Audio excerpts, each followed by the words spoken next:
Good morning from the UAE Surf Abu Dhabi Pro Day 2. Stop 2 on the Championship Tour. Early morning game faces on. Bella Kenworthy getting ready. Here's Lakey Peterson getting everything dialed in and warmed up. Brisa Hennessy, those three will be featuring in the first heat for the women here this morning in the basin. A massive day of competition went down yesterday. Some statement performances as well. A lot to break down through what we saw yesterday and looking forward to today. It's time to say good morning to Felicity Palmatier, joining myself, Paul Evans. How you feeling, Flick? I've seen better days, but I'm ready to tackle this yet today. Yesterday was super exciting. For me, obviously we saw those top seeds advancing through that opening round.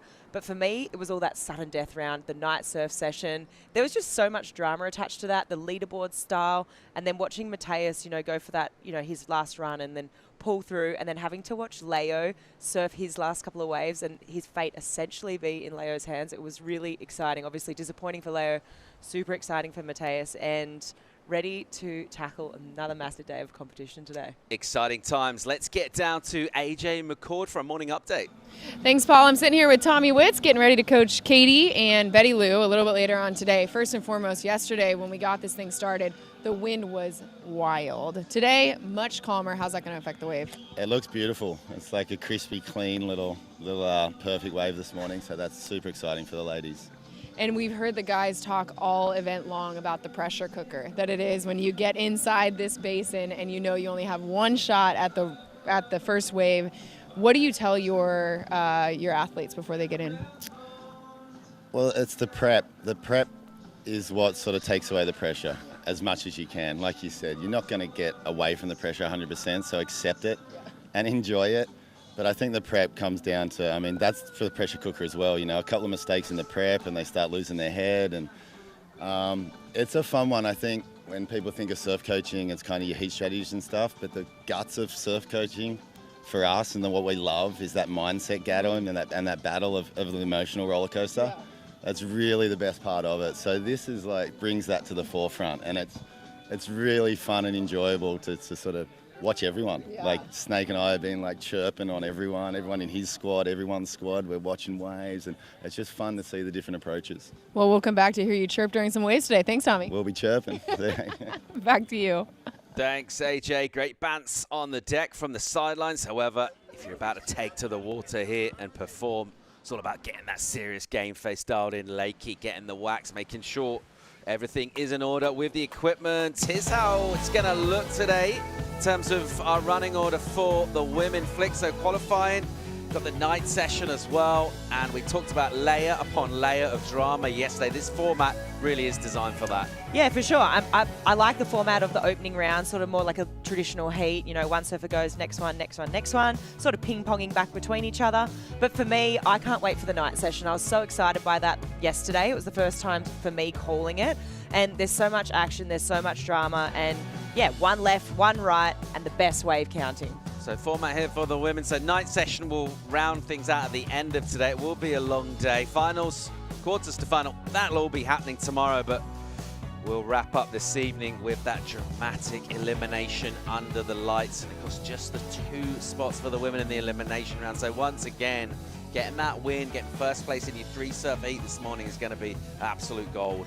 For sure. I think there's so much pressure, to get that win, because if you're waiting around all day, you surf this morning, let's just say you're in heat 1, you have a loss here, and you're not in that first place position. You're waiting around till, 6 p.m. tonight to have your second surf, and that's without having a free surf in between. That's not without warming up. They literally surf now, and then about, 10 hours later have another surf. So it's pretty crazy to think about, trying to get your head in the game and refocus for that night session. So a win is important. And after seeing the way the men performed throughout yesterday, a big day, just in terms of what you think the women are going to be doing in terms of their approach to their waves? I think the women are going to be excited by this morning. I think what Tommy Witt said is so true. We got here this morning and there's, not really a breath of wind and it looks really nice and glassy and sort of oily. And I'm looking forward to seeing that first wave roll through. I think they're just going to be excited watching a whole day of men. They're going to want to rip in. Let's get down to Kaipo for an update on conditions. Well, you guys talked about it, right, Paul? It's glassy. What a difference a day makes, right? We had a howling wind yesterday, glassy conditions today. Right now, we just had a couple burner waves, so that sets the pace here in the basin. So that's going to clear the water, and that starts to cycle. Again, we're at a 3-minute and 45-second interval between waves. Still the P2 setting. One thing that hasn't changed, although the weather has changed between these 2 days, the pressure remains the same. 2 rights, 2 lefts, only first place advances on into the quarterfinals. Hey, Kaipo. Yeah. Question for you. What do you think? Are we going to see barrels on the right today now? Definitely. We'll have barrels both ways. So it should be a barrel full of barrels to start off the day, Flick. Great. That's what we like to hear. Thanks, Kipes. Looking very smooth and velvety on the water surface down here. We'll get set up for our first heat. 3 surfers in it. Brisa Hennessy representing Costa Rica, Lakey Peterson and Bella Kenworthy, the Americans in the water. Once again, the high seed, which is basically off the back. If you finish a pipeline, they'll get to go third. So they'll have a little more intel, particularly on their second waves each way on exactly the requirement needed. And we saw momentum being pretty key yesterday. If you do get that strong start, crucially, don't make a mistake. Finish your wave. Finish pretty strong, but a little bit of scoreboard pressure. Maybe get slightly even more inside your opponent's mind. Maybe get them to force something that's not quite on. It is definitely, just in terms of the dynamic of the way the heats play out, it's pretty different from just surfing the waves in the ocean that come to you. And it's been really interesting to see how different surfers react in different ways. Yeah, I think obviously you're not surfing. You're surfing against yourself, essentially. And you're removing that sort of priority aspect, the sitting next to each other, those sort of mind games that would happen in a typical traditional heat. However, there is strategy that you can also apply into this. And I think we saw it play out a bit with yesterday with the men and, with what run you're doing, whether that be the last if you're a higher seed. And there is still some aspect of strategy when it comes into this. And I think the biggest thing for me is just being able to quieten that mind and sort of, block out all the noise, because we mentioned it yesterday, but this broadcast booms out over the whole basin. So what we're yapping about in here is going out over there. And I think as an athlete, just trying to tune that out. I mean, you see them, they've all got their headphones on. As soon as they get in, like, boop, we don't want to listen to you. But I think it's just being able to quieten the mind and get into the zone. About to kick things off this morning for our first wave, day 2 at the Surf Abu Dhabi Pro. It will be the rookie on tour, Bella Kenworthy, and she's up. And of course, her early career made a big name for herself in wave pool technology. Part of that Ladybird generation with the exciting, electrifying brand of Surf and Chill. Put this in the tube and stick it in, grab that wall. And then out she comes with a couple of pumps for speed. Bella with a nice hit off the top. Plenty of momentum and flow, snapping out the tail there. And again, so good amplitude to the turns. Just giving it plenty of treatment with that speed, which makes it look cool.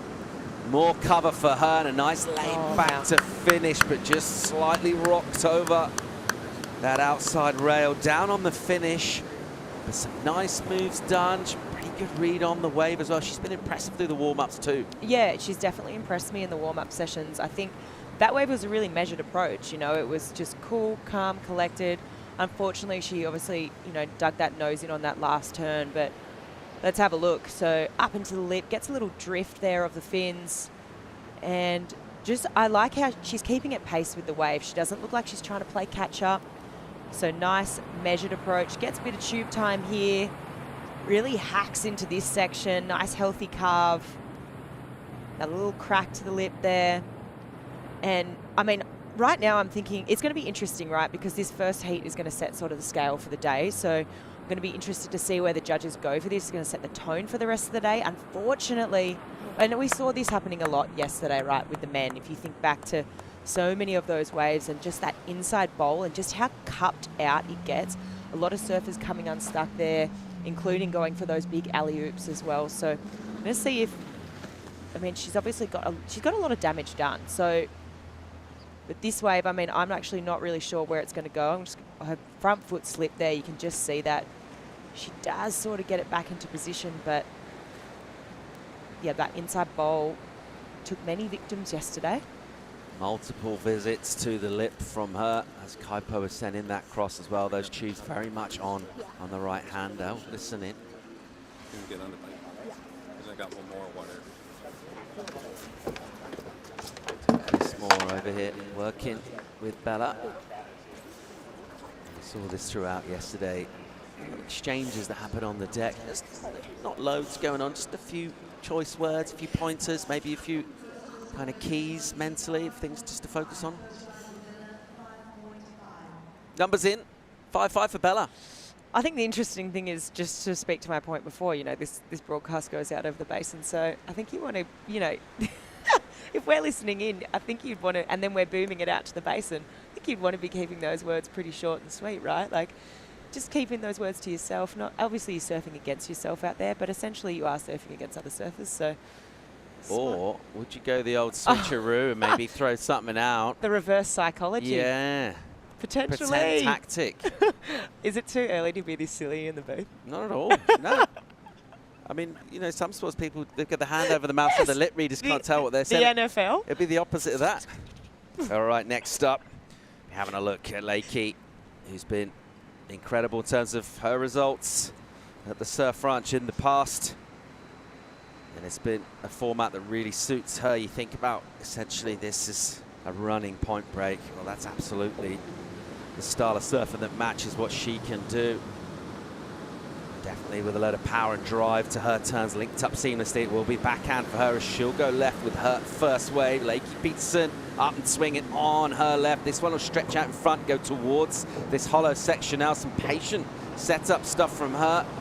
Nothing rushed, and that was key to success throughout yesterday from what we saw. And she'll hit it again here. Good rhythm through this opening part, got a bit more of that. Gave it a good old crack, so really in rhythm, just multiple punches and then pulling in on the backhands. She grabbed that rail, but got in there quite late. It got steep pretty quick. Interesting to see the initial tube section wasn't on there for Lakey, so trying to pull into that second tube on the end of the wave, but unable to get out. I think she sort of made the right choice. You know, if we even look at that wave, it didn't really cup out as much as what we were seeing yesterday, that initial first barrel. So right decision, sort of adapting, right? Because, I mean, let's have a look here. Gets a couple of turns on this first performance section, and then, you know, deciding, okay, this wave isn't getting as steep as what I'd like it to. Let's keep going up into the lip there. And I guess that's when you draw, you know, on your natural instinct as a surfer, and it can be so easy to get stuck in, you know, doing a run here and sort of manufacturing these waves, because just time and time again they're so similar, but there actually is intricacies here. There's differences, and we saw that a lot yesterday, and Lakey adapting here, just really thinking and going off feel.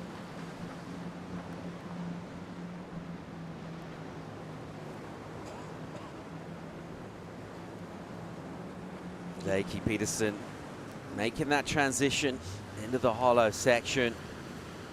Getting there quite late just from that last turn that she did. I was off though from the start, like my feet were off from the beginning. So I was like on this side and I was off.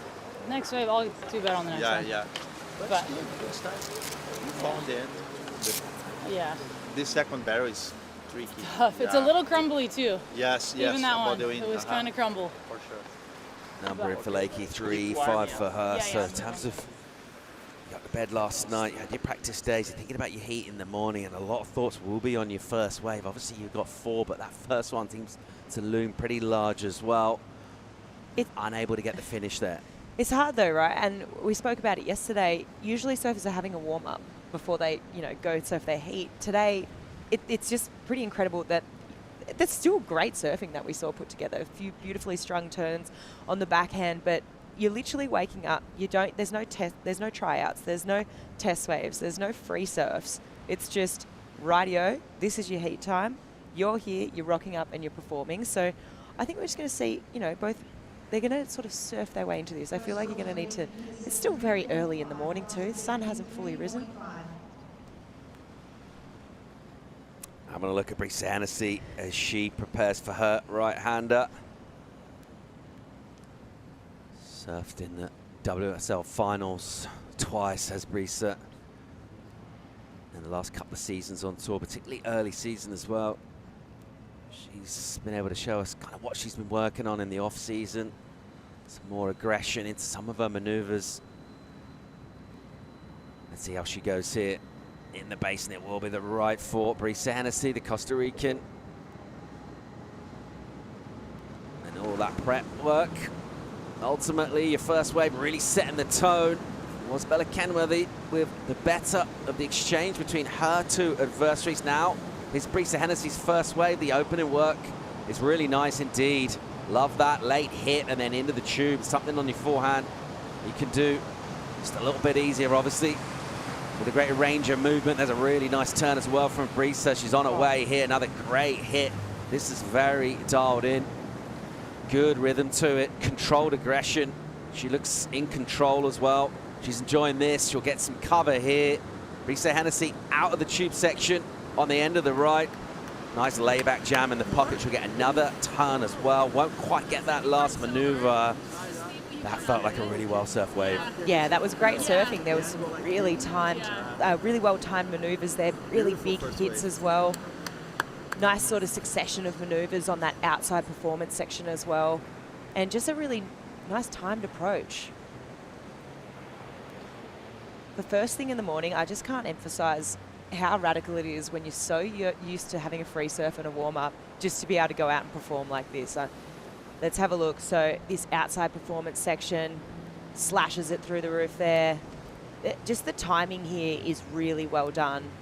I think she obviously doesn't really get as deep as what she probably would want to in that first barrel, but these turns here in this second performance section of the wave are really critical, throwing so much spray. And in my opinion, I mean, that turn right there, that was money. That was my favorite turn of this whole wave. I mean, for me, the best wave of the heat so far.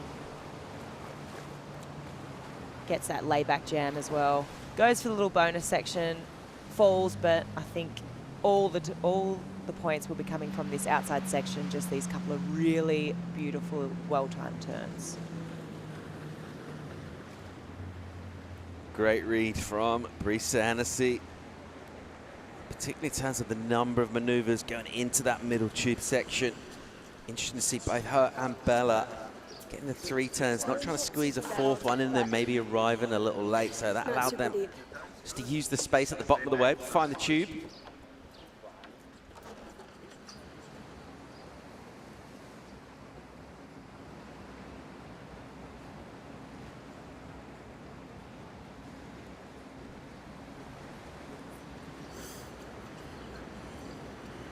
The first barrel's hard, huh? Like little foamy. It's a little foamy. Yeah, yeah. But it's important you make the wave. Always is important.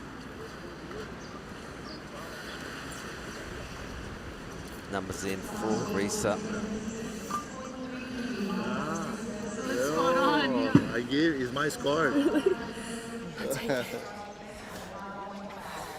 Leandra's scale on point today. You felt it was going to be the best wave of the opening exchange as well. Look, I nailed that, but I'm not going anywhere near the scoring. Yesterday I was so off. I felt like I had a bad read. So today, a bit better. One day under my belt, a little bit more experience. Get better every day. Let's go down and get some insights on Bella with AJ McCord.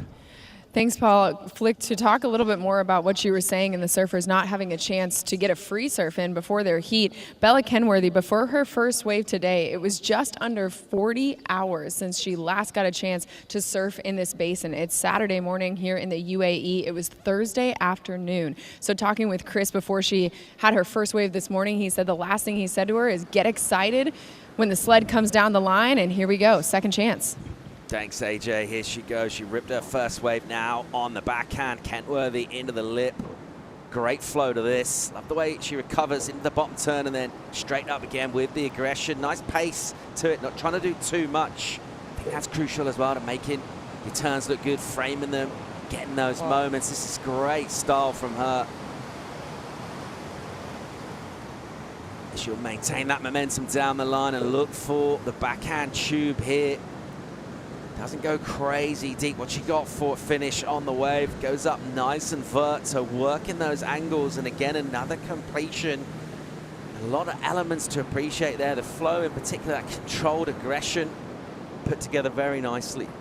Yeah, the execution of all her turns, spot on. I think also the idea to just sort of, you know, register that first barrel section, it's quite foamy right now. And we heard Brisa talking to Leandro about it. Let's have a look. So she's actually made the conscious decision here. This is this performance section 1. She just gets to town, gets to work here, absolutely goes to town, and decide this is the moment where she's like, no, okay, this thing's too crumbly. I'm going to go up into the lip. So nice choice here from Bella, and just utilizing all that steep face, which is really important, and not over surfing it. Doesn't get incredibly deep here, but all the damage was already done on that outside section, that performance section 2, where she was able to execute those series of maneuvers. Super critical.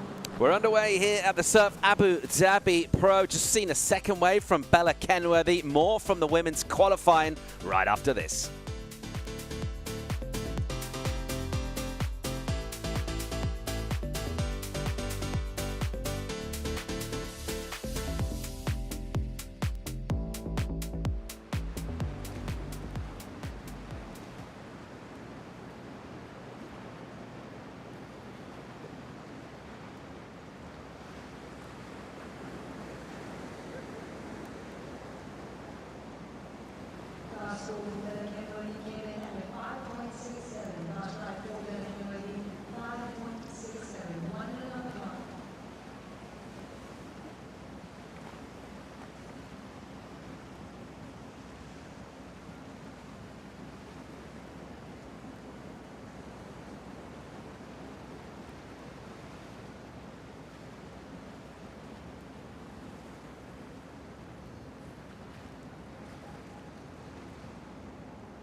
Welcome back to Surf Abu Dhabi Pro. We'll fly in the Surf Abu Dhabi flight camp and drink in the scenes here. This basin providing mechanical perfection for the world's best surfers.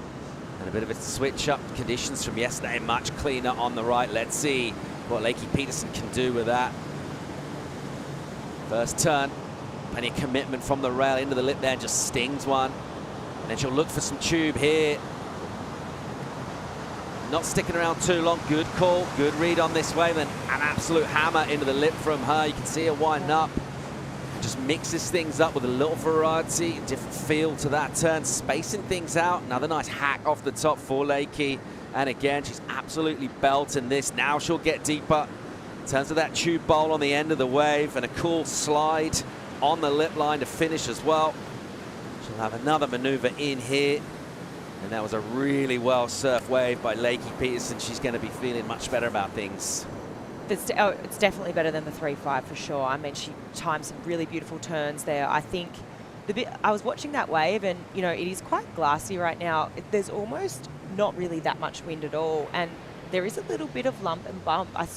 Let's have a look here, so you can see just on the face of this wave, it's actually a moment here coming up where, you know, Lakey actually gets a little bit stuck. I think it actually might be after this barrel. She comes out, but there's quite a little, just here, there's a bit of lump and bump on the face. It's, yeah, a bit of chatter, right? Which is actually getting a little bit caught. So she gets around this section, and I think as we get through the day and we sort of see a little bit more of a prevailing wind potentially kick in, it's going to clean up the face of the wave. But Lakey dealing really well with that and gets the completion here. So this wave's going to feel good. It's going to feel good for her confidence as well. Yeah, looked like a lot of the best turns were on some of these steep sections. She was good enough to meet the challenge, hitting it pretty hard It's kind of like that performance section 2 sort of cleaning up a bit more because there is a bit more bowl in the face of the wave, whereas that performance section 1 seems to me that there's just because it isn't as steep as the second one, it's a little bit more chatter in the face. And I mean, Lakey did really well on this wave. Obviously, she's no stranger to right-hand point breaks. Coming from, you know, Santa Barbara, spending a lot of time at Rincon. No good. You lost the timing. Yeah.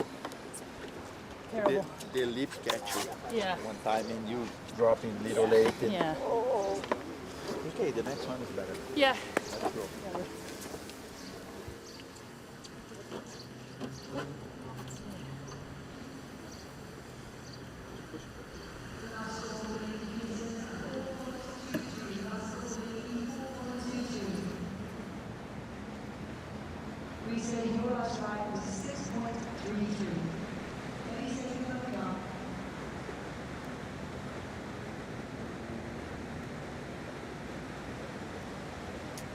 So Lakey Peterson feeling like she could have connected a little better there. She'll still have 2 more waves to try and do that. We've been talking about how important the equipment is, of course, at all venues. That's where we are off the pipeline in terms of our 2025 Vissla CT Shaper Rankings CI, which is the exact equipment we just saw being ridden by Lakey. They're on top of the mo. All 3 surfers in this heat riding Channel Islands, actually. And obviously, you look at that Channel Islands way out in front. Majority of those points come from Barron with that big win at Pipe. But it is a long year and totally different wave here. And this wave here really calls for the Ferrari models, your Lamborghinis, your Maseratis. Let's see how Brisa will go with her backhand wave, her first of 2 in this qualifying round. Got a good score. Definitely won the opening exchange. And here she'll go, trying to find the tube here. Just snaps it and then grabs the wall. Looking for that cover, the section will hollow out around her and she'll exit from there without getting completely barreled. And now important here with these backhand maneuvers and a setup for a tighter tube that'll run a little faster for her. And again, just a little in front there. That was nicely done as she came out, attacking with the aggression into the lip. So maneuvers, they're on point. Some of the tube work she was trying to do, saw a little bit too much of her in terms of trying to disappear and get behind the curtain. For sure, I think you nailed it. I think she's going to know that herself, you know. She's stalling. She was really trying hard here. Let's break down this first section of this wave. So some nice controlled backhand hits. And then you can see her, you know, she just went for the 2 maneuvers here because she's really like, okay, let's really try and drag that whole half of my body into the face of the wave here. She does a good job. She really does slow down that board. And you can really see her arm just dragging in the face of the wave there. That's allowing her to slow down the whole side of her body, her leg, shoulder, everything. She does do quite a good job. I mean, she is that little bit out in front of the barrel, and she's going to know that herself. But she does find a little bit of shade time there. But for me, it was not so much the barrel, it was the turns that were done after this in this performance section 2. They were really well timed. I mean, straight out of that barrel, that turn was really crisp. Great technique there, though, with the control and the poise, just being able just to sit there in the tube on your backhand. And her with the left arm in the face of the waves. Almost a bit like you put your hand out the car window and you're on the motorway. A bit of that. I think it might be a bit more extreme than that. Maybe not as relaxing. Still a good view. Great view.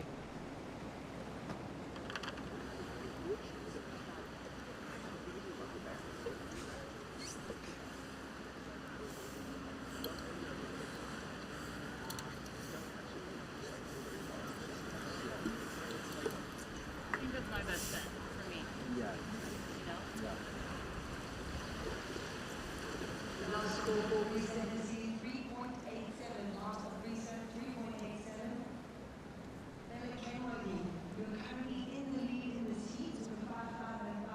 So the first run for Brisa is complete. She's gone right, she's gone left. The number.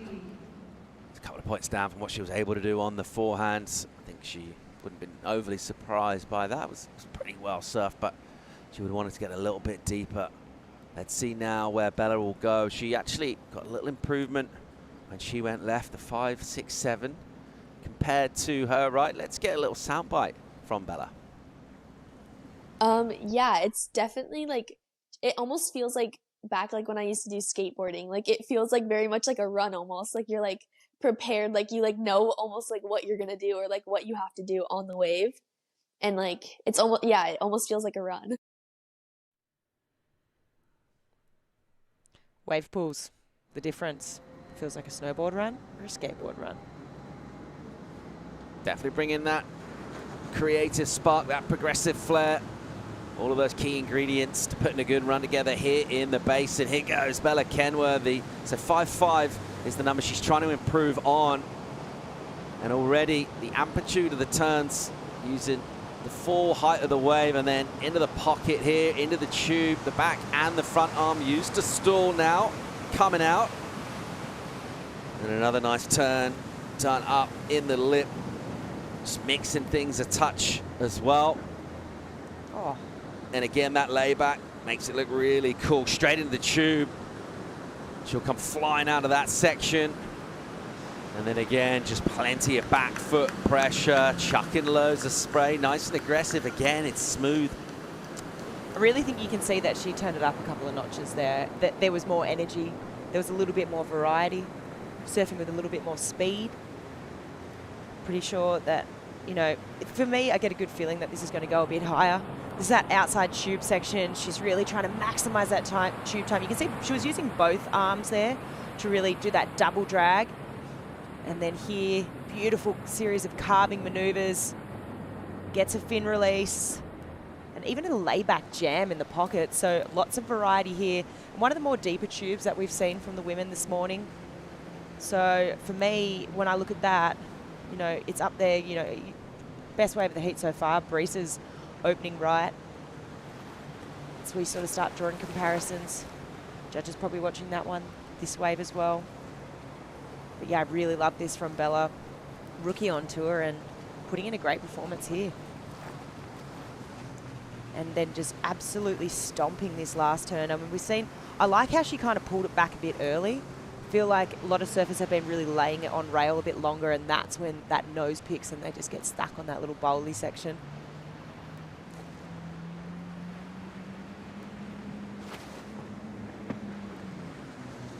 So Bella Kenworthy, two right-handers from the qualifying round.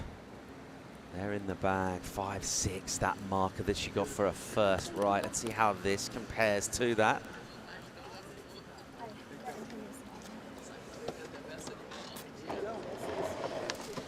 But you have to lay back. Would have been nice to get a little deeper on that first section, but you know what? It's where it's at. Just warm up, get ready for the left, and we'll chat for a second. Better.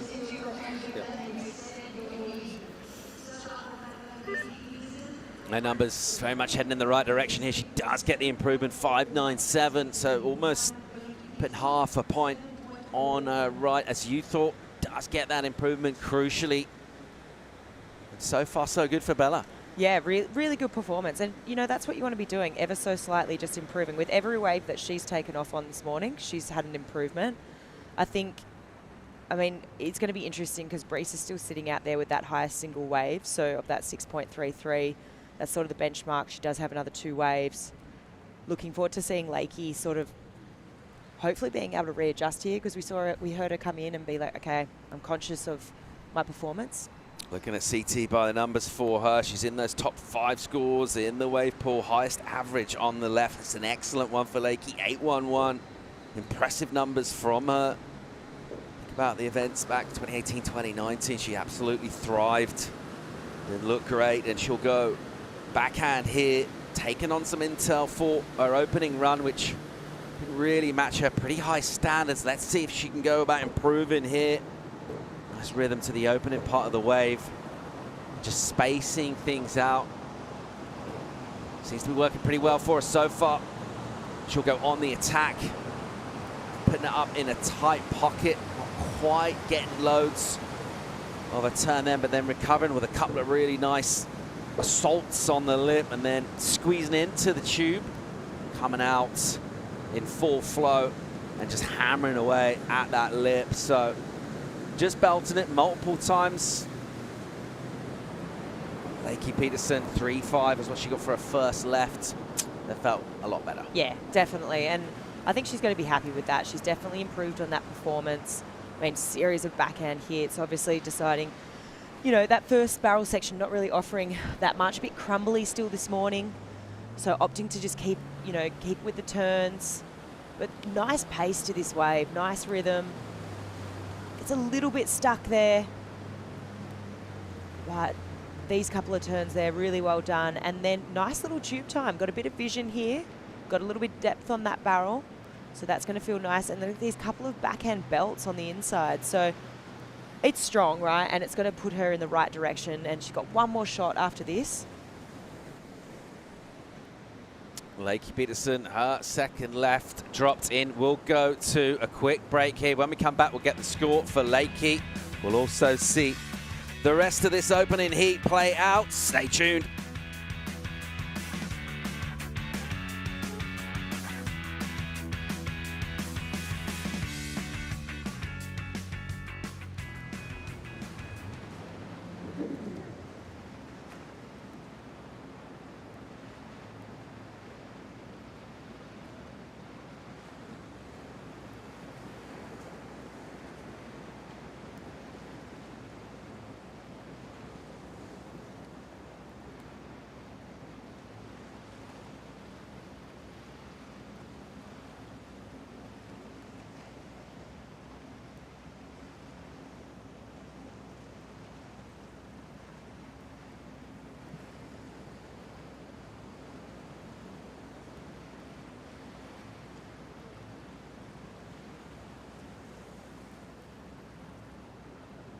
Last score for Lakey Peterson, 4.2. It does go into the top two, Lakey. Situation remains the same, however. Recent Hennessy out of the back, you're looking for a 7.77 to take the lead from Bella Kenworthy. Currently in second, leading a 7.77.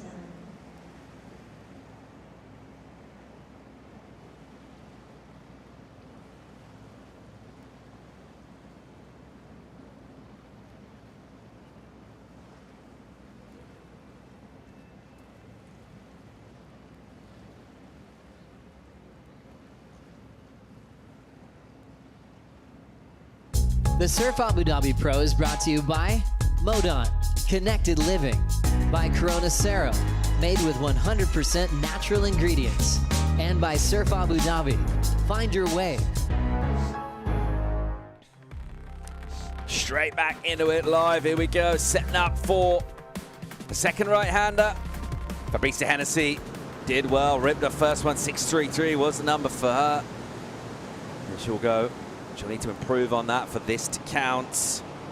I like her early work on this wave as she sets up, not trying to do too much. What she does real well. It's quality over quantity in terms of the number of initial maneuvers. A really nice late hit again. Just see how quick she is with those aggressive maneuvers into the lip and just spacing things out, really framing the terms. Oh, wow. And that's a deep tube, and she was covering some ground.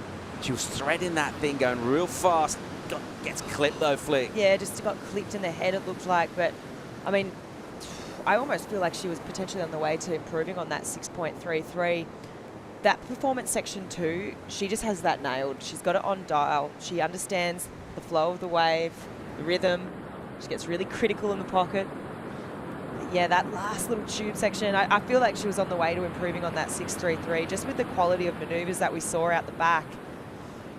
As we watch her just string together a nice maneuver there. Drops down into this more cupped out section.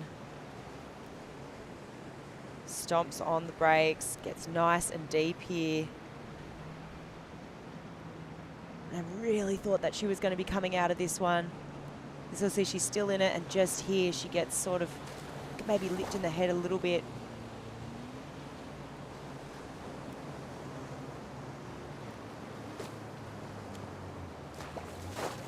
Covering plenty of ground in that tube.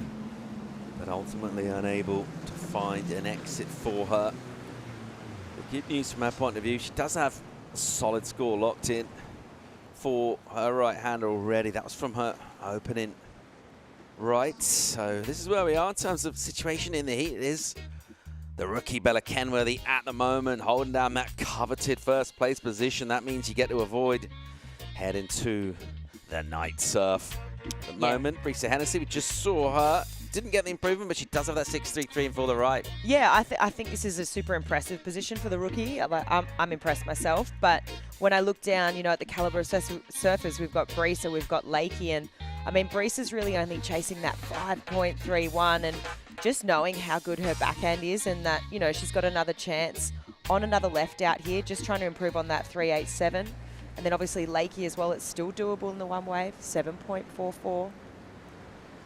Yeah, so far it is really between those two, Brisa and Bella, pretty close together in terms of their high score.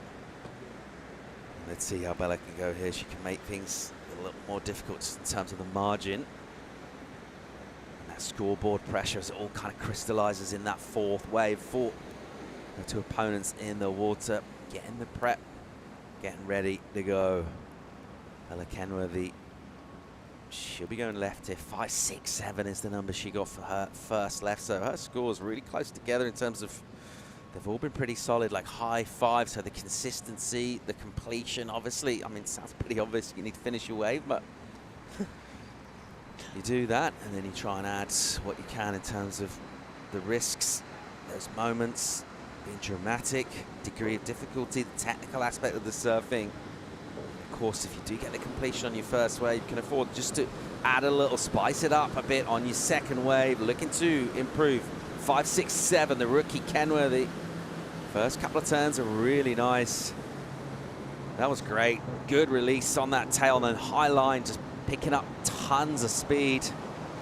And again, just drifting down out of that lip line, and then a bit out in front here, opting not to go for the tube. I think that's a good call. It's a good read on the wave. It isn't really available to get inside at the moment. Doing nice work off the tail, that back foot. Sending loads of spray. Quick bit of vish on the second hollow bowl. And then finishes with a turn. Just a little bit of a different line. Hung it up there. Again, a completion. She's been ultra consistently. Super consistent, completed all rides, and I mean, so she's trying to improve on the 5.67, right? Let's have a look. It's beautiful surfing. The timing right here is impeccable. Those first couple of cracks off the top, followed by that third one, so strong. I like how she opts to take the high line here.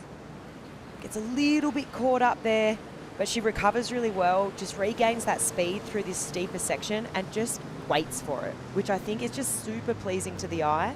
Just, it looks like to me just, you know, I sort of liken it to point break surfing. You've got that nice rhythm, that nice flow, really easy to watch. And I'm just so impressed by what I've seen by Bella as a rookie on tour right now in this wave pool. I mean, this timing, I mean, it's just so critical.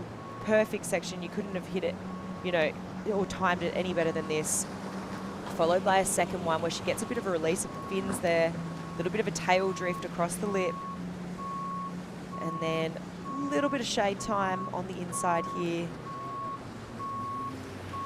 She's really trying to work that out, just gets shaded, comes out and finishes strong. Completion on all four waves. Yeah, she's looked really good. Whether it's just the confidence, competing in pool formats. My turns felt better, but I got less of them because I got a pump more. You know what?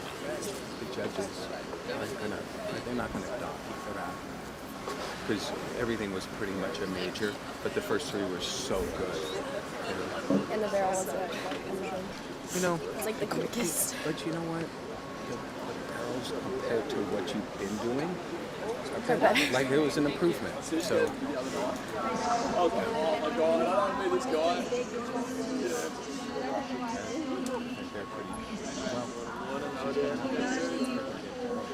Number in for Bella.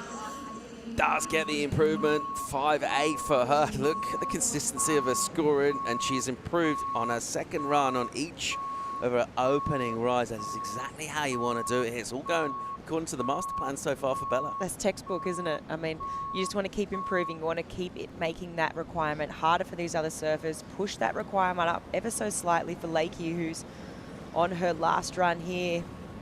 So she's chasing that 7.57. I mean, right now it's go hard, right? I mean, you've got this last shot here, dropping the highest wave of the day so far. Yeah, she needs to hammer this. Definitely one of the most, if not the most powerful surfer on tour, and she's going to need to draw upon that here. She needs to go nearly excellent. 7.57 is the requirement for her, so just needs to hammer it. She's just looked a little off with the timing so far, just not quite getting that rhythm. Maybe just arriving a touch early on some sections. Let's see what she can do up against it here in terms of a score. Just going for the 2 maneuvers on the outside and getting some good cover here. So getting into that section early. If she can come out early here, it'll offer her a different line from what she's been able to do previously. Puts it up for a big hit. And again, she'll use that board to snap high in the pocket. Really nice hit. She clobbers that thing and then putting it straight in, getting covered, comes out low. And then throws up, reverses the tail. I love the intent. Exactly what she needed to do. Super technical, but not able to ride out. Yeah, I took the words out of my mouth. I was going to say the intention there at the end was great. I mean, she knew she had to go big. And on that performance section too, I feel like you could really feel her sort of coming into her own. Her turns were really nicely strung together. Just feeling like a bit of a better paced approach here. Sort of like in rhythm and figuring out this wave. Trying to slow down, maximize that tube time. But this is the section I'm talking about. I feel like she came into her own here, snaps it off the lip. Nice carving maneuver here, creates a little bit of coping for herself and hits that little bit of foam straight up into the lip again. So that section for me, I mean, that was, you know, where the majority of the points are coming from. Will it be the highest wave of the heat? Probably not, but, you know, the intention was there. Super aggressive and radical on the end. Interesting to see the approach. The less is more in terms of the maneuvers, rather than just doing a bunch of setup turns, looking for those major maneuvers. I think, like, you know, even if I think back to yesterday and out of the 192 waves that we saw, I feel like that was a bit of a trend. I feel like, yes, okay, maximizing the tube time is great, but it seemed like to me, you know, I think of the top performers. I think of Griff, I think of Ethan, you know, obviously Felipe, but and he's sort of in a league of his own. But I think about those guys, and I think they didn't look like they were playing catch up, and they were really maximizing just those big open face turn sections, and weren't overdoing it.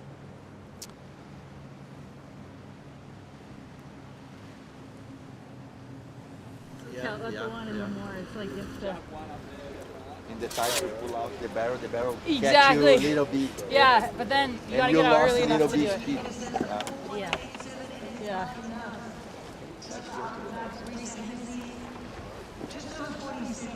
What's Brisa need? 5? We'll see Lakey Peterson in the night surf elimination, 4.87 for her second right. So it does get the improvement on each of her second waves, going left and right, but a little bit off the pace. It's been a pretty blistering pace set by the rookie Bella Kenworthy in this, which puts her requirement now on Brisa Hennessy for her last wave. Will be a left, and it's not a big number she needs. Flick 5.44 for Brisa. A measured approach here, I think, is what's going to get it. Doesn't need to oversurf it, just needs to go back to basics. Some nice, crisp backhand surfing. So the requirement for her is relatively modest by virtue of the fact she's still holding on to that high score. She got that with her first right, 6.33. That's been the best of it in this heat. It's been a bit of a gap between her highest and her low number at the moment. Chance to make amends for that here. Anything above 3.83 is an improvement. She needs to add just shy of 2 points onto that to get the opportunity to not come back under the lights tonight in that pressure cooker atmosphere. Here goes Brisa Hennessy on her backhand on the left, looking for that 5.44. Brisa gets the snap, then goes on a speed run here. So a couple maneuvers done before the hollow section. That middle part of the wave, crucial here for your score, is how aggressive you can be. Not trying to pack too much in terms of maneuvers. She's She's doing some neat and tidy work. She's going to need to try and pull something major. She'll go tucks with speed for some cover. Finish it on the end. She'll belt it. And again, swinging. So the completion crucial. Felt like an improvement certainly on the 3.87, but 5.44 the number, and all Bella can do is watch on. Yeah, it's two sides of the coin here. Obviously, you know, Breesa's camp, you know, Lakey obviously working with Leandro as well. It's the same coach as Breesa. They're stoked, and Breesa, you know, she's stoked with it. But then on the other side of that, you got Bella watching on, being like, oh no, my fate's in Breesa's hands, and chasing a 5.44. We saw similar rhythm and pattern there for all of our surfers, but fewer maneuvers on the final wave. So it does seem to be like a learning that they've made throughout this heat. Yeah, I'd say so. I mean, we heard all the coaches talking about it. You know, it's not the number of maneuvers, and it's not like they're docking points for that. I think it's just, you know, the major maneuvers. And I mean, she had a couple of beautiful moments here. It kind of felt like to me she was maybe cutting a couple of those turns a little bit short, but she did get some nice work done. It was critical backhand, so she did get that tube on the inside and finishes strong. And I'm happy I'm not a judge. Is there enough of a standout moment there for you? I think a couple of those turns might have been a little bit short. Just pulled them a little bit short potentially. Scoring for her, it's the 4.33. Yeah. So comes in quite a bit short. Like the turns. In the second bear is nice too. Maybe too much front. Bella Kenworthy, absolutely delighted. What a performance. Just looking like, you know, we talk about nerves and the different ways surfers react. Doesn't seem to be showing any at all. Super confident she'll go and get to skip that elimination night surf. Super consistent, and I'm just so impressed by that performance of continually improving with each wave. And so for someone who's so young, you know, who hasn't been in this pool format before, surfing heats like this, I mean, it's, you know, with this sort of technology, it's really impressed me. And coming up against, you know, sort of two veterans on tour. Rookie energy is strong, and it's Kenworthy that'll get it. How about this next heat? Great matchup. Looking at Caroline Marks taking on Isabella Nichols, Luana Silva as well, getting the call up to come here. Be great to see what she can do in the basin. Really looking forward to this matchup. She is a world junior champ, and her year starting off great, in good form, and now here with a chance to impress in the basin. Let's see how she can perform. We'll stick with the format in terms of just the way the seeding works. The lower seed, first blood to them. Let's see if she can make her marks exactly what Kenworthy was able to do in that last heat.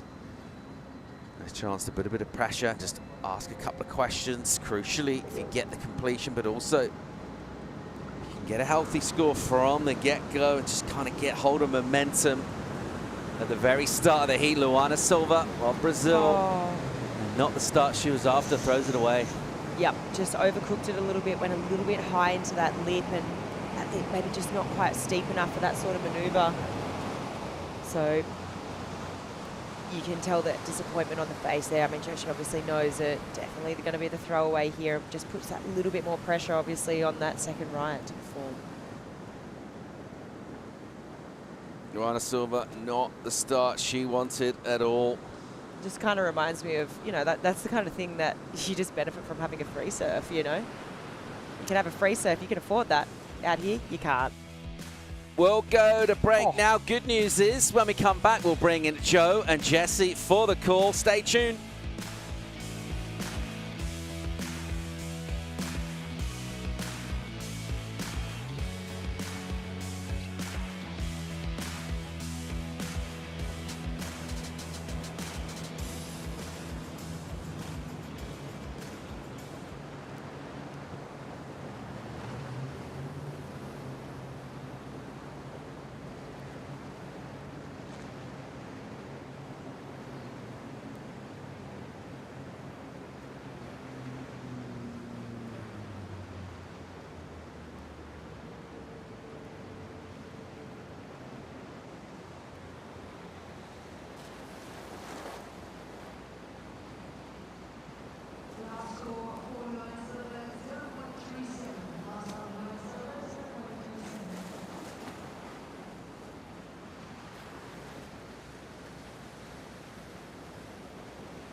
Take the risk, big time, big play, gotta hit the rewind. Who you got? Pick a side. Rock star lifestyle certified. Wins. All I know, we gon' head to head, go toe to toe. Let's see who wins.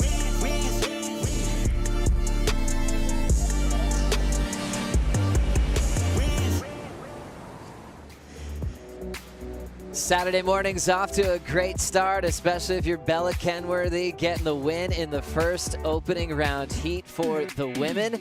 And heat number 2 is already getting started. Luana Silva got her taste of the basin. She's in her first ever event in a wave pool system, the World Junior Champ back on tour. This is going to be exciting. Joe Trappell, the CT threat, back in the day, now hanging out with us all the time, Jesse Mendez. You had a nice morning chat this morning with the head judge. Any big takeaways coming into day 2 of competition? I mean, I think the takeaway that from what he saw yesterday, he thought that surfers were able to just react to the situation and not try to have a planned line and something very predictable, because we're in a very predictable environment right here, where the surfers that were getting more rewarded. So hopefully the girls took note of that from yesterday, and it was very clear that they wanted to see that. And Isabella up and riding right now. Isabella Nichols into her 5th season on the championship tour. Tagging this left to start things off, grabbing the rail out in front of it for a moment. Now back to business on the open face from the surfer from the Sunshine Coast of Australia, Coolum Beach. Bella now hitting the lip line. She'll know this is going to get hollow. Last tube section, tail end of the ride. She will make it out. Sets her feet. Little backside turn to ride away from her first left of heat number 2 of the opening round. Similar story from yesterday. Trying to avoid the night session if you can. Lulu just a .37 start if you're just joining us, and now just the second wave of the heat here. Yeah, great flow throughout that first part of the wave. Very critical turn right there for her, and that's when the wave gets the most, that's where you can extract the most points. Like right before that tube ride, the wave bottoms out. She was a little bit ahead of that barrel, mostly from that angle. We could still see her, and that angle is kind of from the back, and then here she keeps a nice flow throughout, and in this last barrel she's going to get a little deeper. As you're going to see, she's going to try to set up right here, run down the line, get nice and low, comes out and finish it off strong. Great way to start. Like, she has way more to burn, but that's not a bad way to start. Let's chat with Bella Kenworthy with AJ. Speaking of not a bad way to start, Jesse, congratulations, Bella, making it through your very first heat here at Surf Abu Dhabi. We were talking beforehand, this is a place that actually you had to work through some mental things when you first got back here, because this is where you hurt your knee in November. So talk to me about how you prepared for this event. Yeah, I definitely was a little bit nervous coming into this event just because I wasn't sure how my knee would feel, but thankfully we're all good, and yeah, I got past the mental block. You didn't just get past the mental block, you physically performed so well. Just about 40 hours between your last practice wave and your first wave this morning. What were you telling yourself as you were getting ready for that first wave, the sled coming down? I was super nervous. So I was kind of just telling myself, I was like, you're not nervous. I was trying to gaslight myself to not be nervous. But yeah, it didn't work because I was super nervous. But you performed through the nerves. How proud are you of yourself for managing this heat the way you did? Yeah, I'm pretty happy. I wish I could have done a little bit better, honestly, because I kind of bogged a couple of my turns, but yeah, happy to make it through. Something to work on. We'll see you in the next one. Thank you. Thank you, AJ. What a story there. Returning to the basin where she had her injury and trying to push the nerves away. But gosh, there's some ways the pool just brings them right back under this type of pressure cooker situation. Now Caroline Marks staying calm, getting ready to start off her opening run here in heat number 2. Numbers in from Isabella Nichols, a 4.4. So Caroline going for a big win to jump into the quarterfinals. So just as intense as the opening round for the men yesterday, where it's a huge result. Men winning their first round heat yesterday, already a round of 16 result. So a jump into the quarters is massive here in the women's draw.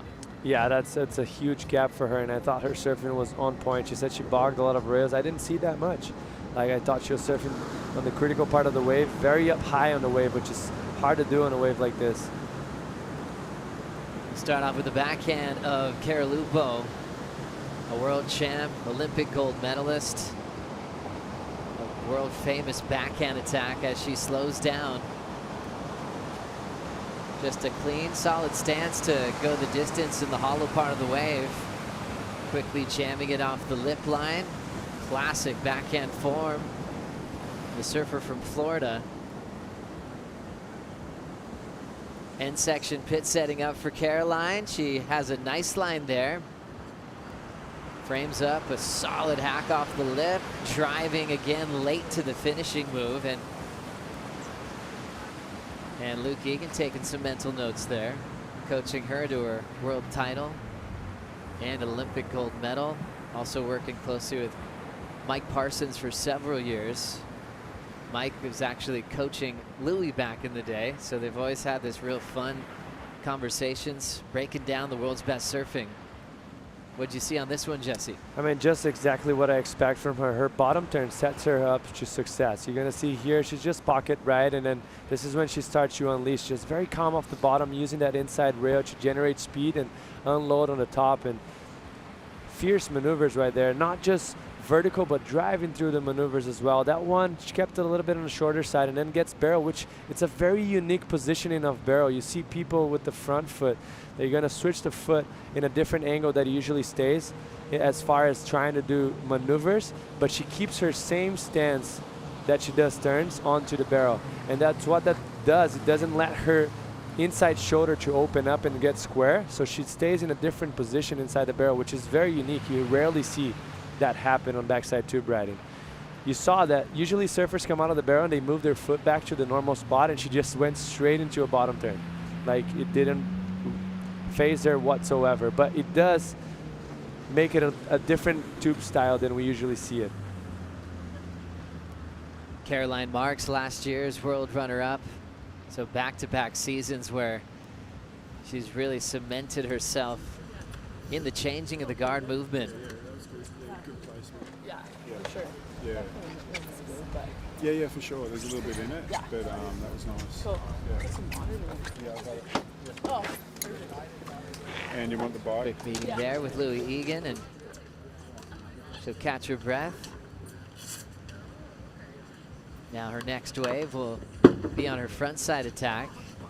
So the idea in this opening round, you never go back to back. We saw how the fatigue factor did play into the night session when you have to go back to back with your rights and lefts.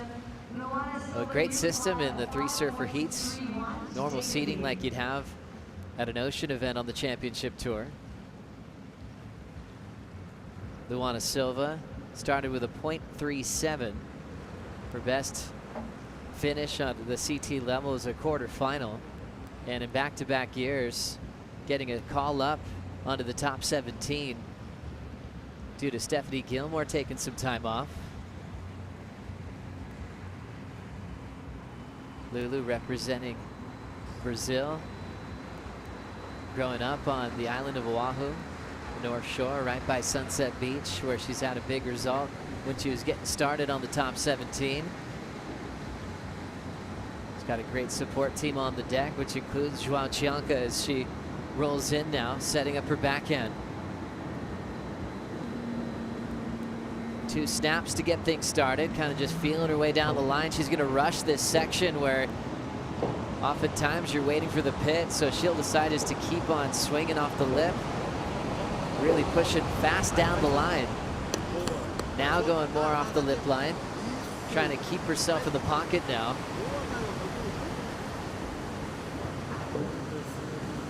Now rushing this inside bowl a little bit out in front, so not taking part of the barrels on the left here and just focusing on turns, but she will get caught riding into that last section.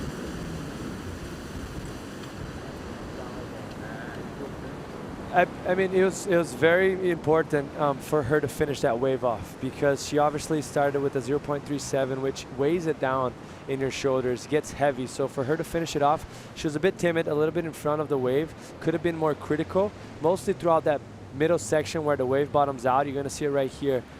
She does that second nice and beautiful style turn, opens up for the third one, and right here she starts to put it on the gas. Oh, I'm sorry, that's the inside barrel right there. And she still gets a little bit ahead of that section, but she did that in the most critical parts of that wave, and the judges are probably going to pay close attention into that.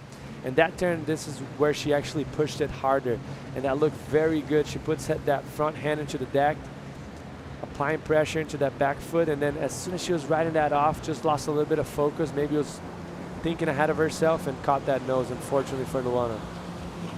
But it was important for her to finish and bounce back from that first wave, falling off right on the beginning. That's going to build her confidence into the next wave and the next run. Luana Silva will get another chance to improve on the right. Her left comes in as her best so far, 3.23. So Caroline out in front, her score coming in at a 5.67. And now Isabella Nichols in the mix, just like Luana just recently did, winning a World Junior title. Isabella is also on that list of champions, winning as a junior. Let's hear from Isabella talking about this venue in Abu Dhabi. It's the same but different. Like, I feel like the Abu Dhabi wave pool, they've created it so it feels like it's a little bit slower, which is nice because then you can draw, there's some sections where you can draw your turns out a little bit more, which feels a lot more satisfying, and it feels like a normal wave. But I think the fact that it's saltwater too, I think the saltwater composition of the water makes it, maybe the buoyancy creates less stress on the legs or something. I don't really know the details behind it, but it just felt like, yeah, with chlorine or with fresh water, you were just trying to push a lot harder, but with salt water, it just feels familiar, and it feels like more of a natural wave for sure. Like the breakdown from Isabella Nichols, which reminds us she's got her degree in mechanical engineering, and she's been really focused on wave pool design itself. I know she's actually trying to do an interview with the main guy here that takes care of the mechanics here. So she's trying to put that together because she's been speaking with Andre Calado, which is Tachi's filmer. That's exciting, right? She would have an advantage on top of everyone. Just understanding how this machine works, that hydrofoil creating a perfect wave. A little bit of setup work on the open face, nothing major yet. She's already slowing down. Parks it, yeah, a little bit of a cover up on that first section. Now she's got to really lay into it. Connects off the lip that time. Nice composure to get a couple clean snaps through the lip line. That one will push her a little bit deep and force her to pull in late, which will end her ride. The nerves for the coaches are maybe sometimes more extreme than the athletes in the basin. And I think that's because it's such a nerve-wracking environment. They know how important it is for you to finish the wave, because the blame is all on the surfer. Like, the wave is there for you to perform, and if you don't match the expectation, it's going to weigh a lot on your next wave. Right here for Bella, started off kind of catching those rails, and then she calmed it down, cleaned up, got a nice barrel right there.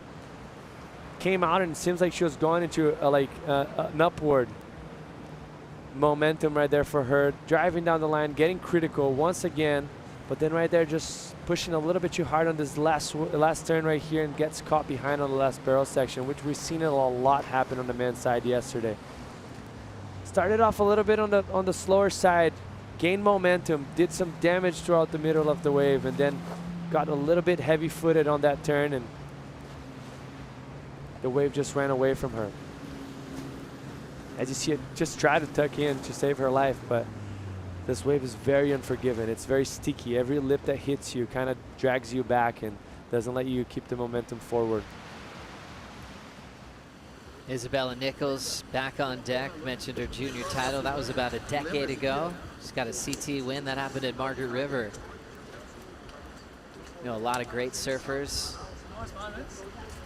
finished a great career even without a major win. Yeah, it's very roughly. It's very roughly on the surface. Yeah. So it's that energy and intent from the get-go.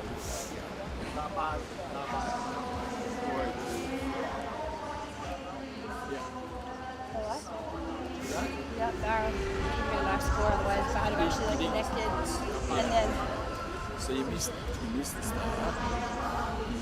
You did even kind of miss the middle for you. Yeah. And you missed the end. Right. It's good. Good time. You know what I mean? Yeah. I'm lucky. That's a good way to break it down. Like, he was identifying exactly what I mentioned. Like, she still got a 4.83. She missed the start. Like, she didn't click on any turn before the barrel. Like, and she knows that for a fact.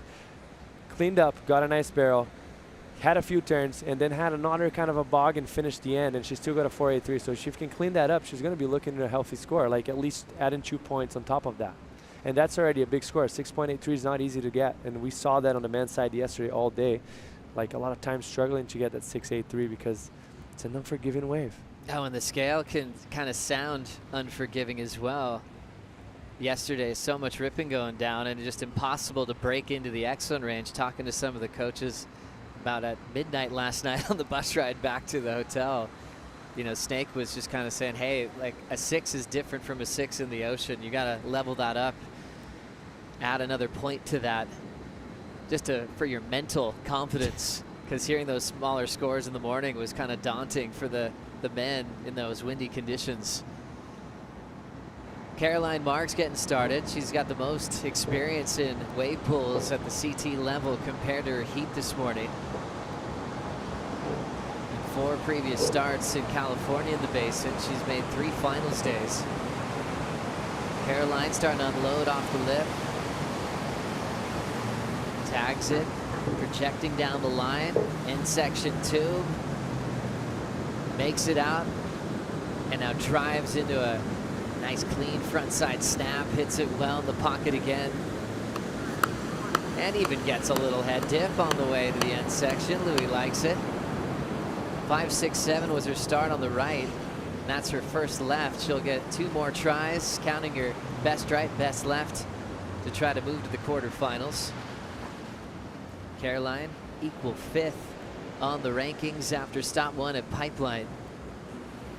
She wants to really make sure she's into that WSL Final 5 picture nice and early here in 2025. We'll be right back.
You're watching the Surf Abu Dhabi Pro, stop 2 of the World Surf League Championship Tour. We've got Caroline Marks getting a 6.0 on the left, 5.67 on the right. First run complete. She'll get another chance at a right and a left to make some improvements. Same scenario for Bella and Luana Silva, who get themselves out of second and third. It'll be Lulu getting things started. And she has a great opportunity for improvement. You know, when you do go down early on your first wave, you know, it's just any completion will increase your score. She's trying to break down an 8.44 to take the lead off a world champion. You got to stay really close to that netting, but when you take off, a slight angle when you paddle into it. Nice start for Lulu. Obvious improvement from her opening wave this morning, so jitters are gone. She'll start running after some open face, locking in a nice snap. Puts herself back deep, so she's laid off the lip, so put herself in a great position to coil up off the whitewater sections. Now pull in a little bit early, misread, and she'll go up and over. And that'll be her keeper for the right.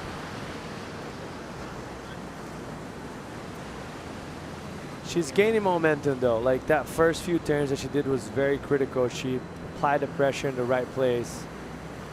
Kept the speed throughout the turns, just kind of missed after that barrel. Everything was going very well, and then after that barrel, she started to get a little bit sticky on the lip lines, right?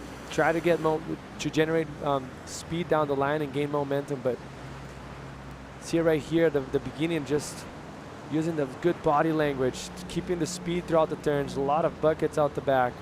Beautiful double hand drag right there from her, and that's when it starts. Like it seems like, okay, she's doing a high line, getting that speed down the line, first nice crack, and then right here where the wave gets critical, she gets a bit sticky. Gets timid, hesitates a little bit too much, and kind of puts her off, just off of a bad rhythm on the wave, and misread the last barrel, unfortunately, because she was looking for a good finish of a wave. She would have cleaned those up, but for her, that was her last opportunity on the right, so this is going to really weigh it down. She's going to have to go massive on the left in order to beat what Caroline has like on the board already, and that's just saying without Caroline improving her situation.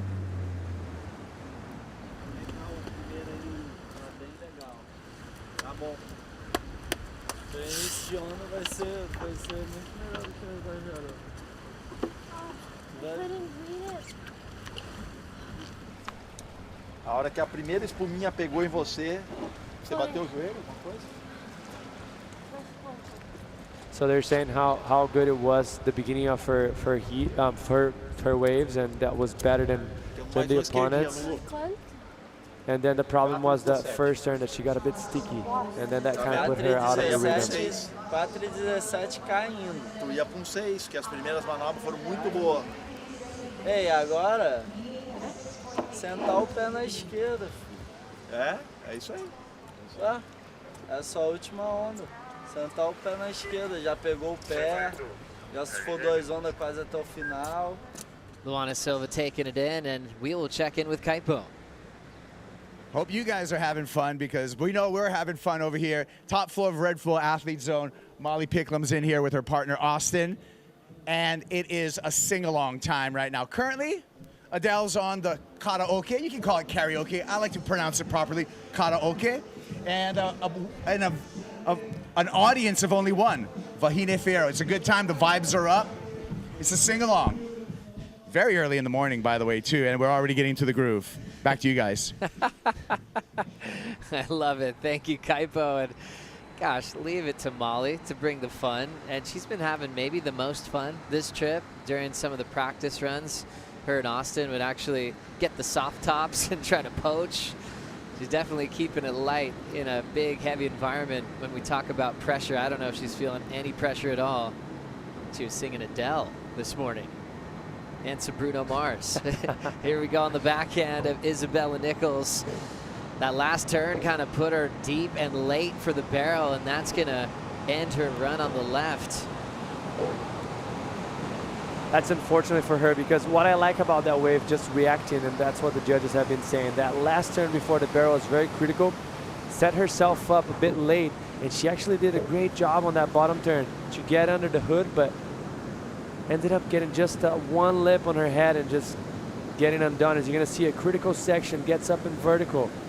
Air drops us. You're going to see her stomp on the back foot to keep that nose outside of the water. Even that front leg gets extended because you're pushing the back foot, compressing on the back foot, and then she drives through that bottom turn beautifully. It just doesn't get under enough. Right there, you're going to see that lip hits her inside shoulder, loses balance, and then gets slipped on the head.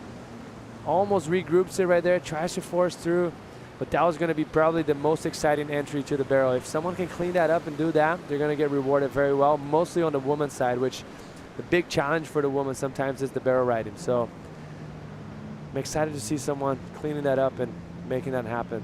So Isabella will keep her first left, which was a 4.4. And now she'll have her last chance on a right. The good news there, she got a 4.83, and she already knows she has big ideas for improvement on her last chance. Let's get more familiar with the site here at Surf Abu Dhabi, and we'll have the Prince of Morocco walk us through it. Surf Abu Dhabi, come take a look inside. All our boards, everything is here. See the athletes, girls, boys. Where am I? I'm here. The Moroccan prince there. So here we are, you know, surfboards, everyone has their locker room. There you go, the big fella. Look at him. This is my Moroccan friend from Morocco. Wait, do you want to see the ice baths? Oh, look at that, another big fella. Oh, there you go. You have Sammy in there.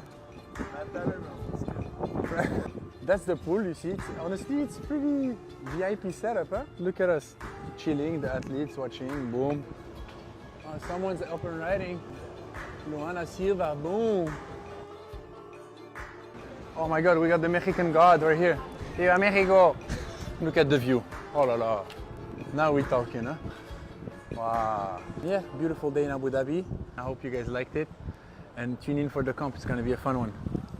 Ramsey absolutely nailed that tour. Surf Abu Dhabi is a fusion of cultural heritage and beauty, drawing some great inspiration from its Arabic roots as we have the Surf Abu Dhabi flight cam taking us into the basin, which is enormous, about 10.5 football fields. Getting that real natural feeling in the water because it's from the ocean. That's where you get that saltwater feel. It does go through a filtering process, but everyone's been loving it.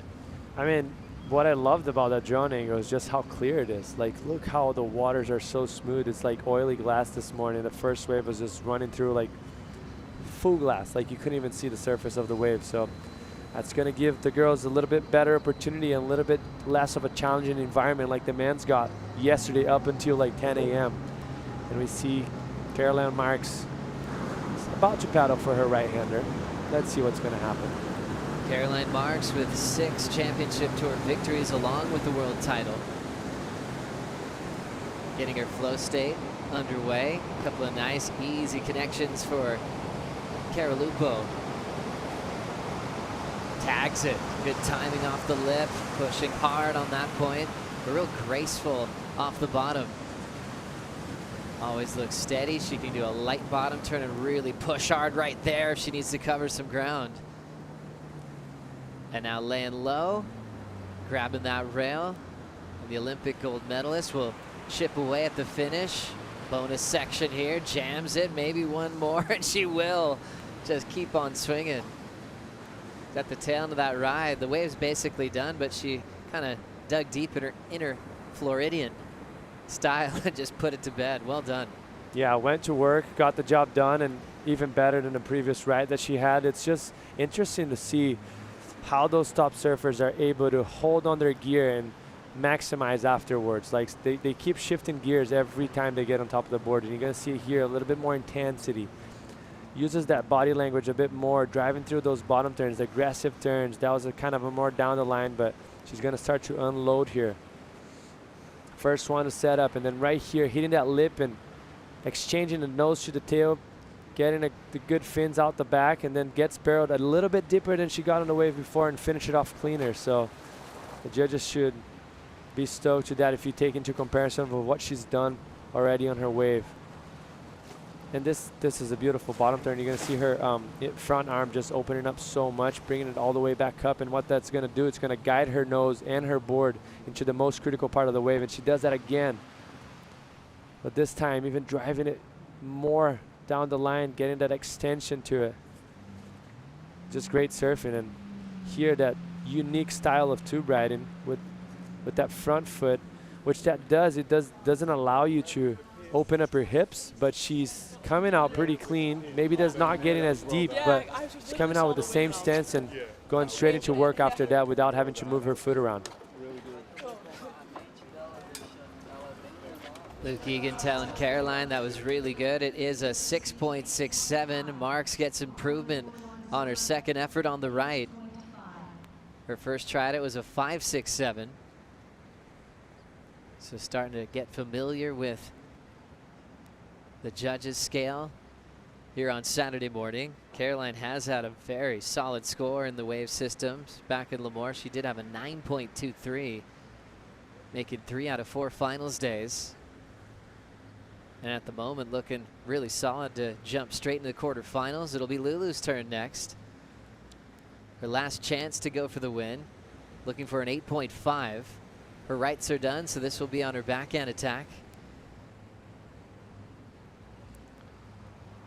And that's the problem of both of the surfers that were in this heat against Caroline. She just stacked up some solid numbers. Nothing crazy, but she made sure she finished the waves. And the opponents ended up having kind of a mistake on not capitalizing on either the left or the right, and now they're looking for a massive score. An excellent wave. Have we seen it? We might have seen. No, we haven't seen it yet in this event. So let's just show how big of a task it is for her to get in that range. Got close yesterday. Nikki Pupo, 7.77. Luana Silva on the backhand, setting up her first turn, needs an 8.5 here. It's a quick check in the pocket, really just moving down the line. She's been opting to skip that barrel section. Stakes in a little speed turn there. Just a little bit down the line. She's going to try to get a little bit more in the pocket. That was well done. Now hits the lip again. She looks like she's a little bit deeper now, and she's going to lay down on the inside pit, so that'll do it for her opening round heat. Chasing an 8.5 and looking for improvement on the 3.23. Just to note, it does matter if you're second or third, and especially with your heat total, because that sets up the order for the night session later on today. And also for that night session, if you're one of the first ones, you don't know what to expect, but you see the guys start to step up once the scale is set already. We saw the very fat last guys like really have to put in the work, and those guys are the best at having the back against the wall and they push their limits, and they usually tend to do very well. It's a beautiful turn here for Lulu, and the one right before she sets up for the barrel, it's nice and critical. Just getting lipped right there. She kind of did the same thing as Caroline Marks, didn't move that front foot and switch that front foot stance, which didn't allow her to open up her front hips and get that good body drag into the wave. It'll be coming down to Isabella Nichols to try to take the lead off Caroline Marks. We'll see if she can do it right after this.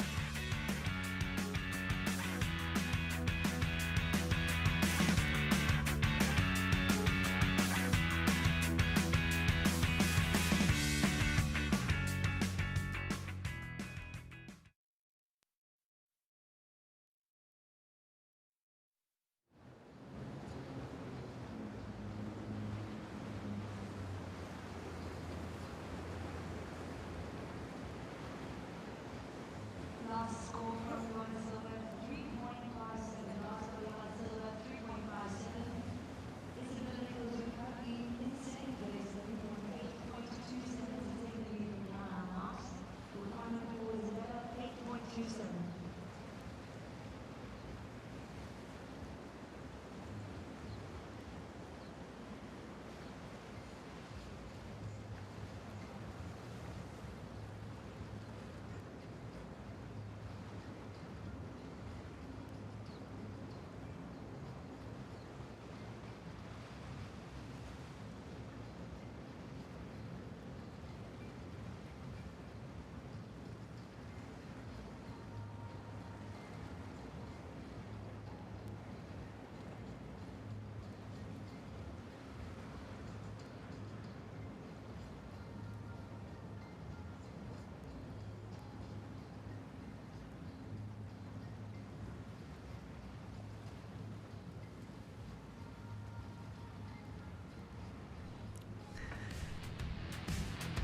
Check out this view of the Surf Abu Dhabi Pro.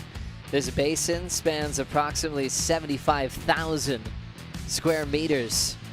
And Isabella is always into the science part of it, loves math, loves physics, wants to get involved in these wave pool designs in her future. And right now it's time to perform on one of the best ones in the world here in Abu Dhabi. Coming down to this, Nichols needs an 8.27 on this ride to take the lead off Caroline Marks.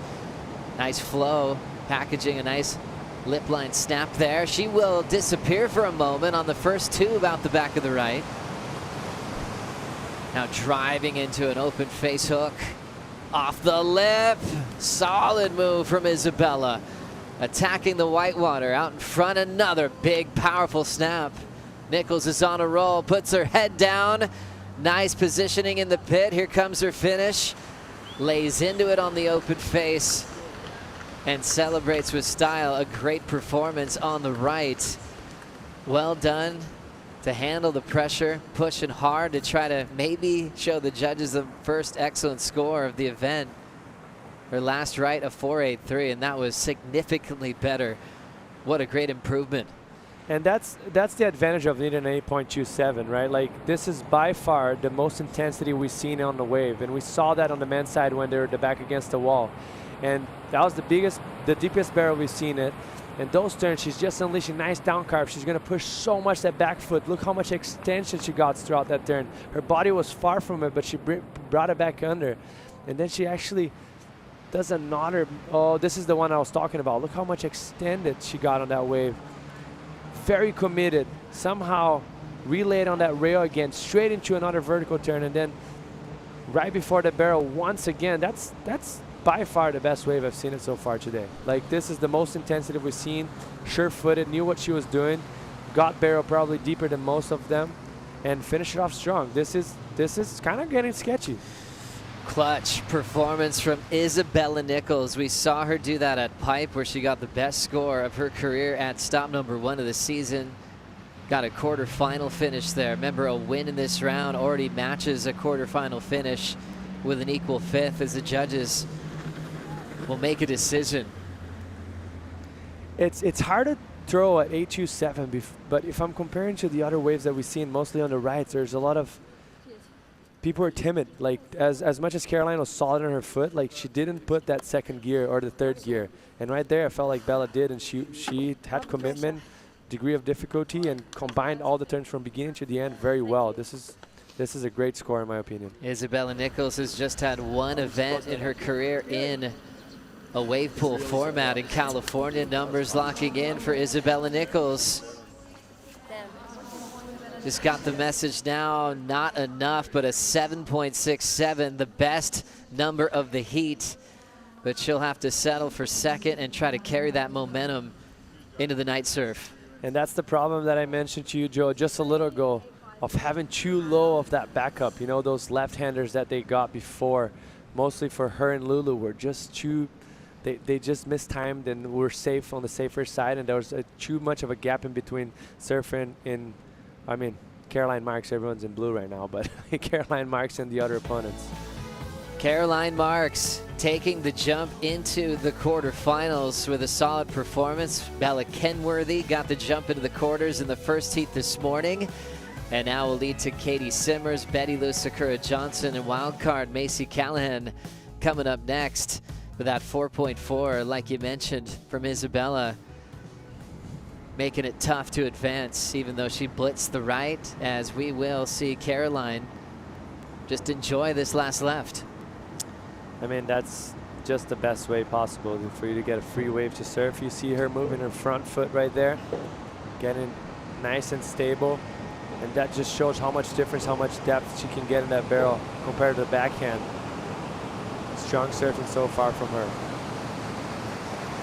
What a solid athlete. 6 CT wins. A lot of great names around here on the all-time win list. Women like Trudy Todd, Kylie Webb, all with 6 wins in their amazing careers. She's got one more than legends like Melanie Redmond-Carr, who retired with 5. Serena Brooke had 5 wins on tour. And Caroline really just getting started, the youngest ever to qualify for the tour. Got a wild card call-up at 13 years of age. And she's already accomplished so much. Dangerous in this wave pool format. Loves the pressure, the intensity. She's just addicted to her life as a pro surfer. Loves to study the game. Still feels that grommet spirit at heart. And she'll have a nice break to relax. I was talking to Thomas, Lakey's husband, who's been working on athletes for a long time as a physio, and he said, yeah, a lot of them are worn down. You know, he's saying it's been pretty intense job. Everyone calling him, maybe because they can't free surf anywhere, so his phone's been ringing off the hook. He's like, yeah, the intensity, the pressure, the stress that they're carrying, the hips are all locked up, and man, he's been very busy the last couple days. Heat number 3 getting started here. Reigning world champ, current world number 2, Caity Simmers, headlines this one. Betty Lou Sakura Johnson, representing the North Shore of Oahu, is fired up and ready to compete. And great to see Macy Callahan in the mix. Wild card in this one. He's had a start full time in the past. So let's check in with AJ McCord on the deck. Thanks, Joey. I was talking with Macy Callahan yesterday because one of the unique things about this draw between the men's and the women's draws, there are 8 world junior champions who are competing here at the first ever Surf Abu Dhabi. When I told Macy that, she was like, wow, that is a lot of us competing, but it really showcases the fact that the system is working because the best at the junior level are now getting their opportunities at the top level in the championship tour. So a pretty cool way to see the pipeline of qualifying series, world junior champions through the Challenger Series and now to the CT for them all to put it together. I like that, AJ. That's such a great report, and it just really speaks to the World Surf League putting together a nice junior series where these athletes can really feel that big pressure at a big event where there's world titles on the line, and surfing from the best and the best. You've got to qualify for the World Junior Championships from your region, and you start building those rivalries at a young age. 20 and under to be in the World Junior Championships. And then you progress and move on to the championship tour. And Joe, just the importance as well of the exchange, you know, like you're going to surf against, you're going to meet the people that you're going to surf against for the rest of your life, you know, most likely. So it's very important for them to be familiar with the faces and the surfing that they're going to apply and get exposed to the best of the world in a young age.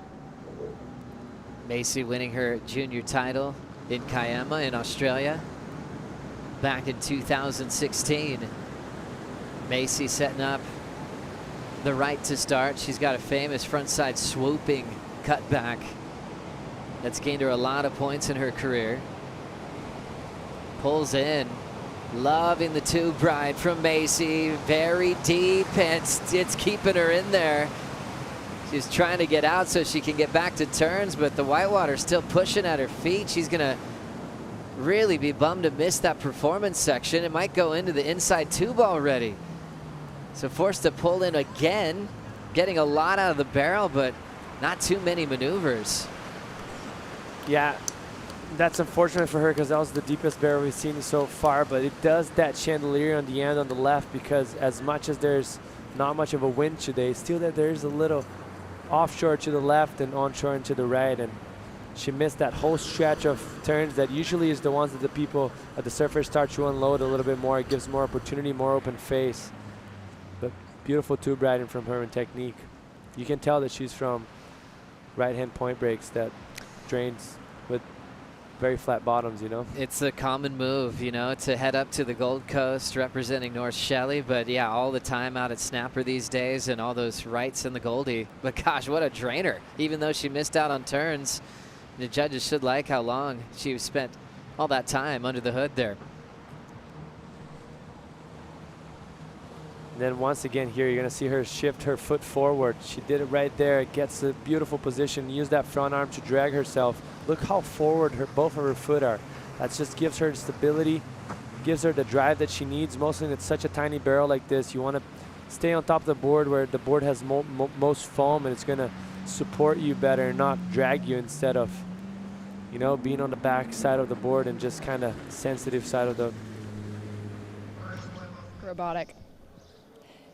So Macy moving on. Let's send it to AJ with Caroline Marks.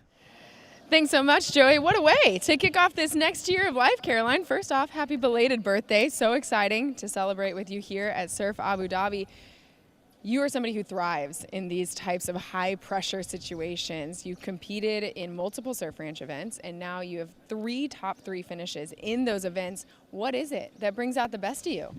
Yeah, well, thank you. I think it's still my birthday in America, so it's like I have two birthdays with a time difference, which is fun. But yeah, I'm really stoked. It was definitely really nerve-wracking. Obviously, the women didn't surf yesterday, so haven't surfed a wave out here in like 2 days, and then first thing in the morning, bit of nerves, but.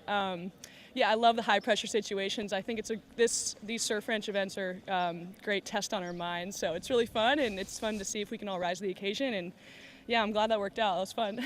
You made your debut at Surf Ranch a few years ago. What do you think is the biggest growth you've seen in your surfing in these pressure situations from then in 2017, 2018 to now in 2025 at Surf Abu Dhabi?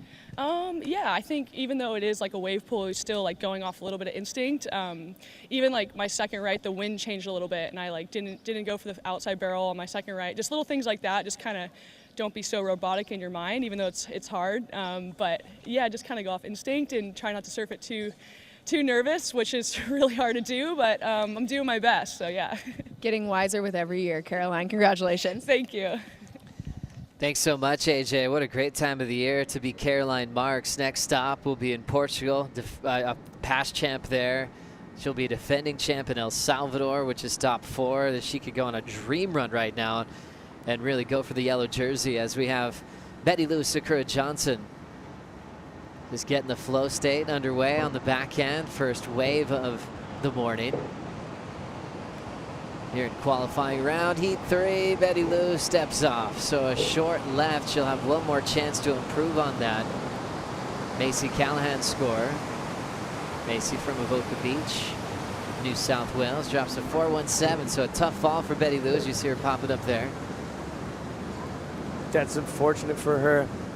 Let's try to get a tube stance, but you see her back foot doesn't move, stays in the same position that it was before, so she's trying to push that front hip to open up, and what that does, applies pressure to the back foot, and that back foot's gonna slip off the board. So needed to move a little bit more of that front foot to get a little bit more squared up and being able to adjust to the barrel position that would be ideal for her. Unfortunately, a tough start for Betty Lou right there.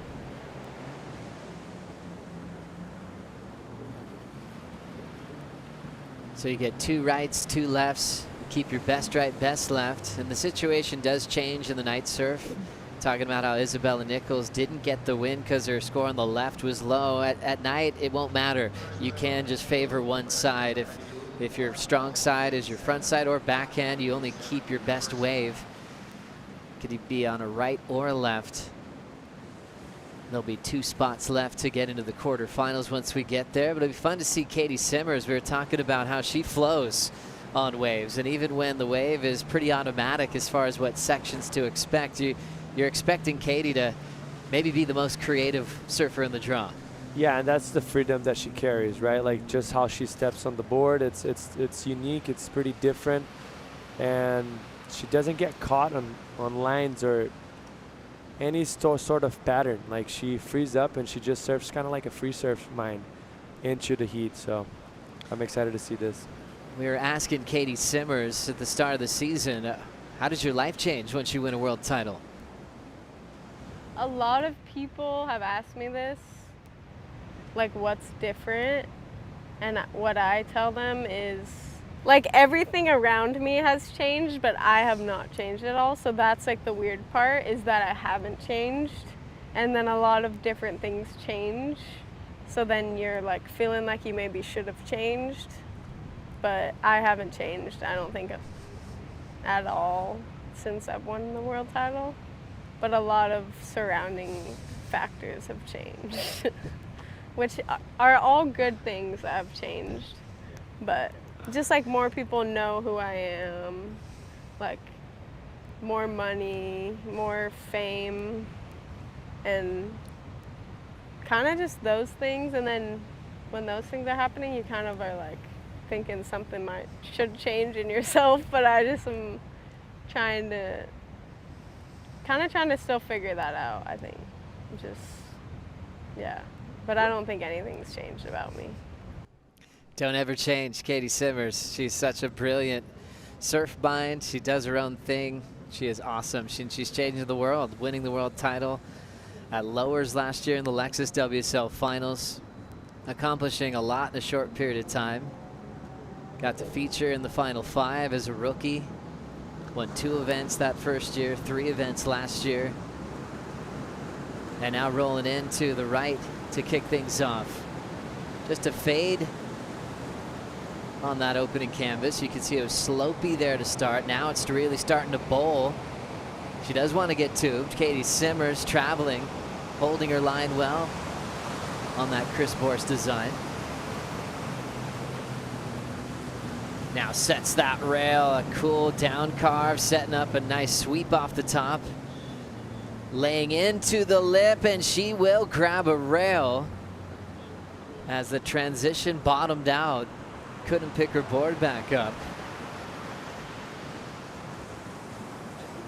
It felt like everyone, it's kind of on the same game plan right now, you know, like everyone's a little bit ahead of themselves. Like it didn't work as probably as they were planning. She, after that barrel, like everything was pretty smooth and clear, but she started going a little bit forward too much. Maybe should have hold herself back a little bit more critical, and just when that wave bottomed out, just kind of too much weight on the front foot. You're gonna see here a beautiful entry for the barrel.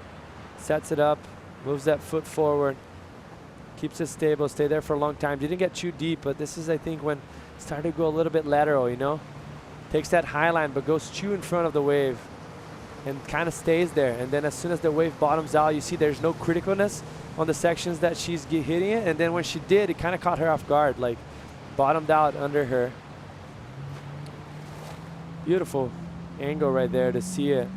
She's gonna try and press that back foot as you see it, but it's too late already, and then she just starts dragging and keep the momentum forward. The nose of the board gets on the water and she falls forward. But for her opponents, this is, you know, this is great because everyone started with nothing really, and they're gonna have to step it up on the next run. Shake it off and go into the other one.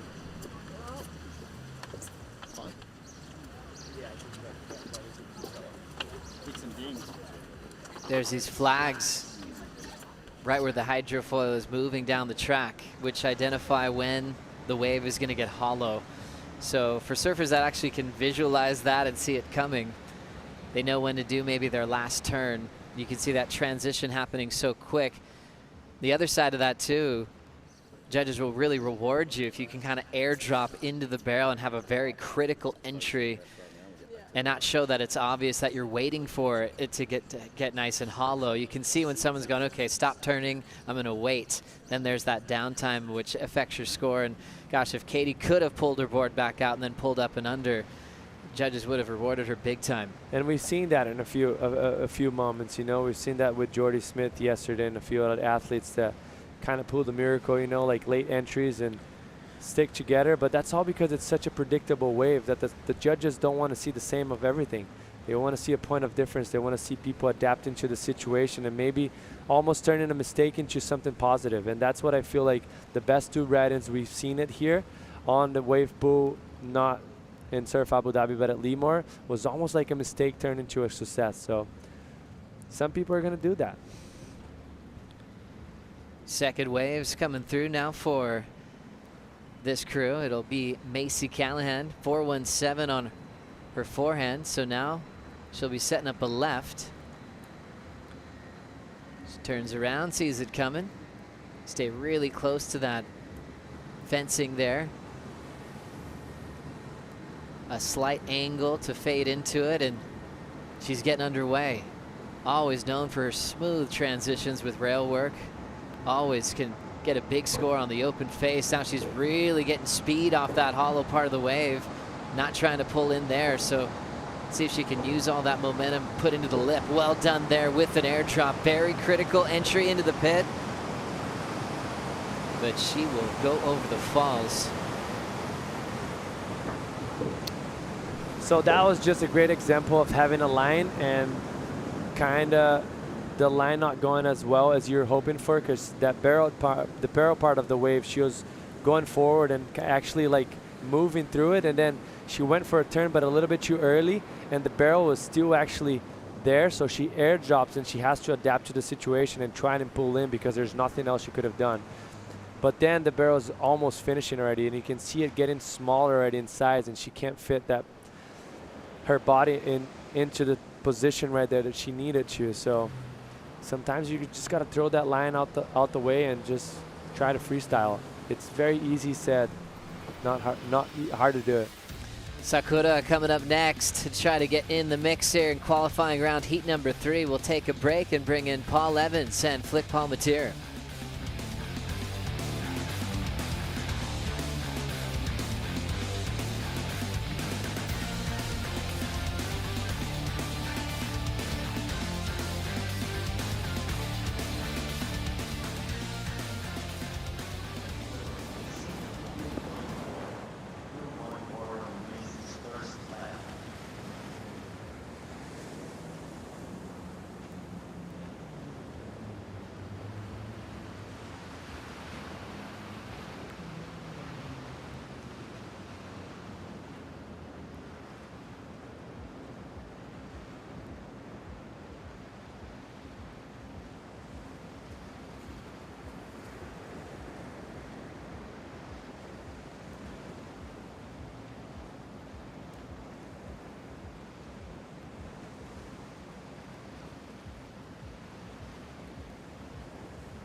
Welcome back to the Surf Abu Dhabi Pro. I'm on the deck here as the women's opening round is in the water. We're going to do another board breakdown, this time with Sakura Johnson's board. Just came on board with the Lost Mayhem squad. Again, that Mayhem, it's a trusty model. We've seen Griffin Colapinto use it, Caroline Marks use it. This is the Driver 3.0, 5.6 for Sakura. It's a dependable round pin, and also has the Rascal fins, the Kalohi and Dino fins. Why is it Rascal? Because Kalohi in Hawaiian means rascal, and these are the rascally fins, and here comes Sakura right now with her wave, Paul. Thanks, Kaipo. Blades are sharp, and the wave is ready. The open canvas for Sakura to draw lines on, cracking into the lip, and then looking for cover here, stalling on the tail. Nice light touch on the water for her. She'll look for some vision from within. Doesn't get way back inside that opening section. Hooks one off the top, real cool. Like the mix up between the maneuvers. So 3 distinct turns through the performance section of the wave, and then some more cover. Gets behind the curtain. Sakura out onto the face. A hammer once again. Nice combo to finish. Really cool. She'll get another hit on the end. Great flow throughout. Flick flow through that, and variety as well. That's a pretty potent combination. Yeah, I really like that from Betty Lou. Great opening wave, and I think it always feels good when you get the completion on that initial wave. I mean, it's been a while since Betty Lou's actually stood up here on a wave. She had to watch all day yesterday while the men went at it. So it's been, you know, a fair few hours. So to get that completion, I think it just does so much for your mindset this morning in that opening round. And I mean, there was some good work. There was some damage done. Let's have a look. Nice opening carve here. So this is the opening section of the wave. A little bit of a slopier face. Stomps on the brakes here. You can see she's using both arms, doing the double drag, really trying to maximize the tube time. And then just flowing with the energy of this wave. And this, for me, is where the damage is done. This series of maneuvers really executes these really well. Incredibly well timed. And then another little bit of tube time here on the inside. So in the context of this heat and the scores that have been thrown down, got to be thinking that this is probably going to be one of the higher ones.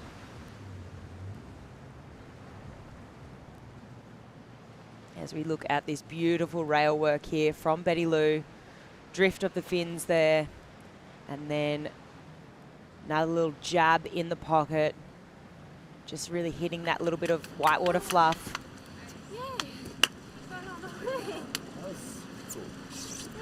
really good. You get to light up the next right now. Like crazy. Hey, it's really good turns. Just barrel probably just didn't get deep in the barrel, so they're going to hurt you there. But in terms of turns, now you get to go on that right, which is super exciting. Yeah. How'd you like?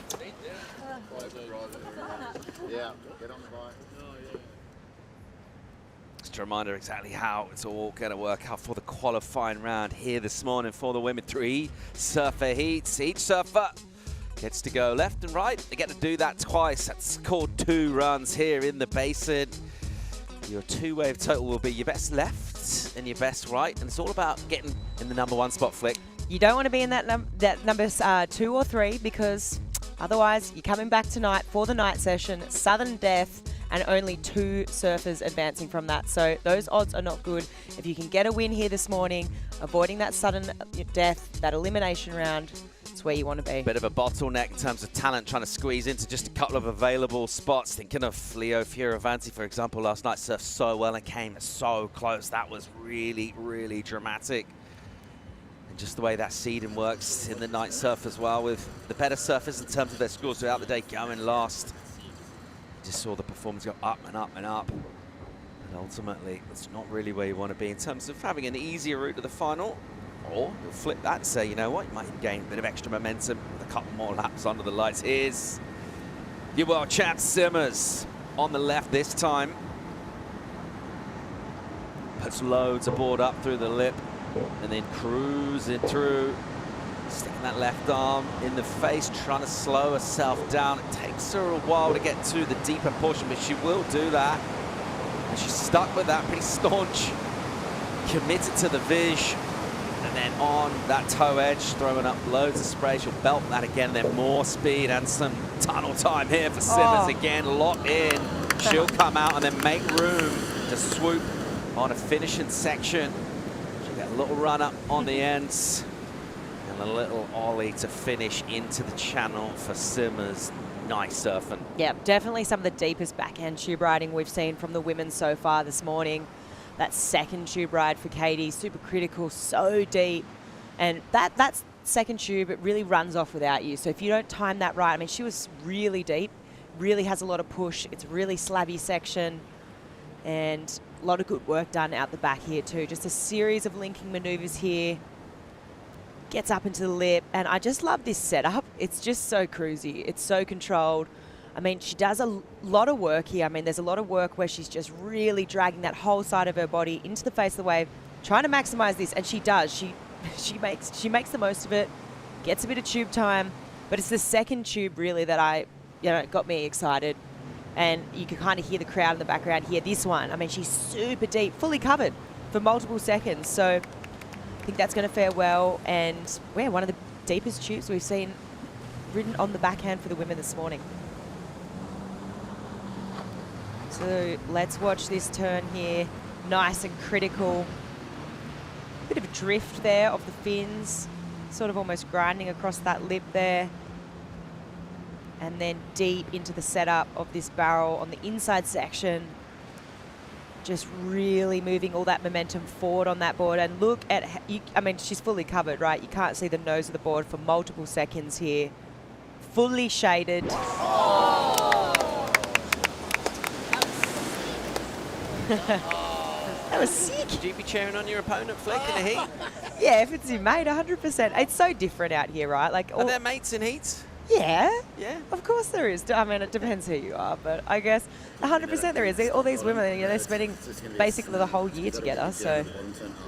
I was like, oh shit, I'm so deep for this. And that caused that. And then I just shot out. It threw you out, yeah, exactly. Exactly. But Sick wave though. Keep moving. What do you want? do you have any water? I don't know. Ask and you shall receive. 6.4. Nice. 6-4 for Caity. For some deep commitment to the tube. We did really see that one go super hollow a couple of times. Committed for the first tube section and then got in really late and really deep, as she was saying there in the appraisal. Crucially as well, that wave just had a moment on it. There's something to get excited about. We saw Macy and Sakura clapping, cheering on. I wonder if it's possible with your body to kind of clap and look like you're being encouraging, but your eyes just descend. Daggers. Honestly, I think it's just so different, right? You're not really competing against you are, but essentially it's yourself. You've got to Must be hard to not want them to fall off. Come on, be honest. Here we go. Here is Macy opening up on this running ride. She knows all about waves of this shape. She'll go for the tube, getting real low. Super tuck behind the curtain. Nicely done. Super cruisy. The style really good. Making it look easy, effortless, full flow. There's a nice turn with a bit of back foot pressure and a clip onto the crumble. Callahan again up into the lip and down and in and driving and flowing and exiting. Callahan with a finishing section. Really nice wrap. Holds the rail. A lot to admire in that surfing. Yeah, that was really good. It seemed like she obviously acknowledged where the mistakes were before on the previous ride. You know, she got super deep on that first barrel, but it kind of put her out of rhythm for the rest of the wave. And so she still maximized the tube time both times, outside barrel, inside barrel, but a series of nice rail work too. And I mean, when I think of Macy's strengths, she's obviously got that big open face carve on her forehand. So let's see this technique here. I mean, Macy's so good technically on her forehand here. Obviously, you know, now living on the Gold Coast, spending lots of time at Snapper. We saw her on the Challenger Series last year get that 10-point ride from behind the rock at Snapper for doing barrel work similar to that. And then series moves, gets a little bit hung up here, but it kind of puts her in a good position, super deep, coming from behind. I feel like the judges are going to like this. I mean, I liked it. Had a good feeling to it. So just to clarify, Felicity Palmer too, what you're expecting me and the entire surf world to believe is you're in a heat with someone, you're not hoping that they're falling off halfway through their ride. Well, look, I'd like to hope that, you know, there's good people in this world, Paul. Okay. Like myself. Okay. That maybe not like you, that maybe have some bad juju coming their way. Hey, we're backing up another 16-hour day here. Things might get rough in the booth. Love this work on the end from Macy. A beautiful line, really nice read. And just feel like momentum building throughout a score, throughout a ride, that flow with the wave from section to section. You can see surfers get more into their zone of just expressing themselves with their surf and not thinking too much about what they're trying to do, not trying to catch up with the wave or match it, really just flow.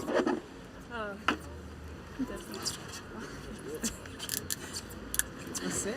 Good job. I kind of like mistimed every time, but The you know, last one may have been 10. you can't always nail it. What?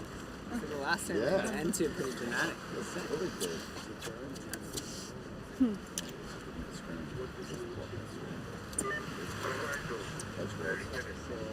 Coach Wars. Yeah, I literally could not find the shove section. No, that was hilarious. I was what? We just cracked up straight away. It was like, oh, it said there was a shove section. There's no fucking shove section.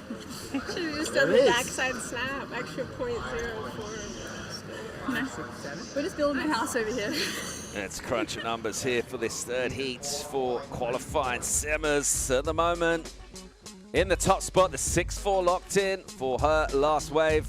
Puts her in the driving seat in this. Actually kind of similar though with everyone, with one decent score and then the backup significantly more modest. Yeah, for sure. But, I mean, you look at the numbers that both Macy and Betty Lou are chasing. I mean, they're relatively small, so there's still room for movement here. Only chasing a 4.34, both of them.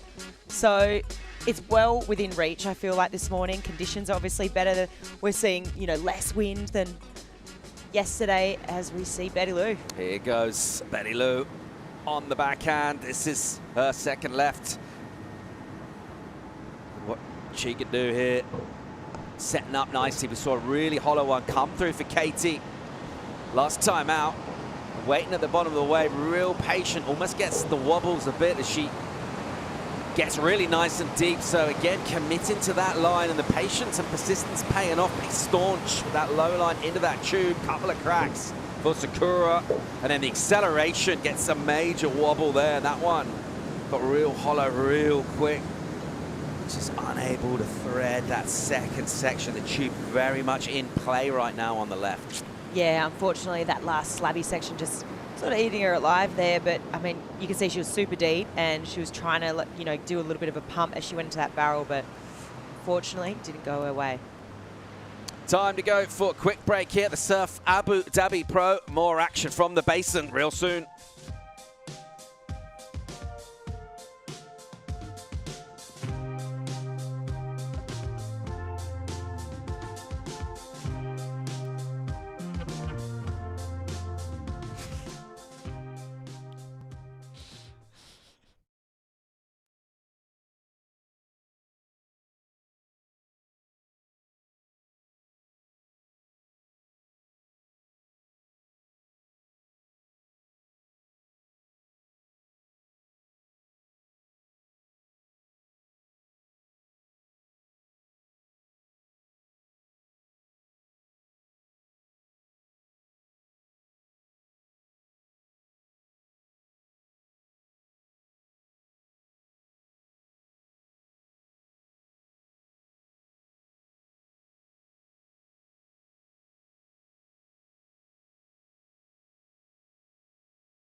A flyby of the basin from the Surf Abu Dhabi flight cam.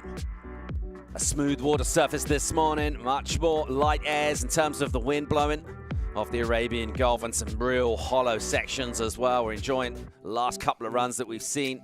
Some major tube sections offering points for surfers able to get deep and crucially get the exit flick. You need to come out of your tubes as well, but a dynamic situation with some variety in terms of the wave and that read that you get from your years growing up, looking at the ocean.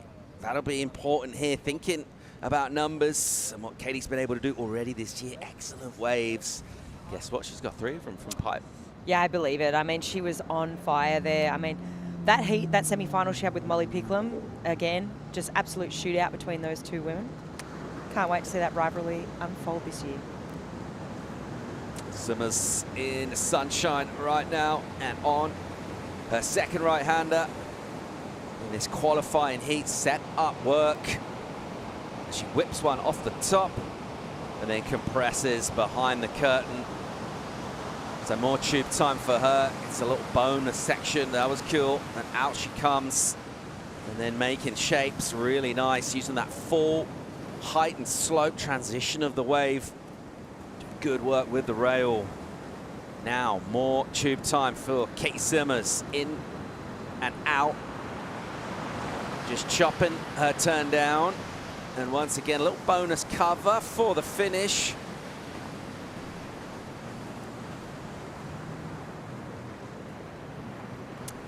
I really like that. Favourite wave of the heat so far. What'd you like about it, Flick? Well, you know what? I think for me, it was just her read on it, the pace. The pace was perfect. She didn't look too rushed. For me, rhythm's a big thing when I look at this wave, especially the takeaways from yesterday watching the men. And to me, it didn't look like Caity was fighting to stay, you know, keep up with the pace with this wave. She wasn't rushed, locked in a bit of tube time here, but this performance section 2 gets nice and steep. I love that she's able to go to that open face carve, mixes it up with a snap, another carve, and then just lines up this inside. So obviously her highest score on the left, that 6.4, and she's looking to replace the 3.6, and you know what? I reckon she's done it. As we see this super slow-mo of just this beautiful technique. That first section there gets a little release of the fins and then hits this tiny bit of coping. But just perfect technique where you can see there, shuffled those feet really far forward for that inside slabby barrel section. Really well put together wave for Caity, and I'm sure that she's going to improve on this situation. How do I surf the end of the Well, it was pretty much like that. It felt way better though.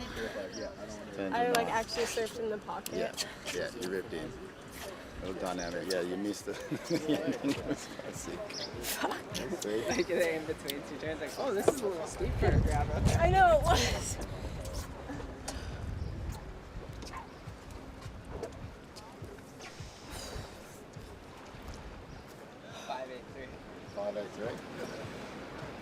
I was like, I'm not even gonna try the drop wallet. I'm just gonna make this fucking wave. At the end. Yeah. The end turn before the last barrel. That was better.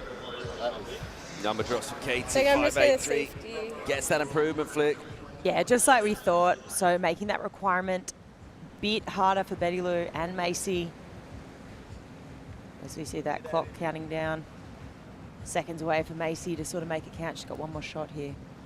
Coming into this as a wild card, bit of a sort of free hit in terms of what your goals are compared to everyone else. It's really, I mean, it's quite early to start getting into chat about the cup, but you know, there is that pressure on tour. Coming in as a wild card, where's your head at the moment? Oh, let's have some fun. Let's get through some heats. Let's make some cash. Get some tubes. Good for the Challenger Series. Go on the road. Go for a bit of a travel. Let's get some tube time. Wave pool action. Hang out with me mates. Not a bad day in the office.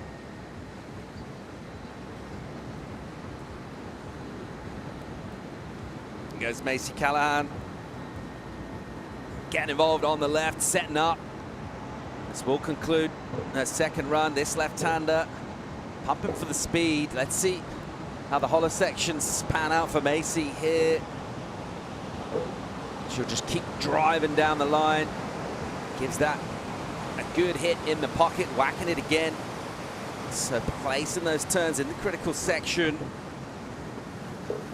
Oh, that one will just run away and just doesn't quite get the line she was after to try and find the tube there.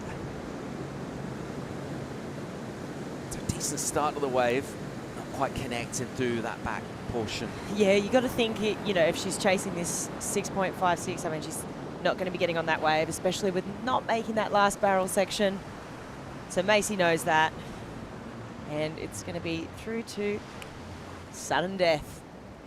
Night session. Let's break it down here. So let's see what went wrong on this inside section. Just gets a little bit caught behind and then just lipped in the back, and she knows it. What an elegant dismount. You don't get points for that.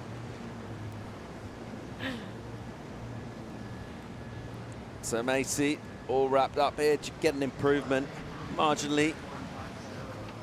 Not to the order of magnitude that she was requiring. We'll see her later, and it will be a solid day for surfers unable to make it just in terms of hours spent down here. I mean, everyone was hanging around yesterday anyway and just vibing on that evening session, but you think if your heat doesn't go great here this morning, you come back later, don't get any chance to surf yourself back into form. You just got to show up, blow up tonight.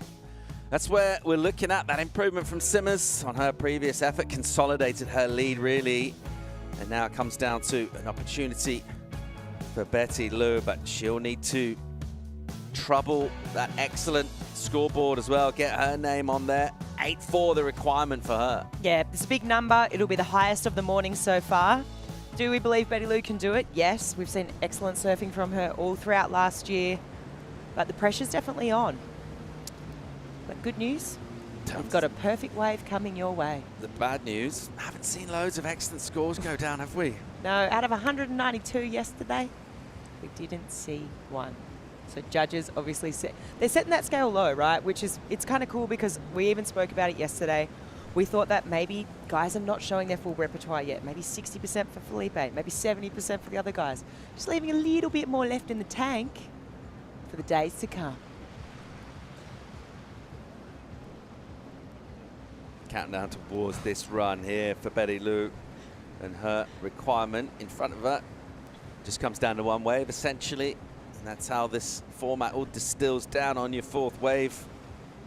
If you're not in that first place position, the number for you to think about, which is really just trying to go and do something really quite special, significantly better than anything she's been able to get or anybody else so far throughout the round. That is a solid number. Let's see how that plays out for her here in this pressure environment. We talked about how different it is for everybody. So it's very much the level playing field in terms of getting out of the comfort zone and just the sort of stuff you're used to surfing in, the kind of lineups that everyone usually operates within.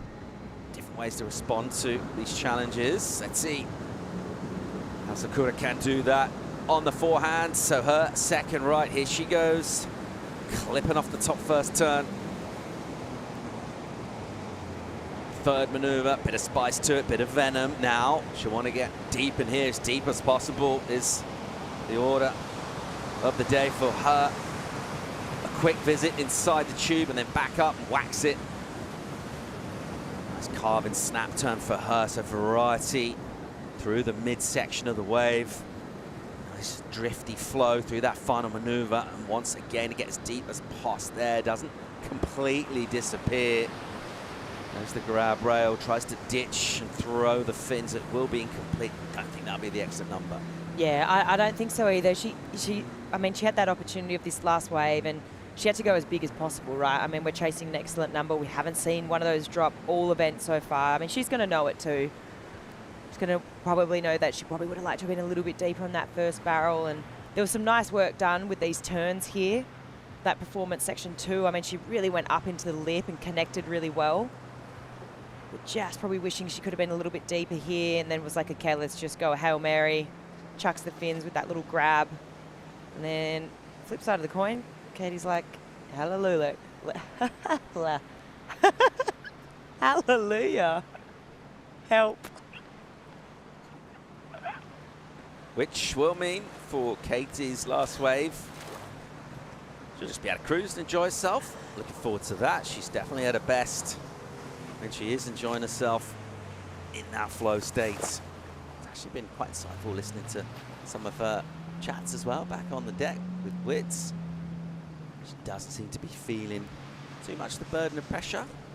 Everyone seems pretty cool, calm, collected in this heat. I mean, they're all friends as well, you know, so they're sitting on the deck, they're on the bikes, warming up, having a good time, sharing some John Dories on the deck. Know what that is? Stories? Good boy. It's also a fish. So Caity Simmers will get the advancement here to the round of 16. We'll see Johnson, Callahan, they'll be in the night surf, the pressure cooker under the lights tonight. Just 2 surfers will advance out of 12. And it will be the leaderboard format. It will be a run a piece. Your single best score will count. That's how it works out. And it's straight to quarters, excuse me, isn't it? Straight to quarters for Caitlin. That's where she'll go into the final 8. She'll also have another crack here. To be a world champ, to become one of those icons, you've got to have something unique and different. How do you sum up the differences that Caity Simmers has brought to surf? What is unique about her? What's unique? It's the different lines for sure. But I think it's also just the personality and just being authentically herself. She brings that to tour, and she's been quite vocal about it, just showing up and being herself. And beyond her surfing, I think she's just inspiring that younger generation to also do the same, which is really cool to see. Definitely feels like a shift in a lot of different ways on the women's side of the tour, that's for sure. Yeah, always interesting to see how that sort of competitiveness manifests as well with people. Do you go that kind of classic route of kind of going inside yourself a bit, becoming a bit of a fortress, kind of shut yourself off, or do you go? Everyone at this level is super competitive, whether they let it on or not. If you're a world champ, you are highly competitive, you know. It's goes without saying. I think if you're trying to disguise that as if you're not, you're dreaming. Free hit here for Simmers.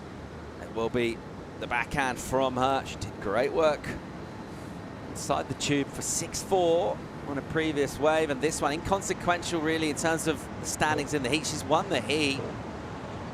She'll win a bit of tube time here with nice technique, the stall and break, get inside and stick with it, really good. Nice. And just extended time, real deep for Katie. And then a really cool jam. Look at the connectivity off the bottom as well. Won't get a second tube section. She won't be too bothered about that. That would look cool from the inside. Nice view on it. Great read on the wave again. And also, talk about her being a true original. Just something distinct and different about her line. Yeah, there is, for sure. And I think when I was coming into this event, you know, I've never commentated one of these events, and you're thinking, okay, who's going to do well here? And this event, there's going to be repetitive surfing. There's no doubt about it. It's the same wave, right? However, you need someone that's going to have creativity, someone that's going to draw those different lines. And you think to the surfers that do have that creativity within their surfing, and Caity Simmers is definitely one of them. She's exciting. It's what we've been talking about the last whole year on tour.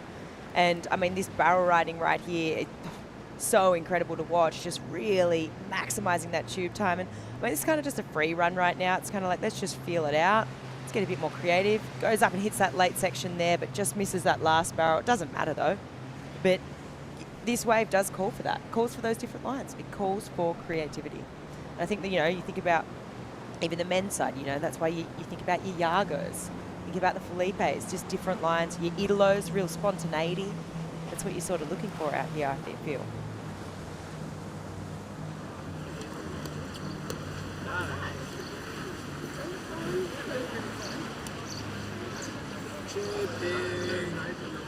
Counting up the seconds like you need more tube seconds in your life. Well done. Nice clean.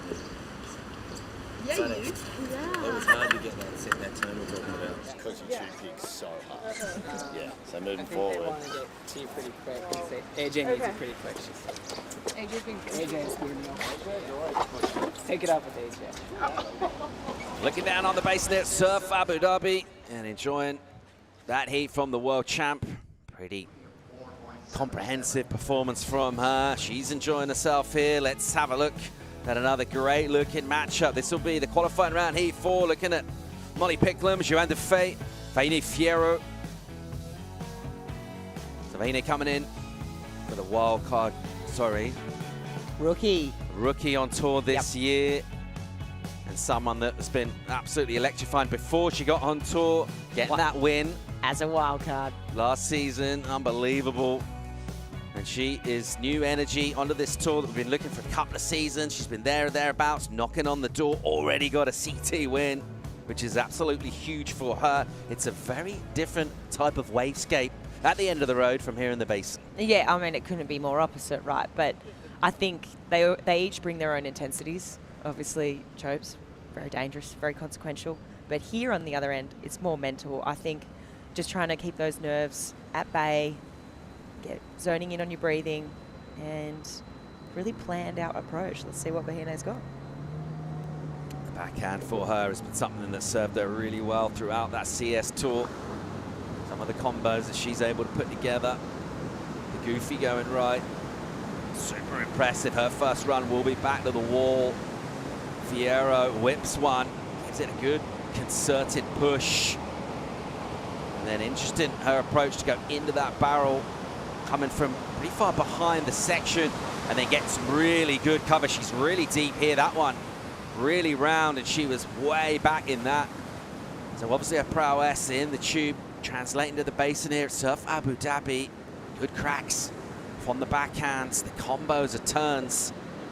See as she mixes up the body position, getting inside that tube, putting up a hanger on the backhand. Another nice hit to finish. Great opening for Vahine. Yeah, that was super strong from Vahine. I think when I think about her strengths, obviously you go to her forehand tube riding in big slabby waves. But my other strength for Vahine is definitely her backhand attack. I mean, it's what got her onto this championship tour. Her strength on the Challenger Series was that series of backhand whips that she's got.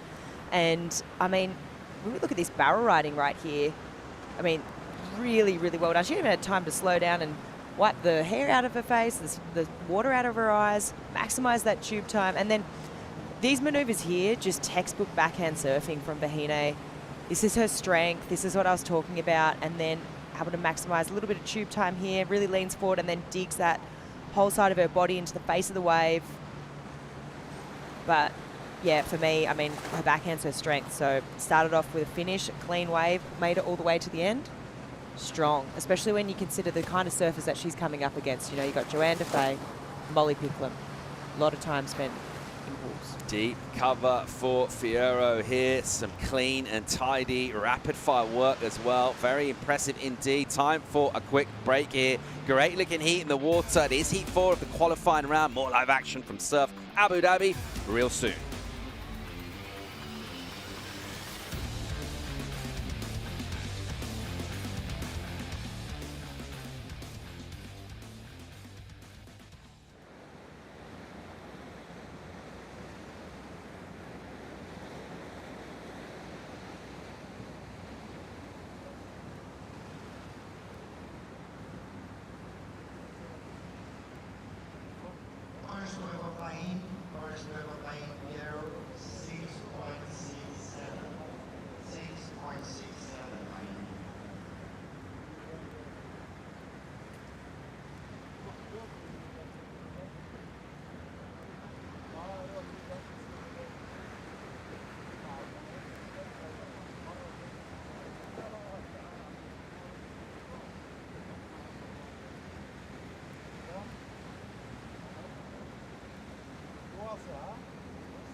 Welcome back to stop 2 on the Championship Tour, and it will be a first look. Surfers like Joanne Defay, who had to sit out the Pipe Pro with injury. She's back to full health here. She's amazing on the backhand on left. She's pretty good in the pool too, having the win at the Surf Ranch. Here goes Joanne Defay, swooping down the line, looking for cover. This tube section is paid off with points. She can't quite get locked in the early part of the tube and decides to come and get on the maneuvers. A hit into the lip. This section of the wave offering her opportunities to go with those combos on the backhand late into that last section. A little too late, maybe just a touch off timing flick. Yeah, it definitely felt that way. I think even from the, the very beginning of this wave, I think she was just a little bit out of rhythm, and this wave does a good job at keeping you honest, for sure. It's very humbling, and the moment that you're out of rhythm, you're just trying to play catch up the whole way. Joanne's strength, I feel, is her backhand too. She obviously comes from Reunion Island, got big long lefts there, so she's no stranger to lefts that peel fast. However, I feel like that was maybe a little bit of a miss. Let's have a chat with the world champ. She's with AJ. Thanks so much, Paul. Kaity, so fun to see you out there in the basin this morning. You just seemed like you knew exactly what you wanted to do, knew exactly what you wanted your run to be. How much do you enjoy this format where you can plan out a run like that? Yeah, it's interesting. I mean, I just, honestly, it's so hard here to be seeing this big blue train coming at you and then creates this wave, and then you gotta just somehow tell yourself to be calm. Yeah. And it's I swear my legs were burning 3 times more than in a free surf, just from nerves, and just felt heavier in the comp. And yeah, and then my first wave I felt so tense, and I was like, what am I doing? Just surf. But it's hard because you're not even you're not in the ocean, so you can't get a little practice wave or anything. You just gotta straight up perform. And I mean, that's what makes it that's the cool thing about it, because everyone's under the same amount of pressure as you. It's everyone's in the same boat, everyone has the same exact wave coming towards them. So yeah, but honestly, it's just, yeah, it's fun. I don't know, getting a long barrel on the left, that was really fun. The other thing that's so fun is watching you guys interact between your waves. It's so different from most of the events that we have in surfing. But Skater, you have a little bit of experience just seeing skate comps work like this. How do you feel like the similarity is, and just the vibe of competing and watching other people compete? Yeah, I mean, I love Macy. She's the sickest, and Betty Lou is coaching with Tommy now, so we've been hanging. So it was definitely a heat, and that we were oh dang, why did they put us all together? They're trying to tear us apart or something. But it was just so funny. All of us kind of just did not do well on our first couple waves, so we were kind of just laughing about it. And I guess that's the fun part of it, is it's a skate contest, and you're just, yeah, you can plan out your run, and you can you come in on land and talk with the people you were up against, which is pretty funny. But yeah, it's interesting. It's definitely similar to a skate contest. And before this wave goes, this bottom of her board, you guys, this also inspired by Nora, friend of yours who skates. So pretty sick to see the artwork on display. Thank you very much, Kaity. Back to you. Thanks, AJ. Pick up Picklum here on the forehand, slicing in, and expect plenty of venom and grit from her as she gets her teeth into this. Maneuvers outside, pretty crisp, and then finding cover in the pocket, stalling, back arm stuck in the face. Out she comes with a pump with speed. Lets the first little crumble go so that she can go into a carve and snap, and then double pump, bang, into the lip line. Picklum with plenty of speed to come through to this steep tube section. She's real deep. She got a couple of quick kind of those squirty pumps into that, but didn't quite get enough to carry her through. Yeah, she was obviously too deep for that last barrel section, but I think what ended up happening was a couple of turns before that she sort of got a little bit caught behind there, a little bit sticky, but there was a lot of good work done before that. And Molly's someone that really impressed me in those practice surfs, those warm-up surfs, and the days in the lead up to this comp. Let's have a look. Nice arcing maneuver there. straight up into the lip, nice acceleration. And then she's just trying to maximize that tube time. Double arm stall in the face of the wave there. And she goes for this open carve here, brings it right the way back around, up into the lip. And then just here, that little section there, she's getting that little bit caught behind before she even enters that tube. So gonna let that one run away, and probably gonna need to be potentially chasing something a bit bigger just to keep it pace with Vahine, already dropping that 6.67. So that was a nice turn there. If she would have got the completion here, I feel like she would have been keeping it pace with Vahine.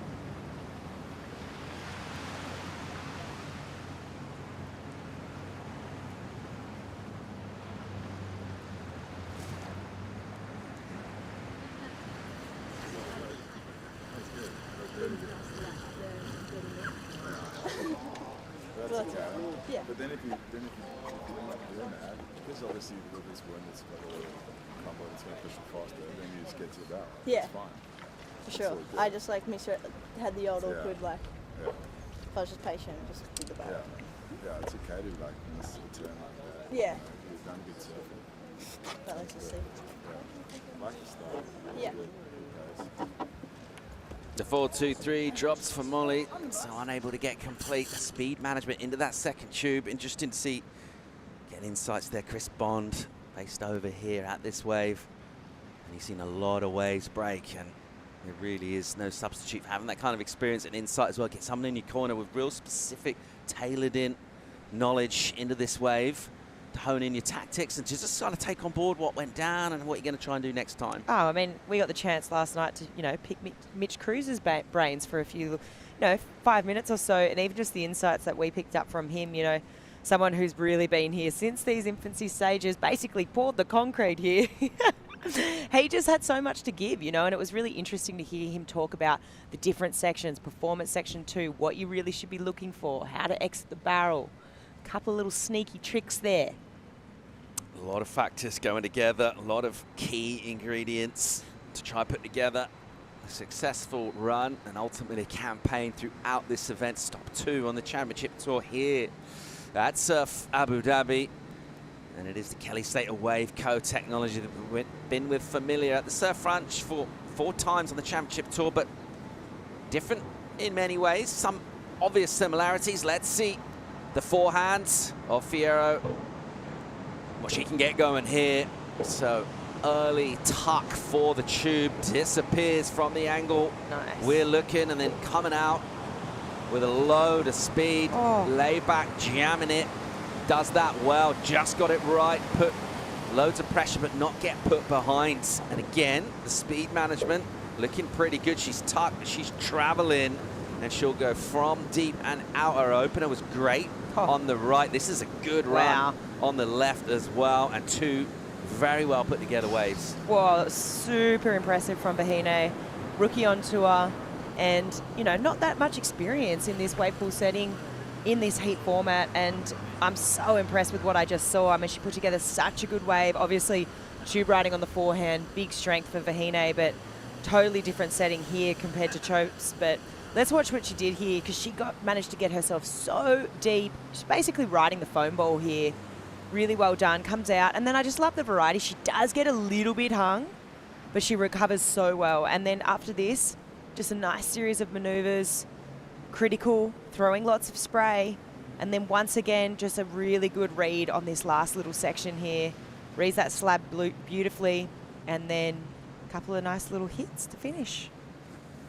Really strong rookie showing thus far from Vahine Fierro. Good number on the right and a decent looking performance on the left. We'll get that score when we come back from break. More live action from Abu Dhabi real soon.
when it's coming to showing up and having no pressure in the wave pool systems, Joanne Defay is on the top of the list. When we focus on the CT by the numbers, she's got the highest average on the rights in the wave systems on the CT level, winning the event in Lemoore, California.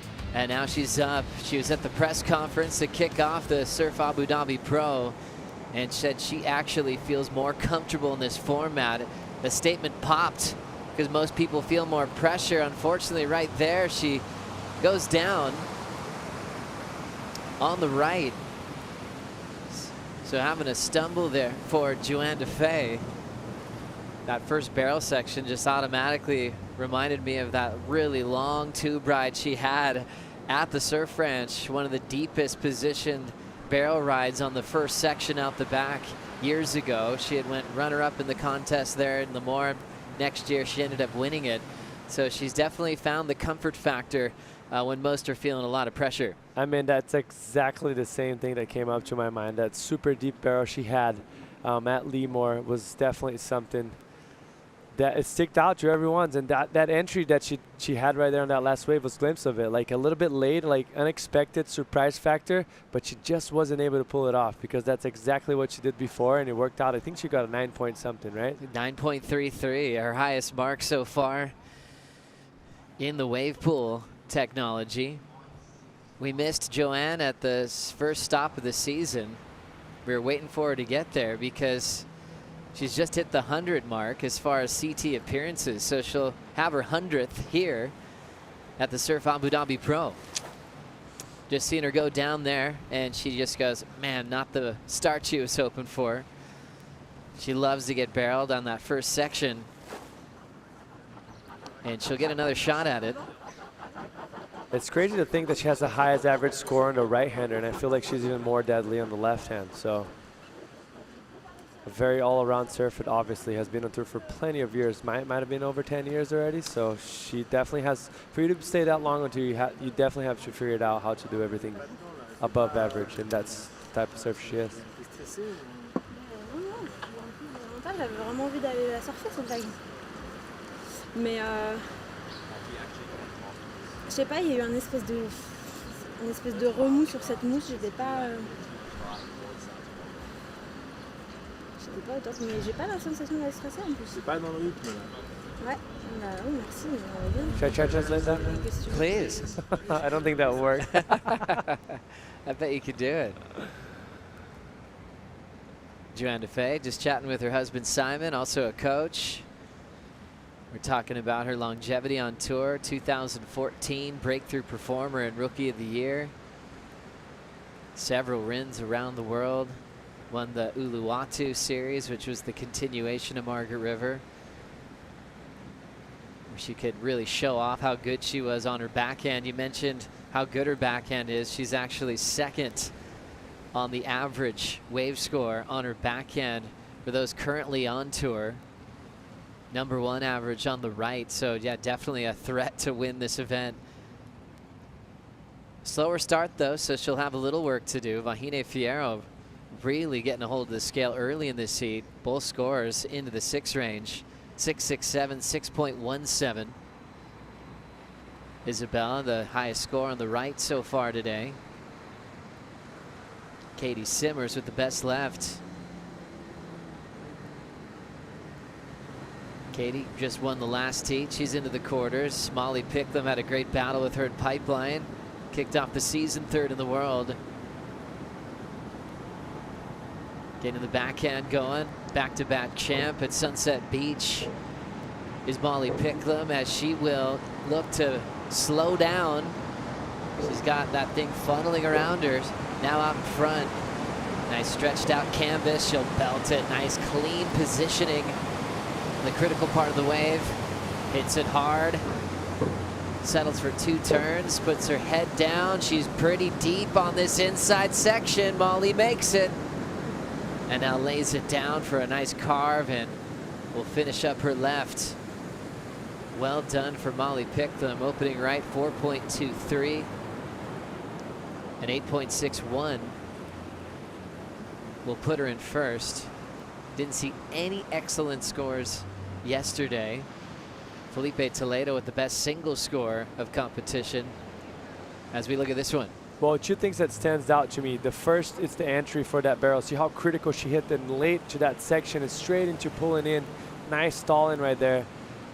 Does a lot of damage in the in-between as well, which is usually where the surfers are opening up. Look how critical she gets, keeps the speed, and just finish it off with the cherry on top. Like, that was probably the deepest barrel we've seen on the men's and women's side on the inside section. Look how deep and how extended she actually stayed there for a long time.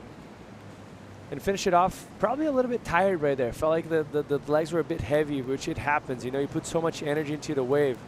But, man, the job was done for her. That's going to be a healthy score for Molly Picklum. Beautiful surfing, very critical, aggressive, kept the flow throughout the whole wave, didn't block once, and got probably the deepest barrel we've seen it so far on the last section. So that was very impressive. Look how critical that turn is, how her nose comes. She brings her board all the way back in, but still comes out with speed. And here, putting all that weight forward, trying to get that track, that low road that it only offers a little bit of room in it.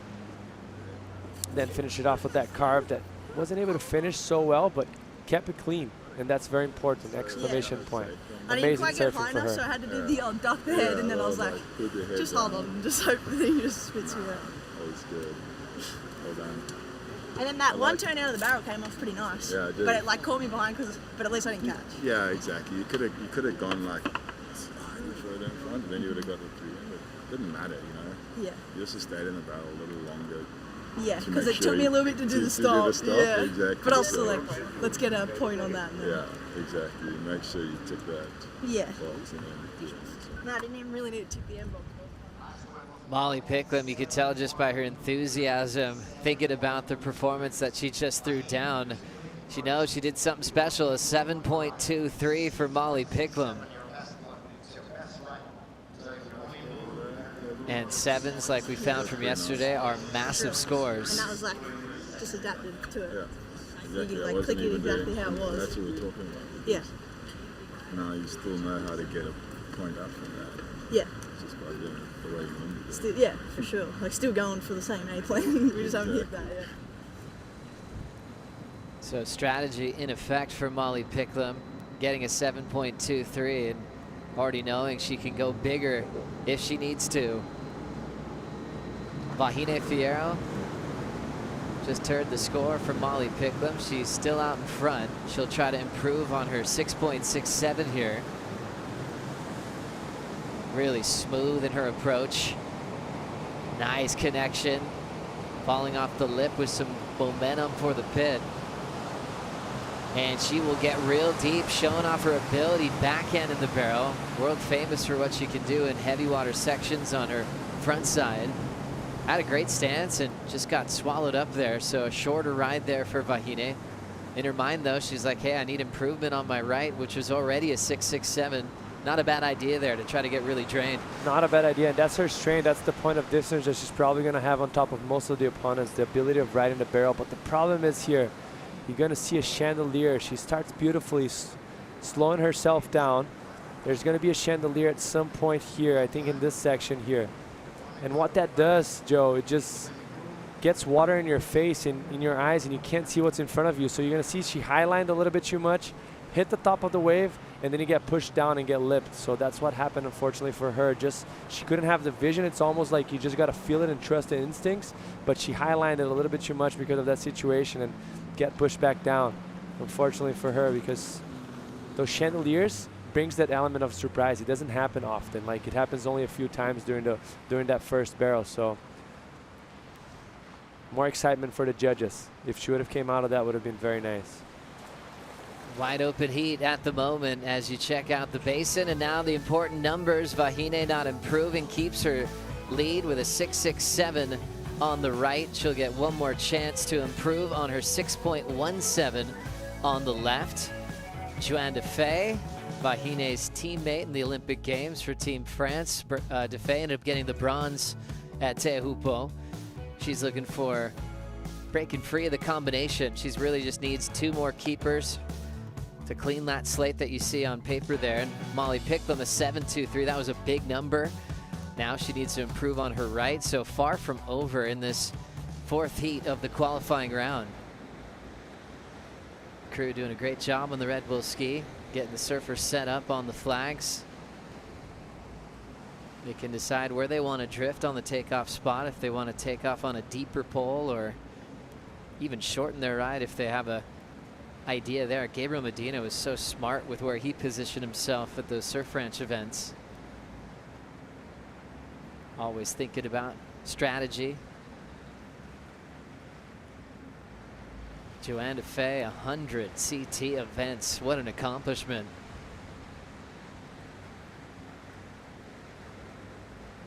And one of the most consistent in the wave pools. It's now becoming very important for surfers to change their training program, to get out of the ocean when they can, to get into a wave pool and get extra practice in. They're popping up all over the world these days. And it's kind of a nice changing moment for a vet like Joanne to have a really smooth, progressive act when the wave pools start popping up. I mean, a lot of sports could probably go through changes, but a platform change, I mean, it was so massive when we had the first CT event over in Lemoore. I mean, there had been a couple in the past, like one in Pennsylvania, but the wave wasn't world class back in the 80s. This is world class surf here in Abu Dhabi. Joanne Defay loving her backhand attack. A couple of nice, powerful sweeps off the top, pushing a bit harder. She'll hang onto her rail and just be running down the line. Looks to hold her rail, really just out in front of that whole section. Back to the lip, subtle air drop. Keeping herself real critical in the pocket. Her backhand surfing last year was some of the best I'd seen in her career. As she puts her head down, she'll make that inside pit, setting up a little redirect and a little tap on the lip line to step off. So Joanne was looking for improvement on a right and a left on her second run. So right there, she wants to get rid of her 3.83. Yeah, most likely she will. That was solid surfing for her. Lacked a little bit of depth on that first barrel. Made it up on the second one, which is a very hard one, very compact and small. As you see her right here in that first barrel, she's trying to slow herself down using that outside part of the front leg, but can't quite get in there. And that was a very critical turn. Once again, another one down the line.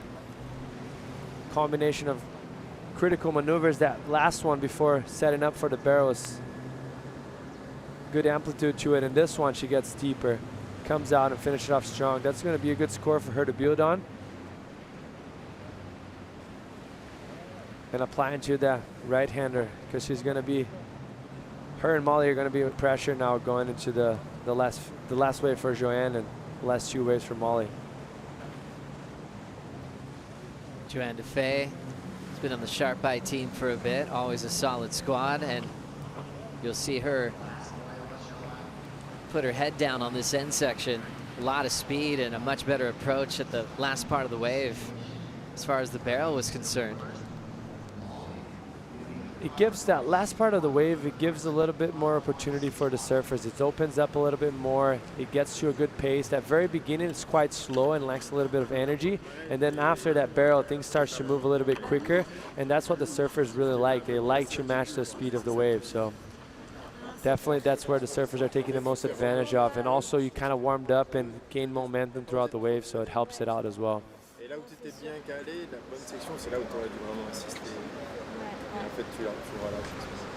Non, j'avoue, c'était pas. Je suis pas méga à l'aise dans ce barrel-là. Là, c'était un peu dur de. Et puis en plus, je sais pas si quand j'attendais là-haut, il y a pile un moment où c'était glacé, il n'y avait pas de vent. Enfin, comme si, tu vois, je me suis dit, putain, il va y avoir une section ou pas. Mais bon. Non, je fais une blague, mais bon. Moins de 5 pas, c'est un peu difficile. Joanne Defay gets improvement by a point of 4.83 now on her left, and she'll have one more shot on improvement on her right, carrying a 1.93 at the moment, as Joanne Defay will be in third. She's just going to be really hoping for an excellent score, 8.01 to get the lead off Vahine. For Molly, she's a little bit closer to take the lead off the rookie. Picklum on her third right here, her second right. Her first right was a 4.23, a 5.61. Will put her into the lead. And here goes Molly. Nice first turn. She was able to find a lip early, then into a nice fading cutback. Hits it really in a critical spot of the wave and styles her way into the first tube section. Nice bottom turn for Picklum. Cool carve.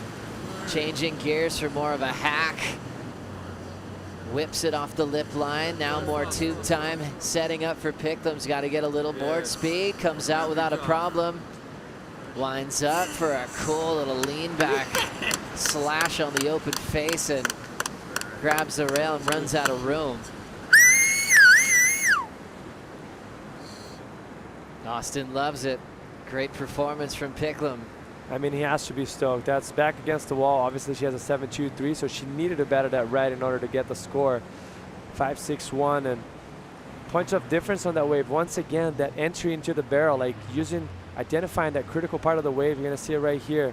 First turn, nice, good release on it. And this is the section I'm mentioning. Starts to bottom out, but she hits it critically straight into the barrel. Not much downtime.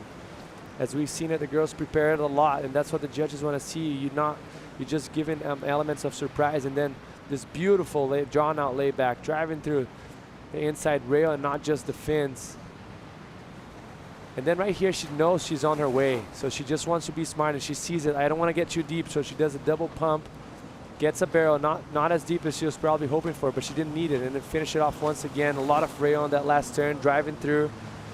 And there's a difference in between pushing your back foot and just driving through the fins and actually using the fins but engaging the rail, and that's what she's doing on that turn. Look how much rail, inside rail engagement that is there.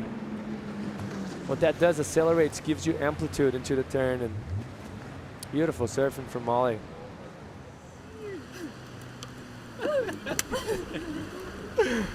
Oh, that was sick. Yeah, it's really sick. Oh, it's definitely enough. It's just how high it is. Yeah, that's what I mean. How safe you really. Yeah. Hey, that turn before valley, it's so yeah, just a readjust. It was mental.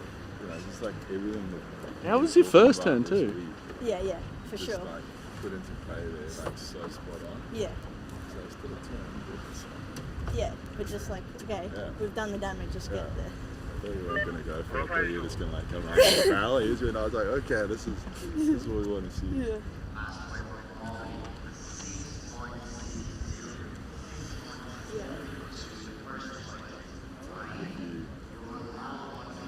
Point difference is on the judges. Yeah. Oh, I'm not surprised. Yeah. I think that I'm not surprised with they look like they're showing it. Yeah, exactly. That's exactly it. Which they're smart. I didn't tell them. But you did it well. Yeah, I did my job. Molly Picklum taking in the score. That bid put her into the lead, a 6.6 on the right. She keeps that one. That was her second right, so she'll have one more left if she does need it. And Vahine Fierro will get a chance to try to get her lead back. The rookie from French Polynesia. Paddling into her left-hander, needing a 7.17 for the lead and a jump right into the quarterfinals. Throwing some nice turns out the back. Carves off the lip into the barrel now already for Vahine. Running out of the hollow part of the wave, she'll now lay that rail down. Leans back into it. Snaps it in the pocket off the lip. Vahine now running into this inside pit. One of the best tube riders on tour. Gets out in front of it and hits it off the top and rides away. Vahine chasing a 7.17. That's her last wave for this qualifying round, heat number 4. If she doesn't get it, she'll be surfing at night. If she does, she could be skipping to the quarters. We still have Another ride waiting for Joanne DeFay. We'll be right back.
The Surf Abu Dhabi Pro is brought to you by Modon, Connected Living, by Corona Cero, made with 100% natural ingredients, and by Surf Abu Dhabi.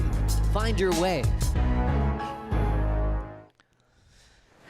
Normal, celui d'avant, t'es trop deep, donc tu l'as toujours en tête et du coup tu vas un peu speeder. Mais dans l'idée, tu me fais la vague complète, c'est le combo que t'as bossé à l'entraînement, la vague est douce, franchement c'est solide, tu fais une bonne série. Okay. Peu importe le résultat, tu peux être fier.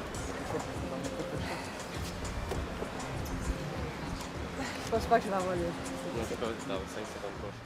Last wave for Vahine Fierro ended up short of 5.53. That's her last chance to go straight to the quarterfinals, so now she'll be extending her Saturday here at the Surf Abu Dhabi Pro. She'll be into the night session for a chance to get back into the quarterfinals, taking the top 2 spots from that night session. Here's Joanne DeFay on her last chance to skip to the quarterfinals, needing a 9 on this wave. Jams it, risky turn there as it bottomed out. Looking to arm bar that wall to control the speed. She will reemerge into the sunshine. Drives a nice top turn carve. DeFay hitting that big section. Still in attack mode. DeFay has one kind of late coming down on top of her. And a climb when it's starting to really get hollow is a very difficult maneuver in this wave pool. So one of the most dangerous in the surf pools over the years. Might be dealing with a longer Saturday today. Yeah, it looks like it, Joe. And that was more like Joanne, you know, like more aggressive, very solid on her foot, sure-footed, no downtime, keeping those rails clean. But as I was thinking, she was going into a very healthy score. Maybe not the 9-point ride, but something she could build on and gain confidence for the night ride. She just mistimed right there. It was one more turn that she should have done. Should have went straight into that barrel. Came out clean. So luckily for Molly, she sees herself in the quarterfinals already once again. And she also has one more chance to ride a wave, which is a huge bonus. I mean, world-class surfers on tour, as you know, Jesse, it's pretty hard to tell them, hey, you're only going to get 4 waves today or 2 waves today. And some of them, for the women yesterday, having to watch all day. It's really a rare concept when they're in the middle of a championship tour event. Checking out the numbers, we will see Molly Picklum skip to the quarterfinals. A job well done, and a bonus left because she doesn't need any improvement is about to happen. And these numbers count, though, for Vahine and DeFay, just for the order of the rotation in the night session. We saw that last night with Leo Fioravanti having a giant combined total, actually one of the best from opening day, where he was just upset by his rival Kanoa Igarashi he got to wait till the end as the #1 seed. He was basically that air reverse away from making it into the round of 16. And that can sting so much. Like if you're not capable of like wiping that off and moving on into the nighttime, at least they had a few hours in front of them to actually do that regroup. But sometimes it hurts. Like just to start that strong with such a solid, healthy combinations of left and right for Vahina right there, and then Molly just put her in a different gear in the last few waves and making the most of it, taking that win. Molly understanding the scale because she was watching a lot from yesterday as well, in the middle of singing karaoke with Austin, and she's been riding tandem on the soft tops, on the reform. It's like, how do you manage yourself in between heats in a pressure situation? She's been having like the most fun for sure on tour the last couple of days. How do you manage not getting yourself hurt as well? Because they're Right. getting some gnarly wipeouts on top of the concrete right there. But they're having a good time, and it's translating to her surfing. She's surfing free, she's surfing good, and having a blast. Exactly. Really enjoying her time here at the Surf Abu Dhabi Pro. What a facility. Amazing food, great coaching staff that she's tapping into that understand this wave so well. Her last wave will be a left. She did have a 6.6 on her last right-hander. Her big score is already on the left, the 7.23, which is the best score on the left so far today. Love her connection with those backhand hooks. Scooping herself up and under, and she'll get caught. So that bonus wave will just end up going unridden. And that's why I mentioned those guys and girls are so good at being under pressure. Like as soon as you take the pressure away from them, they let the guard down, and sometimes that happens. You know, like when do you see that happening from Molly? You know, like rarely ever. And maybe just too much freedom right there. She needed that push. She needed a doubt. You know, it's like she needs something to think about it. Yeah, it's like what drives you. And for these athletes on tour, they live off pressure situations. As we break this one down, we talk about her forehand a lot. We had the turn seen around the world at Sunset Beach on her frontside attack. What do you like about her backhand approach? I mean, it's just solid surfing overall, and I love the tube riding. Like, it's a lot of girls can get barreled forehand, but not many can actually have the beautiful style and technique that Molly has. Not in this occasion right here. She overloaded a little bit too much and got caught, but usually that's what I think to stand out from her. Mostly in waves of consequences like Pipeline. Such a heavy wave, and she sends it. So getting the best number on the left today, Molly Picklum is going to be happy moving on to the quarterfinals. Remember, an equal third at Pipeline to kick off her season, where she had a battle with Caity Simmers. Already off to a great start. As we know, she was back-to-back at Sunset Beach, which was stop 2 for a couple of years. So with that venue taken away, that's a couple of big wins for her. She's adapting quickly now to understand the system here at this venue in the Middle East. Fierro and DeFay will be surfing again here in the night session. And we're not done with this opening round. We've got heat number 5, Tatiana Weston-Webb, Gabriella Bryan, Sally Fitzgibbons.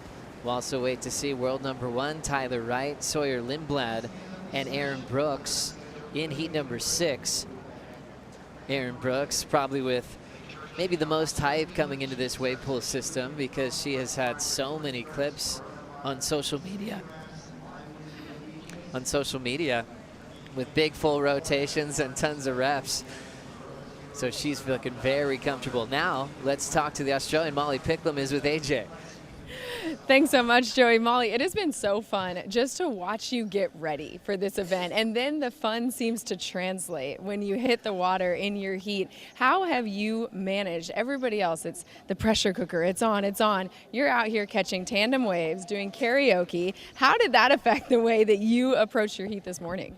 Yeah, of course, it's like a pressure cooker. It's hard. You get like only a few chances and you don't really get to surf that much. So, but yeah, I don't know. You can only take it so serious, right?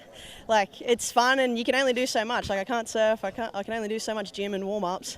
And we got a lot of time. So, and I also have Austin here, and you know, it's been so fun to just hang out and yeah, just like cruising, singing. It's been good, eating good food. The next Australian Idol, in case you haven't seen WSL social channels this morning. But with that, you get a chance to move on to tomorrow, skip the night session. How critical is that for you at this second event of the season? Yeah, super critical. It's such a funny one with this. It's like if you don't make the next day, it's kind of like your ranking and like your results really weird. You kind of don't control that much. So yeah, I mean, I'm happy to be through and just miss that night session completely. Although it would have been fun to do a couple more boogies in the night with the lights. But nah, it's all good, and I'm stoked to be through to tomorrow for sure. We'll see you then. Thank you. Thank you, AJ. Thank you, Molly. So right now we're going to take a little break because we've got Heat 5 and 6.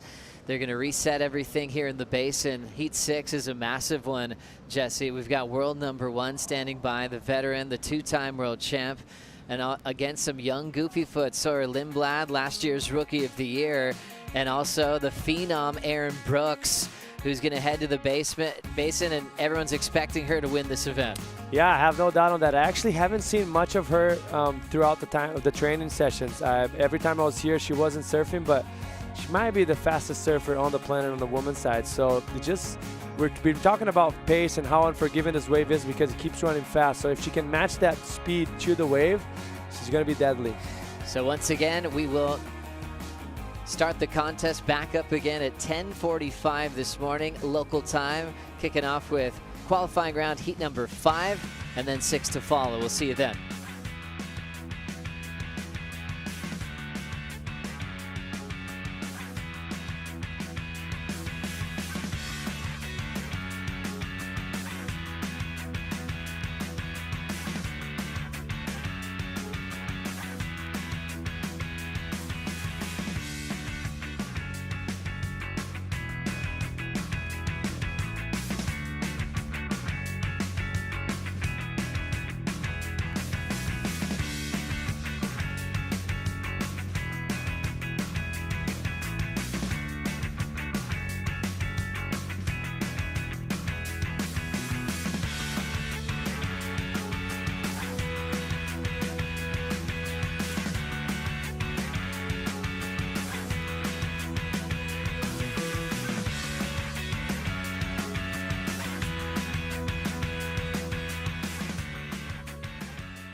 The Lexus Pipe Pro presented by Yeti is on like popcorn.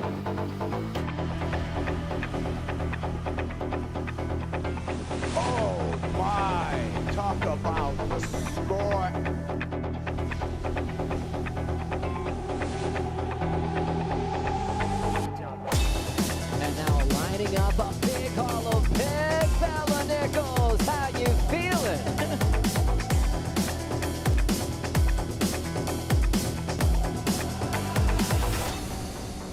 It was an incredible day. I think when we rocked up this morning, everyone was sort of surprised at how much swell there was. It overperformed and just kept getting more and more groomed throughout the day. The performances were next level. Some of the matchups were insane. 2 10s, I mean, what more could you ask for?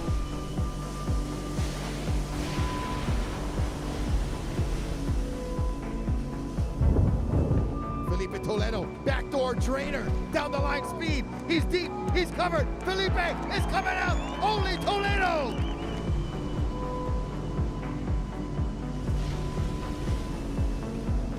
Oh, red, white, Allen Cleland Jr. Hola, senor. And backdoor.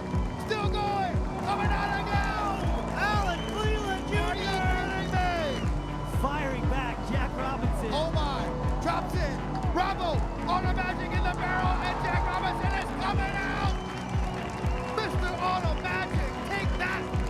Check out this number, our first perfect 10 of the season.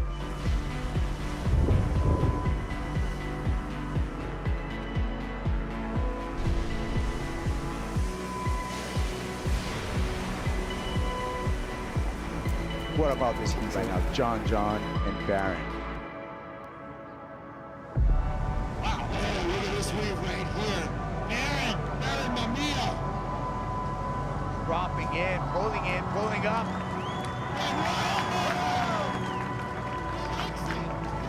The ultimate thing you want to do is get a perfect ride, and Baron Mamiya just did that. Check that out. 10s all the way across the board. As we see John out the back. Big backdoor barrel. John in a cave. He's driving through. John Flores finds the exit. Wow! What an incredible heat. Like, absolutely incredible.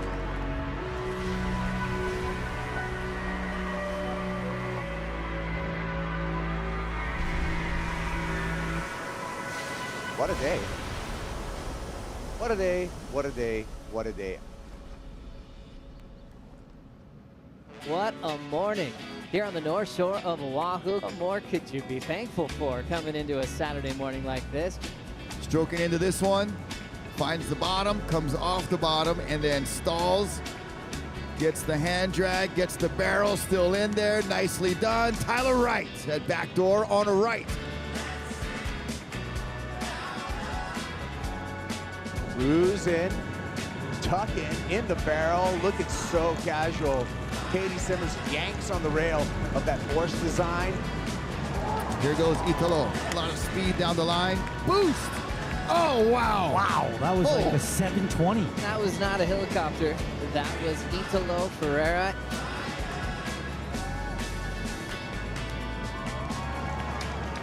Here we go, Ian Govea. He's going backdoor. He's grabbing rail. He's slotted. He's pitted. He's barreled, and he is coming out. Wow. Ian Govea on a dream run here at the Lexus Pipe Pro.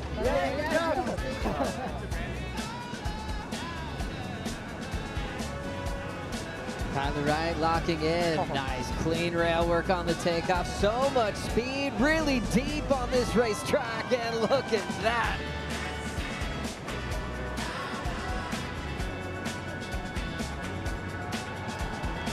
I mean, what a battle between these two rivals. Oh, in the barrel, that is Caity Simmers, and she's coming out. Barron going left, grabbing a rail, Barron in the barrel. Barrel and Barron, my man Mamiya coming out. Eo on the hunt for wave number 2, pulls straight in a back door. He's driving, still in there. And he comes flying out. And we're closing out this final. It is the veteran, a 2-time world champ, Tyler Wright, taking out the Lexus Pipe Pro presented by Yeti. Australians are screaming on the beach. Leo now taking this wave up and under. Still traveling, he's holding his line well. The Italian needs to make this thing, and he does it. Barron now rolling in, wave number 3, super hollow. He's got the pace, Mamiya makes it again. Officially getting it done for Hawaii. Lexus Pipe Pro champion presented by Yeti. Barron Mamiya, now your world number 1. This copyrighted event broadcast is produced by the World Surf League for broadcast around the world and may not be retransmitted, reproduced, rebroadcast, or otherwise distributed or used in any form without the written consent of the World Surf League.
Sometimes you gotta slow it down for you feel me? My gang, my clique, my talk to me. Gang, clique, squad, crew, came, big, mob, boo.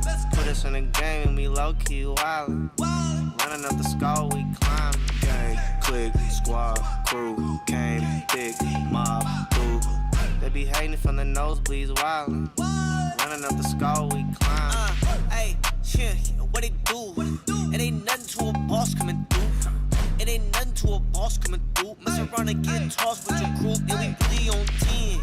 On 1. Whole gang in this thing going down. Say we really on 10. On 1. Hey, you already know where I'm from. Hey, click, squad, crew, came, big, mob, boo. Put us in the game and we low-key wildin'. Running up the skull, we climb. Gang, click, squad, crew, came, big, mob, boo. They be hating from the nosebleeds wildin'. Running up the skull, we climb. Now we up and we outie. Whole gang in this thing get a rowdy. For the music in my body. We done woke up the hood, bro, I'm sorry.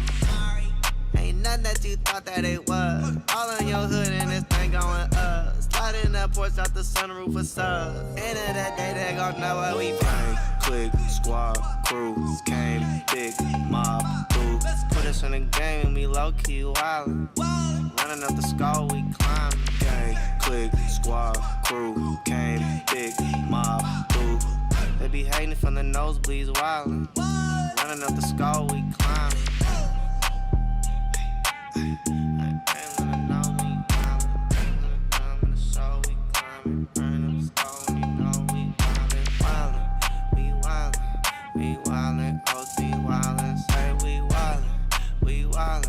We wildin', OT wild, we wildin'.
take it home.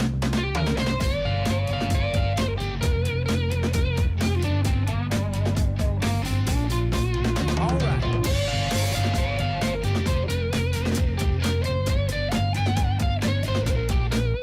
Yeah. Hey, just give me one more chance to shine.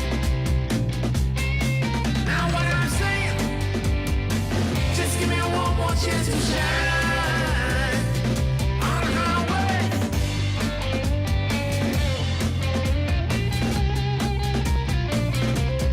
Now what I'm saying, just give me one more chance to shine on the highway.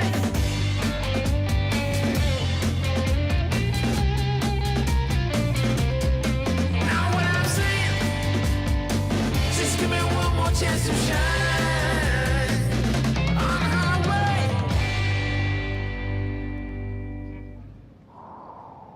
Take the risk, big time, big play, gotta hit the rewind. Who you got? Pick a side. Rock star lifestyle certified. Wins, wins, wins, wins. All I know, we gon' head to head, go toe to toe. Let's see who wins. Wins.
My heart is beating like a drum, burning like the sun. I've only just begun. My blood is running through my veins, it's hitting me like a train. Some things you can't explain.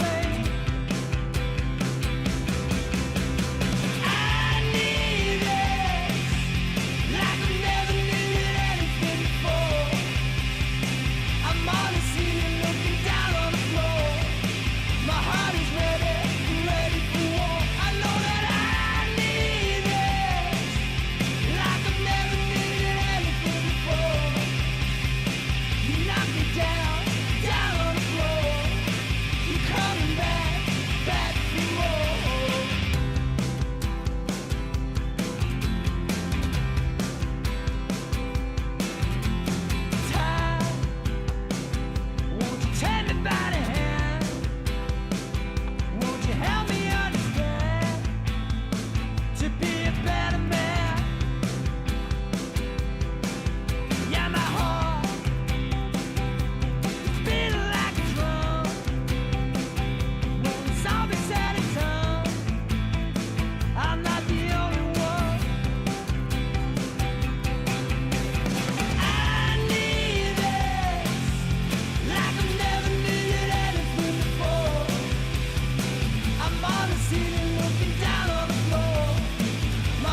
like I'm never needed anything before.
Sugar daddy, no, that's honey. Don't give him any sugar, he suckers me all his money. Wanna live lavish, you need a clue. Then look to me, I'll tell you what to do. Repeat after me. Confidence is key, and my keys all jingling. I can open any door, serving body, face, and more. Confidence is key, and my keys all jingling. I can open any safe, serving body, hair, and face. Now bring it out, it's your time to glow. You all the baddest, put on a show. Don't be afraid, let everyone know. Don't be shy, just lose all control and work it. Go hit a full split, tear up the floor. Go ahead, snatch those whips. Repeat after me. I am the vixen, I am the stallion. I don't need fixin', but I do need all your attention. All these diamonds on me, they glisten. When I talk, yeah, everyone listens. Cause I'm somewhat of an addiction. Now work those hips and thighs. You're out here changing lives. It's time, so let's get wild, wild, wild, wild. And put in work. Work, work, work, work, work, work, work, work, put in work, slay, work, okay, work, slay, work, today, work, work, today, work, slay, work. Confidence is key,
the rhythm, take it back to the show. Show your love for the people when you come, when you go.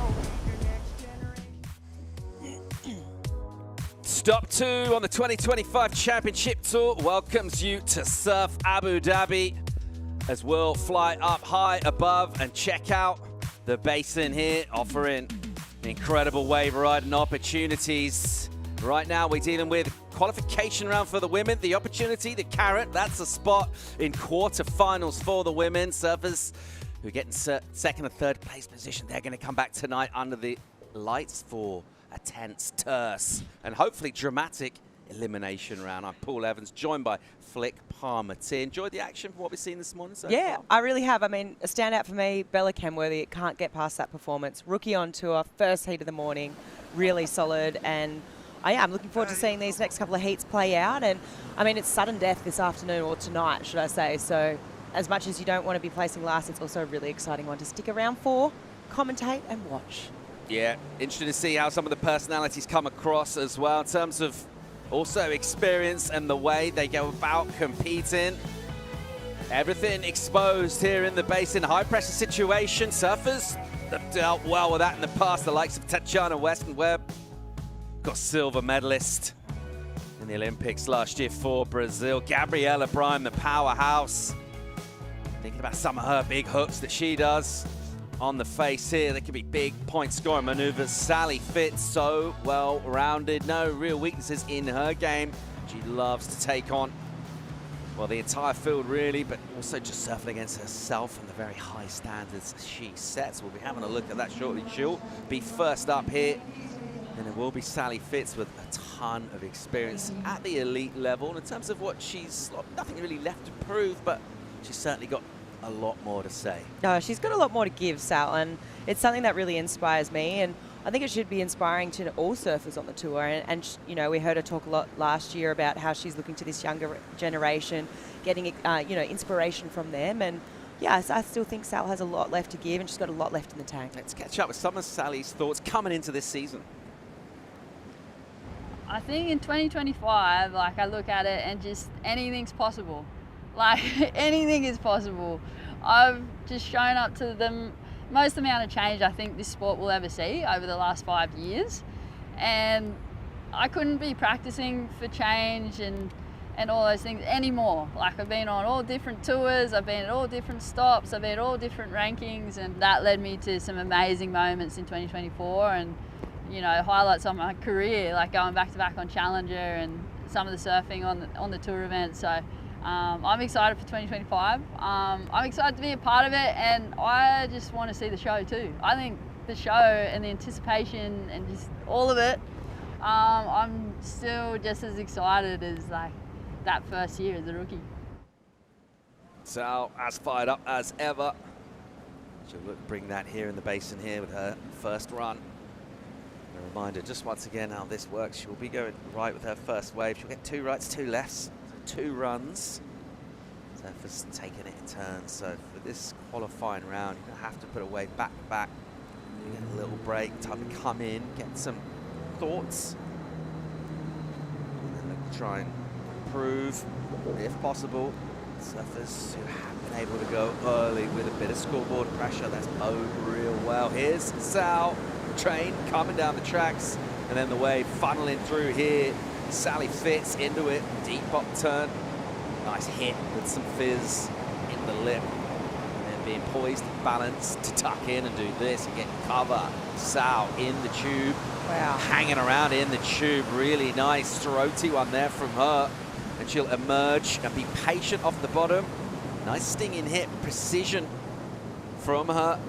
Banking with a bit of a setup turn, the lip line, and it'll put her a touch back. So going onto the roof of that section and unable to get to squeeze essentially the last bit out of that wave, but a deep tube ride the moment there. Yeah, I mean, this is going to feel good for Sal. Opening wave, you know, of this opening round, and it's been a while since she's caught a wave here. I mean, all day yesterday it was men's day, and let's have a look. I mean, there was a lot of beautiful work that got done on this open face here, snapping up its lip, just paced approach, and then sets up for this tube. And for me, this was the standout. I mean, just hanging so deep in here, really controlling herself in the barrel, speed control really great, maximizes that tube time, gets some series of maneuvers here on this performance section too, really critical, and up into the lip.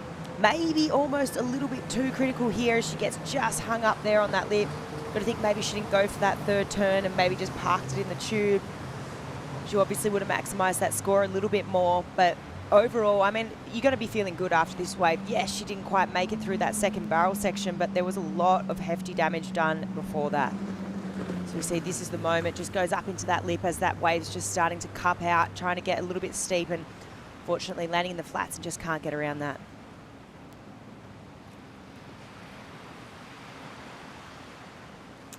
Let's get down and get some insights with AJ.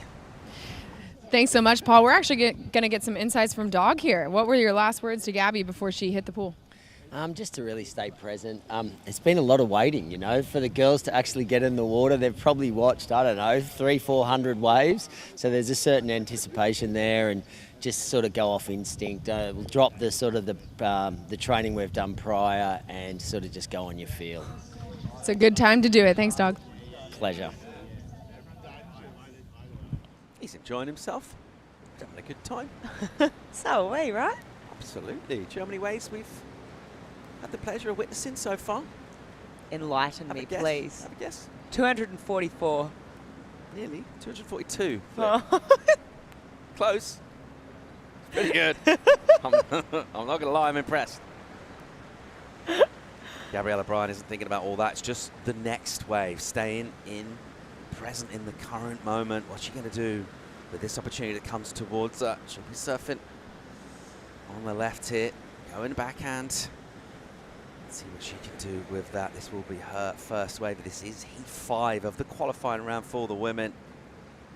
We'll see Tatjana Western Webb, the goofy. She'll enter on the right after this on her backhand, and then we'll have a bit of parity in terms of number of waves surfed. It'll be 1 apiece. It's 5 in for Sal, so good rewards. Basically, the meet that score, the tube, and then the exit with the hit. So you can get a decent score without going all the way to the end of the wave, but obviously to really maximise, got to try and use every section available. Here we go. It's time for Gabriella Bryan to show what she can do here in a power-based, explosive approach. See how that translates to competition in the basin here at Surf Abu Dhabi. Off the bottom, driving, sets up, nice and patient. I think that's key to the early work here. And then the steeper section will stand up. She'll go to pull in. Gabby stalling, putting everything in the face, getting behind the curtain, getting some cover, and then comes out, couple pumps, bang, real cool, up there, into the lip again, cracking that. And again, the rhythm really nice from her. A squirt of acceleration, looking for more cover inside. Gabby pulling in behind a section. Not crazy deep, but a nice hit to come out. And a little hang time out of that last maneuver. Decent. Yeah, another really well-timed wave, a completion. You want to, you know, when you stand up and you haven't rode a wave for so long, there's that sort of thing looming over your mind, like how's my body going to respond? How's my board going to feel? You know, this isn't like your traditional contest where you can get a free surf in, you can get quickly run out for 2 waves before your heat. That we're just not getting that here, so it just applies that pressure so much more as we see Gabby really just stomping on the brakes for that first tube. And then for me, this was the most impressive part. I mean, 3 nice timed backhand belts, sending lots of spray. Does get a little bit of tube time here. Maybe would have liked to have been a little bit deeper. How much premeditation do you think we're seeing in terms of what surfers are aiming to do? How dialed in with their kind of exact strategy in terms of what maneuvers they're going to do where? Is there much of that you think that we're seeing this morning? Yeah, I think so, because I mean, obviously it's just not your traditional sort of, it's not your traditional sort of wave. I mean, you're sort of not really reacting off instinct so much because you can predict to a certain extent what's going to happen here. But I also think it comes down to the surfer. You know, we were talking about surfers yesterday. Someone that comes to mind who doesn't do that is like an owl. He's like, no, I just go off instinct. What are you talking about? Like, I just, and you know what? Even yesterday when we're watching, there is intricacies in this wave. There are little differences. I think you still need to keep an open mind to some extent. Get rid of your nerves, right? Like, you just got out the back is a really nice place. That's fine. just the middle bit is a bit baffled. Coming up next, we will be seeing Tatiana Weston Webb. There she is, getting ready to go out. It will be a right-hander for her. Let's go down and get some thoughts with Kaipo. Yeah, that's right. Hey, thanks, Paul. We're in the crowd right now, Vendor Village. We got the Brazilian camp over here. Tati's on the way. Bora!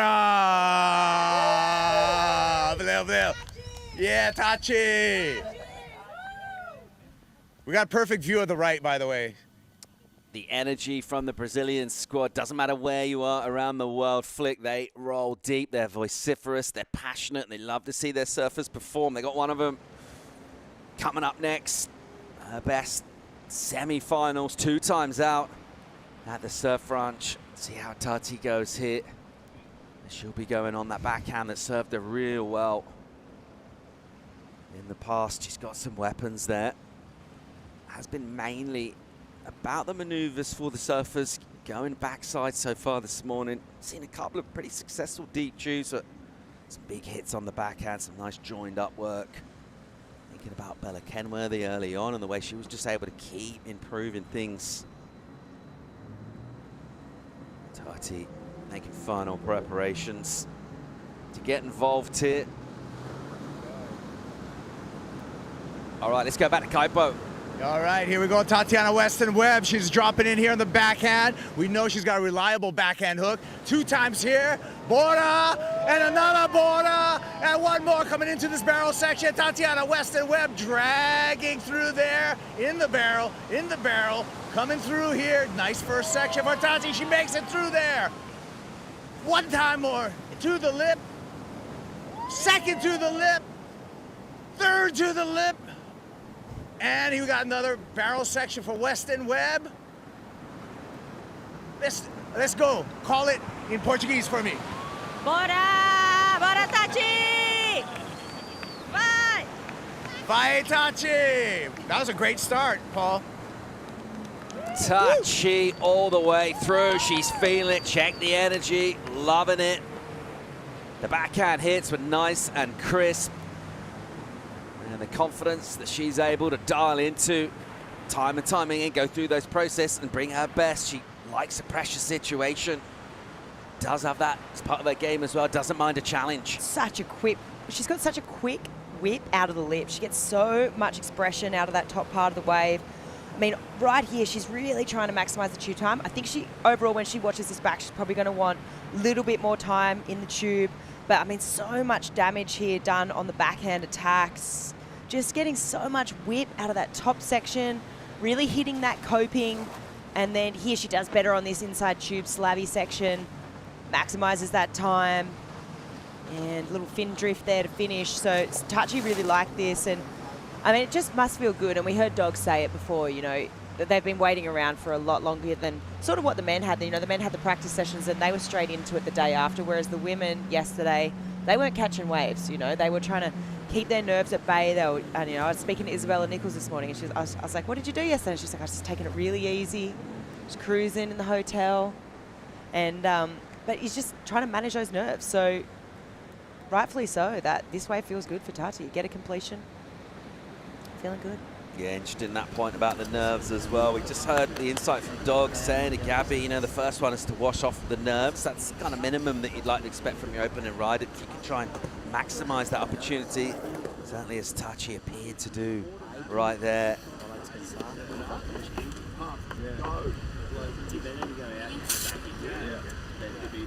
I thought I was cruising. Yeah. And then it just goes.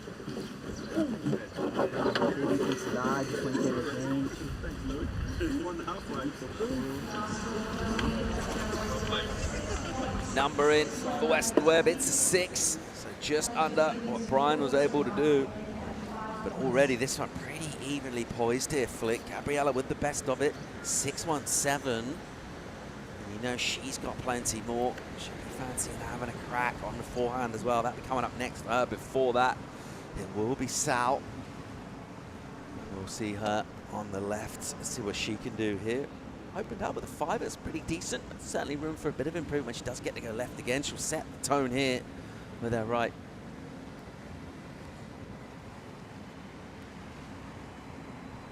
And this will be a penultimate heat in qualifying for the women. 6-3 surfer heats. By that time, we'll know who's going straight to quarters, who's coming back tonight for the elimination rounds. Sunshine popping through midday here in the UAE on a Saturday. Checking out Sally Fitzgibbons going at it here, makes that adjustment to the hollow section, backhands, trying to deal with that speed in that low position on the wave, commits to a tube line, unable to get behind the curtain fully covered, but comes out and opens up onto the lip, and then the acceleration, and not quite able to find that second tube section flick. Yeah, so a couple of times now there for Sal, just missing out on that last slabby tube section, but there was so much beautiful backhand surfing that happened prior to that. I mean, it's got to feel good to get those couple of nice, well-timed turns in succession, but you got to be thinking that just a little bit of a missed opportunity there. But these turns out the back, these were beautifully done. Just textbook Sally Fitzgibbons. I mean, she's honed that backhand surfing for so long and just got it really refined. But unfortunately, just sort of going up to this section, obviously already you can see that wave really starting to bowl now. Comes out of this. And just can't quite slip underneath that one to find that last final tube section.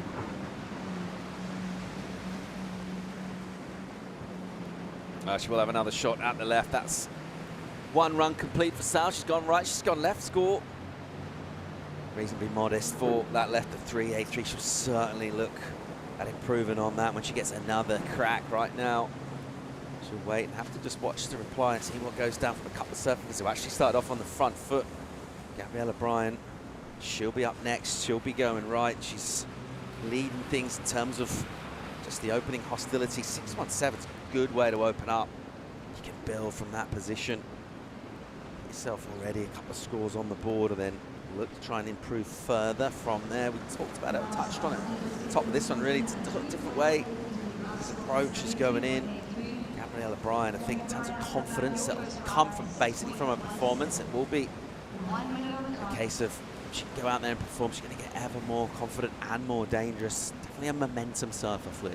For sure. I'm excited to see her on a right because, I mean, she's going to be on the forehand here, and I think when I think of her strengths, I think of that big forehand hack that she's got. Probably one of the most powerful women's surfers on tour. So looking forward to seeing how she sort of reads this wave and what sort of line she's going to draw. In terms of some of the changes that we sort of expect from the surf lunch down the years, that turn on the face, that carbon turn, does seem to be an addition that we've seen here, just with the pace change to the way. That's something that surfers have been able to use a bit more. For sure, and we've heard him say it a lot, you know, throughout the week already, that this wave is a little bit more forgiving. We've actually slowed down the wave by a few seconds just to get that pace perfect for these CT surfers. And we have seen it. I mean, yesterday we saw Ethan go out on that open face. We saw Griff do it. They were really rewarded for it really nicely. So looking forward to seeing Gabriella Bryan unleash on one of these rides. Getting ready to go here. Final few seconds. We've talked about it. We'll continue to do so. Just this wait for the wave. Getting way out of your comfort zone. How do you respond to that? Do you embrace the challenge? Do you surf a little bit within yourself and sort of just tense up, go a little bit safe? So many questions moving around. It's a case of really trying to simplify everything. Just do what you do best, just go out and rip. Here's Bryan, first turn, just a little crack on the whip off the top. Nicely opens up, snaps that rail line, good vicious hit. The shuttle ride late here, she'll just tuck under, which always looks cool. Doesn't go mad deep in the opening tube section. That's a good, powerful, nice angry turn again. Real fizz in that one. And then driving off the bottom. So distinct difference from those maneuvers, mixing things up. What she got here in the second bowl, she'll get cover and she'll come out low line, bottom turn, bang, really vicious hit into the lip, and she'll hang on for that using the strength, and that is great surfing from Gabby. Yeah, that was so well done. You could just see that power that we were talking about. Every turn just had that little bit more energy to it, looking really powerful, super strong, just, completely laying the board on rail. Really looking forward to breaking this one down. So nice foam climb to start there. Sets up for this second section. Already just throwing so much spray. Cracks the lip. Kind of like how it actually set her back a bit. So she's a little bit late to this barrel. She's like, hey, okay, this one isn't doing it. Let's get out on the face here. Let's eye that lip. Maximize it. Once again, just so tight. Pivoting so tight on that pocket. Really critical. Once again. And then maximizes this tube time. Comes out of this tube and her bottom turn here just so deep and squares up with that lip. Does really well to hang on here and get the finish. And she likes it. Yeah, no downtime at all on that wave. We'll wait for the score to come through. We reckon it's going to be a healthy one for Gabby Bryan. Quick break here, more live action from Surf Abu Dhabi real soon.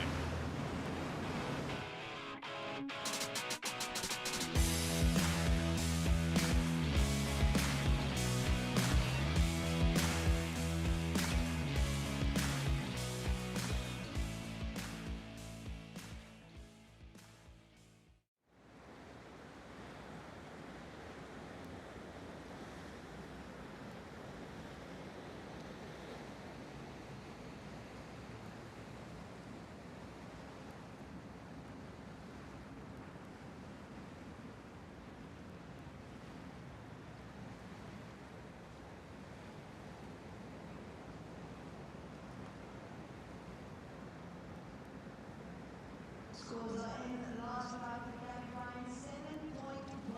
Last score for Gabby Bryan, 7.1. Tatiana Weston went up the back. Your first ride came in at 6 points. First of Tatiana Weston went 6 points.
Straight into it here. Tatiana Weston Webb on the forehand, cracks in a first turn, gives it plenty, hangs it up, makes it look cool, and then rapid with a snap to the lip. 2 turns before tube section, trying to get deep here. She did that backhand, forehand too, using that grip on the wall from that left arm to slow herself down. Jams one mid-face, commits to the turn. There's another into the lip once again. Just hammering this lip section, and then early work to set up. This thing will run and go nice and steep and hollow. Big layback, hammer to finish as well, onto the inside. And this heat has been a lot of quality throughout. We just saw Gabby Bryan up the ante and a great response from Tachi. Yeah, that was a really good response. I think, you know, when I just feel like she's clicked it up a couple of notches. I mean, her tube control there on that first barrel was just so well done. You know, first tube section tends to push you out, but she did such a good job at managing that speed, really using both her arms to, you know, control that, keep her deep in the tube. There was a lot of damage done after that, looking really spicy out of the lip. And just see her, this is that first tube, just maximizing that tube time, really completely shaded there. Comes out, repositions her feet on the board. And I just love that the variety she gave us here. She obviously went to the layback, then a jam, and then just making sure that she's solid on her board, shifts that weight completely for both feet. Moved on the board just then, and another little layback jam in the pocket. Tachi's definitely on her way to a good score there. Yeah, mixing up Look at that. The barrels with the power, just raw aggression, imposing your line on the wave face here. That takes confidence and amazing control as well. Degree of difficulty, putting critical sections, big major moments as well. All of these things that make up the criteria, saw plenty of that. Yeah, the biggest thing for me was that 3-turn combo before. I mean, just so much variety there. And you could really see, it's just like apparent to me that when she was going for that layback, she really didn't bring it all the way around just because of the speed that this wave moves at. Just a great foresight there from Tachi.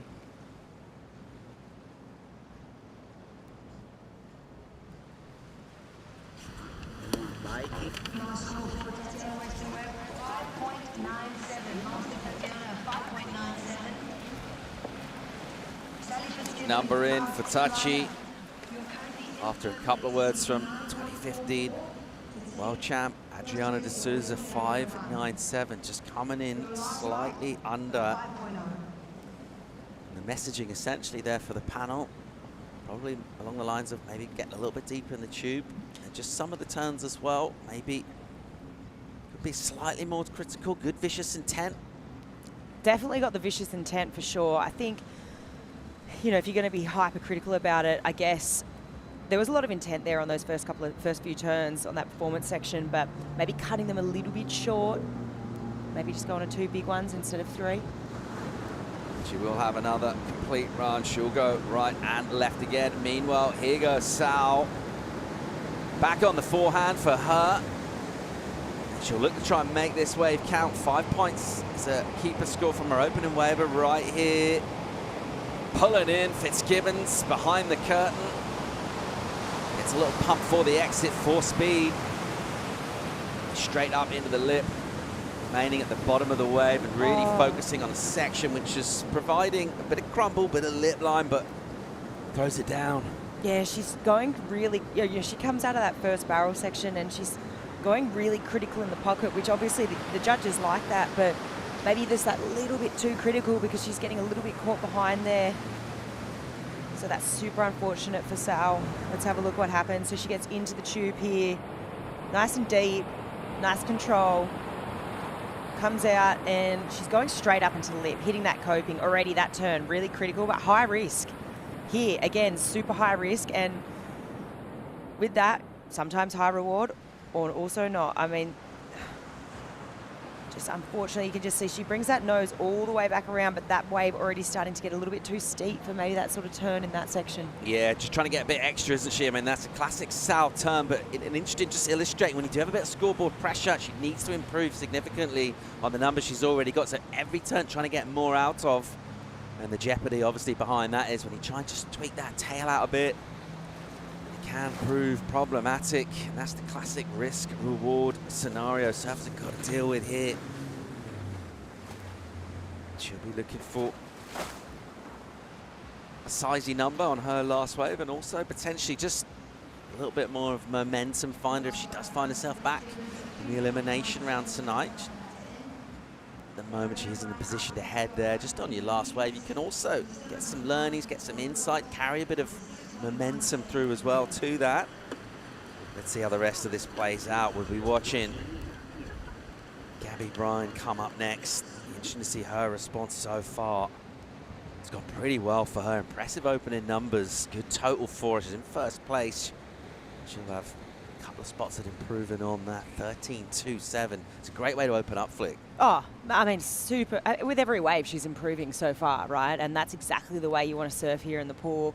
We saw it this morning. We saw it with Bella Kenworthy. Every wave just getting that incrementally better.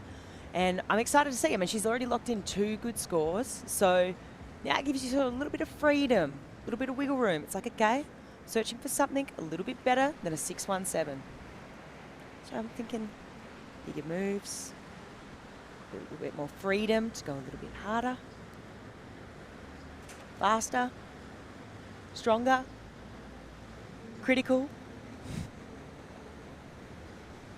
Key ingredients to going well here in the basin. Gabriella Bryan getting ready. Just having to be patient, really. You don't have a choice. And then all of a sudden you start to hear the rumble. And the machinery whirs to life. Blue train comes thundering down towards you. And it's time to go, get into action. I think surfers are much happier by the time they're up and riding and really can just switch, get into that flow state, just do what they've been doing ever since they started their journey of wave riding that's brought them here to Surf Abu Dhabi. Stop 2, 2025 Championship Tour, the best in the world here, going at it. You're watching one of them right now. Will be backhand for Brian in a good spot in this heat. Opening up, swinging that board, looking really precise with his redirections. Wow. Critical surfing, and now a critical section. This is first tube part of the left. Audi will she be able to go. She'll get some grip on the wall, doesn't entirely disappear, which means even more significant how hard she hits this first turn is a hammer, sows the second, and absolutely belts it again, and then picking up the speed for this, which is a much faster, tighter section. Again, not really finding the barrel, but finding another great hit. So absolute weaponry on the backhand with those assaults on the lip from Gabby Bryant. Yeah, there's either way, there was a couple of sections there. That performance section two big backhand belts that were probably some of the best that I've seen from the women so far today. Just really speaking to what we were saying before, one of the most strongest, powerful women on tour. There was just so much spray being sent there. Let's have a look. Just already just looking so confident on this. You got to be looking confident after dropping a 617 and a 7-1. You can see her just sort of playing with this, toying with it, really toying with how much of her body she can put into the side of the wave. She gets a little bit of a cover up here, but this is the moment for me, really, that's really impressive. With every maneuver here, she just gets stronger and stronger. And with that comes confidence. That last maneuver just perfectly timed.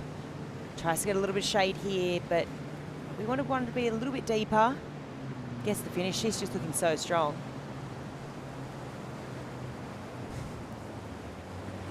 Let's have a look here in this super slow-mo.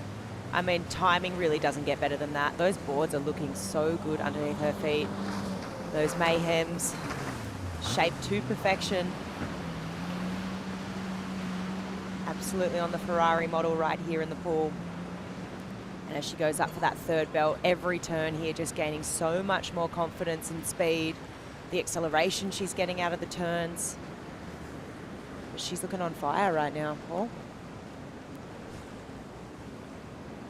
Slow-mo vision of Gabriella Bryant with her second left-hander. The first was 617. I like it. The tube is a little shallow. Yeah, but well, both. But I thought your connection in between them was way better. You know, like you gave yourself that space. And it was pretty seamless, like one to the next.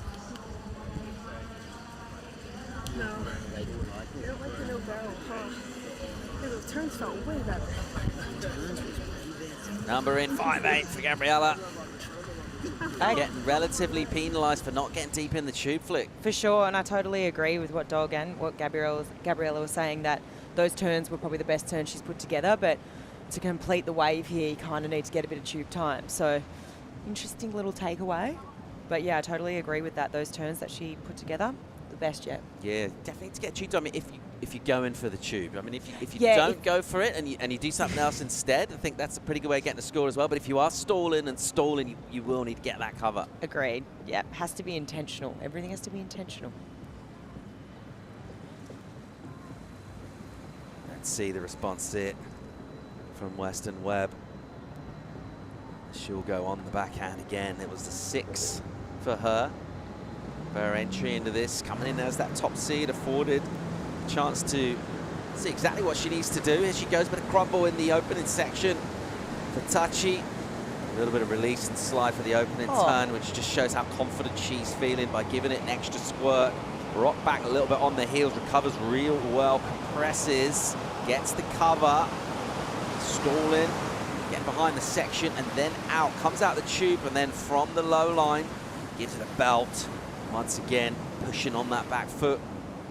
The change of weight for her. It's a turn she does so well, particularly on steeper sections. There's a nice backhand tube for Tachi, and then up, belting it. Tries to get the last turn in, just knifing that last one, but particularly think about the moment on the back part of that wave, getting the cover and then coming out with an aggressive hit. Yeah, and I just take into account, you know, that score that got dropped before for Gabriella, you know, great turns, but, you know, they obviously, judges wanting to see her in the barrel. And then I think about Tati's wave, and she definitely got that tube time and backed it up with some really beautiful backhand surfing, some crisp turns in the pocket. So I think this is going to probably suit her well, but she's trying to improve on a 6. Just have a look at this footwork here. She shifts that back foot forward, and then right here really shifts that weight as well forward on the board, really to make sure that she can make it through that slabby tube section at the end there.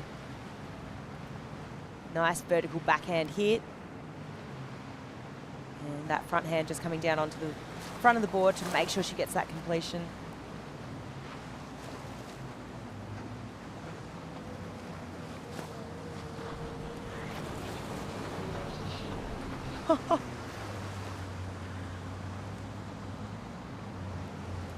Time for a break here. We'll pick this heat back up. Wait for the score to come in for Western Webb. She's still got another left to go. More live action from the basin real soon.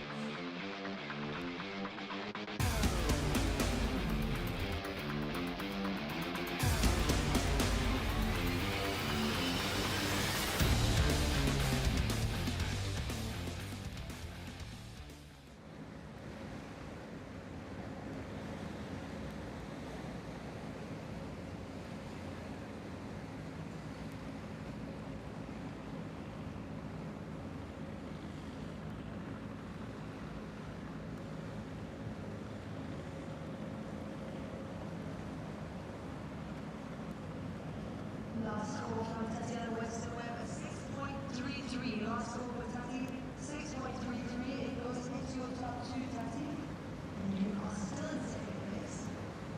Sanctions given after that. Currently in third. Uruguay at 8.27. Behind Brazil 8.27.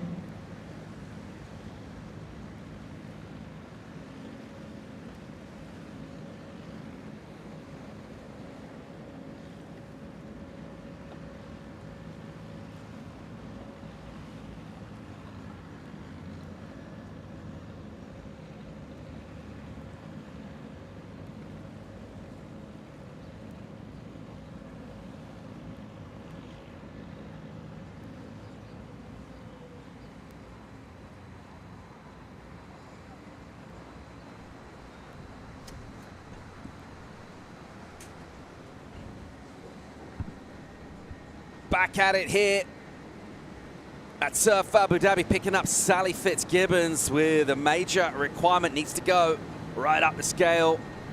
Wants to go excellent here. If she is going to have a chance at avoiding elimination round, early work is good. As she gets loads of range into those turns, and then coolly done. A nice light touch with a load of control. Will she get cover through the latter part of the tube section? Sal out of the barrel and into the maneuvers. First one's a setup. Second gives it a little more. And now the speed section here. It'll run. She'll duck for cover and go down again. Having to push it, needing to take risks. Sally once again not quite finding the completion there. We will see her tonight.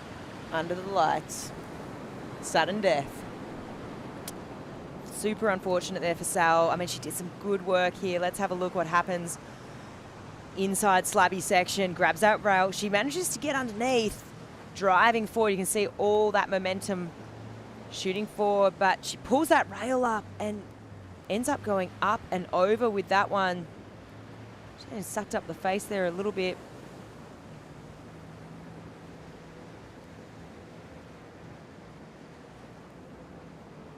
Second tube section, pretty rapid and steep, quite tight in there as well. I see surfers get real compact, almost makes them look more streamlined.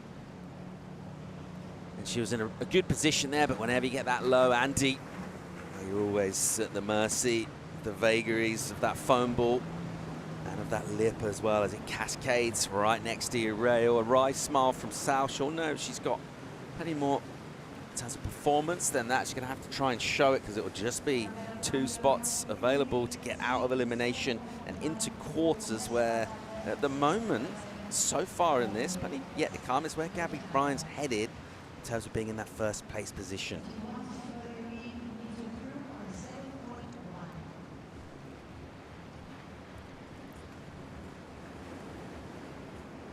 Gabby getting the prep here.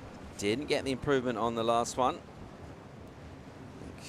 She was basically just felt better in terms of those maneuvers. How do you think she's going to adjust here? Well, she's now trying to improve on actually a pretty solid number of this 7-1. Yeah, it's a solid number, right? And I think she's probably just going to try.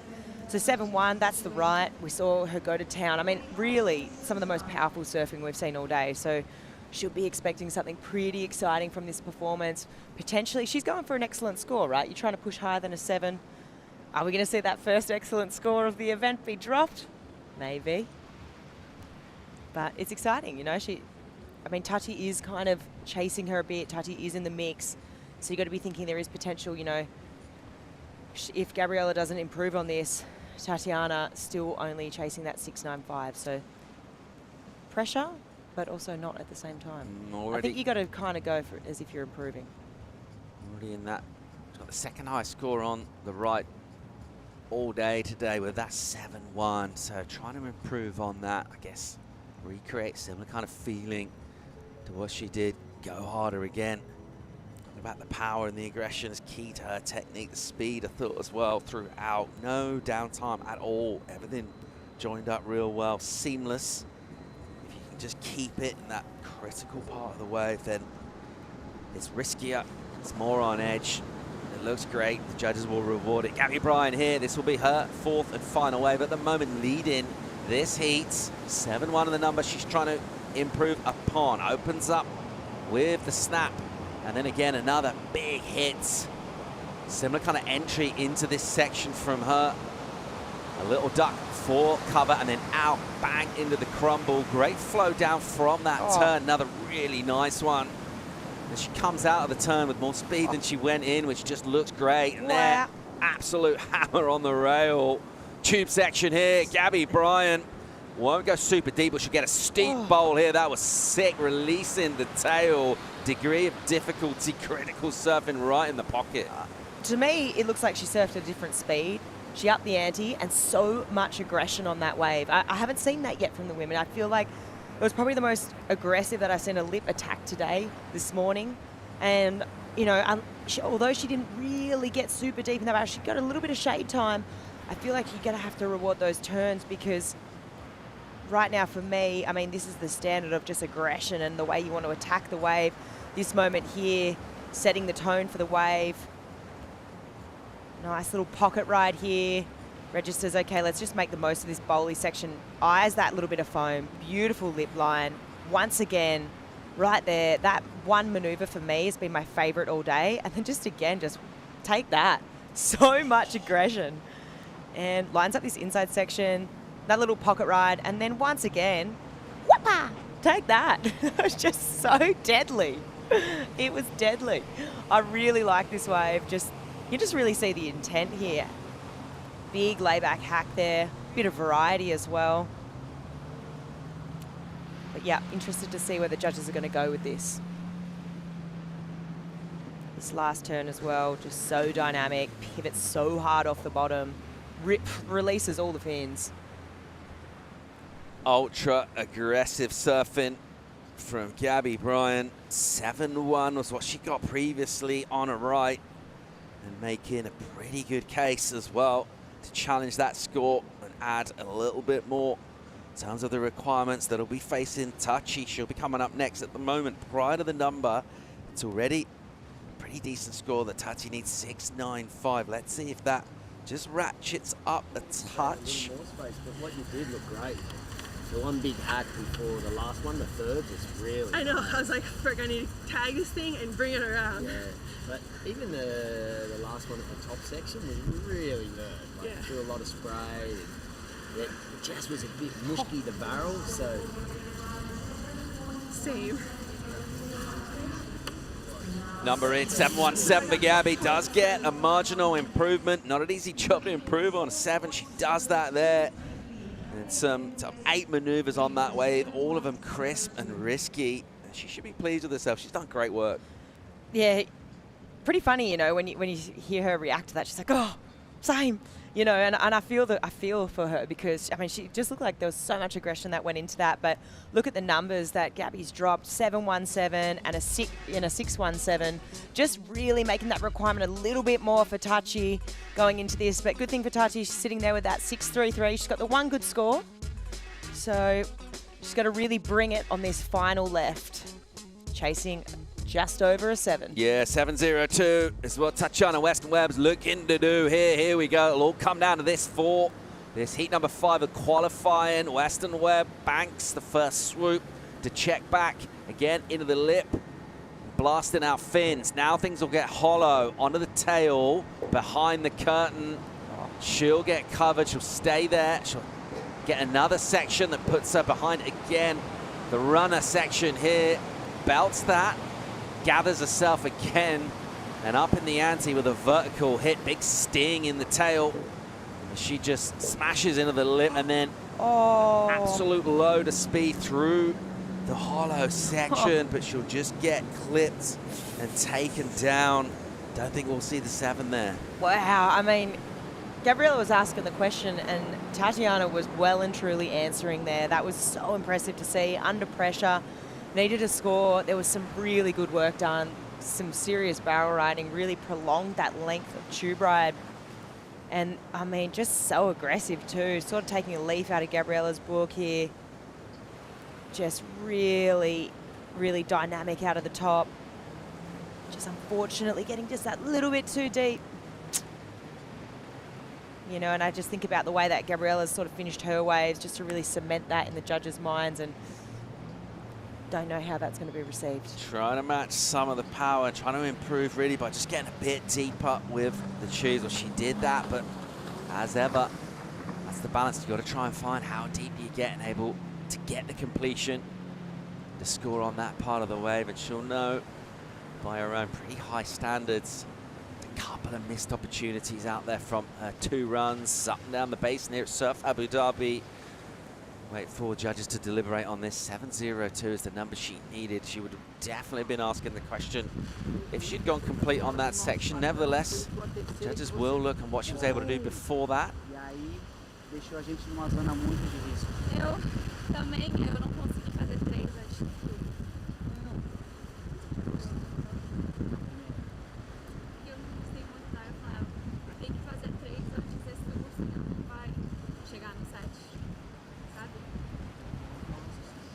So Weston-Webb back in. And you can read just a little disappointed with the surf. She'll get a number. It'll come in under what she needs, and she will be heading to the elimination round. She knows it as well, just unable to really produce her absolute best. It's just those tiny, narrow margins, and you're up against someone on a bit of a tear, as Gabby Bryan was. It's 6 for Weston-Webb. She, alongside Sally Fitz, will come back for the elimination round. That'll be happening tonight. Just one more heat in the qualifying rounds before we wrap it up. And then head over for, after a break, it'll be men's round of 16, and then that women's elation, the night session, that'll be tonight. But a nice moment for Gabby Bryan, who's brought the aggression, brought the power. She packed a punch, and she is afforded a spot into quarterfinals. We'll just keep rolling here, having a look at Erin Brooks. She looks to make her entry into Surf Abu Dhabi in this 6th heat of the opening round. She'll be taking on the yellow jersey of Tyler Wright, also Sawyer Lindblad. Those 3 will try and squeeze into one spot in quarters. Let's see who it goes to. First wave will be for Erin. A lot of anticipation around her on the CT this year. Didn't go her way on the North Shore. Let's see what she can do here in Abu Dhabi on the backhand. Here goes Brooks.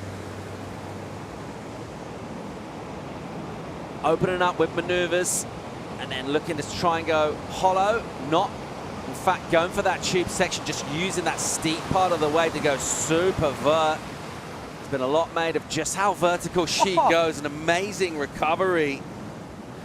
How? She's able to swing that around. She's so in the pocket. Just look how critical these sections are. And then, again, just trying to pack in that extra turn, and by pushing hard, it was just trouble to make the energies. Her dad watching on, feeling the concern and really just a bit of disappointment that she was unable to get around that section flick. Yeah, you could really tell that she wasn't holding back there. She was going really hard. And I love to see that sort of intent.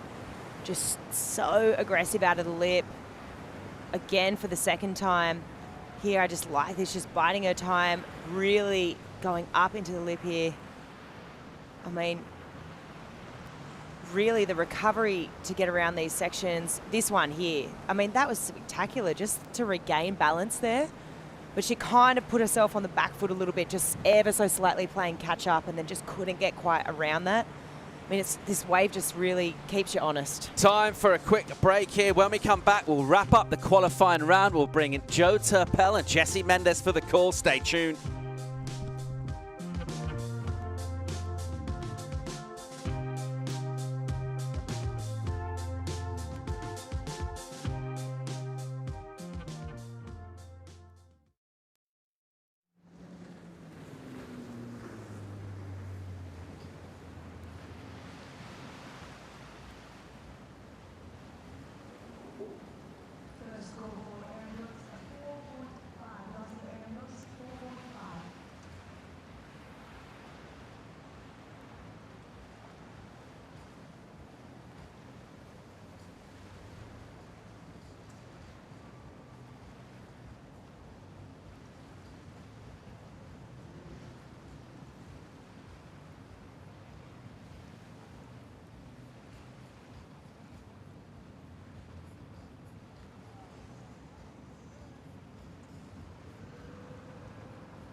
Really love the Surf Abu Dhabi flight cam because you could see this entire facility and that big lawn there for the fans to enjoy the action. They can check out the Jumbotron and check out how this world-class wave works on that hydrofoil track, covering some serious ground here. It's cement, waterproof cement in this basin, which has the bathymetry that's based on, well, Kelly Slater's favorite waves around the world. How about this? Getting things started, Goofy Foot hitting it off the top, winning Rookie of the Year last season. Sawyer Lindblad hits it in the pocket, tucks underneath the lip, avoids getting clipped, and she's trying to burn off some speed. Now setting up that first section, hits the lip and hits it off the top again. Sawyer now hustling towards this inside tube. Pushing her way out in front, so she'll now get back to work on the face. Not just two, make it 3 maneuvers to finish her first wave here. So this is heat number 6. Sawyer coming into her 2nd season on the championship tour, representing San Clemente, California, that's producing more talent than any other region in North America. Lowers, the famous venue that's been crowning world champions, will now move to a regular season event. So Sawyer is going to be really looking forward to first making the cut, and then at stop number 8, sleeping at home and performing at her home break. Jessie Mendez, here we go. What'd you see on this first wave? Well, I actually saw like a little bit before that. That's some damage done right there, but she sets up for this barrel, gets a little bit in front of it and finish it off strong with a combination of maneuvers. But she did have a very good entry into the first barrel. Critical section, hit it hard, airdropped it out of the sky and kind of had a tight transition to it, which the judges have been paying a lot of close attention to that. As you see it right there, critical section. No, that might not be it as well, but it's still beautiful surfing from her. Aggressive, down the line, gaining momentum and speed. But yeah, that was impressive. And I noticed that the judges are paying close attention to that. Let's catch up with Gabriella Bryan on the glass with AJ McCord.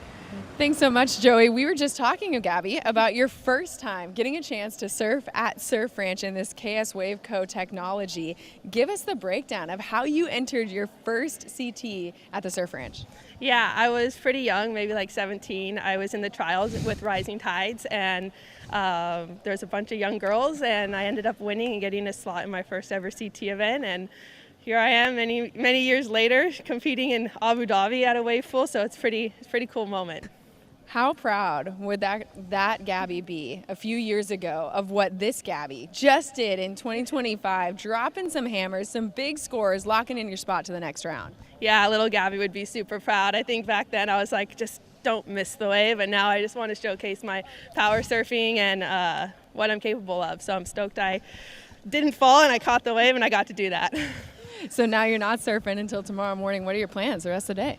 Somehow get my legs to feel a bit better. They're a little shaky, but yeah, just take it easy. I think watch some of the guys root on Connor and stuff. So yeah, I'm excited. Just I don't have to do the night session. We'll see you back in the basin tomorrow. Congratulations, Gabs. Thank you. Great job, Gabriella Bryan. Always a fun chat with AJ McCord. Great job on the deck, you two. I caught up with Gabriella Bryan before the season started, and she enjoyed every bit of her off-season, which included some strike missions here to Abu Dhabi, along with Sawyer Lindblad, who's in the water now. Now we get to see world #1 get started out here in the Surf Abu Dhabi Pro. Tyler Wright coming off a huge victory at Pipeline. Couple of nice carves.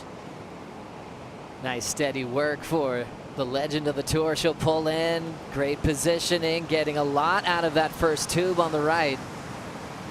First section connects well. And now some patience as she comes around the corner. They made an update to the wave about 3 weeks ago. Nice slow pace so you can really lay into it. Runs out of that end section tube, lays down that rail with the grab, and is able to combo it up with 2 bonus turns after the grab rail cutty. So seeing some different points, you know. Jesse, we've seen a lot of waves ridden in the last couple of days. We're talking hundreds of waves, and she picked some different lines. I like that. Yeah, what I've liked the most about this wave is she didn't feel like she had the urgency to actually catch up to every section on the wave. After that barrel, there's a few times that she was caught a little bit behind, but she let the board glide, maybe missed a section or two, but did damage when she needed to. Gonna see this setup for the barrel. That's the only downtime right there. Like she had to set up for that barrel, which the judges tend to not like it, but gets very deep, goes through the chandelier, and right here, that's what I'm mentioning. Very critical turn, and then she's a little bit behind, but she lets the board glide, and then once she comes around once again, then she does a strong work to it and finish it off strong right before the barrel. Just variety right there on that last turn, giving that beautiful cutty with the rail grab. Aggressive surfing, very critical from her, and just calm. Like that's what champions are very good at, making themselves look like they're just in control of everything. As you see her wetsuit there, that is purposeful. She actually came up with this idea with her sponsor Rip Curl. As you see that end section pit, got a nice section to pull in. And what about the 3-turn combination after the barrel? Yeah, that was impressive. That's a beautiful carve. You see it extended, leaning on that inside rail, beautiful style. And then, I mean, the rest of it is just rest. It's just added a little bit to it, but the damage was done previously to that, and that beautiful carve coming out of that barrel. It was refreshing. We haven't seen it yet. I feel like we haven't seen it yet. We might have seen one from Caitlin. I'm not 100% sure.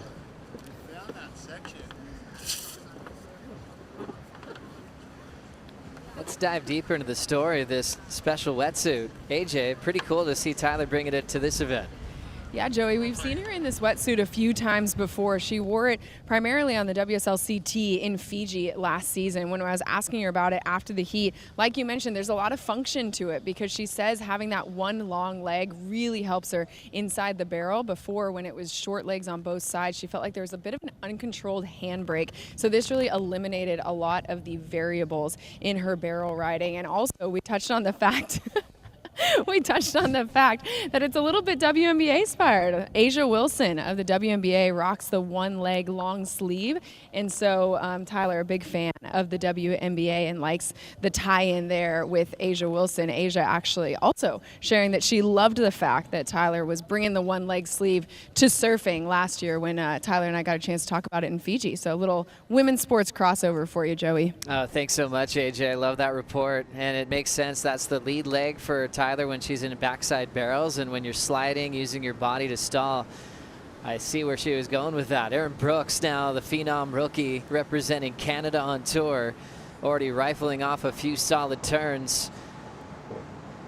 Now she's slowing down for the barrel. She disappears, still wants a bit more of it. Now on the wind-up. Big blast there on the lip section. Erin Brooks hits it well again off the top. Nice, more vertical with the fin throw. Now hustling back into the section, but she is just too deep. Quick words from Snake just to fire up Sawyer Lindblad. Snake just got a wave earlier today, and that was fun to see Snake Patterson, Luke Egan take the burner waves. There's a couple of burner waves before these rounds start, because those are typically the glassiest, so they throw those away, but they often offer it to an opportunity if you're a legend like a pipe champ like Snake or Louis Egan, former runner-up in the world. Back to Erin's wave. I mean, look at it fumble. It gets hit it twice. We haven't seen that on the women's side yet, but I just want to mention something. Check this bottom turns out, how much acceleration she gets through it. Right there, look how much acceleration that gives her, that bottom turn. It just opens up so much opportunity on the lip. Unfortunately, right there, just overcooking a little bit too much that section that links into the last barrel, and I could tell already as soon as she got caught on that one, it was just kind of done. You can't really regroup from it. But beautiful turns from her, body language on point, and just acceleration through the bottom turns. Like, it's just so exciting to watch. A board slide right there, the wind not helping as well. You got that offshore wind on the left, and then once you're behind right there, as much as she's probably the fastest woman on the planet right now, it's still not enough. That wave gets very small and tight. So Snake working with the goofy foots in this heat. The young surfers on the tour, Erin Brooks. Came out and it was still really steep, I thought.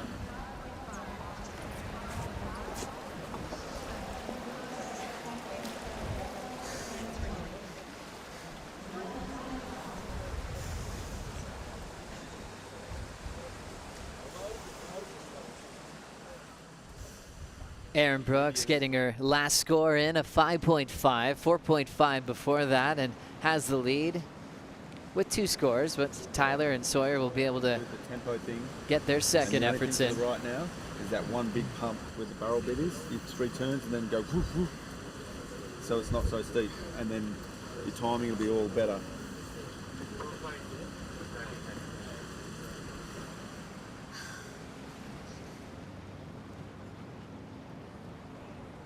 So a little breakdown from Jake the Snake Patterson. He also got to feel his first wave actually ever in his life in a wave pool. He's never had the chance. So he got to even feel it a little bit more, but he's one of the best surfing minds that you could imagine. He almost took a break from coaching for a couple of years, and the tour was just not the same without him. Now he's back working with Sawyer here, Erin Brooks, doing some great things with Ethan Ewing as well, and he's just coming to life, and he really brings the fun factor of the tour, but it's all about business, winning your heats, bringing out the best in your ability. And it'll be a good opportunity for Snake right now. He's got Erin and Sawyer who can really feed off each other to try to find a way to upset the world #1 at the moment. Rolling in now from San Clemente, the Rookie of the Year. Sawyer Lindblad got to grab that award with her good friend Crosby Colapinto last season. Nice tag there off the lip. Her backhand saved her last year when she finaled at Margaret River. Nice draw there out in front. Reaching over the top of the whitewater. Attacking that section. Building with big backside snaps down the line. Now stalling for this inside pit. Little bit out in front. Puts her head down.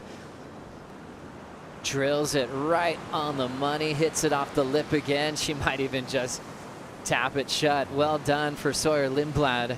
Really got her flow state activated on that last wave. Yeah, just solid surfing once again for Sawyer. There's a few turns that she did a lot of damage after that first barrel. One in particular, she was able to bring that board all the way back around. Critical. Hard to regroup from that. As we see it here, first glimpse of the wave, she goes in front of that barrel, and I think this next turn right here, where she pushes her back foot more, brings that board. You see her looking it down, so what that's going to do is going to give that 5% more of that turn to bring the board all the way back around and give her time to it, but she comes out with speed. Just lacked a little bit of barrel riding right there, like she was a bit in front. And let's see what the judges are going to think about that.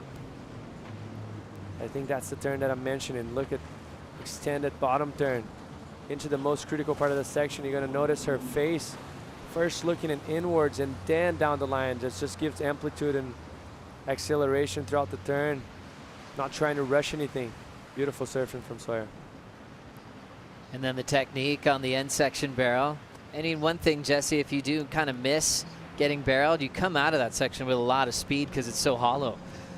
The only problem with Joe, like as soon as that section finishes, the wave is kind of done, so there's not much wall in front of you, so it's almost like a trouble if you come out with too much speed, because that's going to put you ahead of the wave, so you're going to have to bottom turn a little bit deeper and wipe off some speed. You were like always coming from behind and it was always a little bit late. Yeah. So they cooked you kind of on it. You only got a 4.8. Really? Yeah. But there was no big major on it like you know the big Sawyer turn that I love. Because you're always having to you're always late and coming from behind it, and so you're having to just do what the wave was allowing you to do. Yeah. So you kind of need to take that chance on your next right to go one extra pump. Yeah. And then you can I get 2 more waves, right? Yeah, you get another left and another right. Okay. Yeah. That's how gas So those your surfers next- get, you it's know, gonna like be- she was you're gonna asking, do I get 2 more waves? They even forget like how many waves they're So getting. next Like it's gonna be that's less. just how gnarly this situation, how much pressure you have there. And not to mention, she just surfed 2 1-minute waves pretty much back to back, you know. Oh yeah, and as we know, the scale has been kind of stuck at the 7s being the high mark of the event so far.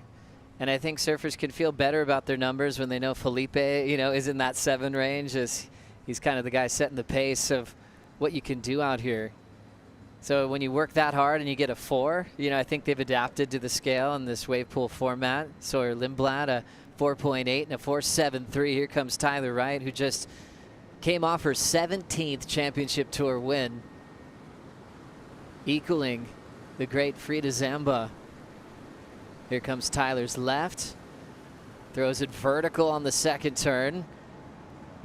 Slowing down, looking for the backside pit. We'll see that wetsuit in motion, that front leg. Able to engage with the face and make it real smooth, as we see a nice snap there. Her opener was a 6.5. And now a little lip to the face, and that kind of threw off her connection to the barrel. And her first run is complete.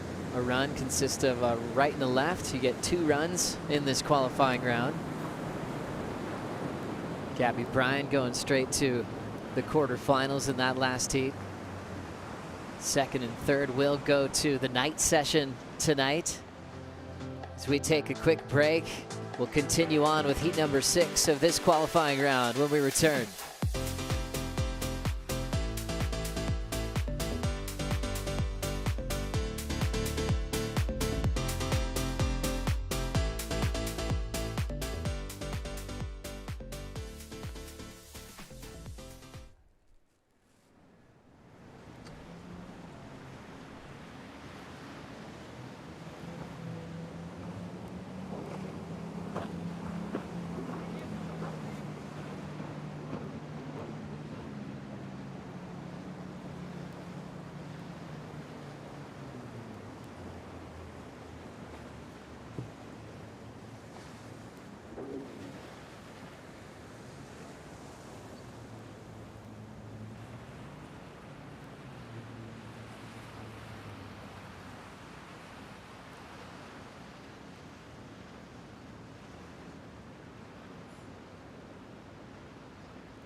The Surf Abu Dhabi Pro is brought to you by Modon, Connected Living, by Corona Cero, made with 100% natural ingredients, and by Surf Abu Dhabi. Find your wave. We've seen wave pool concepts maybe going back about 35 years. We mentioned that Allentown event in Pennsylvania. The wave was really hard to surf. Frida Zamba, who Tyler just equaled with 17 wins, actually had a wild card in that event because she was the reigning world champ heading into the 85 season. It didn't really provide success as a world-class type of venue, but it did inspire the movie North Shore, which Jesse and I were talking about the other day, where the character Rick Kane wins the event in Arizona, makes enough money to then use his paycheck to go to the North Shore of Oahu and make a name for himself. It's one of the all-time classics. Hey, Yoaki. Is that the one? Yeah, totally. Come jump in with us. Yeah, so many quotes. We could do that all day. But just seeing how it's evolved, especially with the Kelly Slater Wave Company creating groundswell power in this pool system, as we've got Erin Brooks, the rookie phenom representing Canada, showing off her backhand attack. She's so fast and quick, getting boards from Matt Biolis, drawing that one off the top. Nice blast there. Really going quickly back into the pocket. She can coil up and use such a tight arc to really maximize the scoring potential. She's really far forward on her board. That'll give her a jump start on this pit on her backhand. Driving into that section. Solid hack there in the pocket. She's got one more in her there, all the way down the line. Legs burning for Erin Brooks, and she steps off. Her win came at Cloudbreak as a wild card to left, but she kind of stole everyone's hearts in the surfing world when she packed a crazy one at snapper on her backhand. Got spit out, got a 10-point ride. One of the most well-prepared rookies to come on the championship tour. As we take a look. I mean, that's just phenomenal surfing right there. Look how, like, that turn, how much projection she got the fin out the back, and right here, the wind got a bit stronger, so she opts to not get to that barrel, and she starts to unload. These next two turns just in the pocket, one better than the other, accelerating through.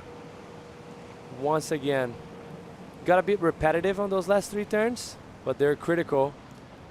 Got this last barrel and finish it off with a combination of maneuvers, which I like to mention. After that barrel, it's going to get you scores, but it's not going to make a huge difference because the wave's already smaller. You have way less to lose.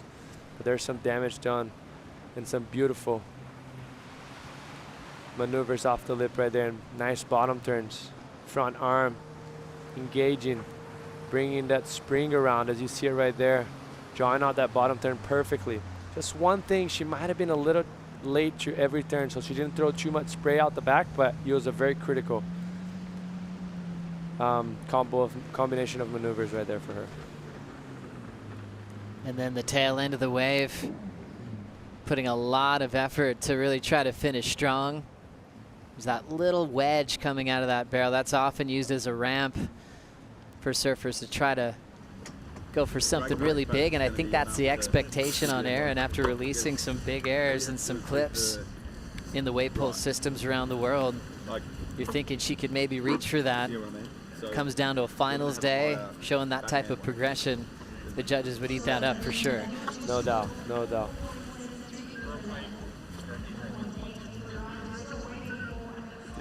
So and the importance of her actually finishing that wave was it was clutch to apply pressure, maybe because she already has a backup of 5-5 on the left, and might apply some pressure into Tyler's next ride and Sawyer as well. Such a unique opportunity for the coach to actually look at tape in the middle of a heat. It's all happening in the ocean typically, and the result's already finished before you get to actually have the conversation. So really smart opportunity for Snake to spend this time with Erin Brooks as we check out the numbers for the Canadian. 5.23, 5.5. Tyler Wright with the 6.5 earlier. His current world number one, Lindblad, in the 4-point range. He's going to look to improve on her numbers to try to skip straight into the quarterfinals, where it is reseeded. As we roll in now with Sawyer Lindblad. Brother Taj absolutely shreds. A cowboy Both growing up around horses as she slams on the brakes. Her dad Mark's here watching on. Mark, a standout surfer that competed with guys like Rob Machado back in the day and Shane Stoneman. Nice solid read there for Sawyer, and belts it again. Nice energy off the lip. Inside pitch, she'll lay low. And now drawing into a solid arc on the open face off the lip line, and here comes the third bonus just as this wave is dying out. So putting a lot into her waves, doing a great job finishing, getting all the way down the line. Yeah, the last barrel was very deep. It was impressive from her to position herself that deep in the barrel in such a small, tiny little barrel, but there's a little bit of lack of timing on that first section of the wave before the barrel. As we're gonna see right here, this first turn is nice. That was the second turn, so this is the third turn right there before the barrel. She gets deep there for a second, and then she's a little bit ahead of the barrel. She's gonna come out and then she's gonna start unleashing here. Nice critical turn down the line. Pushing it even more on this second one. Third one, and then finish it off very strong. Like from after that first barrel into the end, she did it. She was very solid, did as good as you could. Just lacked a little bit of timing on the beginning and maybe depth of the first barrel. But solid surfing for Sawyer right there. Gonna see her extend that back foot now. Bringing that front arm up. Beautiful technique from her. Pushes even more on this one, bringing that nose back under her chest. And then that last barrel, beautiful. Double hand drag. Pacing the speed, matching the speed of the wave, getting under the curtain and finish it off strong.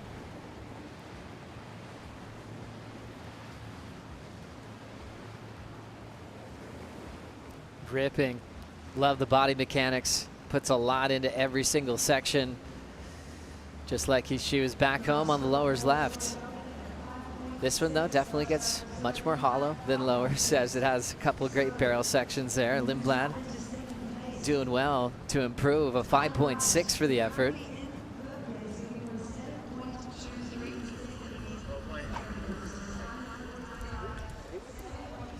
So now Sawyer carrying that 5.6 as her best left. Still underneath Erin Brooks' lead as Tyler now prepares. So Lindblad will be chasing at least a 5.13. We'll see how things go for Tyler, her third wave, but on her second run. So she has one more right, one more left to go straight to the quarterfinals. This is where Tyler's probably gonna start unleashing, right? Like she already warmed it up, got that like solid foundation of 6.5. In order for her to get to first, she needs a 7.23 on the right. So she needs to go big in order to apply more pressures into the opponents and actually make her life on the left a little bit easier.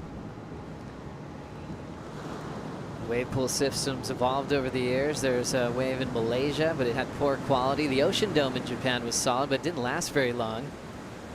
As we see Tyler wrapping on this one, snap to slide. And now pulling in for the tube option. She's still traveling underneath it. Whitewater coping comes down early, kind of got there before it connected with that piezo. Now over the top of the next whitewater section, and then a nice clean snap. Pulls straight in, comes out. Leader's jersey shining bright out into the end section, throws down the carve. And steps off. So Tyler still looking in form. I mean, you think about the travel you'd have after winning the biggest event at Pipeline over Caity Simmers after a year where she hadn't won an event. And Tyler reminded us about these injuries she had, and she wasn't really telling us about them throughout the year, but she was fighting a few injuries last season. So great to see her in this kind of form now. Yeah, that was very impressive from her. As you see it, she's pushing it more. She knows she has to, but that second turn before the barrel was some of the best turns we've seen out the back. Yeah, it's a nice barrel, and here she starts to unload again. A little missed time right there. But she regroups, floats through that section. Is going to get one more here before the last section. Right there, she unloads it and sets up for this nice deep barrel. And coming out and finish it off the same way she did it before. A little bit more out in front, but great surfing for her. And that's a beautiful turn. Look at body expression. But I think where it was money was just the beginning. That second turn before the first barrel was she redirect all the way through, pushed that back foot, engaged the rail, kept it tight too, which is very hard to do. Just a lot of power.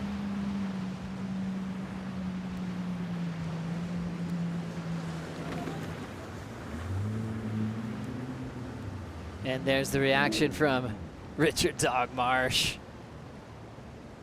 Don't even need to hear what he's saying. You just know how he's feeling. More intensity into that wave, right? Like, so if you expect, like, she got a 6.5 for that first one, chances of battering that, in my opinion, are high. She pushed more variety. Let's see what the judges think.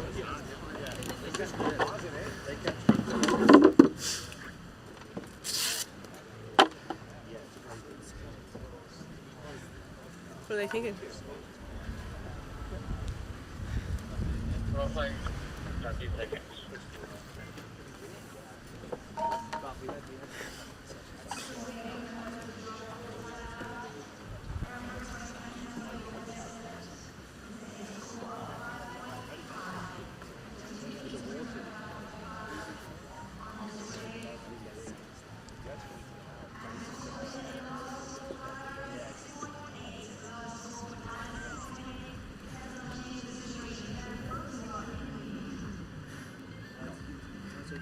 Yeah,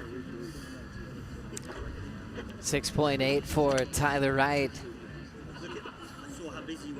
She keeps that one as her right after 2 attempts at it. Now she'll have 1 more left. So world number 1 still in third, needing a 3.93. She'll have another chance at it, but there's still room for potential improvement.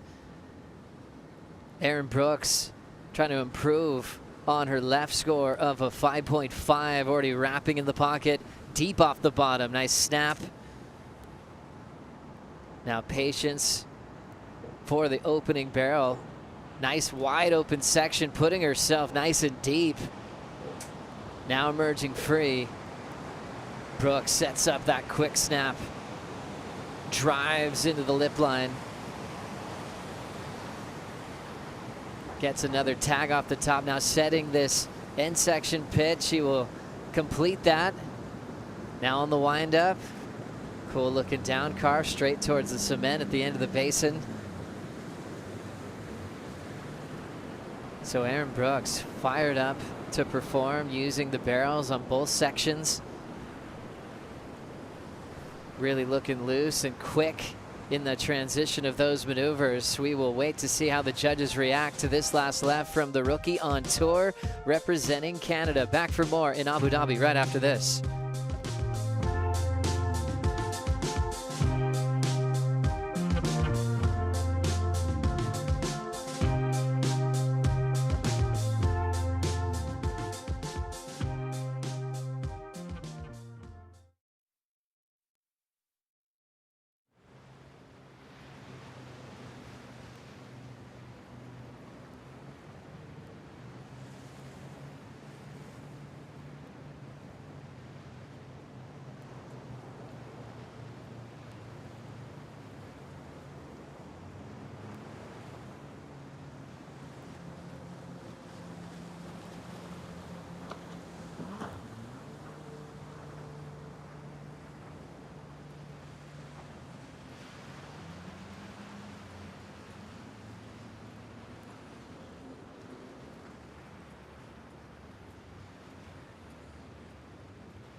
shall we?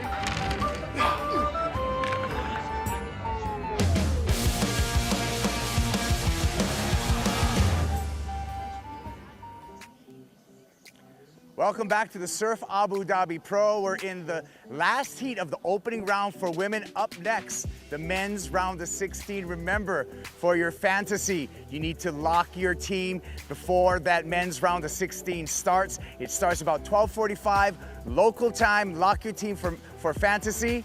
Joe, you got your team locked? I'm actually opening up right now, but Kaipo, you're so good at fantasy. Give me a couple of tips for a power surfer on the women's side.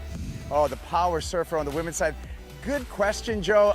I would have to say right now, seeing the power that we saw in this opening round, Gabby Bryan's looking pretty good. I like that. Quickly to the men's side, a favorite you think for the power surfer? Felipe Toledo. That was Boom. easy. Quick answer. Kaipo, a champ in the regular season a couple of years ago with just brilliant fantasy picks.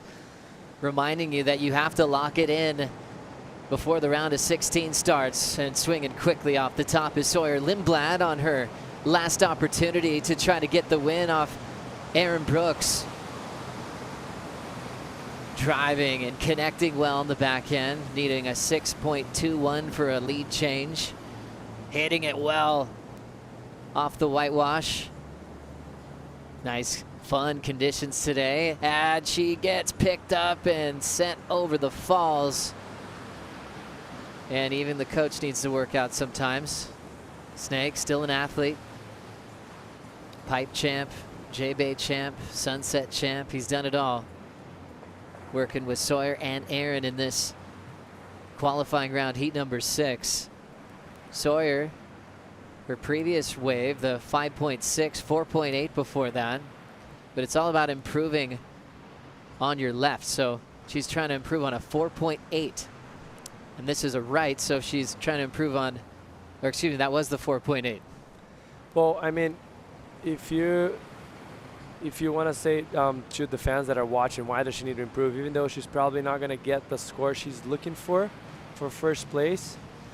In my opinion, personally, she would have had to finish that wave. She ended up falling on the barrel before, but that's going to help her on the night session. She'll be surfing later on and having the pressure add up to her, but also knowing what she needs to get in order to qualify for the next round. So that's a very important situation for Sawyer right there.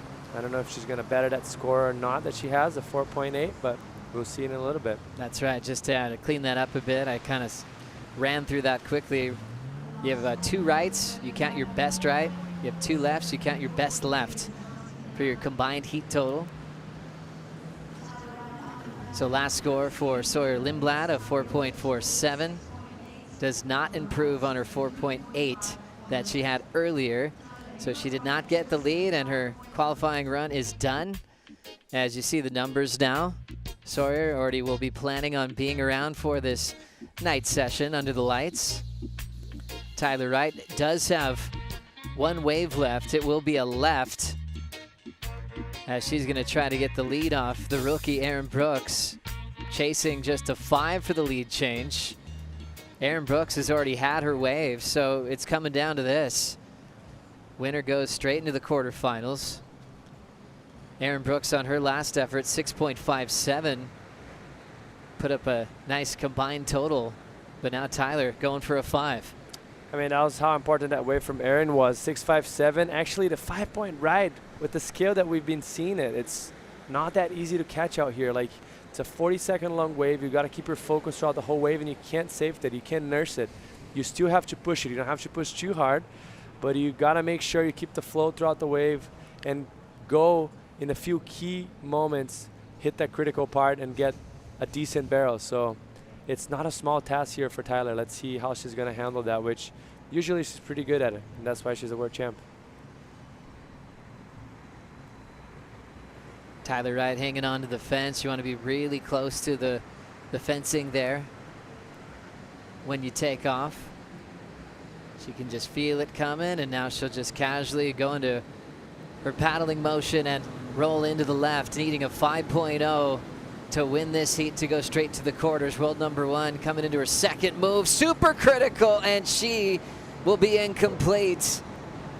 Tyler Wright going for everything in the pocket, but it ends up losing the ride, meaning Erin Brooks will be going straight to the quarterfinals, and world number 1 will be dealing with the night surf today. And that's exactly what I mentioned. She knows she couldn't nurse it, but she also didn't have to go that big, just overcooking, going way too up in vertical in that second section of the wave, which is still, it's kind of getting, it's still generating speed and momentum, and it's kind of on the weaker side. So rarely ever you're going to see surfers applying a lot of pressure on that turn. I feel like she didn't need that. She needed to be solid on her foot and just finish that wave strong. With the surfing that she had, she would have got the 5. You're going to see here, she's going to bottom turn very deeply and get up in vertical, bringing that board way far inside and tight, and that just, the wave had no energy to match how much power she was displaying in that situation. You see right there how tight she gets and just gets stuck right there, overcooking that section, unfortunately for Tyler. Tough one for Tyler Wright, going for a lot on the second turn and, you know, only chasing a 5.0. It sounds easy, you know, for world-class surfers, but the pool scale is much different. You know, it's been really capped at that 7 range. So they've been having to really perform for those mid-range 5s. So Tyler will reset and then prepare for the seating to be set for the night session. Erin Brooks getting a jump into the quarterfinals, and she'll be happy to get at least an equal 5th or more. It seems like every venue she's going to be called one of the favorites. She lost to Molly Picklum earlier than she would have liked at Pipeline, but now already getting a spot into finals day, representing herself, Canada, on the top stage. Erin is with AJ. Thanks so much, Joey. Erin, first heat win as a full-time CT athlete, and you do it here in Abu Dhabi. How'd you get it done? I'm actually like super stressing out because I didn't really surf too great in my heat, but I just finished my waves, and that's kind of what you got to do out here. And unlucky for Tyler because she's been surfing so good, but it's good because I don't want to surf at night. We have seen some really incredible clips from you coming out of the surf ranch, coming out of wave pools around the world. Knowing that this was a strength of yours, how did you manage the pressure coming into this event? Yeah, I surf a lot of wave pools, so I feel very comfortable in them, and I'm just so glad that we get to have an event here. It's so special and it's so much fun knowing that you're going to have perfect waves. We've heard a few different strategies, so if you can, let us in on a secret for yours. We've heard some surfers say, hey, I'm giving you 60 to 80 in the qualifying round. Some of them are like, hey, I'm doing the best that I possibly have. What can we expect from you tomorrow? Hopefully more, because I'm kind of disappointed about how I surfed. But yeah, I mean, that was kind of my strategy coming into it, but you just really got to make your waves, and I didn't do that on my first 2, and my legs were literally shaking so bad, so I'm just so thankful to the Lord for letting me make those waves, because if I didn't, then I'd be in trouble. Shake off the jitters, girl. You made it to tomorrow. Congratulations. Thank you. Well done. Thank you, AJ. So cool. The phenom from Erin Brooks. She's so kind. She's so focused, but she is already critiquing her own performance and wants to go a little bit further in the quarterfinals. A great job there, especially when you're surfing against world number 1. Yeah, I mean, it's a big task, and I love her interview. Like, she's so open about it. She's not scared to actually put herself out there and make sure that she knows that she didn't perform the way she wanted. So let it out and then regroup for the next one, and she's going to do damage. I have no doubt about it. Looking forward to the men's round of 16, which is on deck. Coverage continuing at 12:55 this afternoon local time. How about Griffin Colapinto and Jackson Bunch? Bunch, the rookie that went to the sky for a big alley-oop, and Colapinto winning at the Surf Ranch in the past. You know, the king of the pool, easy to say Felipe Toledo, but Kanoa is one of those guys that doesn't mind throwing risk on the opening section in the wave pool systems in the past. And what can you say about Iago Dora? Always one of the favorites in this kind of format, taking on a rookie today, Joel Vaughn. Yeah, mostly because Iago's a showman itself. Like, he sometimes doesn't get credit for his abilities of competing so much, but once he stands up on the board, he's second to none, and this is what he has in front of him, the platform that both surfers are going to get the identical same wave. So that's when his performs the best, and we can expect so much from him. I'm so excited to watch that last heat. Not to mention Joe Vaughn goes pretty high in the skies usually as well. Some massive heats into the round of 16. It is 12:20 local time. Coverage continues at 12:55 here at the Surf Abu Dhabi Pro. We'll see you in about 35 minutes.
وين انت 70 تليفون؟ انت نمت خلاص الحين؟ ليش؟ شو فيك؟ 5. طيب متى يقدر يصير؟ ممكن يصير بعد 1 ساعة 2 ساعة.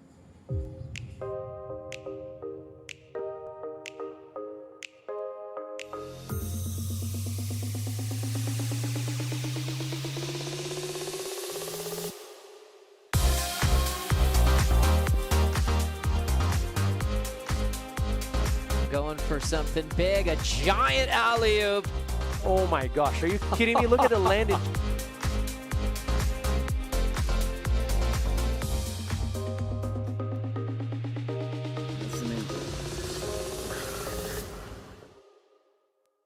Calivas, he's gonna go switch to change things up in the pit.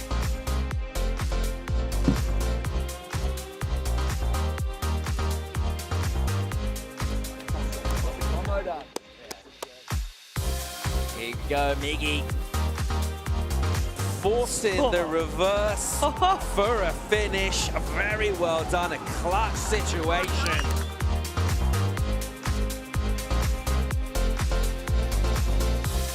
This copyrighted event broadcast is produced by the World Surf League for broadcast around the world and may not be retransmitted, reproduced, rebroadcast, or otherwise distributed or used in any form without the written consent of the World Surf League.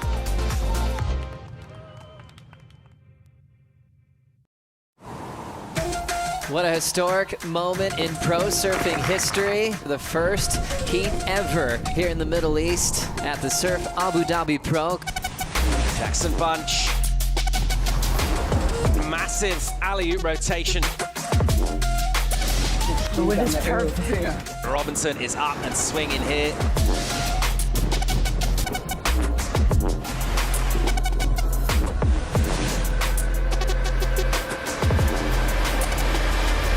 Ethan Ewing, one of the best styles in the game.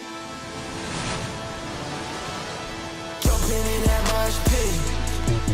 Got the keys, now we locked in. Working overtime, now we clocked in. Working overtime. Griff and Colapinto looking great. Put in work, too easy. Work, too easy, yeah, this work. Too easy. Work, too easy, yeah, this work.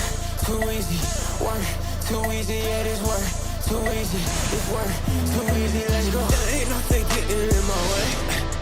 Eating good, I got way too up on my plate, yeah. I could live this life like every single day. Tava com o wake do jet ski na onda. Shows I came to raise me.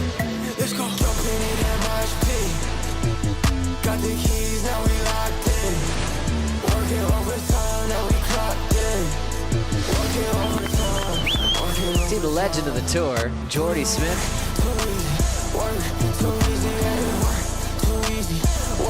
Gets really deep. One of the biggest guys on tour. Real White, what a performance. Cause this ice is freezing. I just copped a new boat. Damn, I'm getting seasick. I just bought the whole stove. Yeah, this work too easy. World champ Felipe Toledo pushing hard. Jumping in that mosh pit. Got the keys, now we locked in.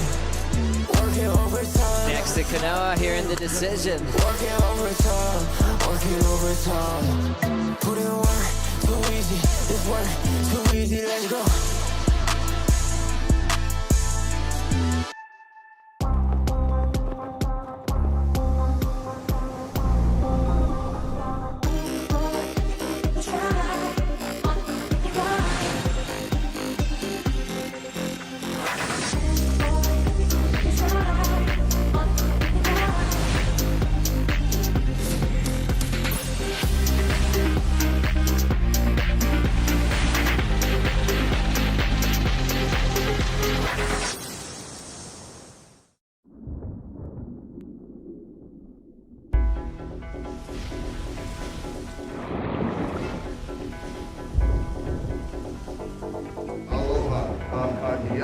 The Lexus Pipe Pro presented by Yeti is on like popcorn.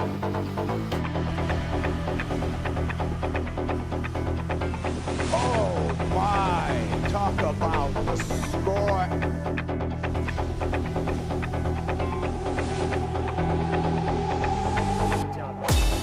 And now lining up a big hollow pig. Bella Nichols, how you feeling?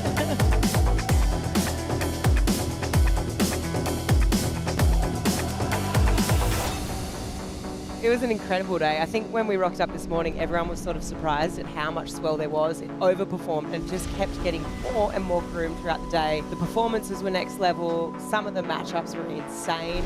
2 10s, I mean, what more could you ask for?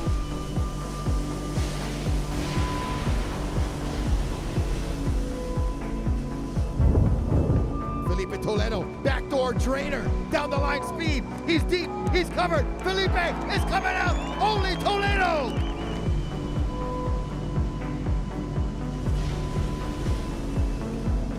Oh, red, white, Allen Cleland Jr. Hola, senor. That backdoor still going. Coming out again. Alan Cleland Jr. Are you kidding me? Firing back, Jack Robinson. Oh my, drops in.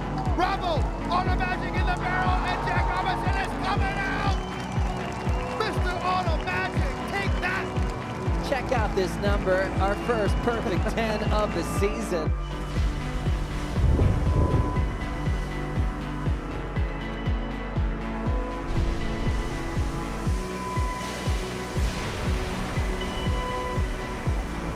What about this heat right now? John and Barron. Wow, oh, look at this wave right here. Erin Mamia. Dropping in, pulling up.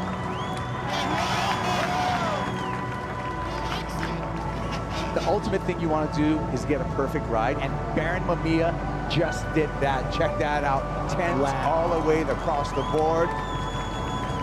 We see John out the back. Big backdoor barrel, John in a cave.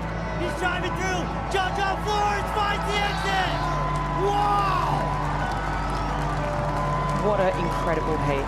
Like, absolutely incredible.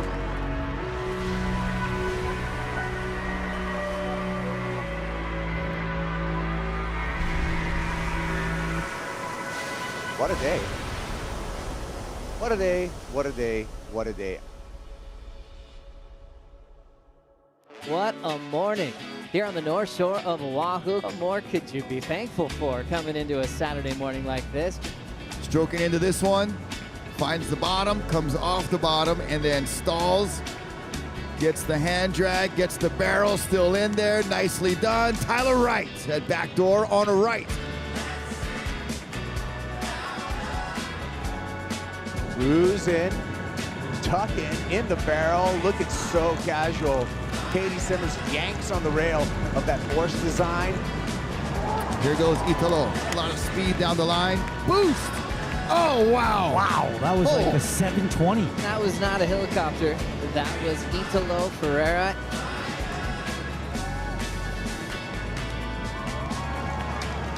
Here we go, Ian Govea. He's going backdoor. He's grabbing rail. He's slotted. He's pitted. He's barreled, and he is coming out. Wow. Ian Govea on a dream run here at the Lexus Pipe Pro.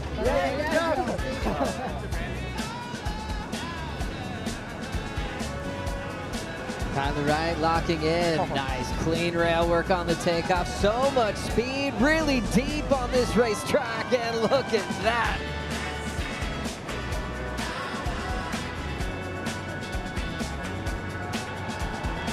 I mean, what a battle between these two rivals. Oh, in the barrel, that is Caity Simmers, and she's coming out. Barron going left, grabbing a rail, Barron in the barrel. Barrel and Barron, my man Mamiya coming out. Theo on the hunt for wave number 2, pulls straight in at back door. He's driving, still in there. And he comes flying out. And we're closing out this final.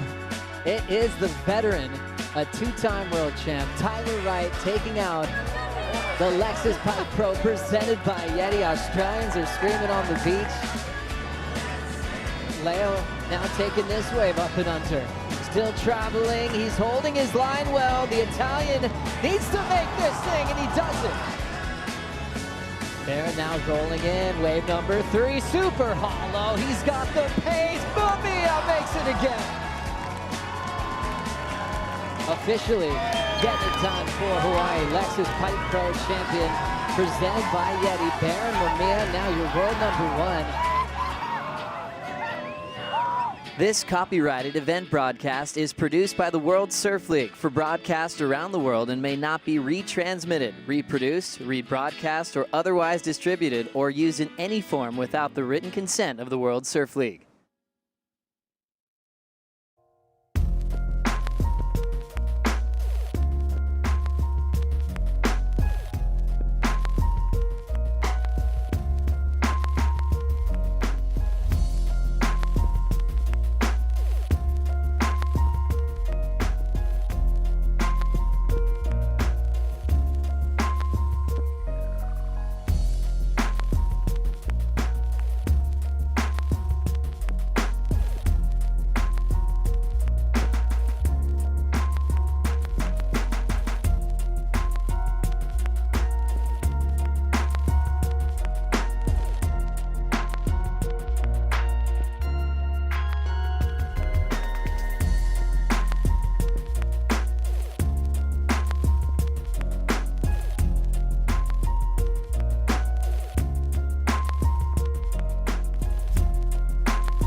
sometimes you gotta slow it down for 'em, you feel me? My gang, my clique, my talk to 'em. Gang, clique, squad, crew, came, big, mob, boo. Put us in the game and we low-key wildin'. Running up the skull, we climb. Gang, clique, squad, crew, came, big, mob, boo. They be hating from the nosebleeds wildin'. Running up the skull, we climb. Hey, yeah, what it do? It ain't nothing to a boss coming through. It ain't nothing to a boss coming through. Mess around and get tossed with your crew. Yeah, we really on 10. On 1. Whole gang in this thing going down. Say we really on 10. On 1. Hey, you already know where I'm from. Hey. Gang, clique, squad, crew, came, big, mob, boo. Put us in the game and we low-key wildin'. Running up the skull, we climb. Gang, clique, squad, crew, came, big, mob, boo. They be hating from the nosebleeds wildin'. Running up the skull, we climb. Now we up and we outie. Whole gang in this thing get a rowdy. For the music in my body. We done woke up the hood, but I'm sorry. Ain't nothing that you thought that it was. All in your hood and this thing going up. Sliding up porch out the sunroof for subs. End of that day, they gon' know where we from. Clique, squad, crew, came, big, mob, boo. Put us in the game and we low-key wildin'. Running up the skull, we climb. Gang, clique, squad, crew, came, big, mob, boo. They be hating from the nosebleeds wildin'. Running up the skull, we climb.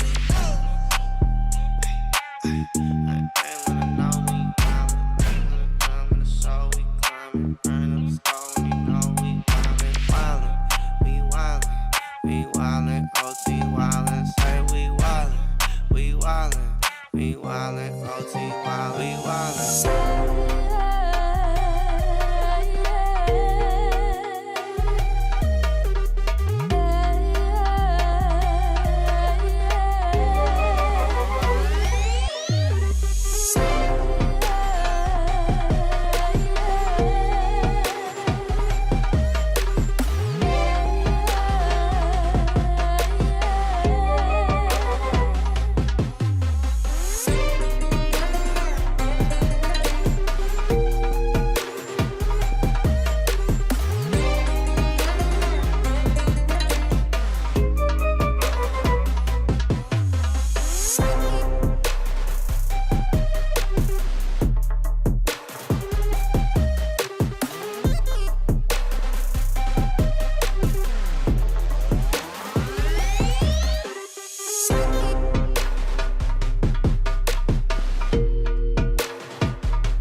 more chance to shine. Now what I'm saying, just give me one more chance to shine on the highway.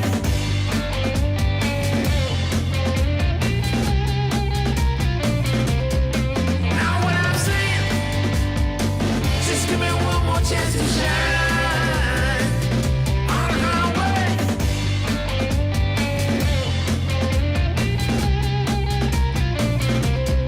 Now what I'm saying, just give me one more chance to shine on the highway.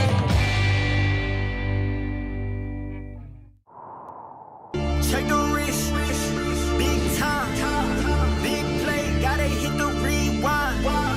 Who you got? Pick a side. Rockstar lifestyle certified. Wins, wins, wins, wins. All I know, we gon' head to head, go toe to toe. Let's see who wins. Wins.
My heart is beating like a drum, burning like the sun. I've only just begun. My blood is running through my veins, it's hitting me like a train. Some things you can't explain.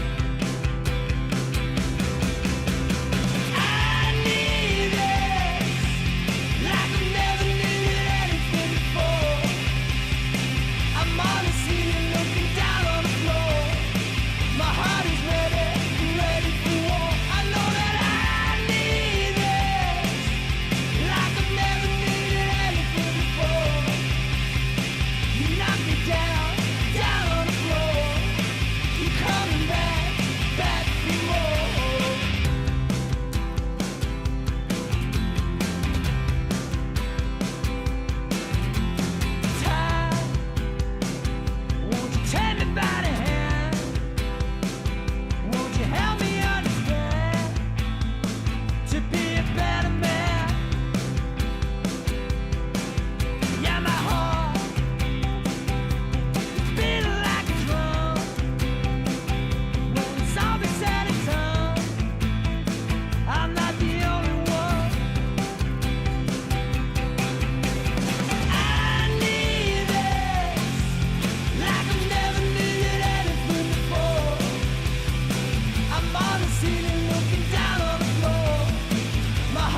like I've never needed anything before.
Don't give him any sugar, he suckers me all his money. Wanna live lavish, you need a clue? Then look to me, I'll tell you what to do. Repeat after me.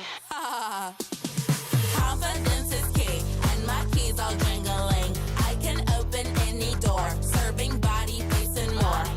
Confidence is key, and my keys all jingling. I can open any safe, serving body, hair, and face. Now bring it out, it's your time to glow. You all the baddest, put on a show. Don't be afraid, let everyone know. Don't be shy, just lose all control and work it. Go hit a full split, tear up the floor. Go ahead, snatch those whips. Repeat after me. I am the vixen, I am the stallion. I don't need that.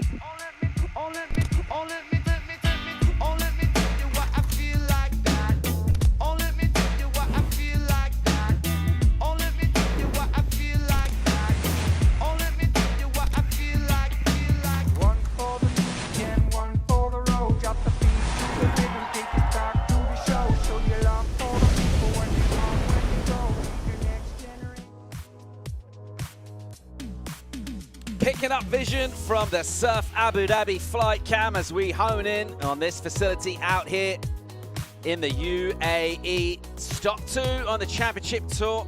Surf Abu Dhabi Pro, second day of competition. And a lot of storylines unfolding, plenty more yet to come. Finals day will be going down tomorrow. Right now, we're back to dispute men's round of 16. Some scintillating looking matchups coming up in this draw. A couple of ways of getting there. The best way to do it was win your opening round heat, go straight into it. Otherwise, it was brutal. It came fast and furious. Last night in the elimination round, under dark, Surfer's able to get through that like Divoje Silva. And he's lining up here. And he was a big fan favorite last night. Big noise and support for this guy who blew up in a clutch situation. He'll look to try and bring that energy back here today. Here to pick up proceedings. Joining myself, Paul Evans, Flick Palmertick. We are ready. Yeah, we're totally ready. I'm ready for this round of 16. I'm ready to see, you know, obviously surfers who won that opening round heat, they got to skip that last night's round, the sudden death. And then I'm really looking forward to seeing how those surfers who were surfing in that sudden death round perform today, because they obviously, you know, had to wait around all day for that second round, maybe a bit of fatigue there.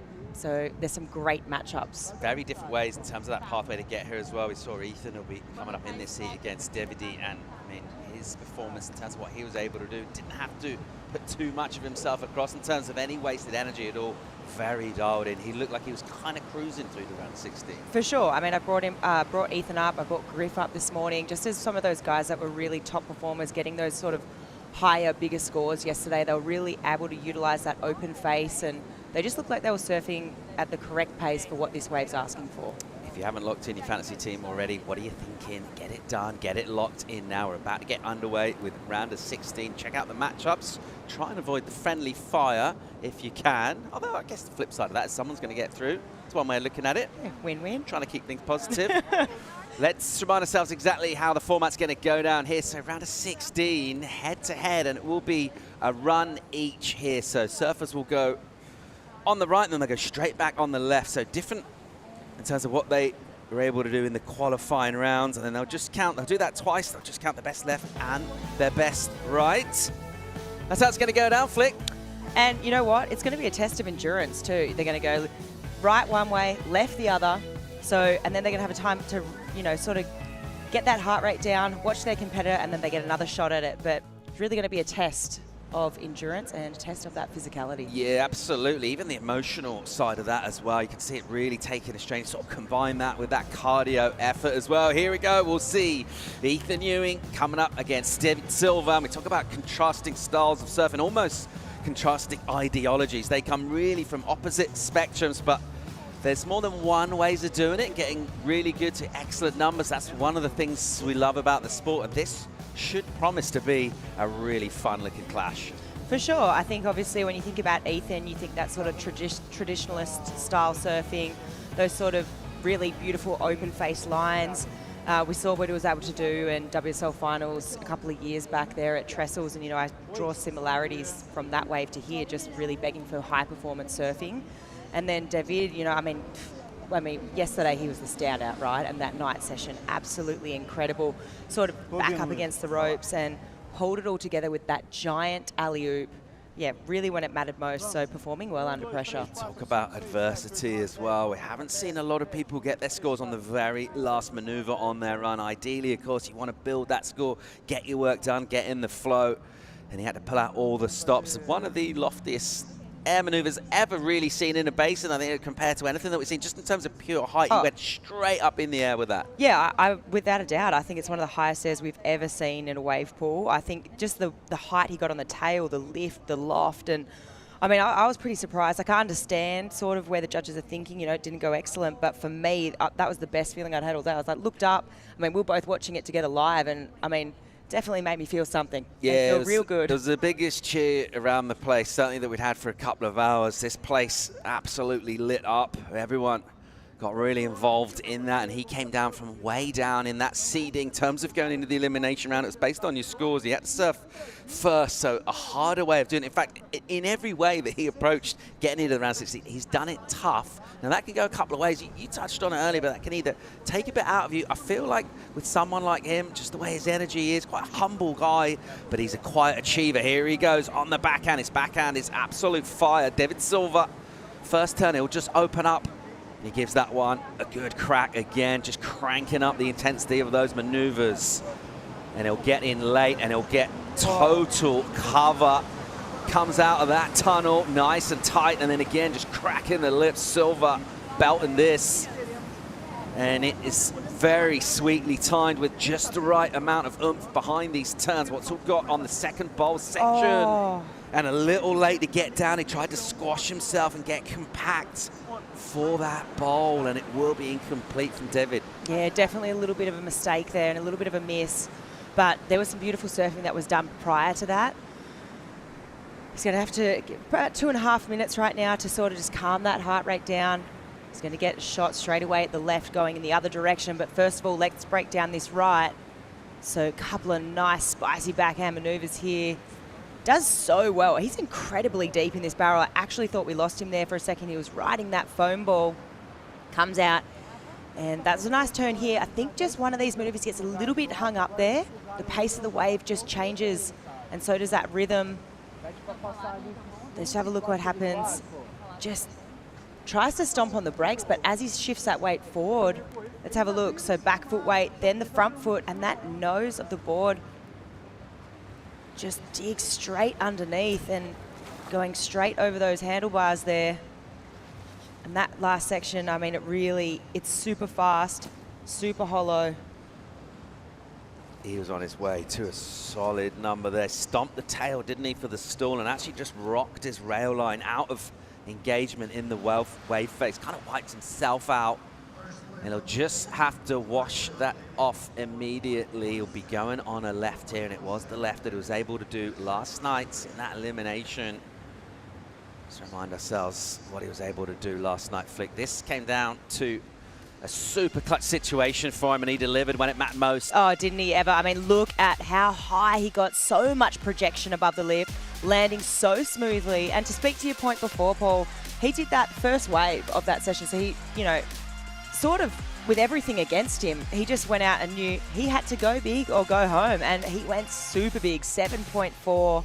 So I feel like you're right. I think he's someone he's very humble, definitely. Guy that, on tour, always having a good time, but super humble. I feel like he's going to sort of carry some of that confidence. Let's see what he's got for us on this left. And without meaning to overstate just how much of a challenge that round is. I mean, he lost out in the morning. He didn't perform great, made a couple of mistakes. That's why he went to that round and had to sit around all day, watch everything else unfold all around him.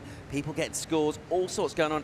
He had to just sit there. Couldn't surf, no other outlet for the energy. No. Came back, and then straight away, straight into it. He just rode it right before that, but to pull that out, unbelievable. And credit to him, really good value for a spot here, but he's got a tough heat on his hands, and he's got to not get too rattled with what just happened on the right. He will get another right hander, but that one will have to count. You probably be looking at that number of the 417 and go, that's not going to be good enough against Eaton. So he's getting any better than that. Right now, we'll see him shortly go on a left. See him make his final prep as well. Get ready to get into this. David Silva. Chance for forehand surfing for him here in a new blank canvas. See him real close to the fence and then just fade that paddle to match the angle of the wave. He'll open up with a nice patient approach, just snapping out that tail, but look how precise he is in terms of where he finishes that turn in the pocket and goes so far behind. So just getting that a little wrong with the read and just pushing really hard on the opening maneuvers, like not what he wanted. Definitely not, and obviously this is just going to amplify that pressure, right? I mean, he's kind of had 2 misses now, and it's going to come down to the last 2 runs. It's good news is he has another 2 shots. However, you're really hoping you bank at least one of your scores on this opening run. Let's see, I mean, beautiful release there. Gets a bit hung up, and sort of similar sort of thing that happened on the backhand, just getting a bit hung up and a bit too deep, couldn't get around that section. Really fighting for it. We have seen people go pretty critical there and then be able to just duck up underneath that tube and get a really deep barrel, but it just didn't play out for him. And on the one hand, that risky approach is spectacular. It's really entertaining, but just percentages wise. I think it's just hard, you're coming up against someone like Ethan, and we've been talking about him this whole event and how good he is out here, and probably thinking, okay, I want to go hard, I want to get positioned deep in the barrel, and maybe, I mean, good news is he's got another 2 waves. David Silver's going to need a bit more than that. Ethan Ewan will be coming up with his run real soon. We'll go to a quick break. When we come back, Ethan Ewan in the round of 16.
Heat 1 of the men's round of 16. We've seen a run from David Silver. Don't forget, of course, pick up your merch, wslstore.com, or your Surf Abu Dhabi Pro merch. Get in there, get your gear, get kitted out.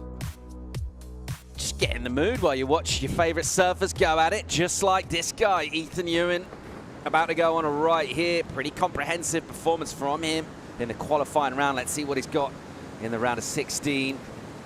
He's kind of pouring with it.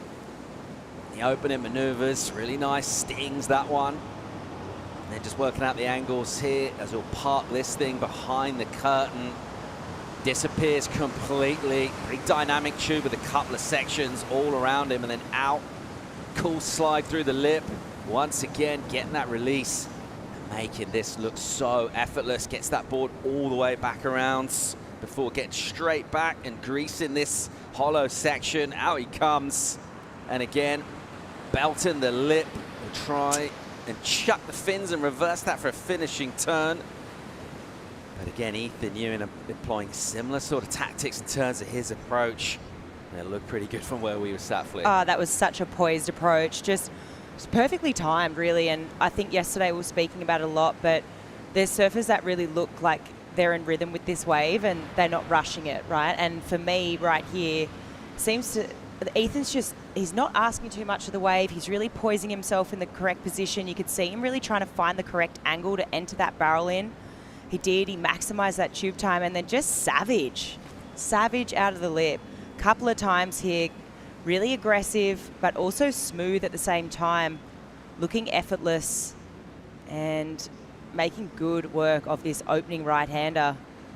And nice little jab to finish. Tries to get a bit creative, but the work was already done. Just so poised. Let's have a look, super slow-mo. It's a little bit of release out of the top there. And that turn, absolute money. So savage, but so stylish at the same time. Such a beautiful combo to watch. Really gets that nose all the way back around towards the foam. And then nice little tube time here, totally covered. So that's really going to apply that pressure now to David. Yeah, just really picking up the energy, exactly pretty much where we were yesterday. Ethan Ewing putting on a bit of a clinic here.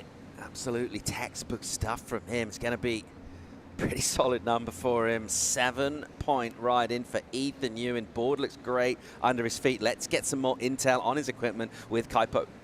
Board looked good, right, Paul? It's a 6'1". This is the backup. 6'1", 19 inches. It's a Darren Hanley design, and it's a collaboration, become a really popular model that Ethan and Darren have put together. This is the Juliet model, so a number of other DHT team riders on this model. And there's been a little bit of a shift also from, the round pin was kind of, last couple of years, a dominant kind of template.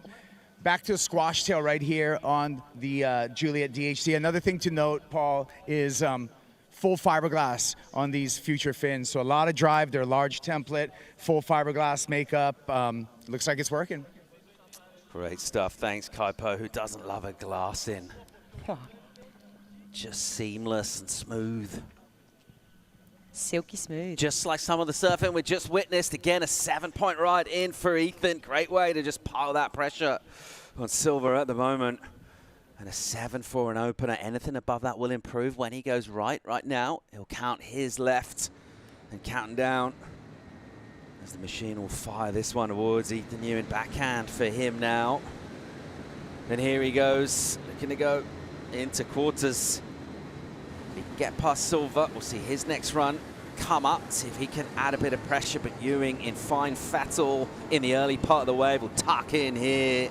Everything very compact, grip in the face, completely disappearing behind the curtain. Out he comes, will chop down his line to make room to go up and do that. Big hit, full major maneuver, gave it loads. Bit of a swing into that one. And then again, a tight tube section. See how forward he gets. Just everything leaning forward and down. Another really nice tunnel for Ethan Ewing. He'll just throw away on the exit, but looking really good on the backhand as well. Yeah, looking so silky, looking just effortless, really, in my opinion. I feel that, we were speaking about it yesterday, surfers sort of maybe surfing at about 70%. It feels like maybe clicked up a couple of notches, but I can't help but wonder, think there might be still a bit left in the tank. It's just, and it could also be the fact that he's just stringing these turns together so effortlessly. It almost makes it look easy, right? But don't be fooled. This wave is so fast. It's so tricky to surf. And he just does such a good job at picking the eyes out of that most critical section, making sure he's accelerating out of all those turns. And just that critical nature where that nose goes all the way back to the foam, can really tell that there's a serious degree of difficulty there. So that's 2 good scores now for Ethan, and applying that pressure well and truly now.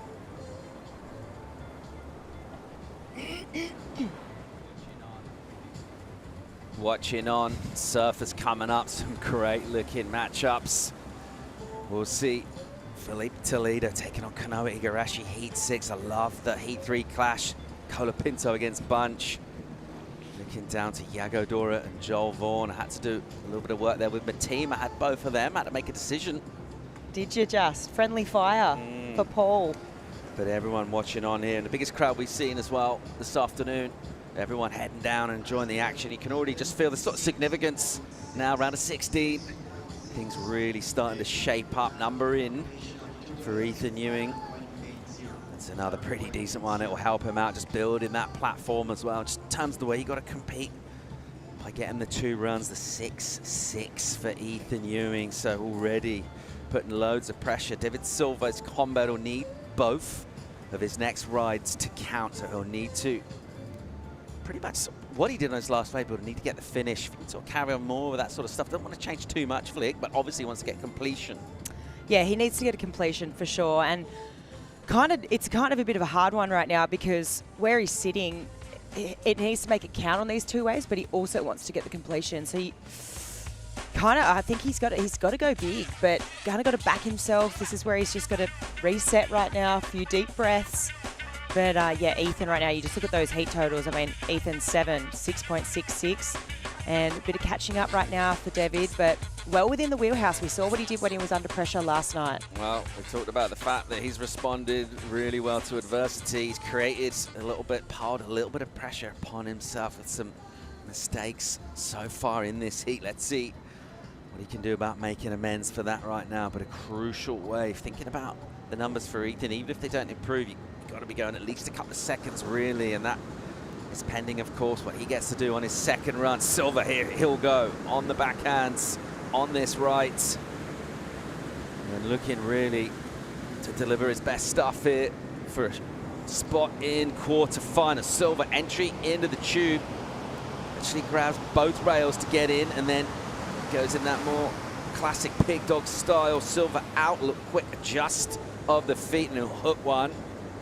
And then holding that bottom turn for ages and belting the lip. Big hit there, gave it everything, all lines up. And again, just arriving from that last turn, a bit late to the steep section and not getting there, Flick. I know, I'm so unfortunate, sort of tripping up in that same place. Just committing to that last turn where it's a little bit steep and then he's unable to keep driving down the line because that bowl just gets so cupped out and gets so fast on that end section barrel. Let's have a look. Looking super whippy out of the top here. When I think of David, his backhand, I mean, on the Challenger Series, absolutely deadly. He does so well right now, maximizes that tube time, really spending time under the lip there. Nice backhand belt there. Really critical, making sure he's hitting that coping, but just there, he just gets that bit too deep. Just bringing that board a little bit too far back around towards the foam. And as we look here, I mean, it's a beautiful turn. But you can see he's just brought it that little bit too far back. And that section right there, I mean, it kind of, you can't really be doing that when it's just going to run off so fast. He's going to know that himself too. Getting a little bit caught out by just not making that adjustment. Surfers will back themselves, used to surfing in the ocean. They'll hit a turn hard and they'll back themselves to drive around whitewater. Not something you can do easily here in the basin at all. And he saw that section, couldn't resist giving it full treatment. Here's the board switch. It's an interesting flick. So deciding to run different equipment, going short to the 5.7 on the backhand. 5.9 will be on the left. Right, okay, let's go. 5.9 on the left. What's the thinking there? Short board on the backhand, just get that bit more vert, fit in that pocket better? I'd say so, right? Tighter radius, tighter turning circle. He's going to have to go real tight with this turning circle on his left here. He's got a doable score. That's the good news. He can do it with a wave. 9.3 is the number he needs. So we're going to need to see something more significant than anything that's gone down throughout yesterday. The entire round that we saw on a big day of competition here at Surf Abu Dhabi, but he has put pressure on himself, and it's just been mistakes really from his point of view. Hasn't been able to finish off. It's just started so well, hammering away. Like, that's the approach you have to take. I mean, in terms of actual tactic, that's right. The execution has been found a little wanting. Yeah, I think so. I think it's just been that same section, you know, that he's come unstuck on, just over-rotating a little bit too much just before that end section, and the wave just running off without him. But let's see what he's got. He's got a chance here. He can still do it with this one wave, searching for a high score. With a nice mellow pedaling cadence there. He'll just watch it. He won't be minding the fact that so far he hasn't had to do too much under scoreboard pressure at all. He's kind of had a bit of a downhill heat thus far. Let's see what Silva can do here. So potentially his last wave in the event, unless it's a 9-3 or better. Silva out of the elimination round last night into the round of 16. If he wants to go quarters, he's going to have to fire up significantly here. He'll hit one off the top and try and park this, stuffing himself in the tube, fully locked in. Silva grabbing that wall, hanging onto it, maximizing the tube time. What's he going to do here? Into the lip, he'll sting one, coils into the bottom turn, gives it another whack.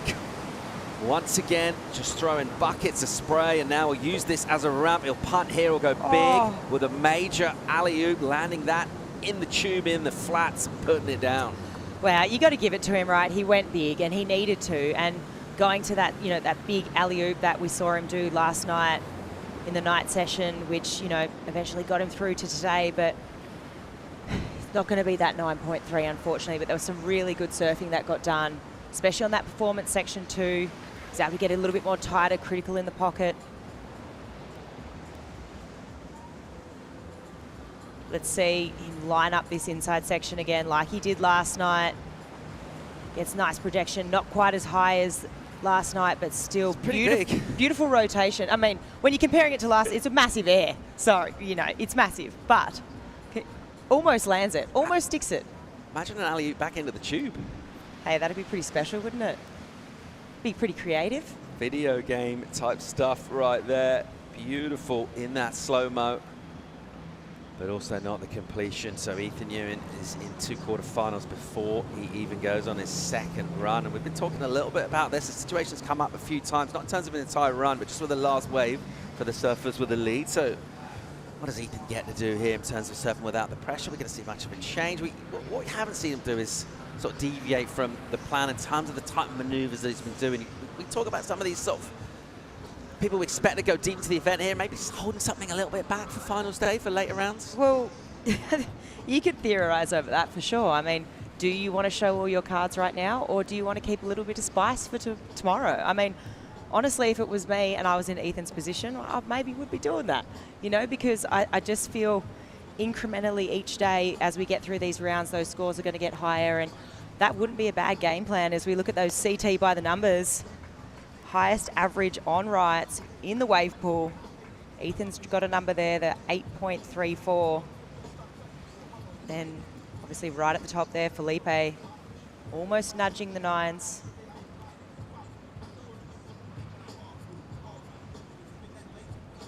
Ethan Ewing's stats, very impressive indeed already in this round of 16, just by virtue of the fact his run was good enough to get him the win in this. So right now, without the pressure, we do talk about a lot of that stuff, how it takes a toll on a surface here, and having to try and deal with something that they're not particularly used to. Definitely out of their comfort zone from what they're generally tending to deal with, and that mental fatigue, I guess, much easier to something you can kind of train with your physicality, your physiology. You can hit the gym, do your cardio work and all that stuff, but just that drain of being under pressure and having to go again and dig deeper each time and coming back like day after day. It is long days.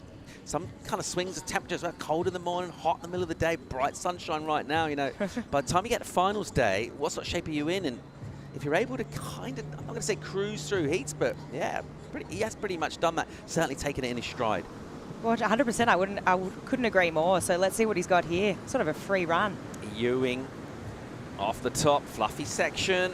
He'll enjoy this, we'll enjoy it too. Inconsequential in terms of the score, but in terms of performance, it's great. Grabs that rail as he snaps that turn with his front hand and then into the tube. It looks good from in there, looks good from where we're looking to. Ewing, he'll whack one. Once again, skid one out, he'll put it down. But Ethan Ewing enjoying himself here, getting a bit of a free run in terms of an extra lap as well. A chance just to get even more familiarity with all equipment and wave, everything like that. Yeah, I like what he did there. I like that he went for that big bit of creativity, probably just testing something out. It's basically getting a couple of waves here with just out that added pressure as we see him absolutely maximising that tube time, being an absolute tube pig, very deep in that barrel, maximising the shade. Comes out here, snaps it in the pocket. Almost catches a little rail there, and then this is the moment, just going for that creativity, but that feet placement just landing not quite where he wanted on that board.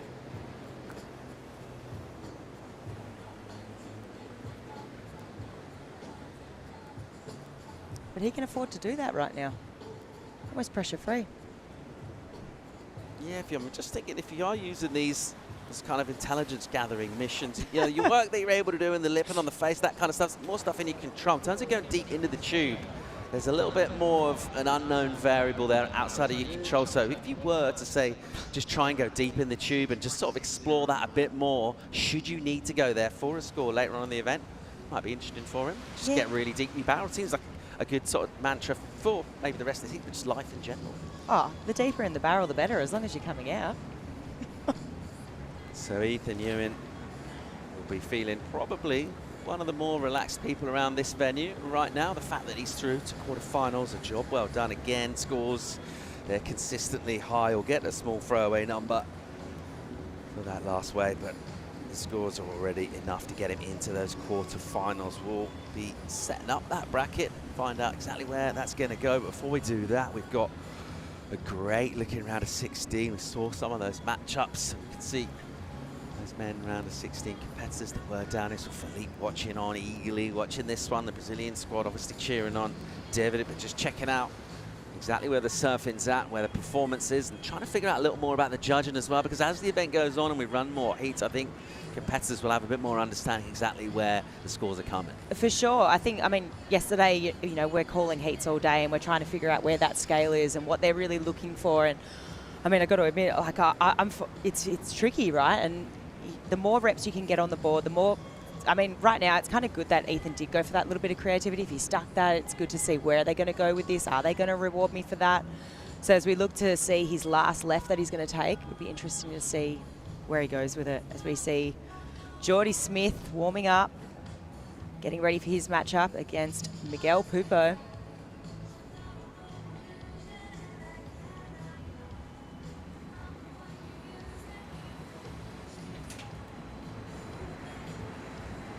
Jordy just loosening up the hips there. He'll be coming up soon. Before that, we're going to watch Ethan's fourth wave to complete his second run. It will be a left for E. Once again, already through the quarters. Just a free hit here, swings at it. Ewing clocking that to come loose. That board looks just swinging it effortlessly. Looks really good. Into the tube. Nicely done. He's real deep. He's controlling this though. You can see that adjustments, tiny adjustments from that rail line. That's so technical, and that tight tube, and then straight out. Gives it a nice hit.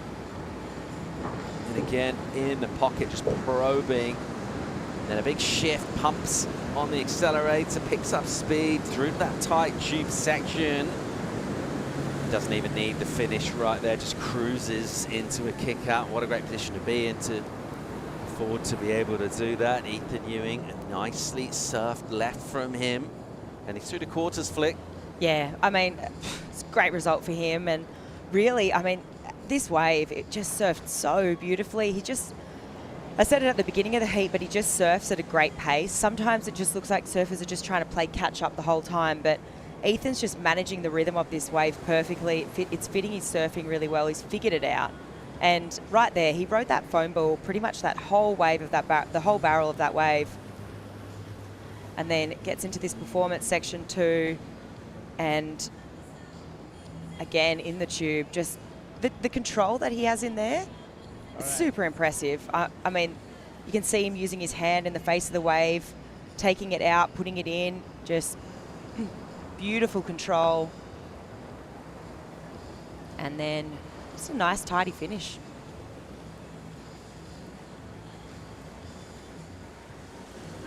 Yeah. I reckon it might have been better. That barrel you got was Like, so hard. Did it feel like you were deep? Yeah, I was happy just to, like, You were just sitting in it? Yeah. Yeah. Well, it wasn't a spin section anyway. Nah. Just want a little bit flat. Yeah, it would look too steep to, like, you kind of actually want it a little bit flatter because it was, you hit it too thin, you're going to get flung out. Yeah. But you got to get your head out. No, it's just, yeah.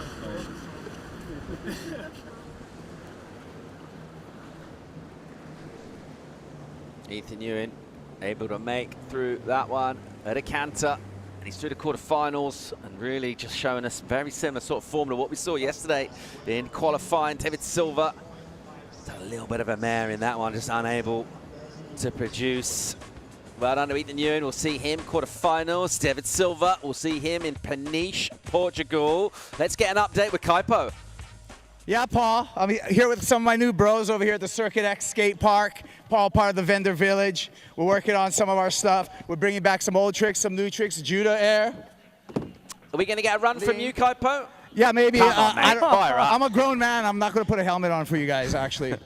Maybe. Let's break some rules. What There the we heck. go. I'm scared. Still got it, mate. Yeah, Kibes. Absolutely ripping.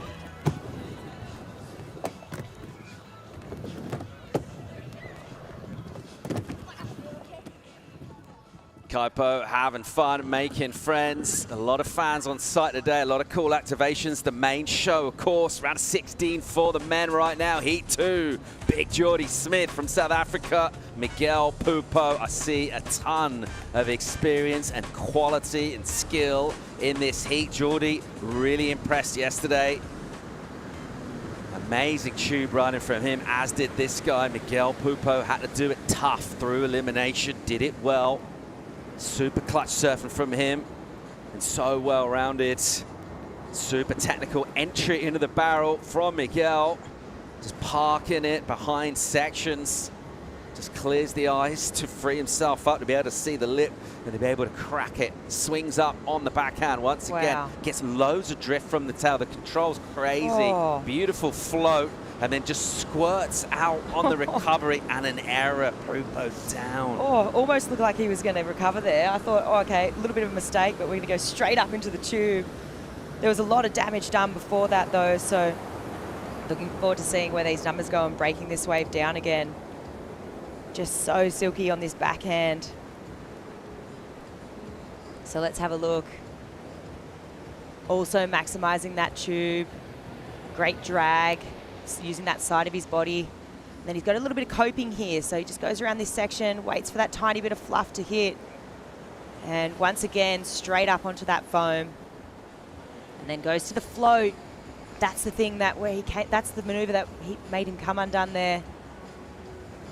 I mean, look how stylish that is. Super steezy. Just kind of a little bit of a lean back there, and then you can see him pump the gas going forward, shifts all that weight forward, momentum moving forward with the energy of the wave. And great tube riding there from Miggy.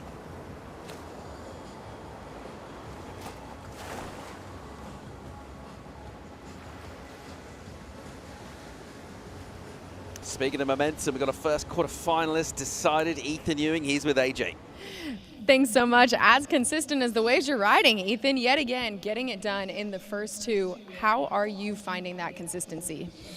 Geez, it's definitely the plan, just to try and finish those first two and put on some decent scores and put the pressure on the other guy. But still a lot to work on, so focus on that for the next one.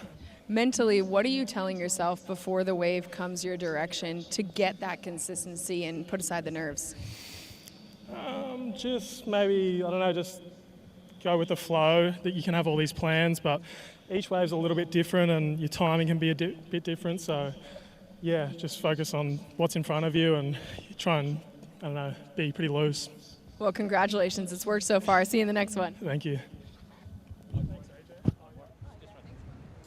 It's all working pretty well for Ethan Ewing so far. Just picking up on that. I like the point that he made there about keeping your options open. We kind of think this is that opportunity for surfers to sort of set their run, in terms of put together what they want to do on a wave. But you know what? There's so much variation in there. There are choices and decisions to be made as how the wave presents itself. Ethan very much looking like he's got that natural flow throughout his rides. Yeah, he definitely has the natural flow, and sort of looks like to me that some surfers really manufacture a run here and they have it down to a T, but he sort of brings that spontaneity, which I really like, that sort of brings that ocean sort of surfing into a wave pool.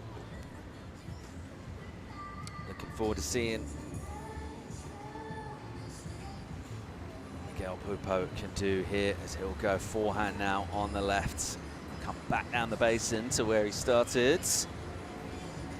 And that mistake that he made on his right in terms of not quite getting into the section. Have to try and put that out of the mind really and just look ahead of him. What he's got ahead of him is a long, drawn-out wave that'll run for just under a minute, about 50 seconds. Multiple tube sections, maneuver section on the outside. He'll crack that, and then standing on that tail, getting full cover.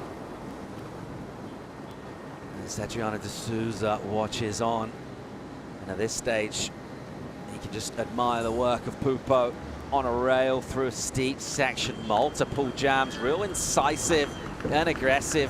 And then here, crucial, that he'll get a completion coming out with the speed of this section. He'll just pop one, revert back, and bang again. A little stab for a finish. And this has fired up the crowd here, and he'll be delighted not only to surf that wave well, but get a strong finish as well, Flick. Yeah, that was really well done from Miguel. He's going to really like the feel of that. It's going to just be so good for his confidence.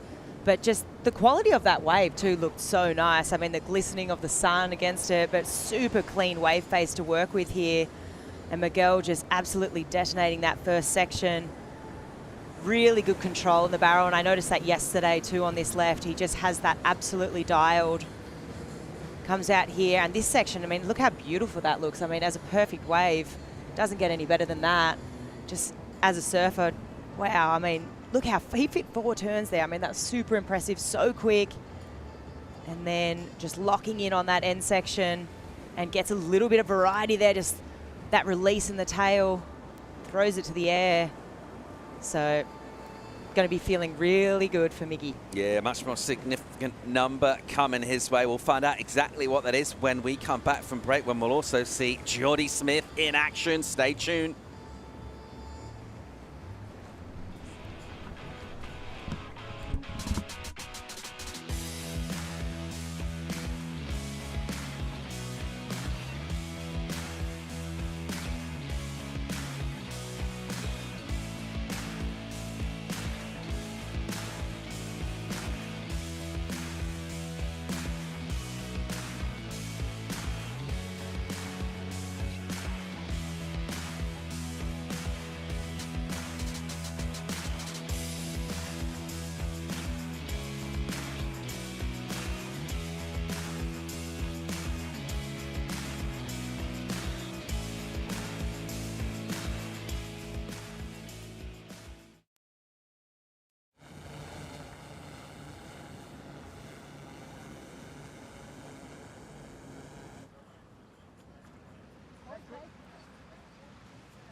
Pois é, a gente estava aqui apurando exatamente o resultado que não deu para ouvir direito. Você falou, recentemente estava ali sentado com o time do Miguel. Foi a galera que aplaudiu, você acabou ouvindo bastante esses aplausos aí do Miguel. E o Miguel ontem, você está vendo aqui comigo, DVD, o Miguel ontem falava, depois daquela onda técnica, desafio,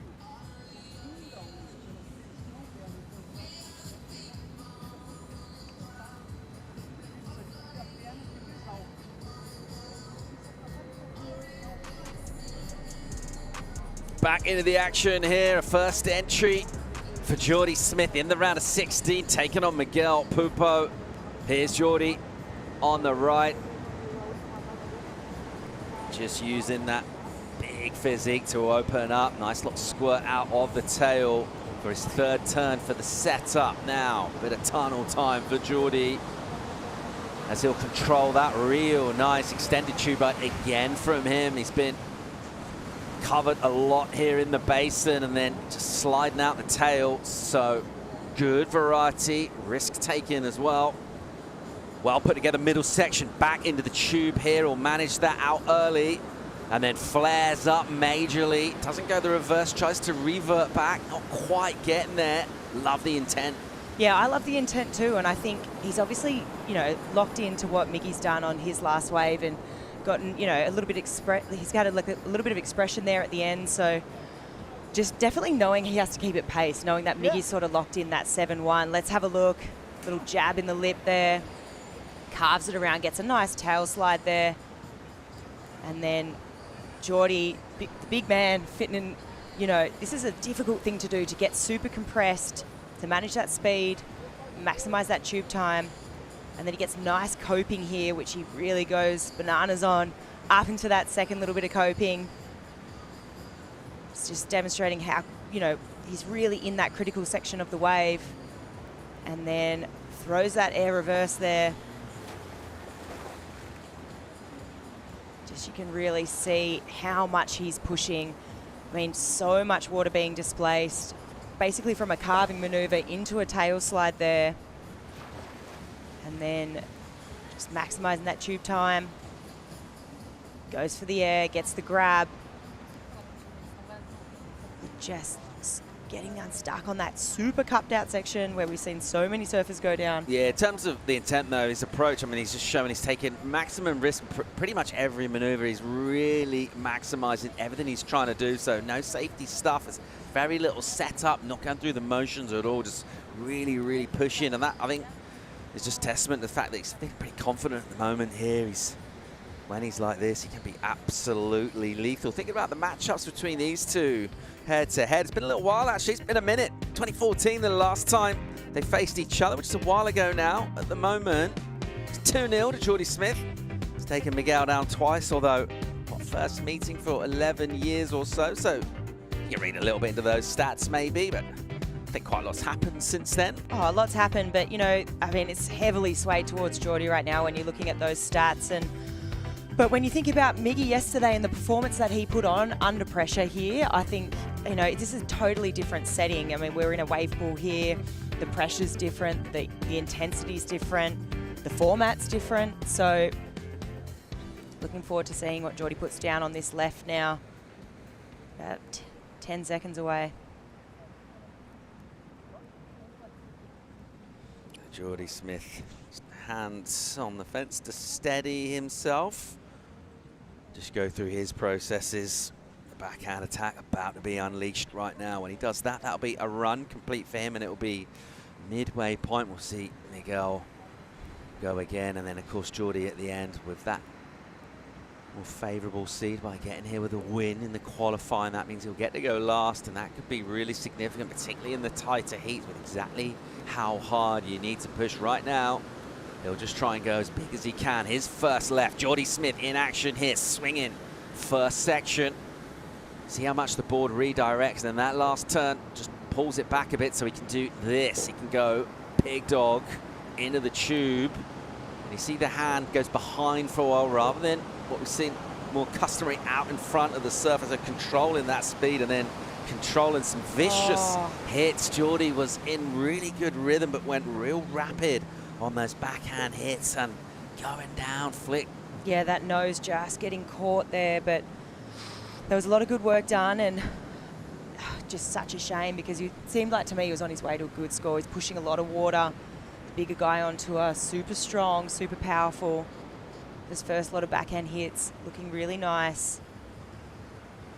So up into the lip, really late there. And that wave just getting super cupped out. Beautiful timing on that one. I mean, this series of maneuvers here, I mean, this was really well done. Brings that one just a little bit too far around, and that, you know, that section's starting to get a little bit cuppy, a little bit bowled out. The nose just gets caught.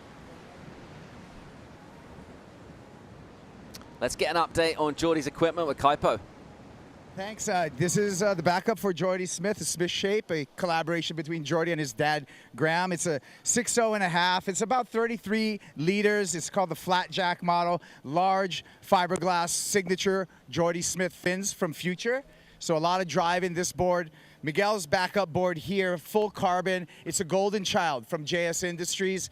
This is a model developed with Joel Parkinson with JS. This is a full carbon right here. Miguel, what he has out there is a half carbon bottom, no carbon on top, but with a carbon fiber strip up the middle. So two high performance boards, but both different flavors between these two surfers. And are these, sorry, Kaipo, are these just purely backup boards in case they need to switch it, or this isn't a tactic to switch between right or left or anything like that? No, it's not a switch between right or left. If something goes wrong with the board, if they're not feeling something with the board, you have a backup. I feel like Jordy's on similar equipment. There is a little bit of a contrast for what Miguel's riding. He's got a swallowtail out there right now. This is a squash tail on the deck. Epic, thanks, mate. Talk about those high performance boards when they're almost kind of humming, aren't they? Just everything's so finely tuned. Well, sometimes when you get a board, have you ever had that where you get a board, it's brand new, you put the fins in, and all of a sudden it's humming? It's a funny little noise, that one. Sometimes you're like, am I going super fast right now? Miguel Pupo right now back in the water for his second run, and sort of mixed fortunes on what he got done early on. Had the mistake 4.67, but then backed himself on the left with a big number, 7.17, and then just watching from there Jordy's response, particularly on that left, we just saw a bit of a mistake for Jordy. So in terms of Miguel's score right now, he's got to aim for an improvement at his right-hander, 4.67. That will be something he'll feel certainly. He's got a great chance of getting an improvement on. Packed house down here right now, Saturday afternoon. Blazing sunshine. That's Surf Abu Dhabi. We've already checked out some of the facilities around about the site, but the main draw is watching what's going to go down here. And you can feel, just in terms of going through these rounds, in terms of tomorrow being final day, getting closer towards that one quarterfinalist locked in for the men. It's Ethan Ewing. Who's going to join him there? Let's have a look here. Pupo, second run, kicks off for him on the backhand. Pupo will whip. And again, pushing nice and hard, doing a lot of work before he'll set up the tube section. Doesn't hang too long in there, gets some cover, gets out. This is nice and steep. He'll hook one and just drift that a touch. Great backhand surfing from Pupo, gathering up the speed and just finding exactly where he wants to aim. Here's the crucial transition into the tube. This will run, he's steep and deep. He'll come out and he'll make room. And a great hit to finish as well. And he'll go with a vert stab. He'll punch that a couple of times. Another one. 3-punch combination. The Brazilians in full voice here. That was epic. Wow, that was so deadly. I mean, that's just what I've grown up watching Miggy for years, and his backhand is so deadly. It's just a perfect example of that. You've got to be thinking he's improving on his first right, so making that job a lot harder for Geordie right now. Let's have a look at this beautiful wave surfed by Miguel. So top to bottom there with those turns, and then into the tube, maximizing it. He is absolute professional at that. Comes out. This is where the damage was done though. So critical. Really stabbing that board up into the lip. Just his ability. I mean, he's bringing that nose of the board quite significantly around towards the back of the face too, which means just that degree of difficulty is a lot higher. And then that last tube getting so deep, completely covered. And I mean, he wasn't done yet. Got another 3 turns after this. 4. Wham, bam, thank you, ma'am. Just look at that aggression, just pushing so hard on the tail of that board. Gets that release. And again, the combination of maneuvers here on the backhand. I mean, this is going to be a big score. I mean, you could hear that all the Brazilians go wild for this one. They absolutely loved it too. And super dramatic finish here with this really deep tube ride. Completely covered there. And then just so much work done on this little end section, just not done yet. Yeah, interesting. As he came out of that relatively early out of that tube, he got the cover and he came out and just slingshot out. And because he put it up so early, it actually set. And we've seen some surfers kind of room for 1 turn on the end. He got 4 of those done. Yeah, it's interesting, right? Because I think it just speaks to the different intricacies of the wave, because he's still got a lot of tube time. So that one just really providing for Miggy there. Heaps of tube time, came out of that and then managed to get another 4 maneuvers.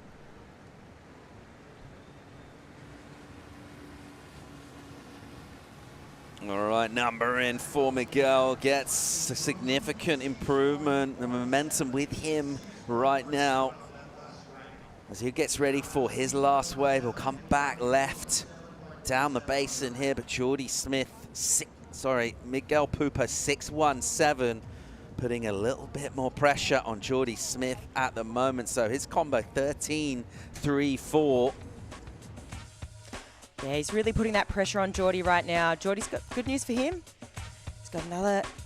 Geordie's got another couple of runs to make the most of it. And I mean, Miguel is really pushing that requirement up a lot higher though, making things hard. And he's sort of looking like he's surfing into momentum too, just building on that scoreline. Here he goes now, Miguel on the left. Pupo on the forehand. Anything above a 717 will help his cause. Here we'll go, set up work before getting in the tube. Pupo trying to stay in and stay deep, and he'll go low down to that section as it just drains out underneath him.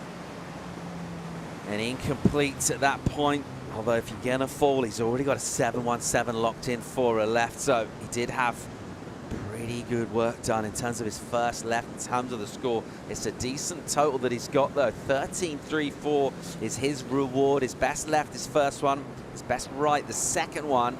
And now that's the job of work facing. Geordie, what happened? Yeah, look, when you look here, and the left right now is so dreamy. As a surfer watching this, you're like, wow, this wave looks so rippable. He gets so deep in this tube looking so crystallized right now. Really clear, lots of clarity through there. Got that front arm on the front of the board there, just giving that momentum, energy forward, and then looks like to me that inside rail caught a little bit there, and then again the nose. So it looks like maybe a little bit too deep, and that wave just getting a little bit too steep, a little bit too cupped out, and falling victim.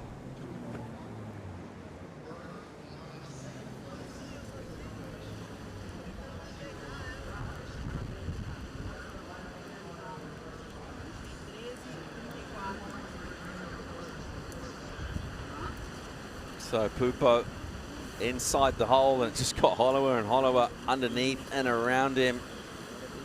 It would look great up until that point for him. Interesting to see. He saw that slow-mo. His boat sort of carried on a little bit underwater for quite a while. It was almost thought it was maybe going to get on the foil and pop back out, but he went down there. He already had work done, though, in terms of his score. So Geordie now needs a couple of numbers to come through. 10-0-1 is what he's looking for. So really, you want to get a good score in, locked in for his right, and then same again for the left. We're going to come down to this run for him. Certainly not an insurmountable task at all. Essentially, if you think of 2 waves, in terms of the total, he needs to get a couple of high, mid to high 6s, put him in contention. Anything better than that will put him into quarter-finals. What's going through Geordie's mind? We know how much experience he's got. He seems to compete with a pretty level head, though, and you know, there's fans here, they're making a bit of noise, they're enjoying it, but in terms of Geordie locking all this stuff out, all the head noise? Oh, I think, you know, so many years on tour and experience here in this sort of, you know, wave pool facility, I think he's going to be tuning all this out. And yeah, I mean, obviously, and on top of that, for people at home watching, this broadcast is also booming out over the basin. I've said it a few times today, so that also adds a whole other element to it. And surfers not usually being able to hear the broadcast while they're surfing. But yeah, I think Geordie's going to do a good job at blocking it out. You know, this isn't his first rodeo.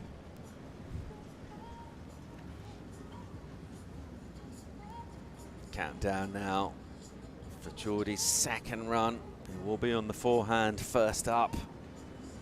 Making the improvement on that. He got the first wave of a 5-5. Anything better will be helpful for him. You think that's probably significantly below par for a surfer like him. 5-5 on this right-hander. Here we go. There's Geordie Smith swinging into action here. Just a couple of lazy paddles. Pretty easy to get on this thing and get up and going.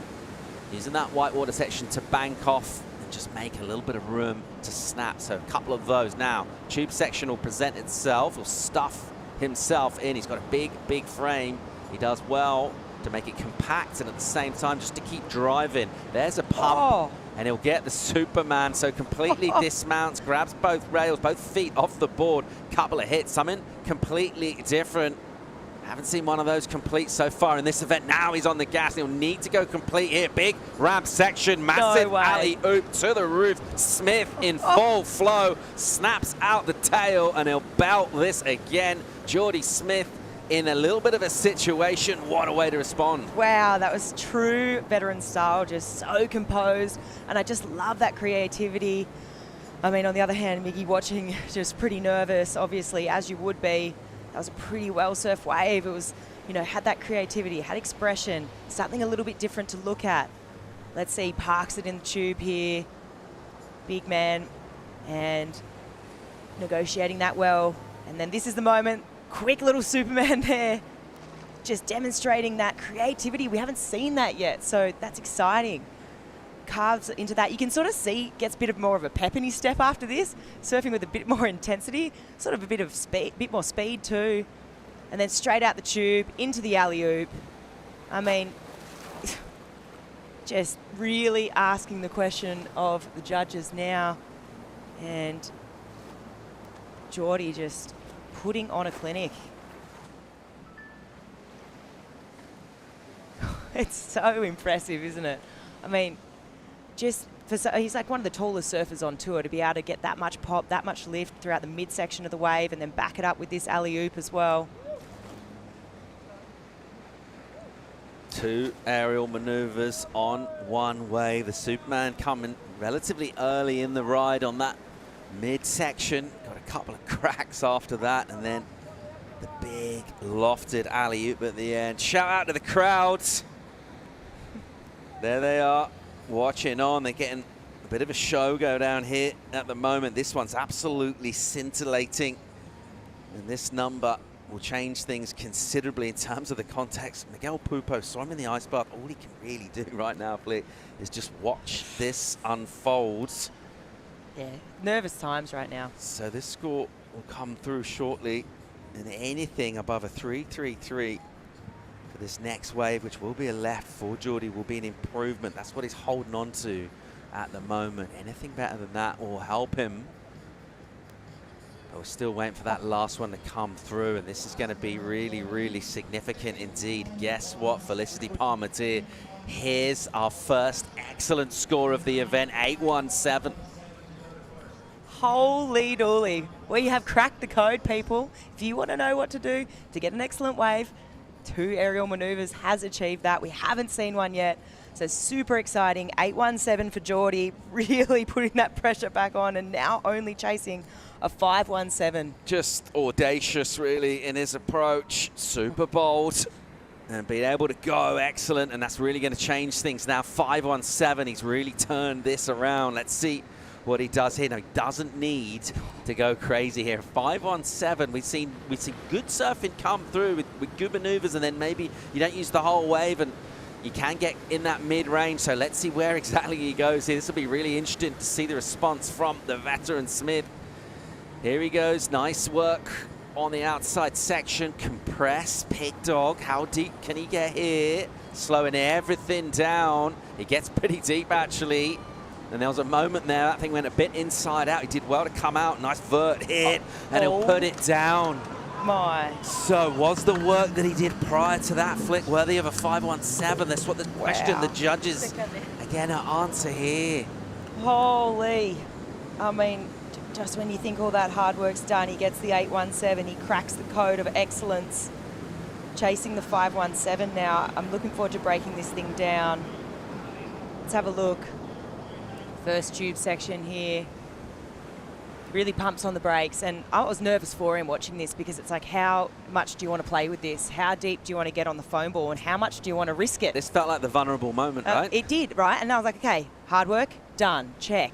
Comes out of the tube, just quite uncharacteristic, almost, maybe, dare I say, a little bit of nerves, I'm not sure. It looks like any day of the week, Geordie would have made a turn like that.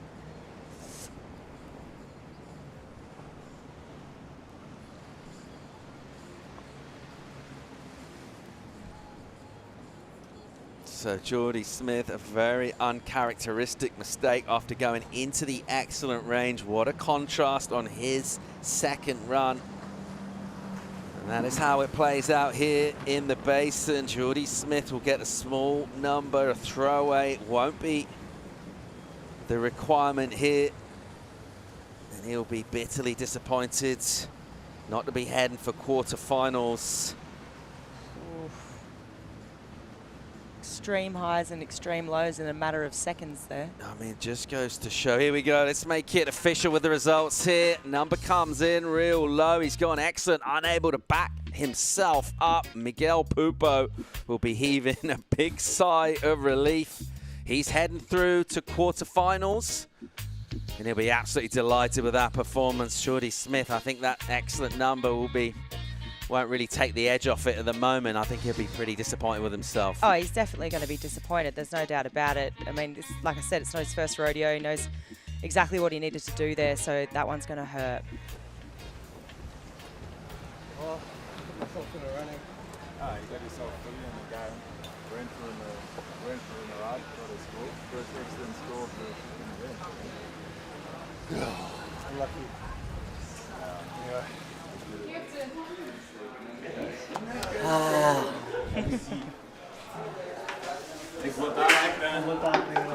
Contrast to fortunes there. Geordie Smith taking that in his stride, actually. Got a bit unlucky. Good way to look at it. Being pretty philosophical. Might think about that a little bit throughout the afternoon, but I've got a chance to watch a great looking heat, as do we. Heat number 3 shaping up, round of 16. Griffin Colapinto taking on Jackson Bunch. Jackson looked great in the qualifying round. Colapinto also looked really good indeed. Very impressed with the way he puts his waves together. Another surfer that looked like, Not sure if in control is exactly it in terms of the wave, but just very much in sync with the wave this wave breaks and the kind of approach you need to succeed here, Flick. 7. Yeah, for sure. As we see Jackson having a look at this first right. Bunch into it on the backhand from him. Look how knifey he is. That board so whippy and light and just cutting water effortlessly. It really is. Crisp surfing, incisive on the outside. Now inside the tube. How deep did he get there?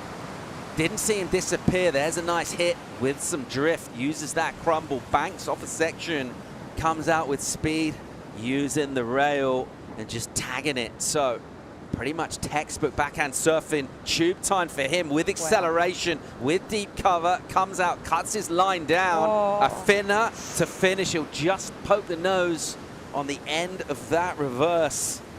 But he's so light and whippy and dynamic in his maneuvers. He does seem to just accelerate into those turns, which always looks exciting and on edge. Didn't quite get the finish though, Flick. No, but everything was looking so good up until that point. And this is a really big matchup for Jackson right now. I mean, we've been talking about Griff all event, and he's really asking the question here. All this surfing was so well done. Precision on the backhand, really projecting up into that. You can really see just how his read on the wave is really good. I mean, we watched him in the practice surfs too, spoke about it yesterday. Really great performer. And then I thought really all the hard work was done. Yeah, just comes out here, gets a little bit of progression, but just can't get that spin around. Let's have a look here. Releases those fins. And then just getting stuck a little bit on top, sort of brings it around. Hard work done, but that wave just getting really cuppy and nose unfortunately picking there. But he looks to be in good form. I really liked what I saw so far. Yeah, looks like that equipment, just from vision that we're seeing, it's pretty narrow, doesn't it? And it's just really responsive rail to rail from him. Gives it a different look. You know what? Let's get more intel on that equipment with Kaipo. Yeah, thanks, Paul. Yeah, this is the JB model from legendary shaper Glenn Minami, Jackson's shaper. It's a 5'9". You're right. It's pretty narrow. It's 18.5 wide, which is pretty on the narrow side of stuff. Pretty thin. Surprisingly so. It's not super light, and also this small board has large fins for a lot of drive. Large Kalohe and Dino FCS fins in this one. So this is the backup. Glenn Minami still at it after decades of shaping for some of the world's best, including world champ, 89 world champ Martin Potter. Thanks, Kaipo. Great stuff. Insights into the equipment there for Jackson Bunch. Is clicking pretty well for him thus far. And even without that completion on the last turn, maybe losing a little bit there in terms of a score, but already really good work done and a good front foot start for him. 6-5. And a great way to kick things off before he'll go forehand to complete his run. And then Griffin Colapinto will enter the chat right now, getting ready for Jackson, see what he can do. Rookie on tour this year, got in through the challenges, a little bit further down the rankings, 10th place I think he got in. Once you're in, well, that's all about performing. Let's see how he goes here. From what we've seen, practice, from what we've seen in qualifying, his approach really suiting this wave as well. And we'll revisit that theme about the rookies. It's not so much of a disadvantage, you feel, in lots of ways, in terms of, certainly in terms of familiarity with the spot. Here we go, left to complete the run for Bunch. Here we go, the goofy on the forehands, up and into the lip. Just tagging one nice and vert, gets a full rail jam, using that edge to good effect. So looking for the tube, gets a pump, and then tries to get behind the curtain. Won't get there initially. And then it'll get a little more throaty and he'll get some more cover. Now you see the squirt for speed. Now you see a punt. Wow. And he'll land that on the face. He'll revert back and he'll tag it again. Bunch. Building up speed and stalling almost at the same time there. And then a big ramp section, a massive alley. Wow. The landing is absolute butter. Just feather pillows on that landing for Jackson. Bunch gets the air reverse to finish as well. And he loves it. Holy, that was incredible. You can see Griff just getting fired up after watching that performance of Jackson. That was an incredible wave. Really well surfed, 3 aerial maneuvers. What I love the most is that one at the beginning, right? He puts the wave all on the line. The rest of the wave's in jeopardy. If he doesn't make that first creative move, the whole thing's over. And you just see him here just set up this little section. Doesn't get incredibly deep here on the tube, but he's like, okay, let's make the most of this. I'm going to come slingshotting out of this barrel. You can see him really lining up this section. Goes to the air, gets the grab, and then just keeps firing off shots down the line. Beautiful surfing once again, lining up for this big alley-oop. And, you know, he's not even done after this. I mean, let's just talk about the landing. Let's talk about how smooth that was, straight into that carving maneuver. Let's talk about the height of that, and he wasn't done yet. Okay, he's asking a very big question of Griff right now. I mean, we just saw, let's go back to that last heat with Geordie. We saw an 8.17, the first excellent score drop for Geordie. And then what are we going to see here? We've just seen 3 aerial maneuvers. We have just seen absolute madness from Jackson Bunch. Score is in 9.23, highest of the event so far. And he's well on the front foot here. What a run for young Jackson Bunch, the rookie out of Hawaii, 9.23. So having not seen an excellent score throughout the day yesterday, things have seriously tuned up. Let's get down to winner of the last heat, Miguel Pupo with AJ. Turned up indeed, Miggy. We are just watching you guys bring so much energy here in the round of 16. You had a lot of nervous energy watching Geordie on that last run. Walk me through what you were feeling. Actually, I did not watch because I hate that feeling, you know, of like looking at someone, you know, going a wave and like kind of cheering for him to like fall. So I hate that feeling. I just went to the shower and let it be, and it went my way. So I'm pretty happy to be in another finals day. Another finals day, and you did it with some really consistent runs over the last few days, dialing it up every single time. What can we expect from you in the next round? I don't know. I'm feeling like I'm coming from behind on this one. You know, I tried to finish my waves first round. It didn't go my way, and kind of building some momentum. And I'm happy to be in the finals day. Gonna try to get some sleep and bring some good energy for tomorrow. We'll see you then. Congratulations. Thank you. Thank you so much, AJ. Paul Evans, Felicity Palmatier rotating out during that chat with Miguel Pupo as Pupo moves on to finals day, and we are just still buzzing after that 9.23 from Jackson Bunch. Griffin saw the entire ride. He heard the score, and now he's looking to answer back. Starting to see some excellent numbers in back-to-back heats as Griffin has already started off well. Great decision-making with turns, enjoying the barrel ride. First section has some white water, and he ends up going down on his first wave here in the round of 16. Woo, that's gonna sting him. Jesse Mendez, wow, we're coming into an intense part of the event. Geordie got out of the 7 range for us, seeing the excellent scores. Judges really loving that risk when he did the Superman, and then Bunch threw down 3 big airs. What happened to Griffin on this turn? Too high. That's exactly what happens. Like that section was coping a little bit underneath him. He put his board way up vertical and tries to blow that tail, but just a little bit on top of that coping. What that does, it kind of slides off of him. Can't get grip and recovers. So unfortunately there for Griffin, because I know the type of surfer he is. He's gonna go massive right now. Like there's nothing else in his head. Griffin Colapinto will now prepare for his first left of the round of 16 to try to catch up to the pace of Jackson Bunch that just threw down a 9.23.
The rookie just stepped up in a big way, representing Paia on Maui, right next to Ho'okipa. Jackson Bunch the fourth. Jackson Bunch the third is a lifeguard over there in Maui. Really happy to have this guy representing the Hawaiian Islands on tour, and he just stepped up and really pushing Griffin Colapinto. Where now, Colapinto, what are his options, Jesse?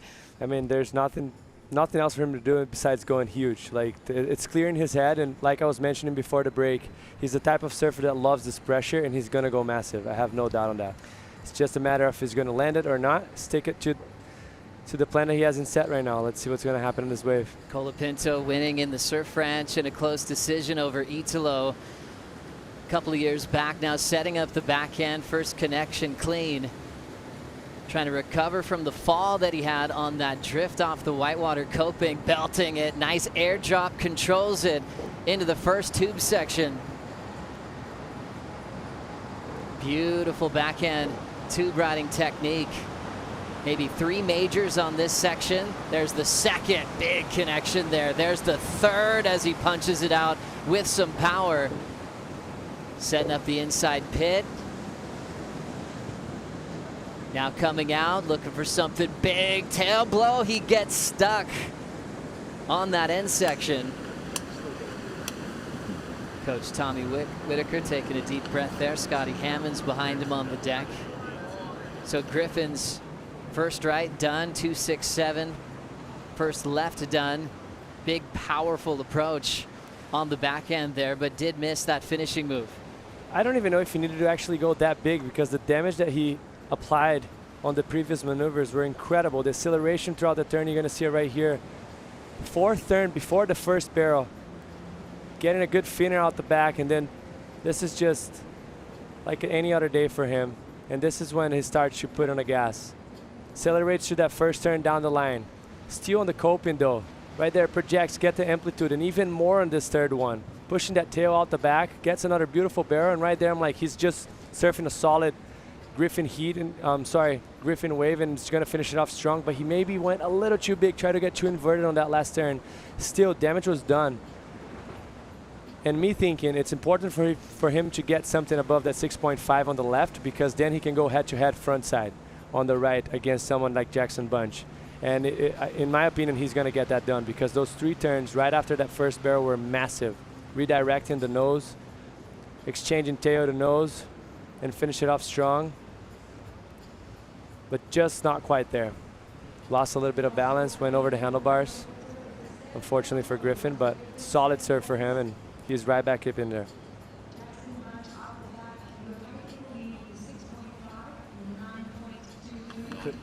Quick chat on deck with Tommy Whitaker.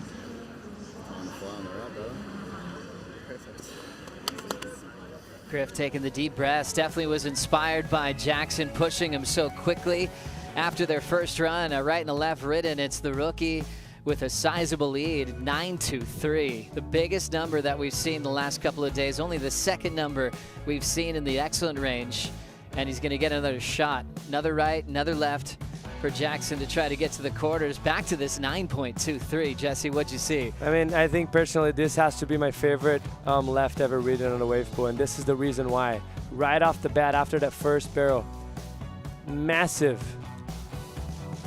nose pick, turning around to the same side, which is very technical, very hard to do with the wave just shifting forward, and that momentum that we keep talking about throughout the day, and ignoring kind of that barrel and going straight into a massive alley-oop. And look at this transition right here. He eyes it down where he's going to land. Lands in the middle of the wave and keeps that momentum forward, which is very hard for you to do it. And then once you think he finished, he felt like he finished. Like, he kind of stood up tall. He knew he got the damage done, but then he got that carve and finished it off with a beautiful tail blow. We've seen a lot of versions of that alley-oop for the last couple of days. That's been a popular finishing move, but that's got to be the best. Perfect landing, and then to do a punt to follow. Jackson now on the backhand. Super clean and precision surfing on that Glenn Minami surfboard. Coming off the roof, pulling into the tube. He's doing his own airbrushes on his boards these days. Clean re-entry out of the pit, transitions over the roof well. A tight space, a lot of majors there. Draws out the bottom turn, gets low, Lines up the final barrel. He's got some room to try to grease this backhand reverse. He'll rotate away. We're kind of similar falls. Griffin's backhand on the left going for reverse, getting sticky, and now Jackson twice falling on that same move. Yeah, just different damage done on both of those waves. I don't see that wave from Jackson bettering to 6.5. His previous wave was also very similar, but just it felt like in the beginning of that wave, he had to go big, but he was almost trying a little bit too hard, and some of the turns got sticky. That first one right there was nice, but then this one, see it right there, he gets stuck behind a little bit, and then the third one as well. Regroups it well.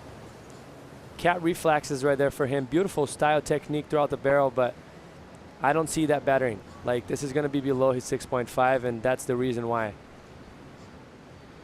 So Jackson going all out on his first run. And Jesse, great call. This will be a throwaway. 5-7-7 and falling on the finishing move, but the rookie's already made a statement and pushing one of the best on tour. Griffin's been featured in the Lexus WSL finals.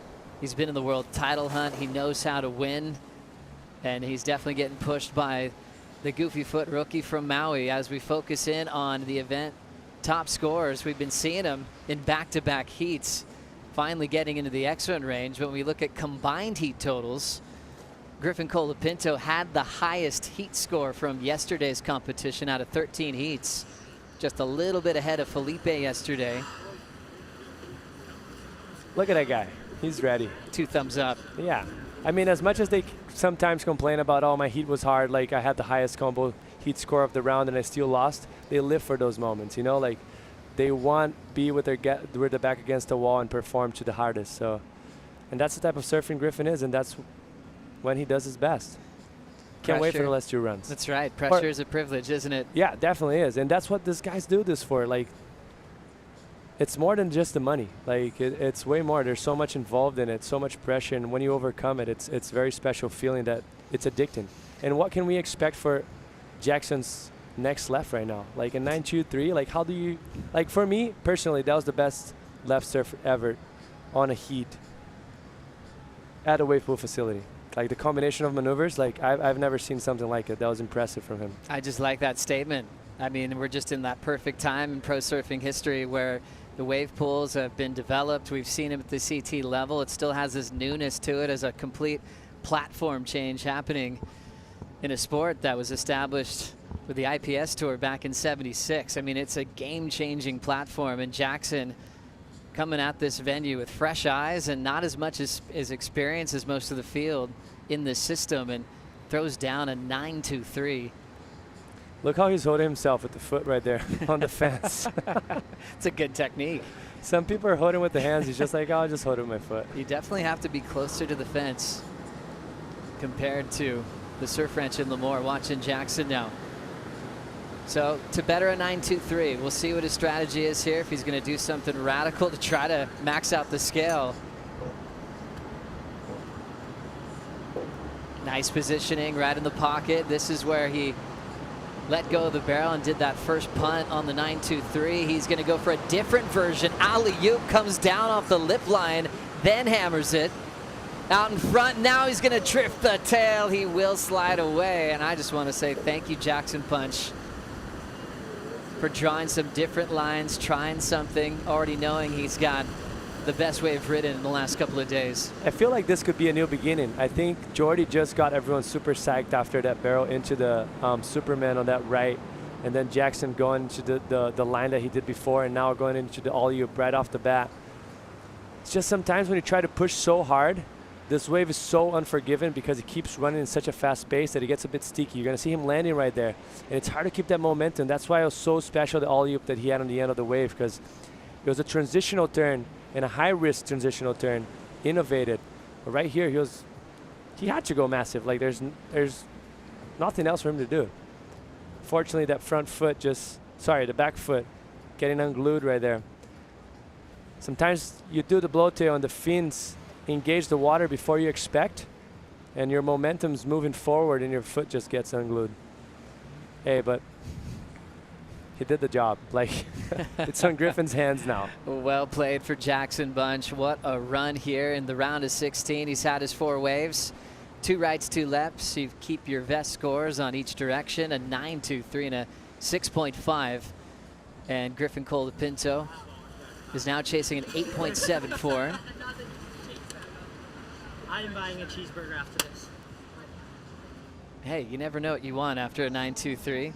Jackson Bunch ordering a cheeseburger at the facility. He deserved it, man. Yeah, definitely. Yeah, we should on the break. Of course, he's a Grom. He could eat whatever he wants. I've actually heard Yengo Vea say that was one of the best burgers he ever had. He was so psyched last night when we were on the bus. It's like, oh, the burger was amazing. Gosh, it's a great facility, state of the art. A couple of great restaurants to choose from on this big basin as we look at the CT by the numbers, looking at the highest score here at the wave pool in history. You look at Gabriel Medina at the top of the charts, second best, Felipe Toledo, and Griffin right behind the Brazilian Storm. Still wishing Gabriel a speedy recovery, hurting himself before the season opener pipeline. So then the next guy you look at is Felipe Toledo, and Griffin with some positive memories looking back to that crazy final with Italo. So right now the focus is for an 8.74.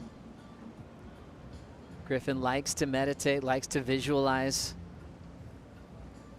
his happy thoughts. Going to some cool retreats recently with Dr. Joe Dispenza. And always looking to perform at his best. The great part about this format, you will get the shot. Sometimes in the ocean you sit out with priority and you'll just wait for a set that doesn't come. This situation in front of you, you will have the platform to perform. And that's the added pressure that we always mention about this facility. Like, it's all on you, and this is Griffin up and riding. Griffin's forehand, second effort here. He got stuck on his first attempt here in the round of 16. There's the blowtail reverse, already risking it all out the back, then pulls in. One of the raddest transitions into that first barrel, and he is so deep. Griffin trying to force it and just biting too much off in that outside barrel section. A tough blow for the Colapinto camp because he only had a 2.67 previous. He really needed to get a keeper on that last wave.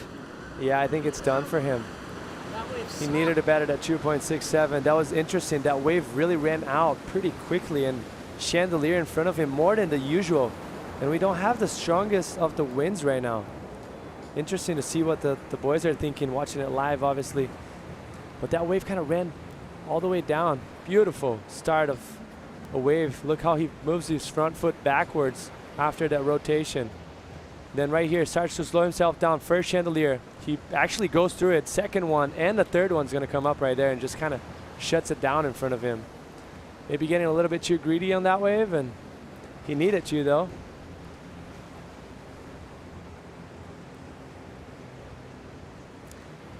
And just like you thought there, the improvement needed to happen. Wasn't enough. On the right. His left was already a 7.0, and even though he'll get another left, it's going to be out of reach, needing a 12.56 combined total. So he will get a last lap here at the Surf Abu Dhabi Pro, but it will be Jackson Bunch into the quarterfinals, making a huge statement today. 3 big aerial varieties down the stretch of a very demanding left. Never looked like he was out of gas, and got his keepers on his first run on a right and a left to immediately apply the pressure to one of the best on tour. That might have been the biggest pressure we've seen so far in the first 2 waves. I mean, we've seen some big ones as well. Leemore a few years back with Gabriel starting off pretty strong, but more towards the final, not this early in the event. That was crazy. Like the first 2 waves, a 6.5 and a 9.23. Well, the fun part, Jesse, is we can start rewinding all the high score lefts that we've had in the wave system, because there hasn't been that many events coming to mind. I'm thinking Yago. That's the first one. You know, obviously the Medina, like you said, where they're finishing with Corrupts at the end. Yago is always starting to throw those airs early on the wave to risk it. That's when he became an instant favorite in the wave pool system. And different approaches to the wave as well. A little bit more round, a little bit sharper for for Iago, but just Gabriel just knows exactly what he needs to do, and he knows how to go big so well. Like, he's so robotic and so confident that in those facilities that he knows the wave's going to be in front of him. Yeah, of course. He's going to perform big. Let's listen what this guy has to say, because he must be stoked. Can you? Yeah. Can I borrow someone else's Sharpie? Yeah, he can. Okay. Can you? What do you want? Gradient? Can you sign my poster? Yes. Thank you.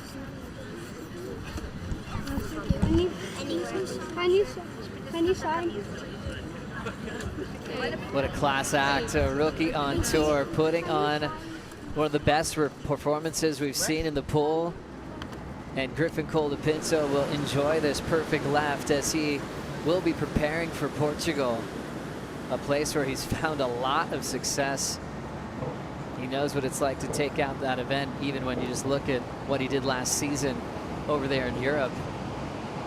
He's done really well in El Salvador, final last year at Bells with his good buddy Cole Hausman. And look at him go, just an insane threat for a win here. That was a gigantic key heat win for Jackson Bunch, not just for this event, but for his rookie year on tour. Jackson will be taking on the winner of the next heat, Rio Waida versus Connor O'Leary. As Colapinto shakes this one off.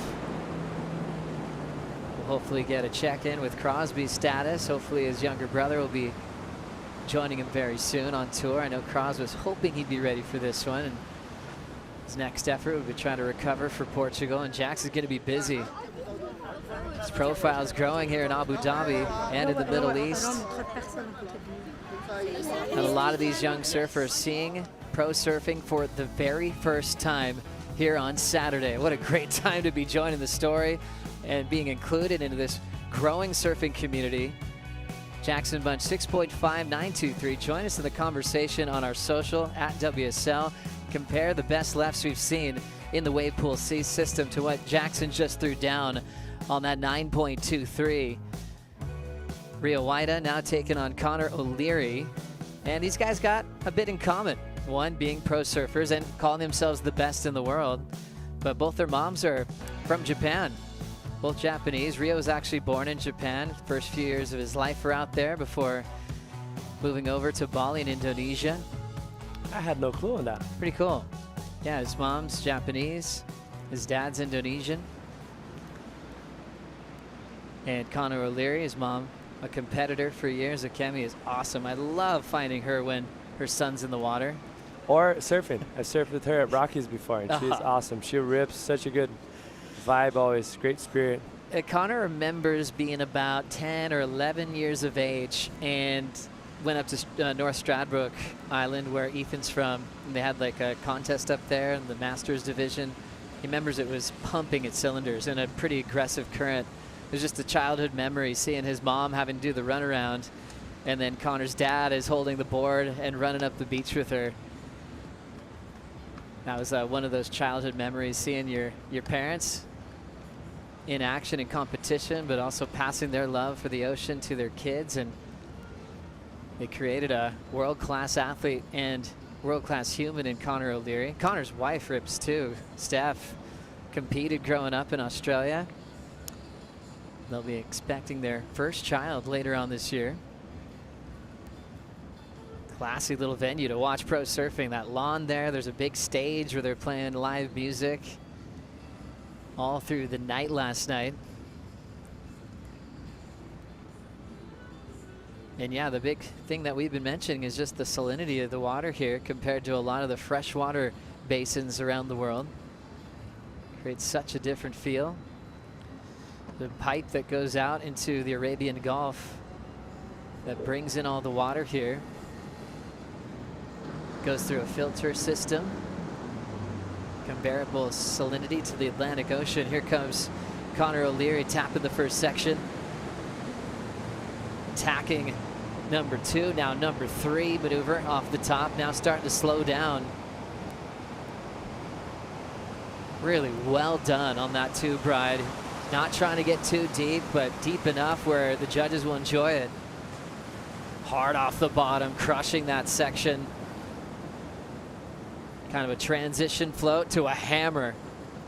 And now laying low again. Beautiful timing in the tube for O'Leary, and then punches the fins out and gets stuck. That's been really tough, not just for goofies, but for backhanders.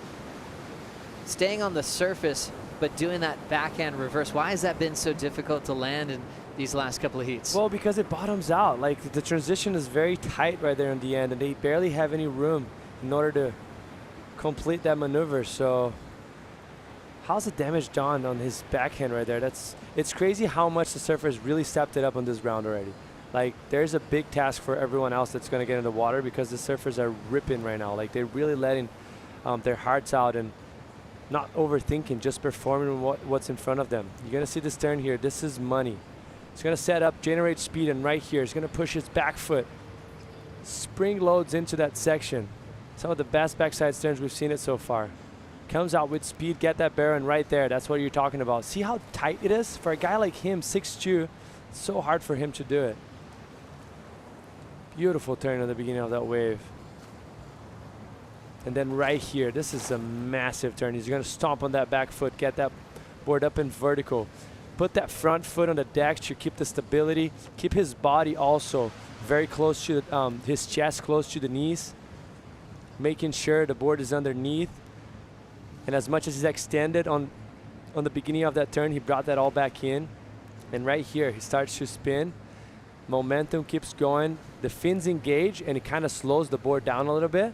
And the body just keeps flying through. So damage was done, though. Like, I don't even care about those, like, last few turns, you know? Like, once you go after the barrel, yeah, they're going to count. But what matters really is out the back, and he nailed that wave. Like, there was some massive combination of maneuvers right there. So much talent that he got to grow up in, representing Cronulla as well. Through the junior series, he had so many people that were inspiring him, like Ryan Callanan, like Matty Banting, Jake Sylvester. Comes from a really solid generation of surfers. Wade Carmichael. Matty Banting would be a scary one out here.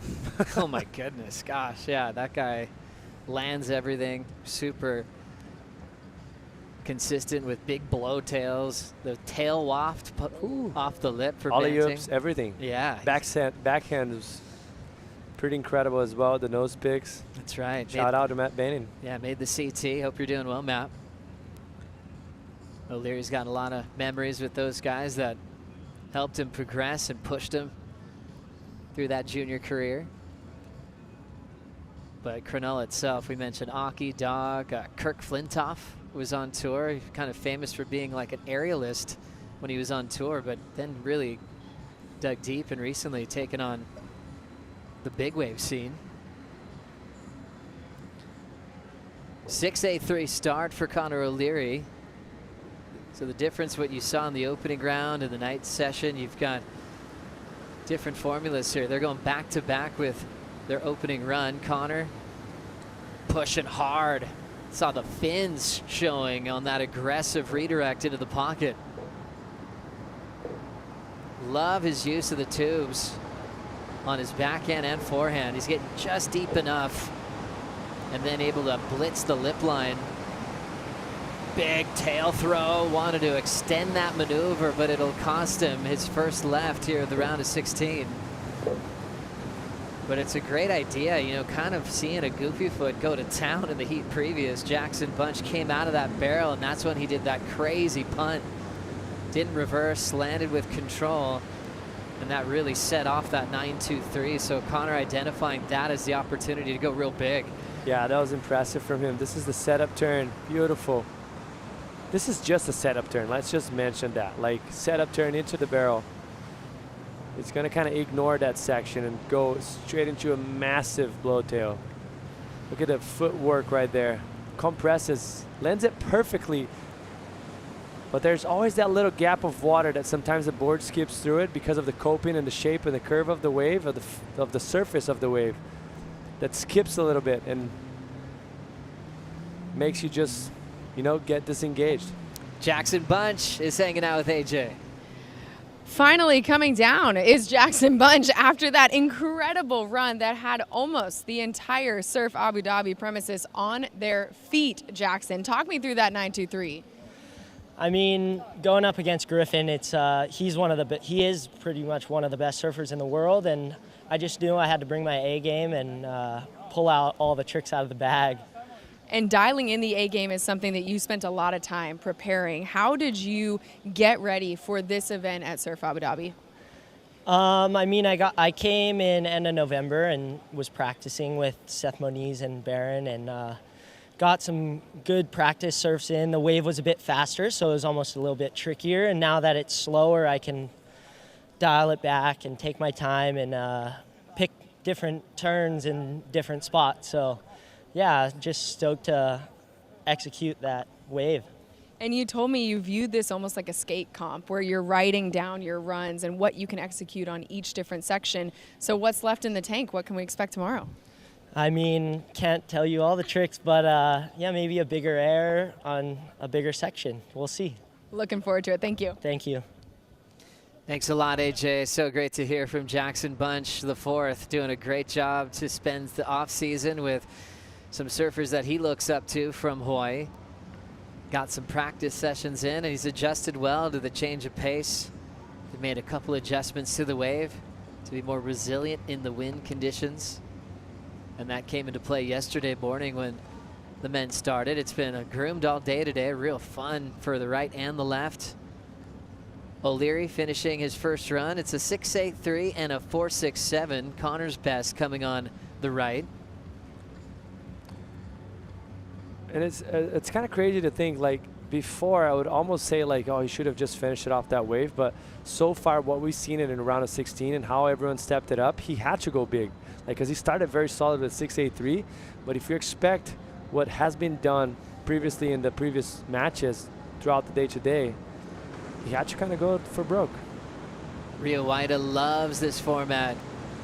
He knows that he's a strong athlete. He likes to lean into his prep, his fitness, his mental aspect. Love that connection. Really belted it off the lip with that lean back style.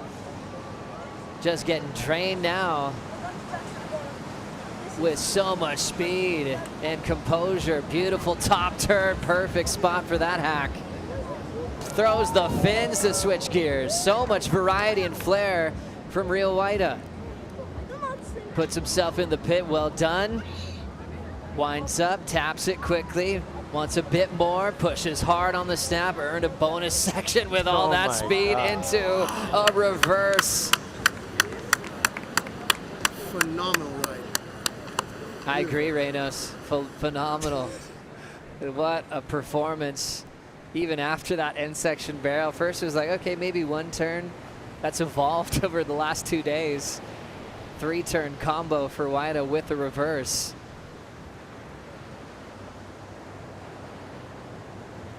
Just solid surfing for him right there. But what really impresses me is just the variety that he was able to put together. But still sticking to rail, not trying to get too flary. You're gonna see it right here, beautiful snap down the line, and that's when he's gonna push it and put it all on the line. Gonna use that backhand to kind of grab it and keep the stability. Add some style as well to it. And then he's gonna finish it off once again with that same maneuver. But obviously in a way less critical part of the wave, just solid surfing for him. When you think someone went very solid like Connor O'Leary, like he couldn't really pick anything wrong that he did on that wave besides maybe going for an air.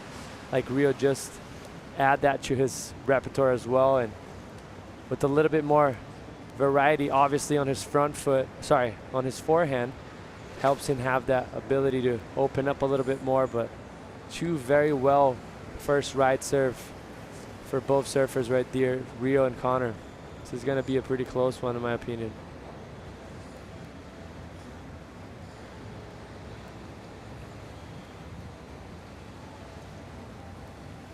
Rio Waida enjoyed having some backup in this event from Indonesia. Fun to see Bronson Maedy getting on the championship tour by way of the event wild card after his World Junior title. So Rio got to see the final with Bronson getting a first world title for Indonesia at the junior stage. A lot of legends that really paved the way, even going back to the 80s from Indonesia. Made Kasim, Ketut Menda had some moments on the big stage as we look at that first number from Rio, a 7.33. What a great start. Already with the best number in this matchup with Conor O'Leary. And that was that point of difference, Joe. He was able to have a little bit more variety, and that's what you're going to have in your forehand. And for both of those surfers that are very good on their backhand and forehand, you're going to have that point of difference. When they're surfing with the right foot forward, the left foot forward for Rio, and facing the wave, they're going to be able to get a little bit of more diversity, maybe a little bit more progression. It's going to add a little points to their total. So they really got to maximize on that forehand wave for both of the surfers and just stay very solid on the backhand. His backhand got him to his first CT final at the end of last season at Cloudbreak. Here he goes in Abu Dhabi. Just such solid surfing, clean, powerful turns. Sets up that backhand tube style so well. Think about all the lefts he gets to surf at home through the racetrack section at Uluwatu. Ripping that one well into a more of a vert re-entry, blasting it. And now pulling into the end section.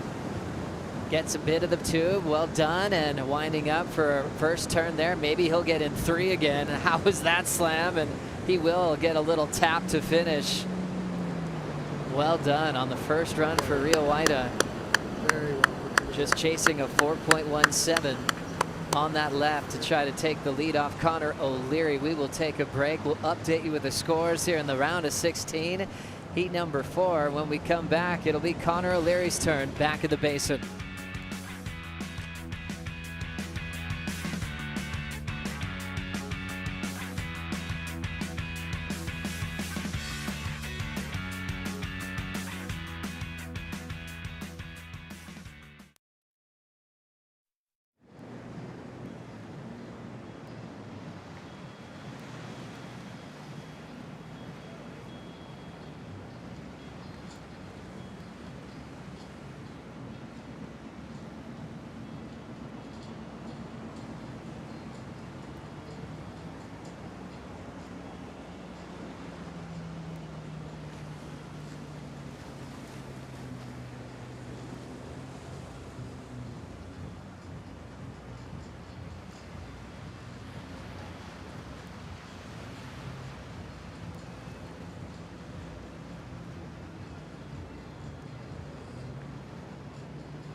Oh my goodness, we've got some late breaking news.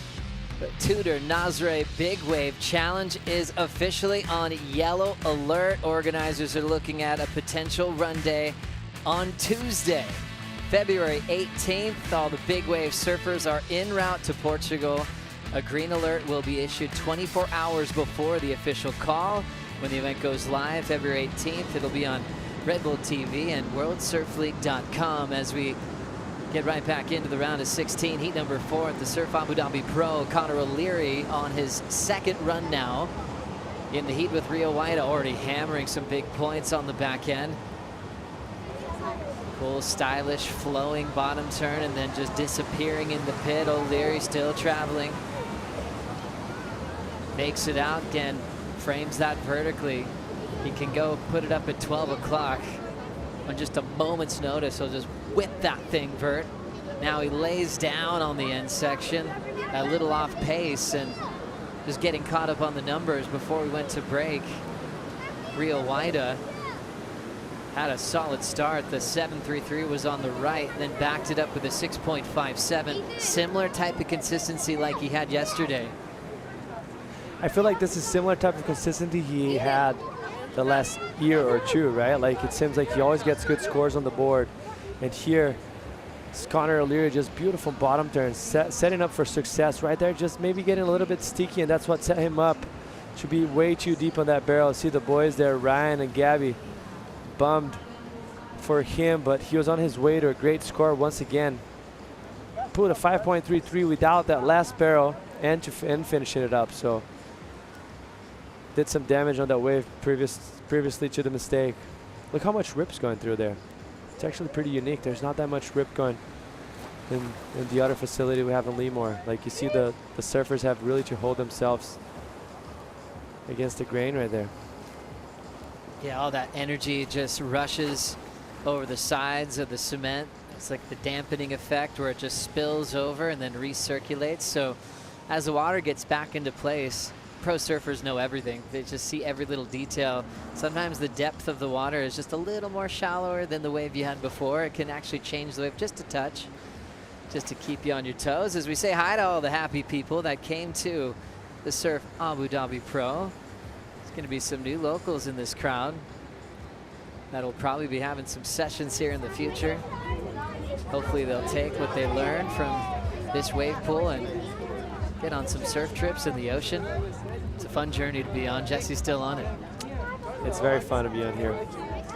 Mostly in a place that I never thought I would be commentating surfing, right? Yeah, it's the best, and especially fresh off the CT. And as you know, your surfing life will never end. Surfing Fun has to just see you. begun. Now you're kind of allowed to ride twinsers these days and twin fins, and it's funny how guys retire, you know, from the tour. Travis Logie, it was like, oh my gosh, I ride a twin fin. It's the best, you know. Micro does the same thing. All of a sudden you have permission to get off that hot rod. It's because it's just the effortless speed, you know. Like you have to work so hard to surf with the boards that those guys surf on. Like it's not forgiven. So if you're not trying to get 2 waves every time you stand up on a board, like might as well have more fun. You're funny. You're one of those guys, by the way. The Triple Crown champ, Jesse Mendez, enjoyed his time on the championship tour, enjoying him on the call the last couple of years. Conor O'Leary now needing a 7.08. Look how much calmer the I was gonna say the ocean, but not, just the lake is right now, the big pond.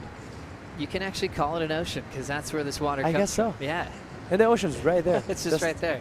Just behind us. The Arabian Gulf right next door to this great facility. It's coming down to this wave for Conor to try to get into the quarterfinals. Needs a 7.08. Last chance here. Already digging in deep, punching that lip line hard. Whole board was out of the water. Laying really low and holding that nice low stance. Now he's gonna have to release something big there. Great execution on the hack. Wow, look at that big power hook on the open face. Now staying low, he's gotta make this thing. Oh, and he's so deep, he gets picked up and he misses out on the tube and a finish. Chasing down a 7.08. The entire crowd there holding their breath through every turn for Conor O'Leary.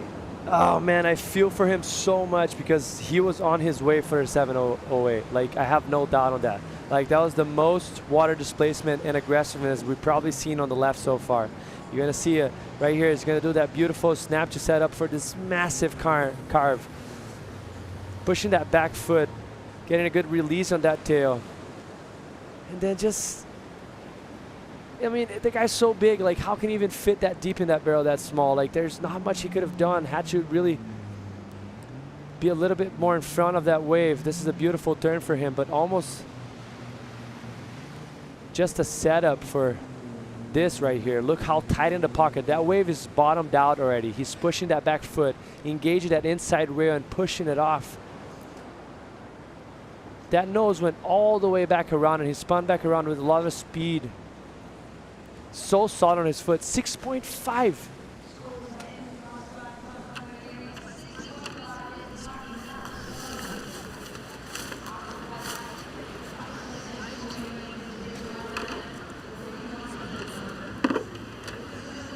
The score matches your read on that one, Jesse, a 6.5. He was definitely on his way to the score.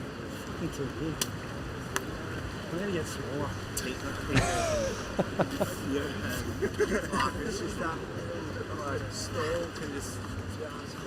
Well, I had so much time to get in front of it. Man, that was just a punch through that little bit. You're on 7.5. That was really, really good. The top, the middle, the barrel, the whole thing was so good, left and right. Just didn't get finishes.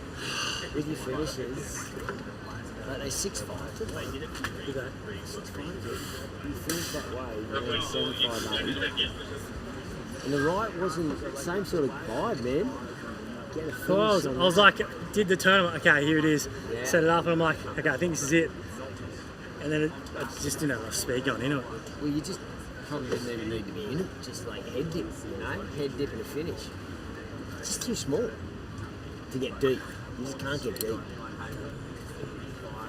You take home the surf off fantastic. What a positive conversation with Richard Doug March and Connor O'Leary. They know exactly what the situation was, and Connor just saying, I'm just too big. I need to get smaller, getting caught in that end section tube. But like you said, Jesse, I totally agree. That was just lights out type surfing, reckless abandon, just throwing everything at it. Well, what a huge performance from Connor.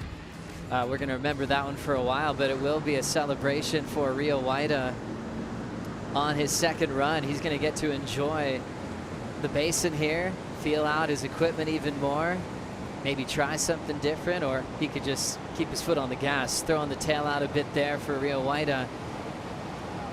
A lot of great mentors that he had to look up to. TP Jubrick doing a lot of great things for surfing in Indonesia. How about this? He's playing with it now, Jesse.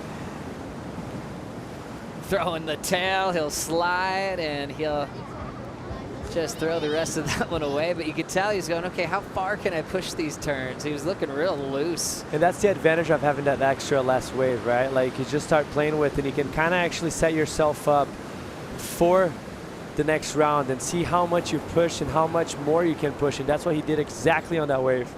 Like that third turn right off the bat, that big carved blow tail in the end. Somehow everyone seems to be getting caught behind that section, and he was actually able to bring it all the way back around, spin it, still get in time for the barrel. Rio Waida out front, big heats to come. Italo Ferreira, 2019 World Champ, takes on wild card Mateus Hurdy coming up next.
The Surf Abu Dhabi Pro is brought to you by Yeti, built for the wild, by Corona Cero, made with 100% natural ingredients, and by GWM, official automotive partner of the Surf Abu Dhabi Pro. What a great Saturday here in the Middle East. The Surf Abu Dhabi Pro, it's about a couple-hour drive if you land in Dubai as we enjoy the Surf Abu Dhabi flight cam and check out this entire basin and facility. It's gorgeous. The water feels great, nice and warm. Perfect waves. You can get the longest barrel of your life. Different wave profiles. You can make it bigger, smaller. You can have a beginner's wave that's called Cocoa Beach. A couple like beach break style settings. The engineers love playing with the technology. They have their patented hydrofoil that's running down the track now. Rio Waida still on his victory lap after closing things out over Connor on his first 2 waves. He's kind of just played with how much he was pushing his board on the right, and now on the left. We'll see what he does here.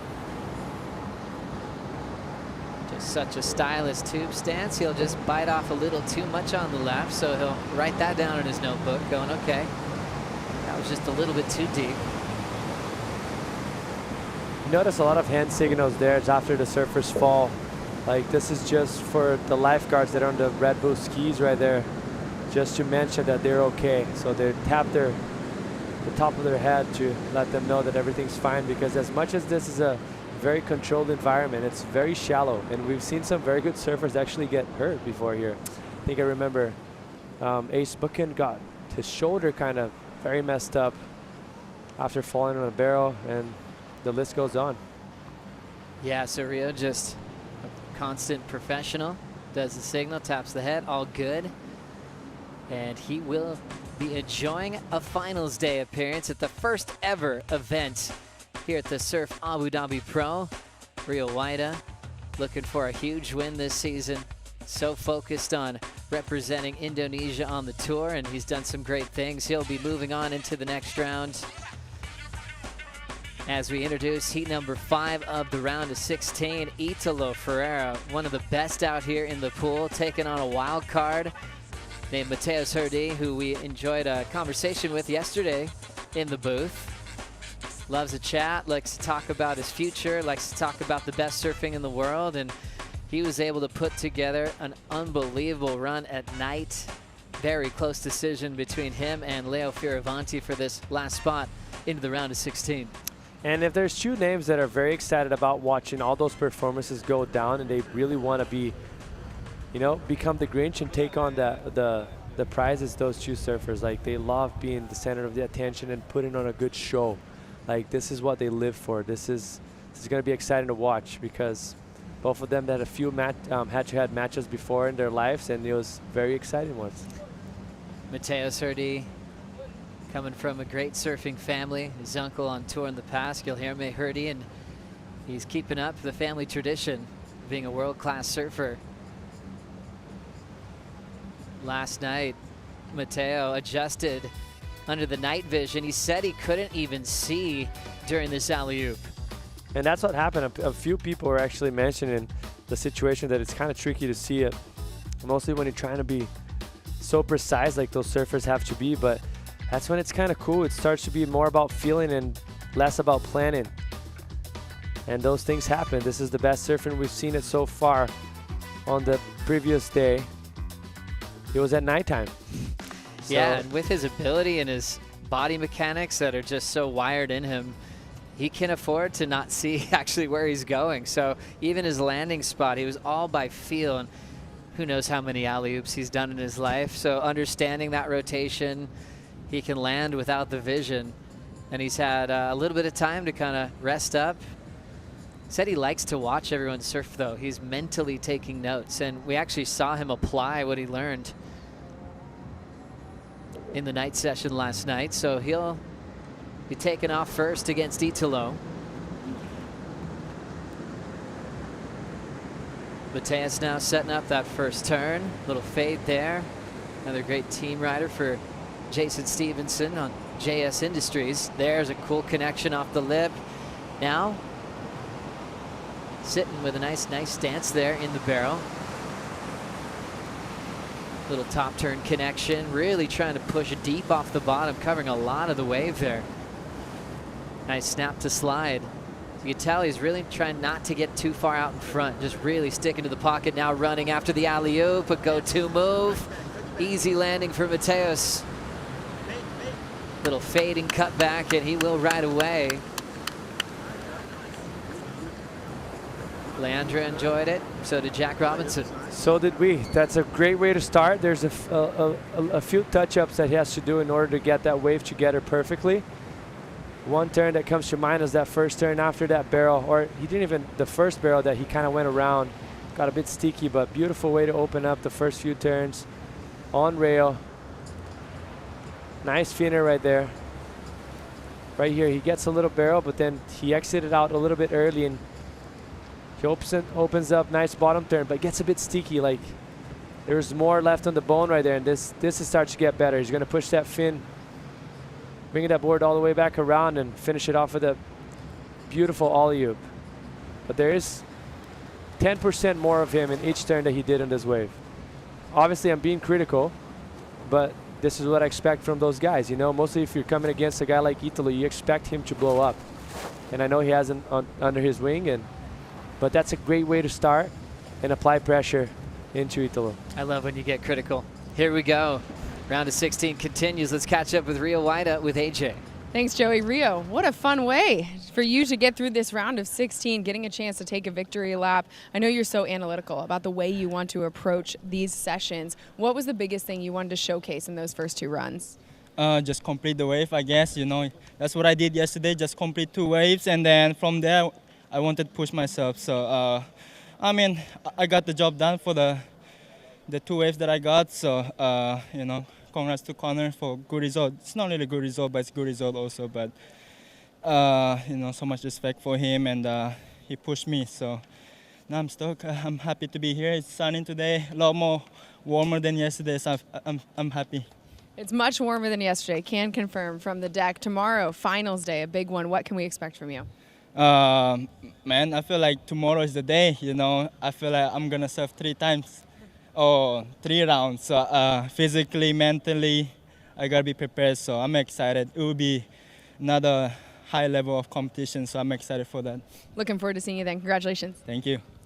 Thank you, AJ. Rio Waida will move into his 5th appearance in a quarterfinal on the championship tour level tomorrow.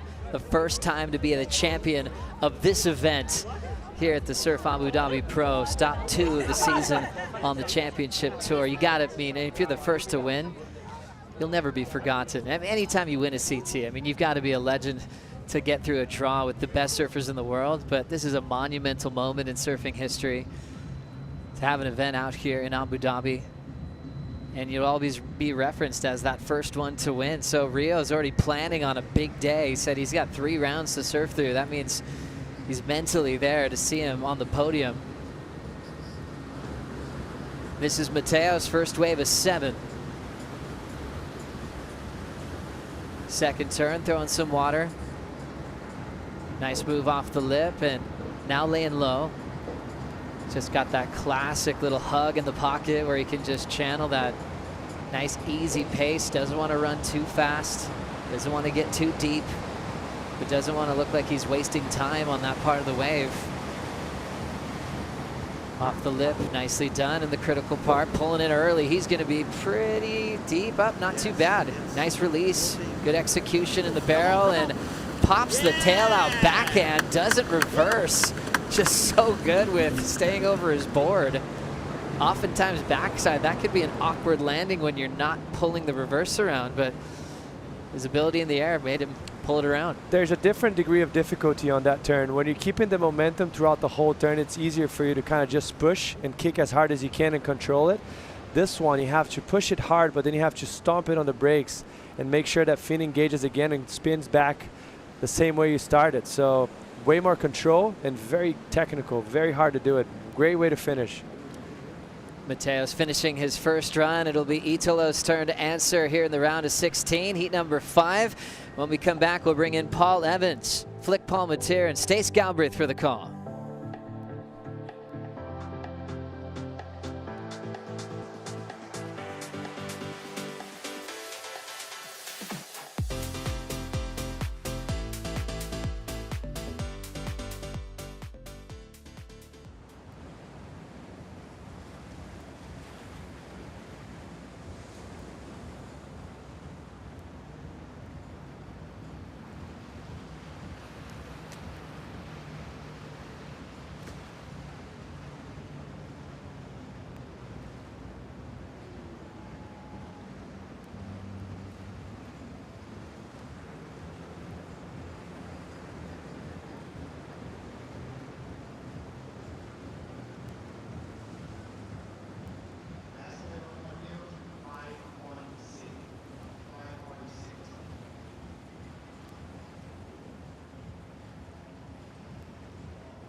Action continues here, Surf Abu Dhabi Pro. And a high stakes heat out in the water, already seen some mad skills laid down. Mateus Surdy gone big for the 7 to open up. Backed himself up with the rest of his run as well. Let's bring a very special guest into the booth. Joining myself, Paul Evans, Flick Palmetier. Stay Scout Brave, how are we doing? I'm doing good, Paul. I thought you were talking about Carmelo. Well, there's a rumour going around that you're the hardest working person in show business. Tell us about that. Oh, yeah, that's just a rumour. You know what we have to say about rumours. Less rumours, more live surfing, Paul. Look at this. I'm frothing. What a heat. Getting into it now. Here we go. Waiting with bated breath for this action. Italo Ferreira up swinging. Backhand from him. Finalist last time out. He wanted the win. Let's see how he goes about getting into quarters. Airdrop, float down, or park it in the pit. Make himself real compact, completely disappear. Cover. He'll just shake a lip to the head off, take it all in his stride and give that a spank. Doing loads. He'll ditch the fins, reverse around, easy as you like. A squirt on the gas pedal, pumping it deep, and again, out he comes. And fire from Italo Ferreira ain't done yet. Another one of those below tail reverses on the backhand just to finish into the channel. Wow, that was incredible. It's sort of, Mateus was asking the question, he's put down 2 pretty solid numbers, and it's sort of like it fired Italo right up. He was just surfing so fast, so electric. It's kind of what we know from Italo, but it seems like he's clicked up a couple of notches. What did you see, Stace? I just saw excellence. I saw this guy's just thinking, Griffin's done. I lost to him here last time. He's not even going to be there this time, and I'm putting myself straight into that final. That is the craziest answer back. If you're Mateus, you're sitting there going, wow, this is really one of the big dogs, and he just showed that. For sure. I mean, just so much creativity. Just got so much whip out of that reverse. Gets around this section so deep here in this last tube section. Comes out, taps it again. He's super fired up. This is the kind of heat that we were going to expect from these two surfers.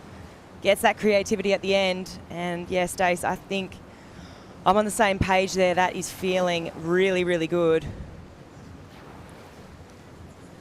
Yeah, getting back to working hard. I honestly haven't been working that hard. This has been an absolute breeze, but I know Italo's been working hard on his surf, and I think he's dropped the width a bit on his boards. And I reckon you can see with turns like that, he's really zapping through them. And, typically it hadn't been his strength, that simultaneous backside manoeuvres linked up together. But today, and what we've seen just here, he's got it figured right out. Yeah, it's interesting. I'll tell you what else he's dropped down on as well. It's the wave count. So typically around an event, he'll catch a couple of thousand waves, but he can't do that here. So he's just got to take his turn like everybody else, and that is different for him. But he's had no problem in the past in making that kind of shift. Yeah, no, not at all. Yeah, it's a remarkable feat for a man like that. His wave counts would be in the hundreds by now, and he hasn't even been riding the shorey, unlike Mateus, who's been snapping fins out and grinding his body and board along the concrete on the warm-up days. So yeah, Italo really, truly has been icing himself. Waiting for that number to drop in for him, but explosive, electric surfing. So his cage somewhat rattled by his mate Mateus with the 7 that went down on that right hand. Ferreira says, all right, is it? Okay, let's see what we got here. So now the way to go left. He nearly got griffined, didn't he? He did well to get out of that pit. He really did. It's something that we've seen throughout in terms of dealing with that tube, managing it, and just trying to figure out exactly how bad you want to get. Do you maybe just want to shine the tube section all together and go Jackson Bunch, just go absolutely ham, use it as a ramp number in 6, 6, 7 for him. So obviously we're going to make that comparison with Mateus, so a little bit under in terms of what Mateus was able to do. And the judges holding back a little bit on the scale in terms of Italo. They want a little bit more of him on the right. Yeah, definitely feels like that right now. He's got another shot coming up as the left, so let's see what he's got. Here's the response straight away to complete the run. He'll get 2 runs, of course. Best right and best left will score Ferreira. He'll chop a turn to open up. He'll give that one a bit of treatment. Lay back energy into the tube. So 2 maneuvers into the tunnel. Ferreira, out he'll come here. Now what's he got? This section crucial for him. Look how much swing he gets in these visits to the lip. And then just snaps one out in the pockets, setting up pretty early here for a ramp section. He'll get an absolute ton of speed. He'll go massive with the hoop straight down to the flats, and then an angry snap on the transition to finish. An epic response from Ferreira on the left, and it's with the panel now. Whew. Wow, that was so high. It was so lofty. He covered a lot of ground too on that air. I love, you could just see him winding up for it. Just that expectation, how big's he going to go? He went giant. And there was a lot of work that got done before that. If you think back to that performance section 2, just how critical, that layback jam in the pocket. And then this is that first barrel, maximizes that tube time. The damage that he got done out of this was pretty impressive. I mean, big fin release there.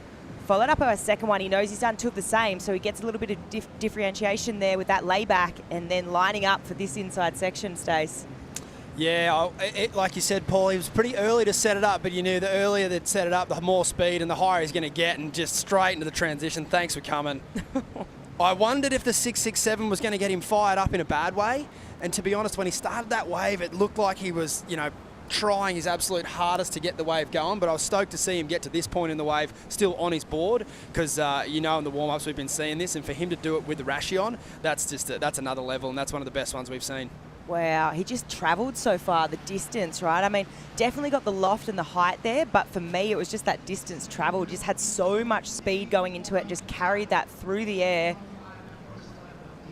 A monstrous air, a hearty shaka, and a hefty score heading the way of Italo Ferreira back on the deck right now. Big buzz around the place. The action just lit up a couple of heats ago. We started going into those excellent numbers. You just feel that energy go up. A long day of surf yesterday. Without getting those excellent numbers, we'll get another one here.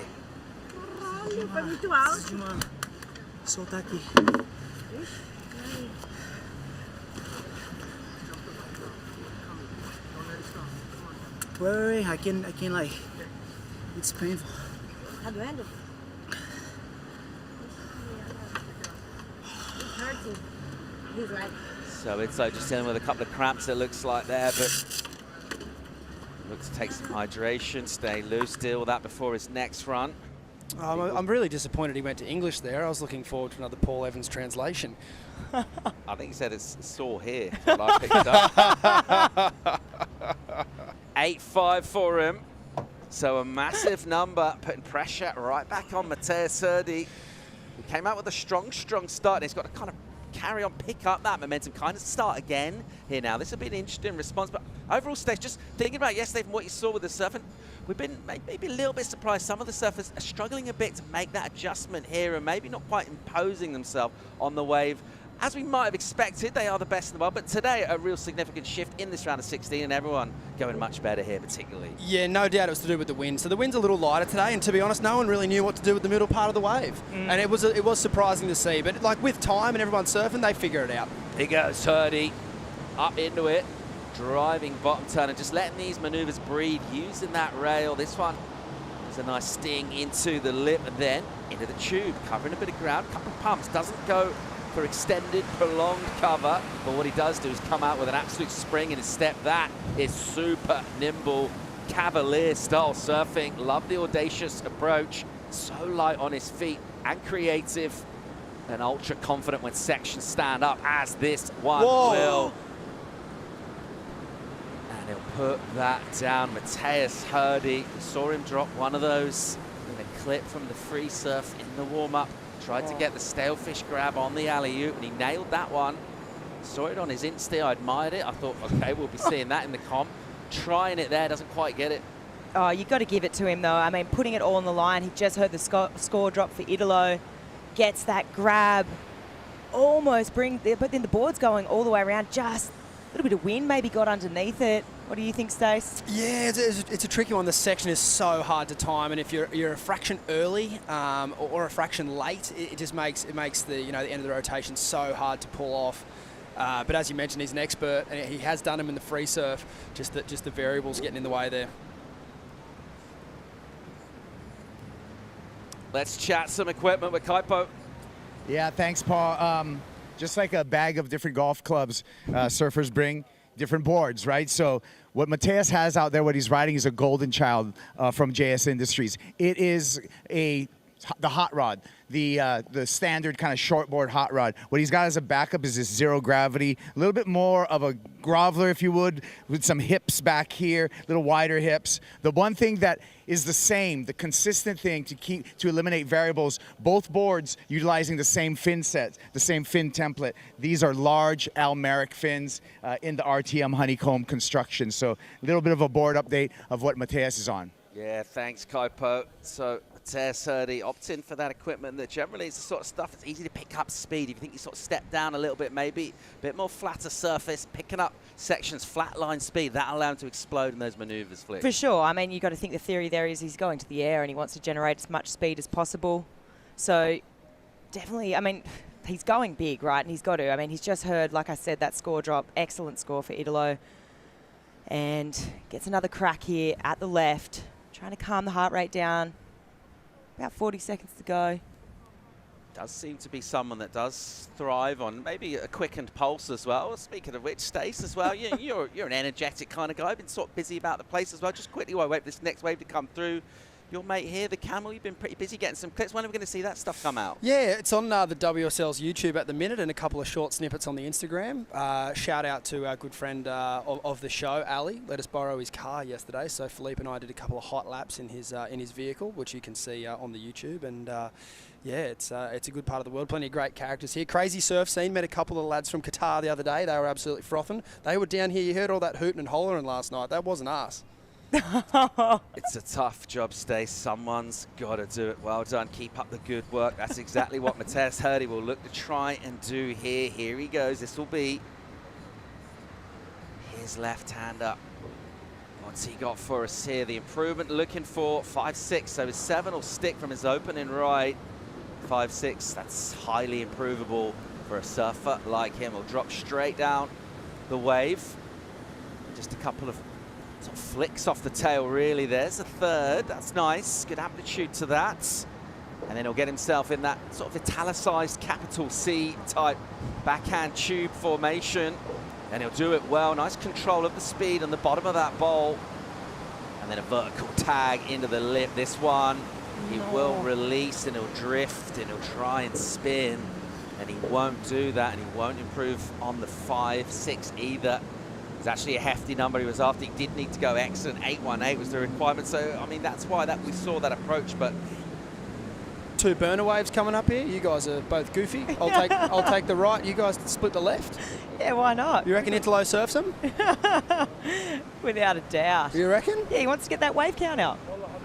Italo Ferreira will have a run here, but he's already through. Mateus Hurdy, he'll be disappointed that he wasn't able to do a lot more, and any kind of discomfort Italo might have been feeling.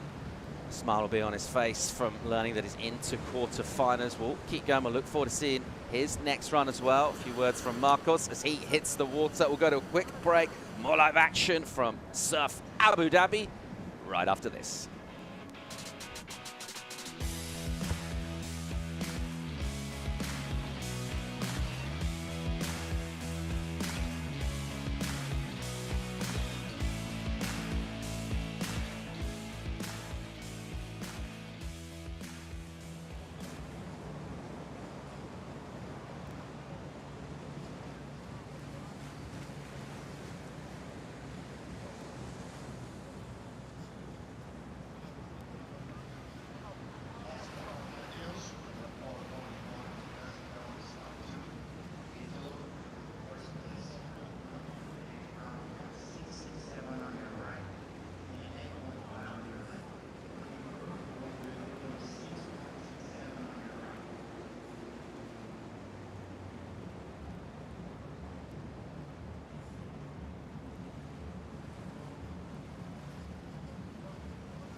Welcome back to Surf Abu Dhabi, focusing in on Italo Ferreira in full flow here.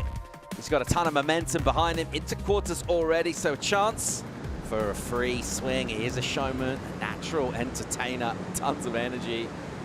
Here he'll go on a right. Let's see what he's got on offer here. Talked about surface, maybe trying to keep some kind of stuff under wraps. He'll reverse out of the lip, straight into the tube. Super creative entry, a tricky one to do.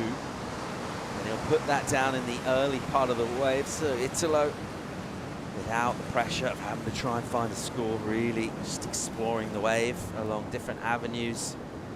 A surfer like him, look to try and do different things and just keep it interesting for himself. There's different ways he can get inspired. Part of it is by trying to get a score, but otherwise just kind of surfing against himself, really, just surfing against performance. Yeah, for sure. I think, you know, why wouldn't he push it right now? You can sort of see too, when he's driving through these first couple of turns, he's pushing really hard. This second one here, I was like, right, he's going to go pretty full on, just drives super deep back into the pocket and thinks, why not? Like, let's go, let's get creative. Let's see if this section can handle this sort of maneuver here. It's just sort of trial and error right now. These are essentially what Stace just said. You know, they're sort of 2 free runs, 2 burner waves essentially. No pressure. See if you can get straight up underneath that lip there to get into the tube. But unfortunately, no. He's going to get another crack at the left though. It's not so much there's no pressure, but the reward for maximising the right to go into the quarters and beyond for him is actually huge, because that's where he essentially loses the event, is the right. He's so gnarly at these impactful one manoeuvre tricks, but we've seen through the scores he's obviously got the skill set on the left to finish with a bang, but how can he piece the whole right together? And that's been something that he's gotten so much better at over the years, at putting a complete ride together, but he does need to push it. And it was really good to see him push it there, because he'll take information out of that, like you said, Flick. Well, apart from the searing insights and red hot takes we're getting from Stace, he's also here to do some work, putting together Habibi TV. I think we can have a little look at it. Let's go. Welcome to Surf Abu Dhabi. My name is Stace Galbraith, and this is Habibi TV.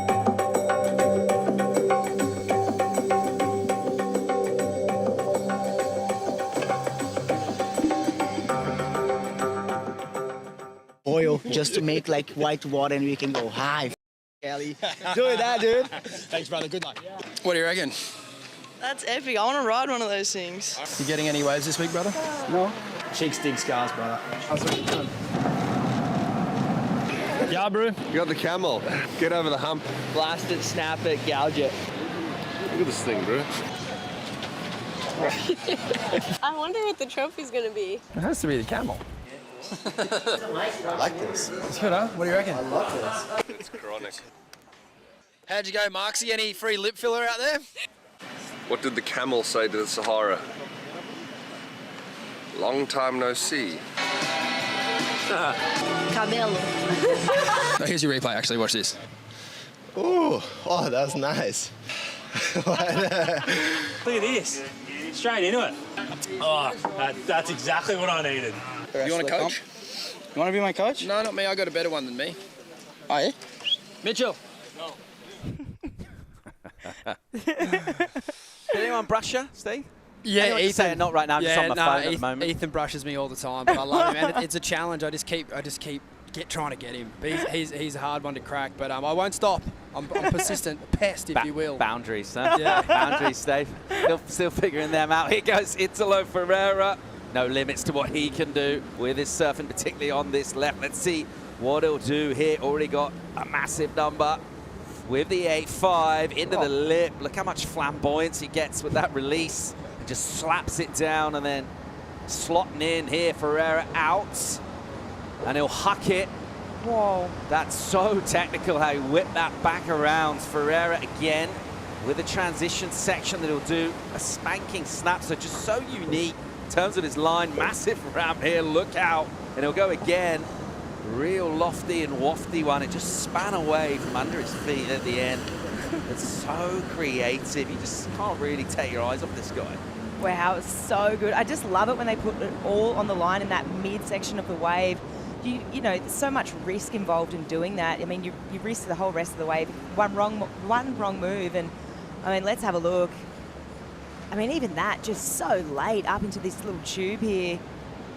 really steps on the brakes, but it was what was done after this, that maneuver, just so inverted and just landing in the absolute steepest section of the wave.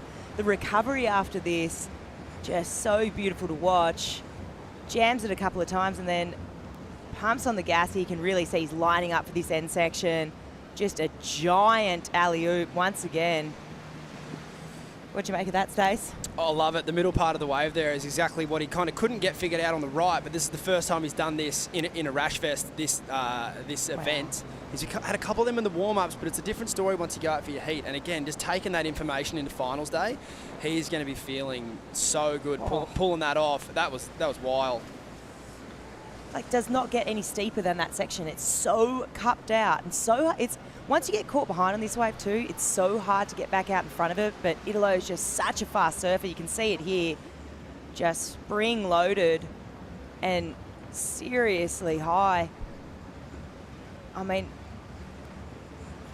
And just what makes those airs so difficult and so well rewarded is it's the same angle of the alley-oop for Mateus where he lost control. Same with Italo. Nothing's really going wrong. There's no operational error. It's just the landing angle of the wind and then the wave and just a few things that don't go your way. But he looks so amazing on that wave and he'll be stoked making it out of this heat. Ferreira into quarters. Great looking matchup with Hurdy coming out the gate strong but unable really to consolidate and carry on. He'll bow out of competition. Let's set up a massive heat for Filipe Toledo.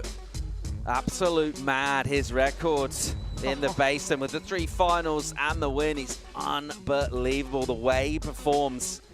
The ability to get different kind of scores. His stats are absolutely crazy. Tell you what though, Kanoa Igarashi, he goes all right himself. He put down a bit of a statement performance yesterday as well. I just think we're still seeing him gaining momentum again, kind of bringing everything back in the right direction. Let's see how he goes. He'll be up first here. It's a tough one. How do you go about approaching a heat against Filipe in the base? Well, how many gears do these surfers have? Just a question. Because we always talk about what gear they're in. Like, what's the ceiling? Are we at 6-speed, 5-speed, 4-speed automatic? What's the ceiling, at 10? Well, I don't know. I think like a old McLaren Okay, F1, right. F1 and 5-speed. I think they're 5 gears in these guys. I reckon Kanoa's at 4. I don't reckon we've seen his top end. Yeah, I agree. Scary thing about Filipe, though, I reckon he's only maybe still sitting in 2nd. However, how he can get him is the first 2 waves. He needs to finish both of these 2 waves without a doubt and put the pressure on. Let's see if he can do that here. Igarashi climbs the foam and swoops around, set up. 3rd turn into that lip. Pressure on that back foot on the tail. There's a 4th maneuver. He'll put this into the tube. Igarashi disappearing in the first section. He'll get a pump and then he'll exit. Now carving down, using the full face and then snapping that one in the lip. Layback turn, so 3 distinct maneuvers through the mid part of the wave. He'll set up here and use a ramp. And he'll go the corrupt. And again, snapping back just to finish. Gets just slightly hung, but that actually just makes it even more impressive when he is able to squirt out.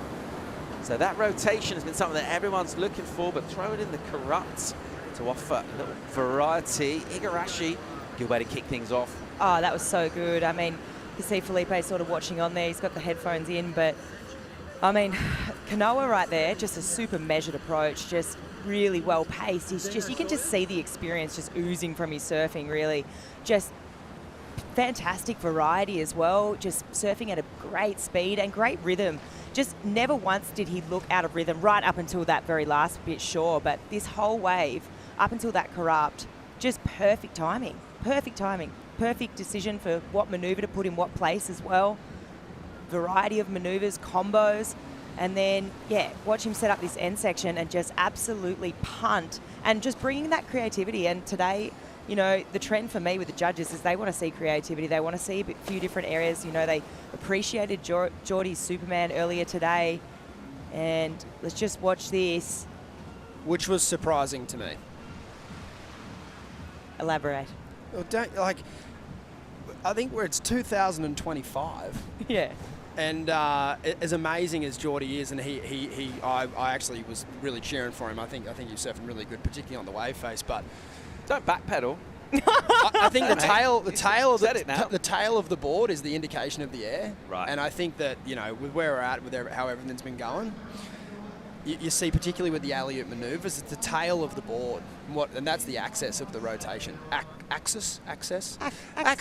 And it's one of those things that Gabriel's used this manoeuvre to great effect for a long time. But I think that the competitors and the judges are starting to kind of cotton on a little bit. However, Kanoa did his job. He finished his ride and he got an excellent score, which is an amazing way to start the heat, and it's the only way you're ever going to get Philippe. Excellent stuff for Igarashi. 8-1-7 for him. That's huge. Someone else who's been excellent, Italo Ferreira, is standing by with AJ. Still processing what just happened there, Italo. So impressive to see you get it done yet again in the first 2 waves. How do you approach those first 2 waves in particular that you know, hey, I can do this?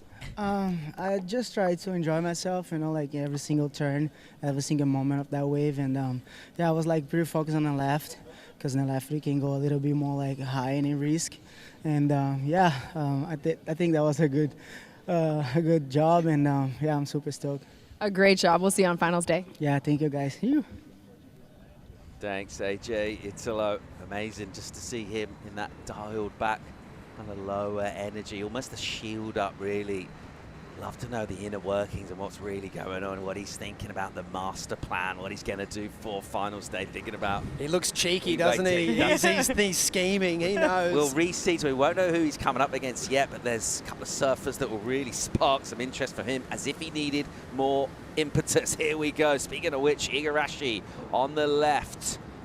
He'll park this and get in the tube, and he'll actually just drop down. He'll do well to control that. Really nicely done. He'll hang on. So a tricky section inside the barrel. He rode it really well. That's a great turn to come out and just belt it. And once again, punching into the lip. Igarashi will look for cover here, and he'll make himself go real fast and real compact for the finish. He'll reverse it out of the lip, and once again, so fully invigorated Igarashi. He needed to finish both of his waves and apply pressure. That's exactly what he's done. Oh, I mean, textbook, right? I mean, it's the only, Felipe, without a doubt, is one of the best to ever do it in a wave pool. And if you're coming up against him, that's exactly what you had to do. You spoke to it, Stace, and finished both of those rides, completed them, but not just completed them. He's already dropped an excellent score, and this one is well and truly going to be on his way to a great score as well. Good action from Kanoa. Igarashi will wait for that second score to come in. He's already gone excellent. Coming up next, that score for Kanoa plus Felipe Toledo hitting the water. We'll be right back.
Numbers to break down, and this is one of the best to do it in the wave pool. The response from Toledo to Kanoa Igarashi, who dropped really good numbers. 817 was what he got for the right. Here's Toledo. He'll open up.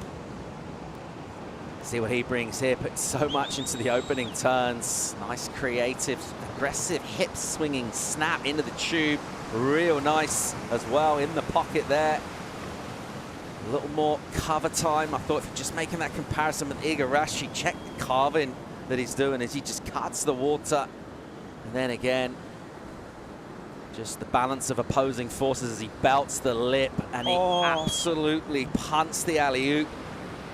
Almost kind of ollied it up there. You saw him just really move that without too many pumps down the line for speed, put it straight up, but he did then put it down. So interesting to see in terms of putting a bit of pressure on him, thinking about how you're going to surf a heat against a guy that's just been unbelievable out here. Not sure if that's a response to the pressure, whatever it was. He went incomplete. Yeah, incomplete, but I mean, the mechanics of his body going up looked right. I mean, it looked like he hit it at the correct timing, and the rest of the wave before that, I mean, there was so much damage done.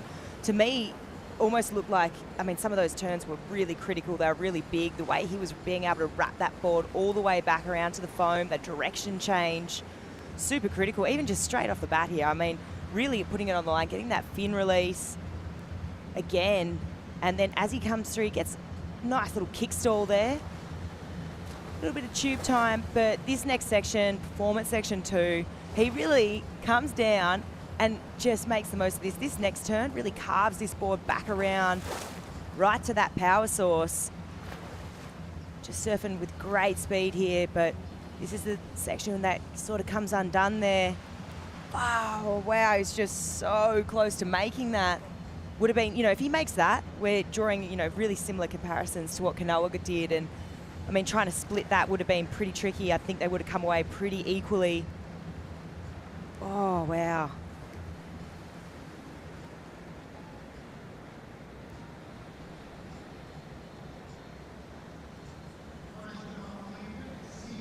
Let's get down to Kaipo for another update with Felipe Toledo's equipment. Yeah, Paul, thanks. I'm actually going to talk about both surfers out there. These are the backup boards, but what Kanoa and Felipe are riding are very similar. They're Sharp Eye, Swallow, quad fins designs out there built in the C1 carbon fiber construction for both Felipe Toledo and Kanoa Igarashi. The difference being Kanoa's running some future fins. Toledo, he has FCS H4s. The H4 fins on Toledo's board are Swiss-engineered hydrodynamic foiled fins. He used that at Trestles for a world title. Very similar equipment. The only difference is the fins, and it seems like both these surfers equally matched. Probably some of the best guys out here in the pool, equally matched at talent. So real even comparison when we look at equipment between these two. Yeah, this one quite evenly poised at the moment. Kaipo, how do you see this next wave from Felipe Toledo going down? How's he going to respond? It's Felipe Toledo. How is he going to respond? He's going to respond on fire. That's what I predict. Bring it on, mate. Love to see it. Let's see how this goes down for Felipe. So his wave 6.33 opening up. A few people in a few heats would have gone, yeah, that's all right. Decent way to kick things off. In the context of this one against Kanoa, it's already gone excellent. He's going to need a little more than that. We've rattled his cage. Let's see how he replies. Flick, does he surf to the 7.6? Or does he try to outpoint him on the left? Oh, it's a good question. I mean, he's off to a good start here, but I just have a feeling he's not going to be able to help himself.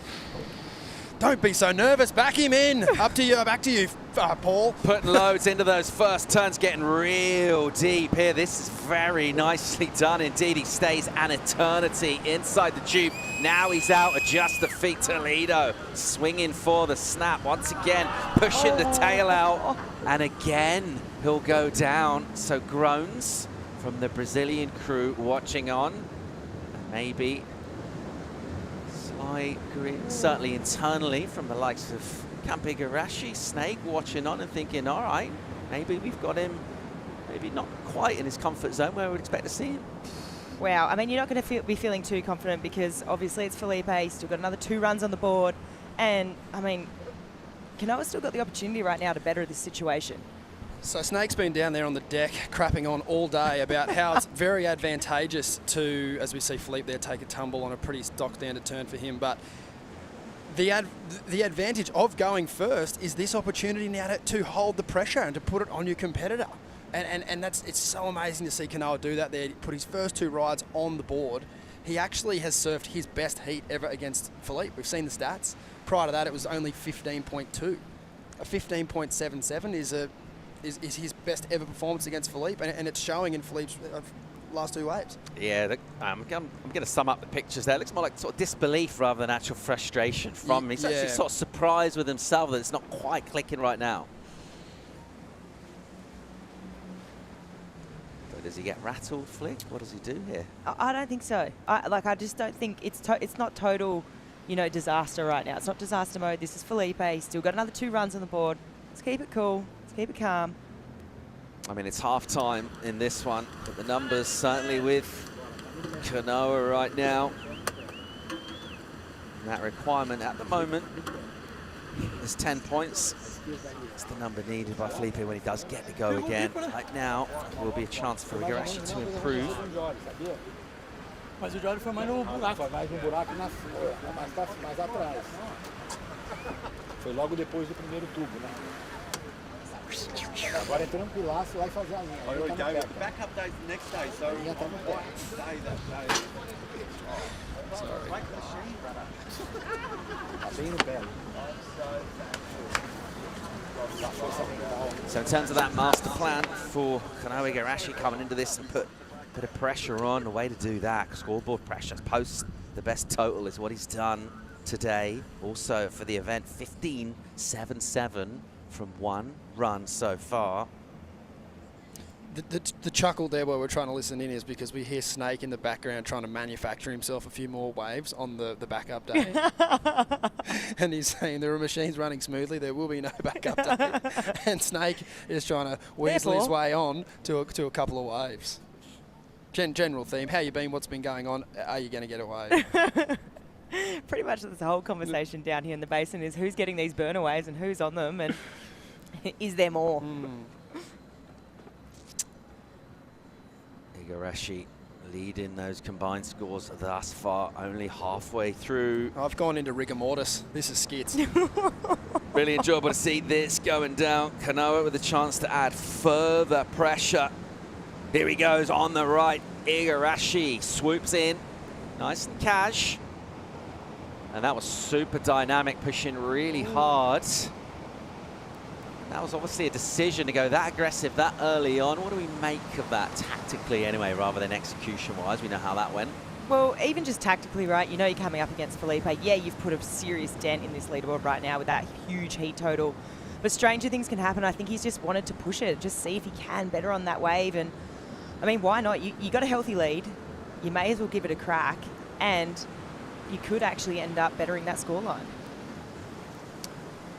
Which even incrementally at this point is going to be huge. Even if he got an 8.33 or obviously an 8.5 would be huge. But these small, and if he's thinking the same thing on the left now, if he can turn this 7.6 into a 7.83 or even an 8, it's it just adds to that ever building, you know, kind of pressure on Philippe's shoulders.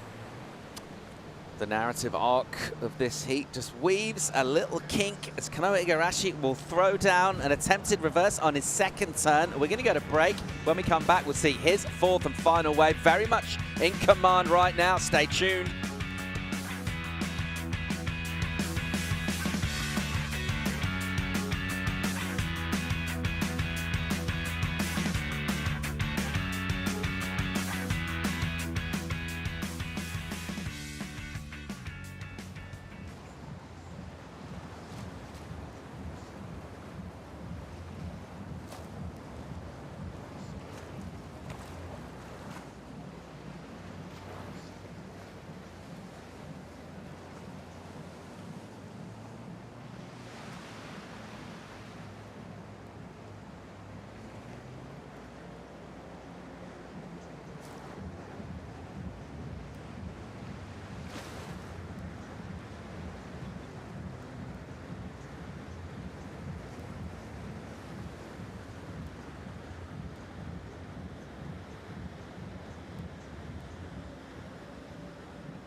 Heat 6 of the round of 16 for the men. It's been an absolute cracker so far. Really enjoying the action. Dominance on the opening run from Kanoa Igarashi.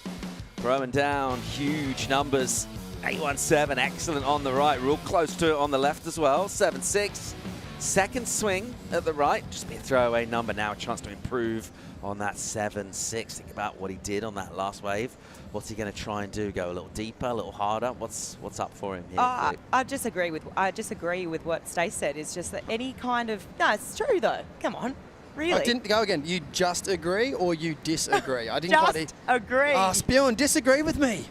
No, because otherwise I sound like a kook.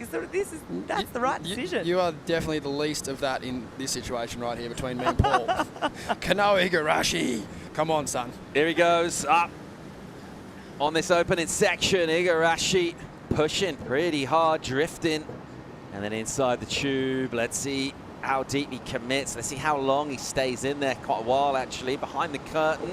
Then he'll draw those curtains and enjoy the view. That was a really late hit as he dropped it down, and he'll swing that around as well. Super dynamic, just something different as well. Just keeping us real interested in this action, streaking through, going warp speed, and again, he'll chuck those fins out, nose pick it to bring it around to Igarashi. Creative, exciting surfing, audacious maneuver selection at different parts of the wave as well. So rather than getting a little predictable in terms of the pattern, kind of building up speed towards the end, amazing to see him just throwing down those explosive maneuvers. Yeah, and it's kind of, he's doing what we said. He's trying to get creative. I guess, like, you know, he also, let's just say he does advance out of this heat. Why not give it a go in this more critical section of the wave where you're putting the rest of the wave on the line here after this tube? You know, basically got half a wave left, and if you're getting that creative, there's so much risk involved and you're going to get rewarded for it. So just straight up into the lip here, and then this is its next turn. That's the moment we're talking about, into that reverse, and comes out pretty clean, really. Gets a nice deep tube here, and once again, inverted little reverse there to finish. Trying to improve on that 7.6. It's all about how well you're going to sleep at night. And if, like you mentioned, Flick, with the risk here in this wave, even if he falls, he can walk up the basin and go, I gave it everything. You know, I left nothing on the table. I'm surfing against one of the best ever to do it at this event. On the flip side, you make it, and then you make another one. You're going to get a bigger score, and then you're really going, hang on a minute, if I win this heat, I'm going to win the comp. Then you sleep really well, or not at all. Absolutely amazing, that maneuver. As you just watched the slow-mo there, the front foot comes completely off. There's a couple of moments there where just it's so on edge in terms of how precarious that board position is. It's just like soft. 5 more on it or whatever. It's just soft, like, I can't. Yeah, now I think about it, we should have, like... He's done something under the beer crop. Yeah. Or left after something after the barrel to do something else, but... Yeah, I get the idea that I had fresh leaks in my left. Yeah. But anyway, who gives a shit? He makes one mistake, you're in points. And if he's good enough to fucking beat that, hey, dude, yeah. Fucking proud of you. That is the best you've done for a long time with the pressure that you have. Yeah. Very proud. Thanks, thank you. So that's what we're doing, we're attacking. Yeah, exactly. Attacking, yeah.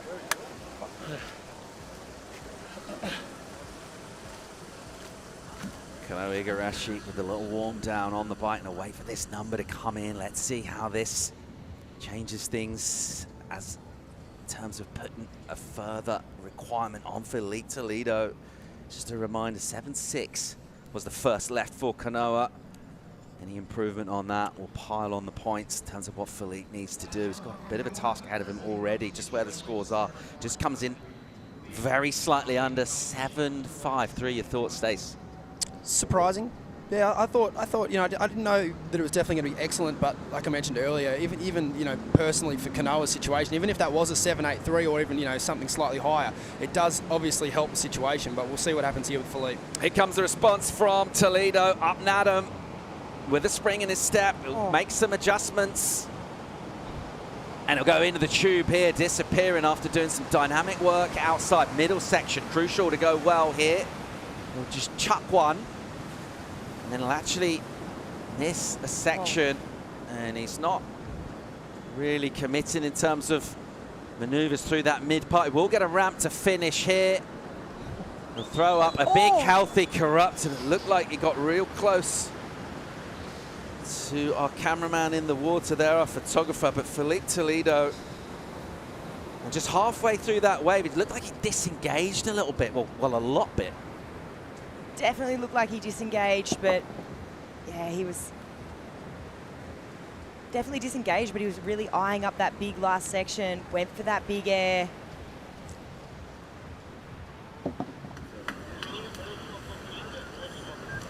I feel for Kanoa here. This shouldn't be reflective of the result. He obviously missed, and this poor bloke is just going to, you know, feel horrible as well. And I feel for Filipe also, but like you said, he missed the whole middle part of that wave, and he kind of didn't really do much at the start. He's obviously done an amazing air, but I just don't know how this is going to play out now with obviously the officials, and we'll let them make the decisions. But he's obviously damaged his board, and it's an unfortunate situation for everyone involved.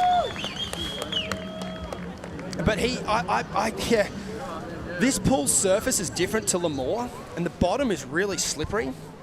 And you'll see the surfers waxing up their feet, mainly because you watch Andy Irons do it in Blue Horizon, and then B, because of the surface of the pool.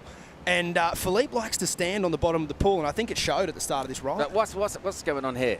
He basically kind of stopped surfing for a bit. It's the curse of excellence. He's so good at surfing, but even when he's kind of bogging, he thinks it's bad. And none of that was bad. And that was insane. That's a bummer. That's a real unfortunate situation for everyone. I feel for Filipe. He's obviously done an amazing air and an amazing turn. But I do think the middle part of the wave's curious. Yeah, I mean, obviously, it's super unfortunate what happened on the end. He stomped this. Like, this is cool. It is a cutback. I mean, how much is he really adding in terms of points? He's doing a cutback in the channel. No, but he's just blowing his best board to pieces. Yes, for the left. left. Also true. I mean, I think it's missing 2 fins here. Yeah, blown out those fin boxes. Gee, what you said, Stace, it really is unfortunate for absolutely everyone in this situation. Kanoa, Filipe, and poor bloke as well that was sitting in the channel. Oh, I'm curious to see Renato get to work here. What are we going to do? Oh. It affected the scoring potential. It did. It's that simple. It did. So this heat takes something of an unexpected turn right now. We knew we were going to see drama. And as this one unfolds right now. I know what Jake will be saying. So score in for Filipe Toledo, 6.83 is what he gets for that. Most of that score, you would feel the early work done going into the tube, and then that big, lofted, corrupt, the middle part of the wave, not a lot of content there, and then the collision at the end. Looked like he knocked 2 fins out the quad. Yeah, it looked like 2.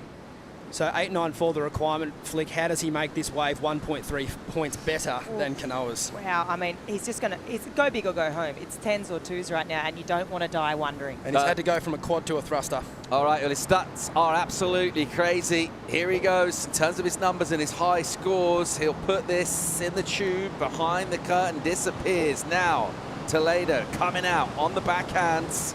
A vicious vert hit. There's another. And he'll just leather this.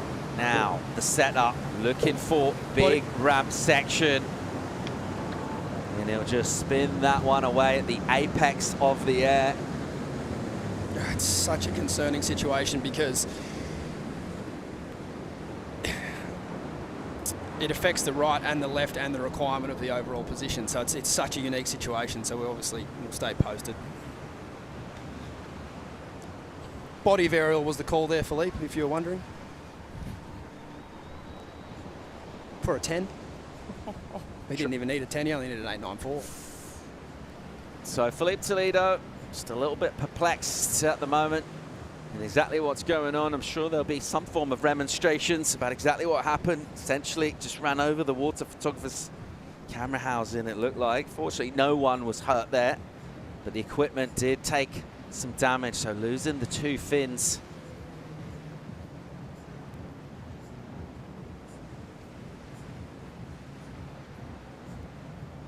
So Filipe Toledo, he'll make his way back now. Numbers are all in. And it is Kanoa Igarashi with absolutely huge numbers early on in the heat, talking about applying pressure. That's what he did, and then really just some sort of a mishap. Doesn't happen. You'd think that would happen a little bit more in pro surf heats, just in terms of, we're trying to bring angles. We'll listen in here. I don't want to. Yeah, cool. Yeah, I think they're going to Fuck make this it shit. more.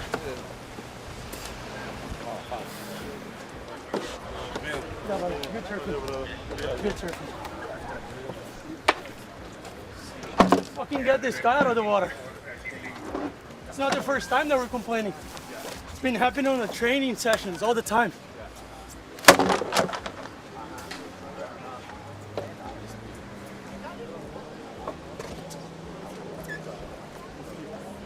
Felipe obviously displeased, understandably there. It is a really unfortunate moment, Flick. Yeah, it is super unfortunate. It's unfortunate for everyone, and I mean, obviously it affected that scoring potential, then therefore it affects the requirement, also your headspace, trying to get back in the game and perform again on that last left. So super unfortunate moment here.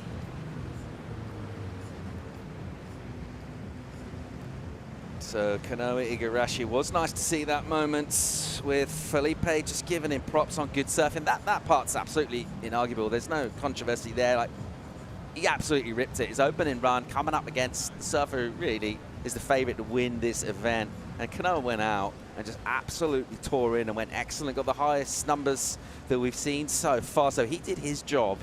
And then the rest of it really completely out of his hands. But let's get an update on exactly what the ruling's going to be here. Kaipo is with Renata Hickel. Yeah, thank you, Paul. Update on the situation in the Igarashi Toledo heat. Yeah, Kaipo, it's one of those situations that unfortunately happen. We don't want to see that. Rarely happens in our events. It's unforeseen circumstances. We analyze all the aspects of the ride, where Felipe was at the end of the ride and how much he could score. I've been in contact with the head judge, Luis Pereira, and the panel, and we decide to stick to the result. Luli would told us, informed us that he would add a 0.2, 0.3, 0.5 max in that wave if he complete that turn. Wouldn't change the result of the heat, so therefore we're not going to resurf this wave. The result stands. The result stands, Paul. Thanks, Kaipo. There's the update from Renato. So really just looking at that scoring potential. And to your point that you made when we called it, Stace, it's not really necessarily what would have happened in terms of points here, but more to do with the fact that the equipment got damaged. I think it's both. If that's a 7.33, he then needs a 8.44 on the left at the end. It does make a difference, and it's an unfortunate situation. But I do think too, if you just look at Felipe's position on that wave, he obviously did leave a lot to be desired through the middle part of the wave. So there's so many factors to consider. The main one being it's just not the way that Kanoa would want to win a heat, I don't think either, because he deserves all the credit here. He got out of the gates hard. He opened up really strong in his first two waves, variety on his third wave. It was a great heat, an awesome heat to call. Oh, I look, without a doubt, Kanoa was surfing so good, and we can't deny that. You can't deny the surfing and the pressure that he applied from that very beginning stages of the heat. I mean, he went out there and did what, Jake was telling him to do. If you want to win against the best, you've got to apply that pressure, and he did it in those first two waves. Massive heat total, 15.77, and obviously unfortunate what happened there at the end with Felipe, but like you said, Stace, so many factors coming into play there. So, bit of an unfortunate end to that heat for sure. Kanoa Igarashi through to quarterfinals. Let's have a chat with him. He's with AJ. Watch you on those first few waves in particular. You were telling me the strategy for this one, pretty simple. Break it down for us. Oh, I mean, competing against Felipe, it's to be honest, it's the easiest strategy because you just have to give it your all. You're not thinking about scores. You're not thinking about what you can do. It's basically you just got to give everything you have on the wave. So. To be honest, it was an easy night of sleep, and I didn't really think much. And even with Snake, we got down here and we didn't even talk about strategy because we already knew what it was. So, yeah, it was nice. I mean, anytime you get your scores on the first two waves, it's a huge relief. I didn't do anything on my last two waves, but yeah, it was nice to get those few out of the way. And you locked in the highest heat total of the event. How much confidence does that give you going into finals day? Yeah, it gives me a lot of confidence. Not so much the scores, but being able to be competing with Felipe. It's he's one of my favorite surfers, and we always have really good battles. So I just, yeah, I mean, that was kind of weird what happened at the end. It was really unfortunate, but like I said before, like I had my run in my head. As soon as the draw came out, I knew what I was gonna do, and I just stuck with it. And I feel like I missed like 2 or 3 turns on the wave, so hopefully I can clean that up and get a better score tomorrow. Looking forward to seeing you then. Congratulations. Yeah, thank you. Thanks, AJ. Well, a dramatic episode, an incredible heat, a brilliant performance from Kanoa Igarashi, and some unforeseen circumstances just really unfortunate what happened with Felipe there. But, in terms of the entertainment factor in the pool, we think of everything's kind of set in terms of all these controllables and these known knowns. But then there's a few things that just happen, and even in a basin with surfing, sometimes you never know what you're going to get. You just never know. You just never know. I mean, there's a lot of good positives to take away from those last few heats. I mean, we've been seeing so much great surfing. We've seen excellence, really, as we entered this round, and something to be super excited about, and even looking forward to the next couple of heats that we've got coming up. Got a great couple of heats, 7 and 8, that will be coming. Going to go on a little scheduled break here. We're back at 4:35. Heat 8 in the rounds in particular is one that we're really looking forward to. We'll see Yago Dora coming up against Joel Vaughan. Stace, your thoughts on that match? Yeah, this is a situation where the surfer that has to come through the elimination round, Joel, I think sits with a big advantage here. Just having to surf a few extra waves, feeling that pressure, and knowing that he can get big scores, I think that's going to favour well for the young Aussie. But we know what Yago's capable of. It's going to be a psycho matchup. My thoughts is I've been super impressed by Joel. He impressed me at Pipe. I wasn't really sure where that was going to go. Got a great result here at Pipe, and then coming here as a rookie again to sort of a format he hasn't really experienced, taking on one of the best. I think it's going to be a great match because, like you said, Stace, put on a good performance last night. 2 of the most warmed up surfers here as well in the off season. Before we get to that as well, Jack Robinson against Liam O'Brien when we kick bat off at 4:30. We'll be right back. Thanks for tuning in. We'll see you soon.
The Lexus Pipe Pro presented by Yeti is on like popcorn.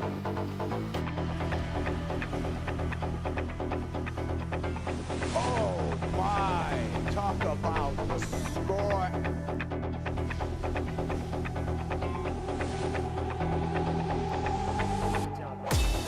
And now lining up a big hollow pig, Bella Nichols, how you feeling?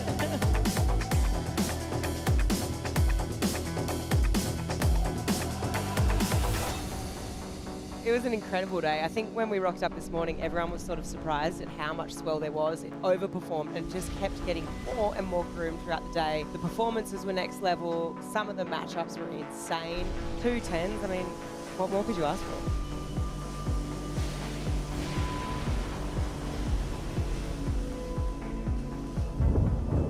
Felipe Toledo, backdoor trainer, down the line speed. He's deep, he's covered. Felipe is coming out. Only Toledo.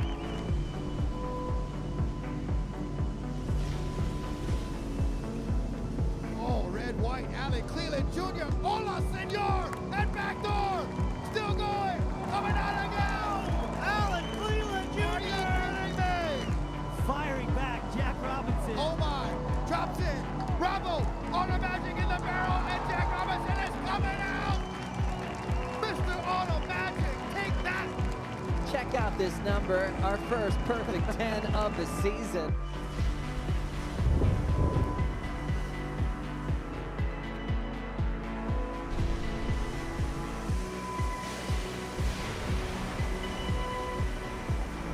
What about this heat right now? John and Barron. Wow, man, look at this wave right here. Erin Mamiya.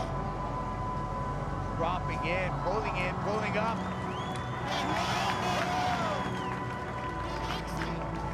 The ultimate thing you want to do is get a perfect ride, and Baron Mamiya just did that. Check that out. 10s all the way across the board. As we see John out the back. Big backdoor barrel, John in a cave. He's driving through. John Flores finds the exit. Wow! What an incredible heat. Like, absolutely incredible.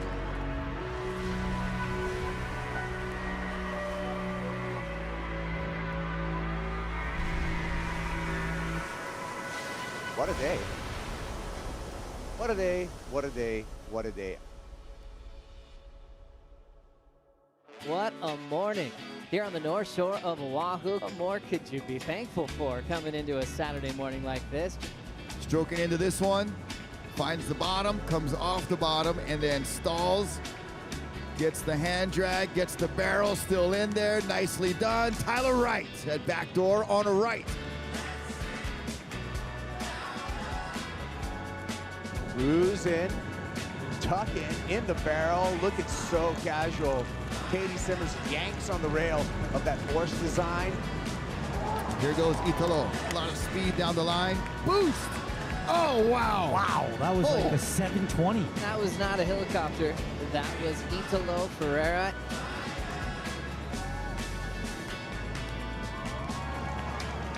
Here we go, Ian Govea. He's going backdoor. He's grabbing rail. He's slotted. He's pitted. He's barreled, and he is coming out. Wow. Ian Govea on a dream run here at the Lexus Pipe Pro.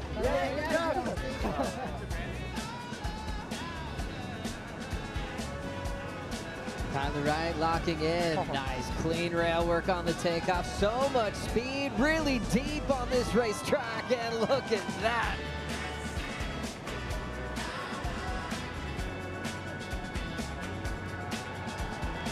I mean, what a battle between these two rivals.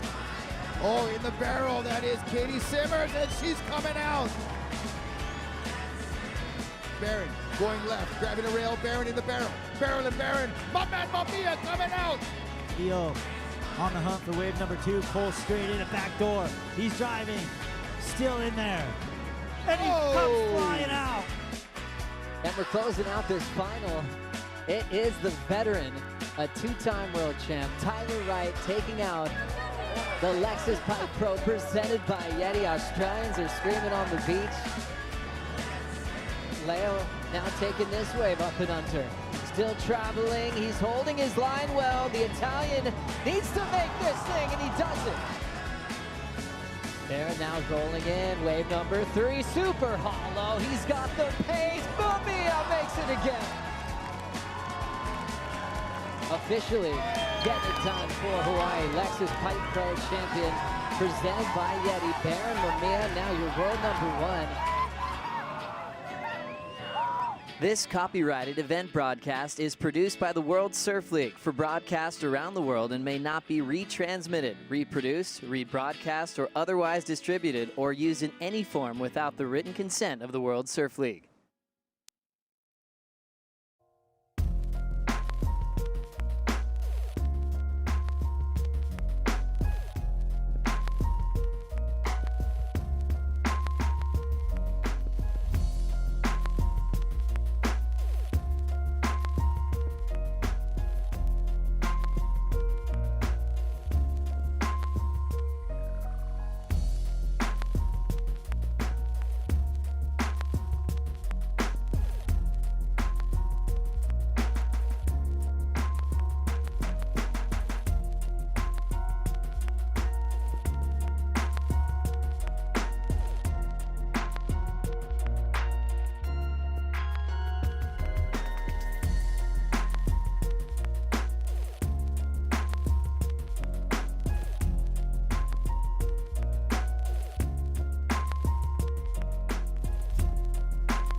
Sometimes you gotta slow it down for you feel me?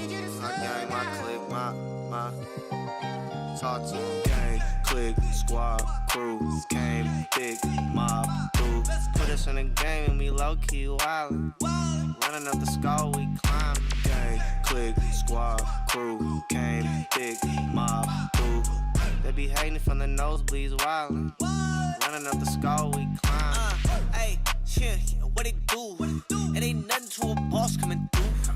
It ain't nothing to a boss coming through. Mess around and get tossed with your crew. Yeah, we really on 10. On 1. Whole gang in this thing going down. Say we really on 10. On 1. Hey, you already know where I'm from. Hey. Click, squad, crew, came, big, mob, boo. Put us in the game and we low-key wildin'. Running up the skull, we climb. Gang, click, squad, crew, came, big, mob, boo. They be hating from the nosebleeds wildin'. Running up the skull, we climb. Now we up and we outie. Whole gang in this thing get a rowdy. For the music in my body. We done woke up the hood, but I'm sorry. Ain't nothing that you thought that it was. All in your hood and this thing going up. Sliding that porch out the sunroof for subs. End of that day, they gon' know what we bring. Click, squad, crew, came, big, mob, boo. Put us in the game and we low-key wildin'. Running up the skull, we climb. Gang, click, squad, crew, came, big, mob, boo. They be hating from the nosebleeds wildin'. Running up the skull, we climb.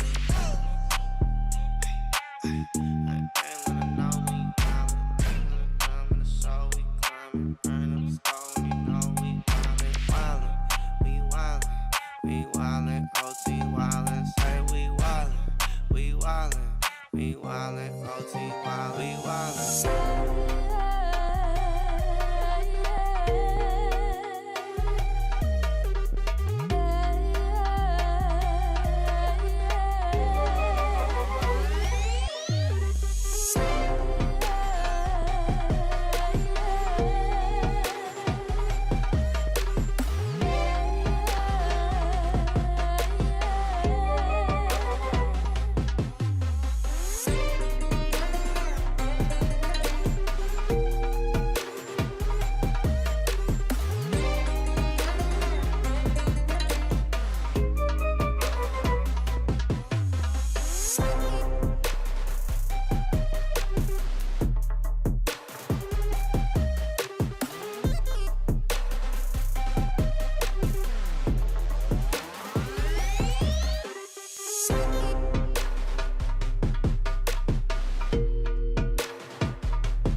to shine on the highway. Hey, just give me one more chance to shine.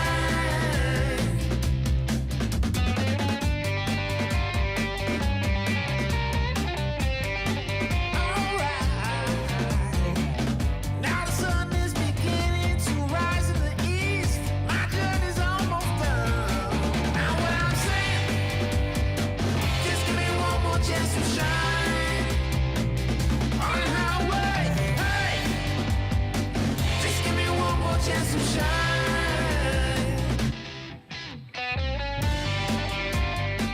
Yeah. Let's take it home.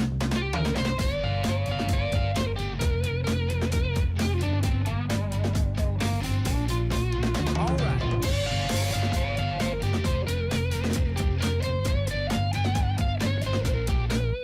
Yeah. Hey, just give me one more chance to shine.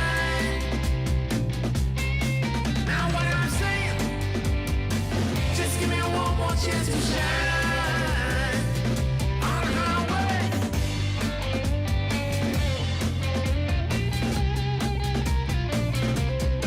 Now what I'm saying, just give me one more chance to shine on the highway.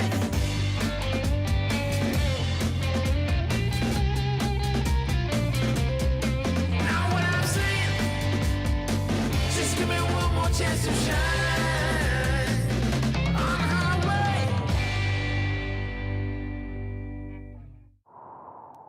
Take the risk, big time, big play, gotta hit the rewind.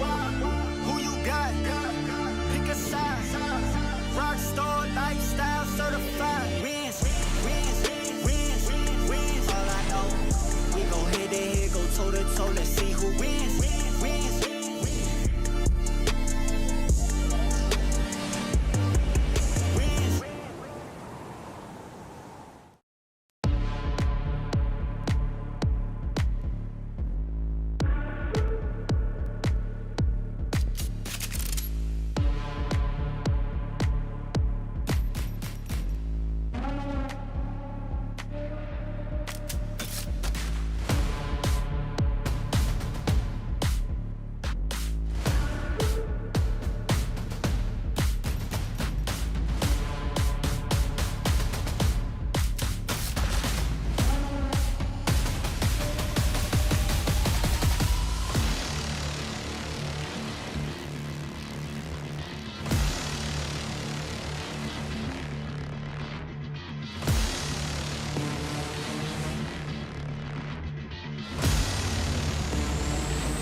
My heart It's beating like a drum, burning like the sun. I've only just begun. My blood is running through my veins. It's hitting me like a train. Some things you can't explain. I need this like I've never needed anything before. I'm on the ceiling looking down on the floor. My heart is ready for war. I know that I need this like I've never needed anything before. You knock me down on the floor. You're coming back for more.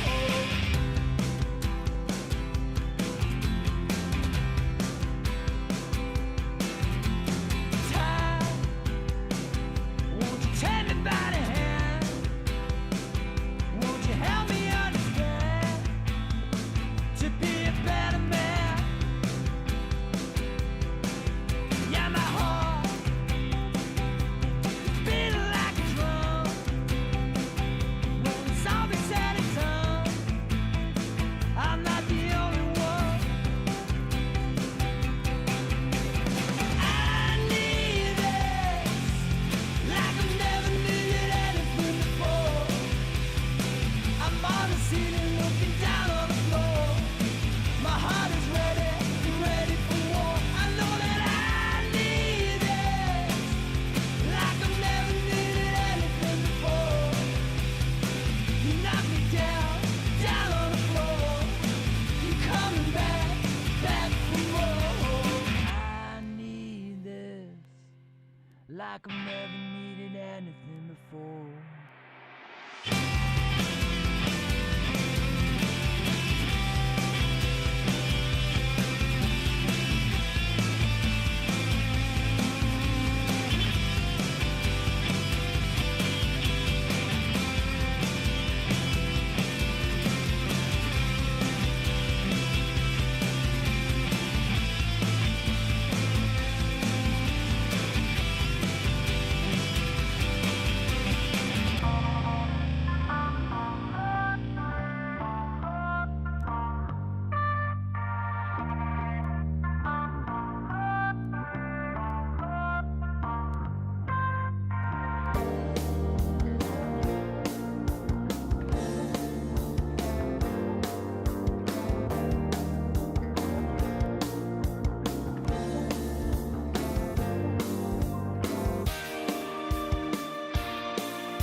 Welcome back. Pro surfers are here in Abu Dhabi for the Surf Abu Dhabi Pro, the second stop of the season. Coming off a break, we still have two big heats to decide the quarterfinals. Round of 16, we'll have Jack Robinson, Liam O'Brien in the lineup, and then we'll see Iago Dora take on Joel Vaughn. Joel, the rookie on tour, dealing with one of the best pool surfers on tour. Joe Turpel, Jesse Mendez, a guy who spent some time on the CT. Still some of your rivals in the mix today as we're filling up those spots in the quarters. A little bit of downtime. We saw Liam O'Brien on the deck, really warming up the legs on the exercise bike. Breaking down this matchup, Liam versus Jack. What are you seeing there? It's a pretty even match, in my opinion, Joe. If I have to break it down right, it's like first, let's talk about it. I feel like Jack has a little bit of edge on just variety and how progressive he can be. But then on the left, I feel like that edge goes to Liam, like a little bit tighter, gets vertical, and surfs a little bit faster than him as backhand. So it's going to be just a matter of who actually can perform under pressure better. Jack Robinson was a little bit disappointed, I guess to say the least, when he lost early at Pipe. I mean, being a past champ, having a 10-point ride. He got the first Yeti 110 Tundra of the season for that 10, but then was upset by rookie Al Cleland Jr. He actually took some time on the sand. I haven't seen him that disappointed at a loss in a long time, so this is a good time to bounce back. On the other side, Liam O'Brien, he's pretty clutch. He's not unflappable against big names on tour. He's made a finals day back at Wajima, Broughton Island, which shows how focused he can be. In front of brand new waves, brand new systems. He's a fast learner, and he's going to try to bring it against Jack Robinson here in heat number 7 of the round of 16. Then we'll have Iago take on Joel Vaughn. We'll see how Iago responds now after getting the 7 yesterday. I almost felt like he wanted more from the panel when he got that score. He was happy with the win, but I know he doesn't want to repeat what he's already done on the pool. He loves to change gears, and I'm sure he's got something special for us today. And that's the difference, Joe, on those guys that have that next level here on pool facilities. They're just that good of a surfers, and they can kind of like hold themselves in the first few rounds for them to open up later on. And I'm actually, at the time, I thought he should have gotten a bigger score as well, but the judges kept the scale because they knew how much those surfers could improve. And watching today what went down in round of 16, I'm actually glad they did, because that wave from Jackson Bunch, you needed to have that gap in between a wave like Iago or Italo. And this is just a few of them that come up to my head as far as yesterday's surfing on left-handers. As we check out the Surf Abu Dhabi flight cam and look at this perfect wave go by, you can see that track there. That's the hydrofoil that pushes that groundswell type power across this gigantic basin. As we see Jack now preparing right next to Landro Dora. He showed up at the deck a couple of times a little bit earlier and checked in and was watching some of the earlier heats in the round of 16. And you know the cool thing about Jack, like for this situation here, he's known for just waiting for those 20 minutes and getting the wave on the buzzer beater, and that's exactly the situation he has ahead of him. Like, he's very calm under pressure. He knows the wave's going to come to him, 100% sure, and it's just about performing and putting his best surfing into those 35 to 40 seconds wave he has in front of him. There's that mystical feeling in surfing, and some guys have it.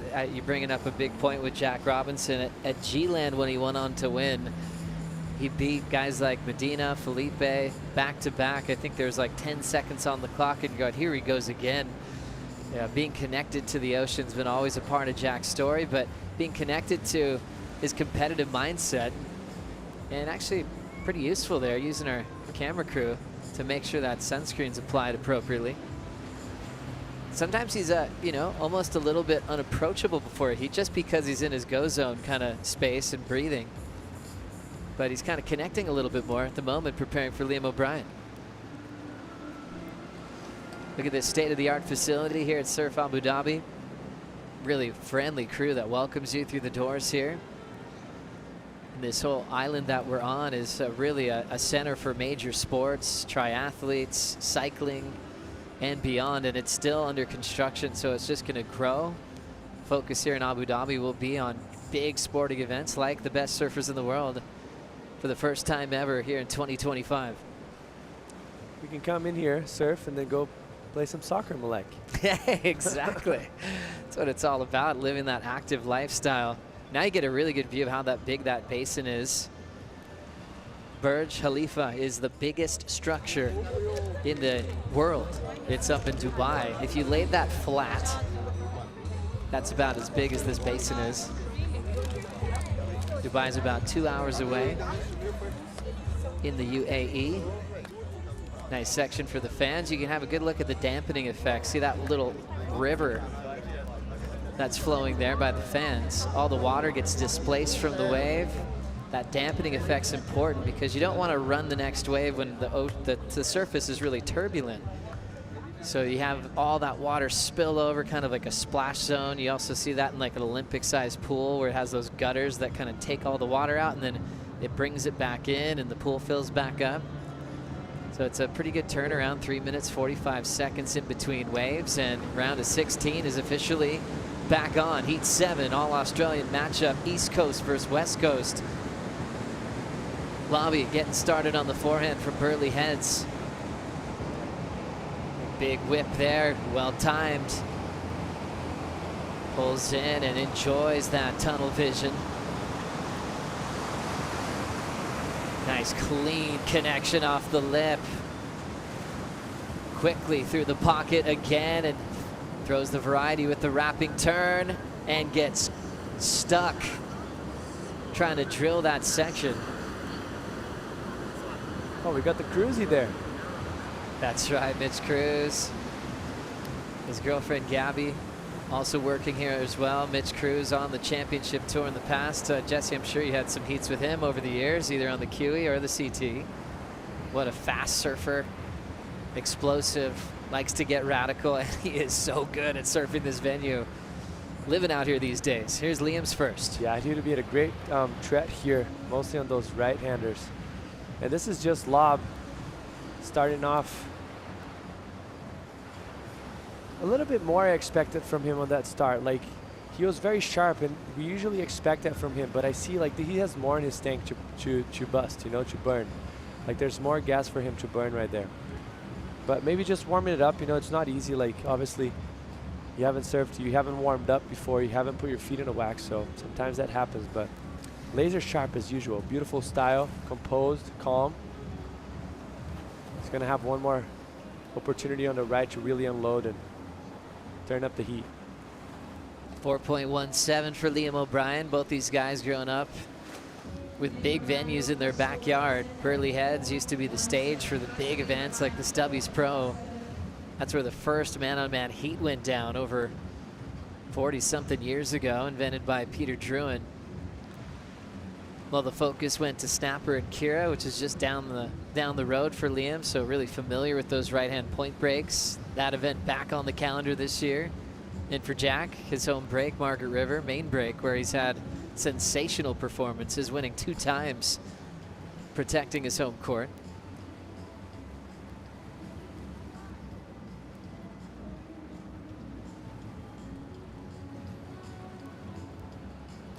Look at that extra wave that just broke right there. That's all because of that water that you mentioned, and that gets dismounted off the foil, and it takes quite a bit of time for it to kind of settle back in.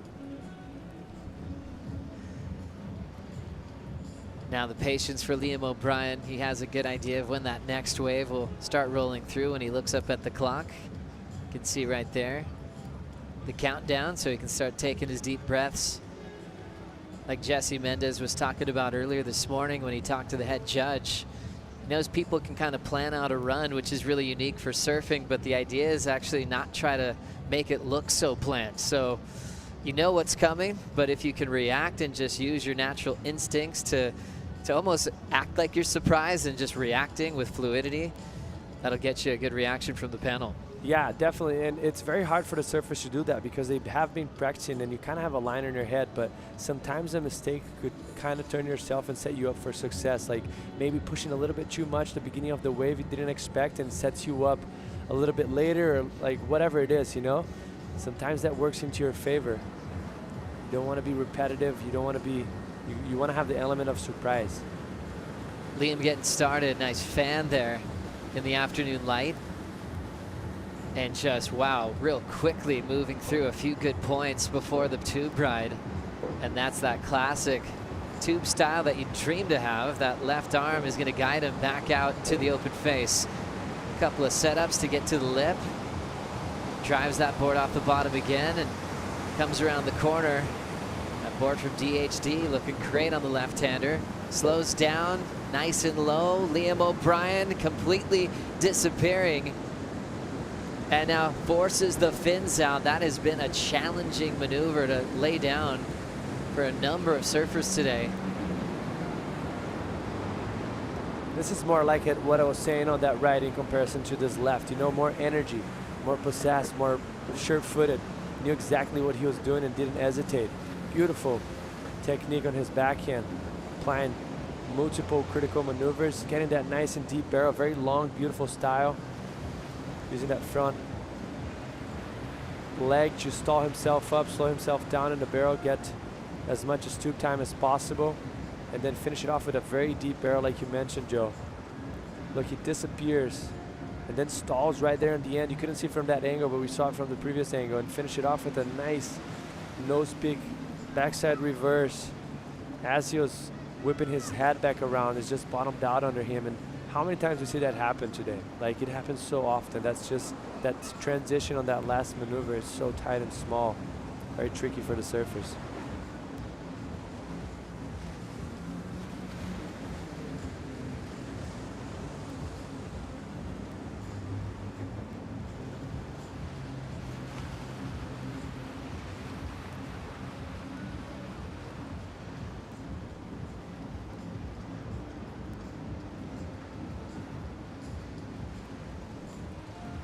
Liam O'Brien catching his breath as he talks to his coach, Jay Bottle Thompson, also from Burley Heads. We were talking about Jay Bottle Thompson's story back at Pipeline when we were having a chat with Joel Centeo. Joel winning that Reef Hawaiian Pro. That final that Jay was a part of was really important for him to qualify for the championship tour, and now turning into a great coach. But it's all about kicking off the season in Hawaii. At stop number 1, the Proving Grounds at Pipeline, and Jack Robinson already on the list of past champions. The waves were unbelievable, and he locked in a 10-point ride. A crazy backdoor barrel with an unbelievable free fall up and under. One of the best in the entire world. It really looked like he was on his way to the podium.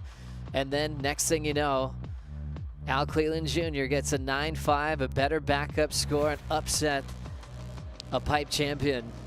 And he had to take a moment on the beach to digest that one before getting on the flights across the planet here to the Middle East. But he can get more Yeti 110 Tundras for all the 10s that he's planning on getting this season. And Joe, that cooler will be filled with a lot of Yeti products.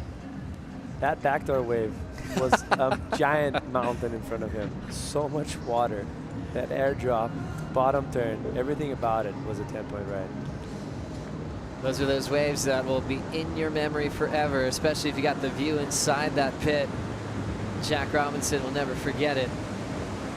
Starts the wrapping turn quickly into the pocket. Third move, he'll use the lip over the roof, and now laying low for some tube time. Such a natural when it comes to barrel riding. Quick fin throw, another snap, pushing a bit harder. Robinson through the whitewater crumble, and now he's going to continue to sweep it off the lip.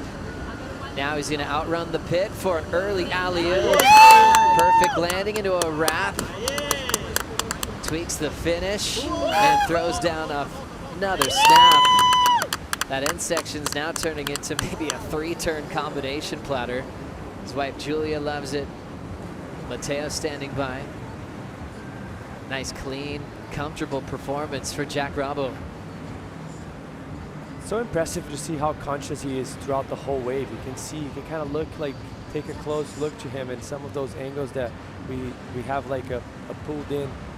You can see the expression of his face, how focused he is, how he can identify every and each section and keep himself calm Second turn here is beautiful. Pushing that tail, getting a good release. Then that's what I'm talking about. Look how calm he stays. Knows that wave's gonna start to run in front of him, so he doesn't overcook that turn. To really make sure he does a beautiful alley-oop to finish it off with a great transition into a cutback.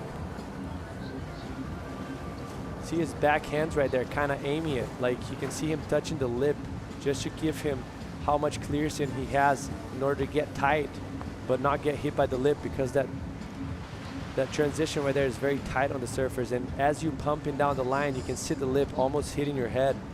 So it's very impressive from him to use that inside hand to do that. And it's on the subconscious, like they're not doing that thinking, it's just natural for them. But little glimpse that you can notice that it happens throughout this wave, that it's very unique.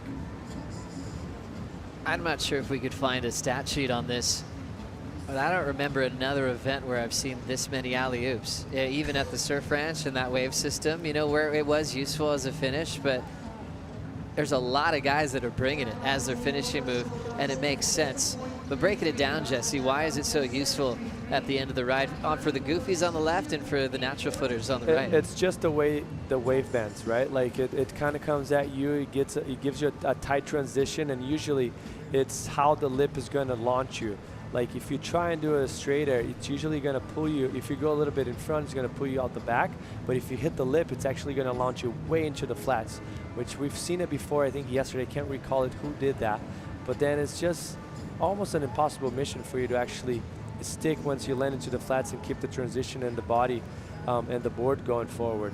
So that's why it's so convenient for you to do that big alley-oop. It's a perfect rotation, and you land in transition with the wave and with the speed and pace of it. A very functional maneuver for this end section, but very useful in the ocean. It's a win-win because it's a functional maneuver, and we've seen that a lot, but it's also a very high-risk maneuver and innovation. You know, you have the progressiveness to it.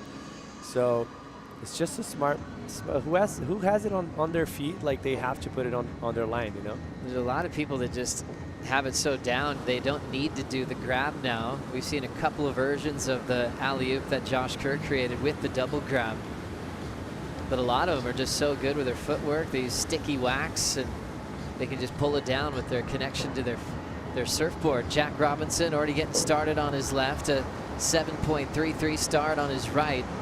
Already has the best numbers so far. Just that timeless style when he's riding the barrel.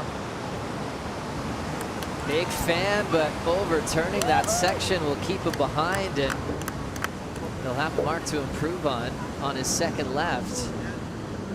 Only needed a 2.84 for the lead change, but he'll look to recover on left number 2, which will be his final left of the round of 16. Yeah, he was on his way to actually getting a solid score on that wave. Beautiful tube riding for him, but just maybe got a little bit ahead of himself on that turn, thinking about the future too much and not being on the present. But it is what it is. Got to regroup now. Lobby preparing for his second run here in heat number 7, trying to get into this heat with Jack Robinson. We'll be right back.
This just in, the Tudor Nazare Big Wave Challenge has gone on yellow alert. We're right in the waiting period, a potential start on Tuesday.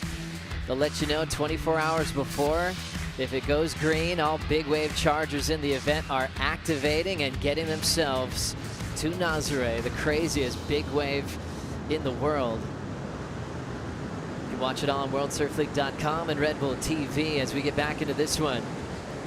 Liam O'Brien, with that silky style, enjoying his start. Wow, I love the timing.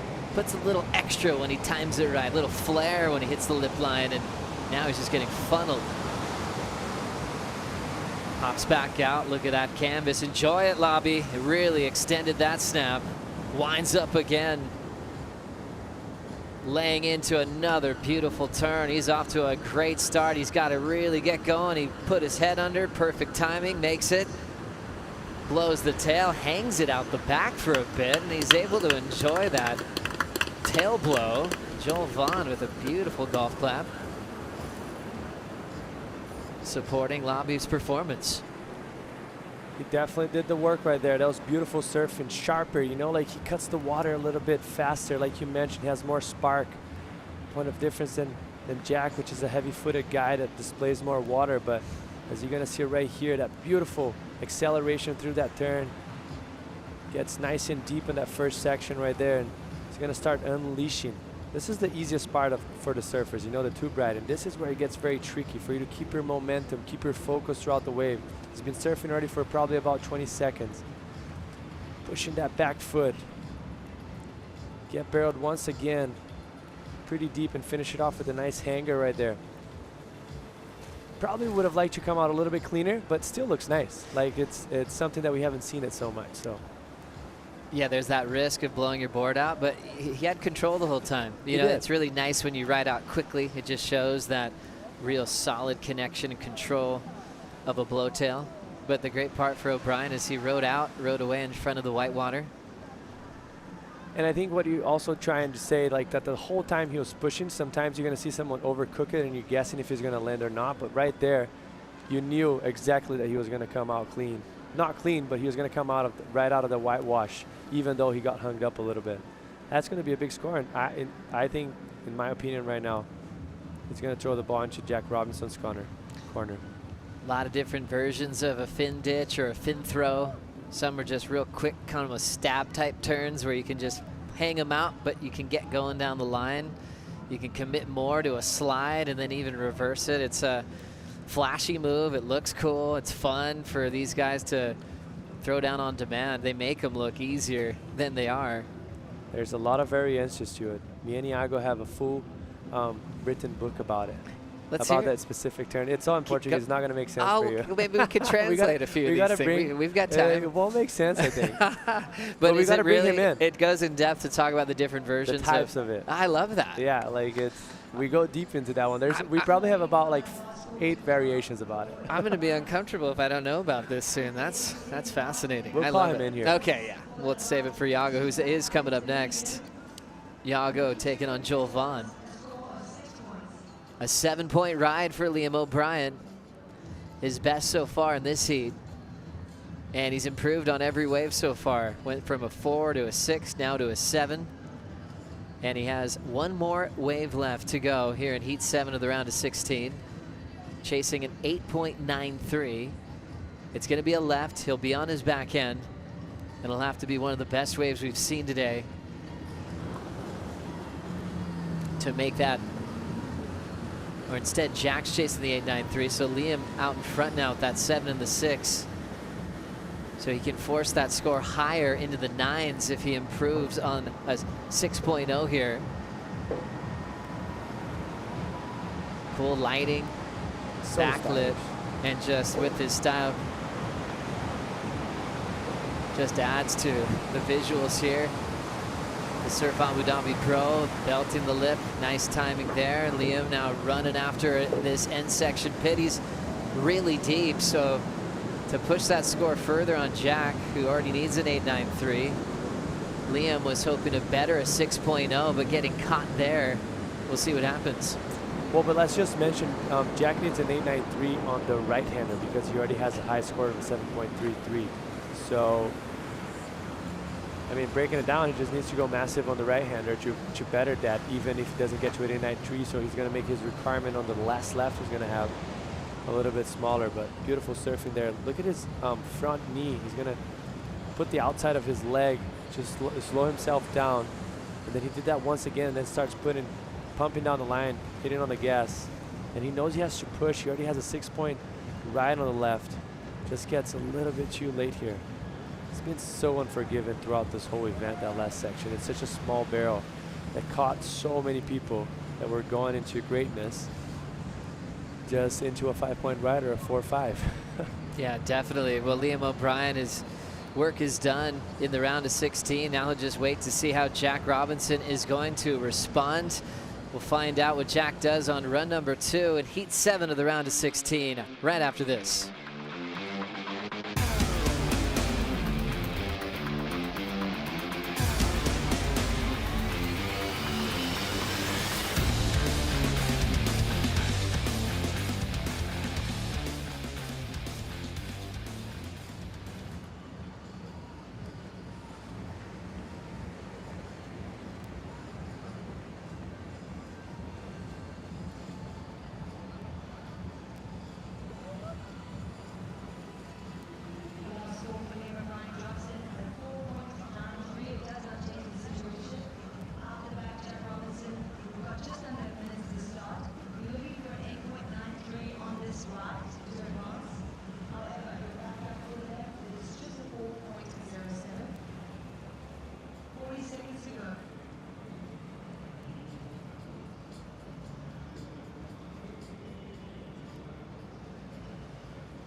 Check this out. You can download TrueSurf right now and surf like Jesse Mendez.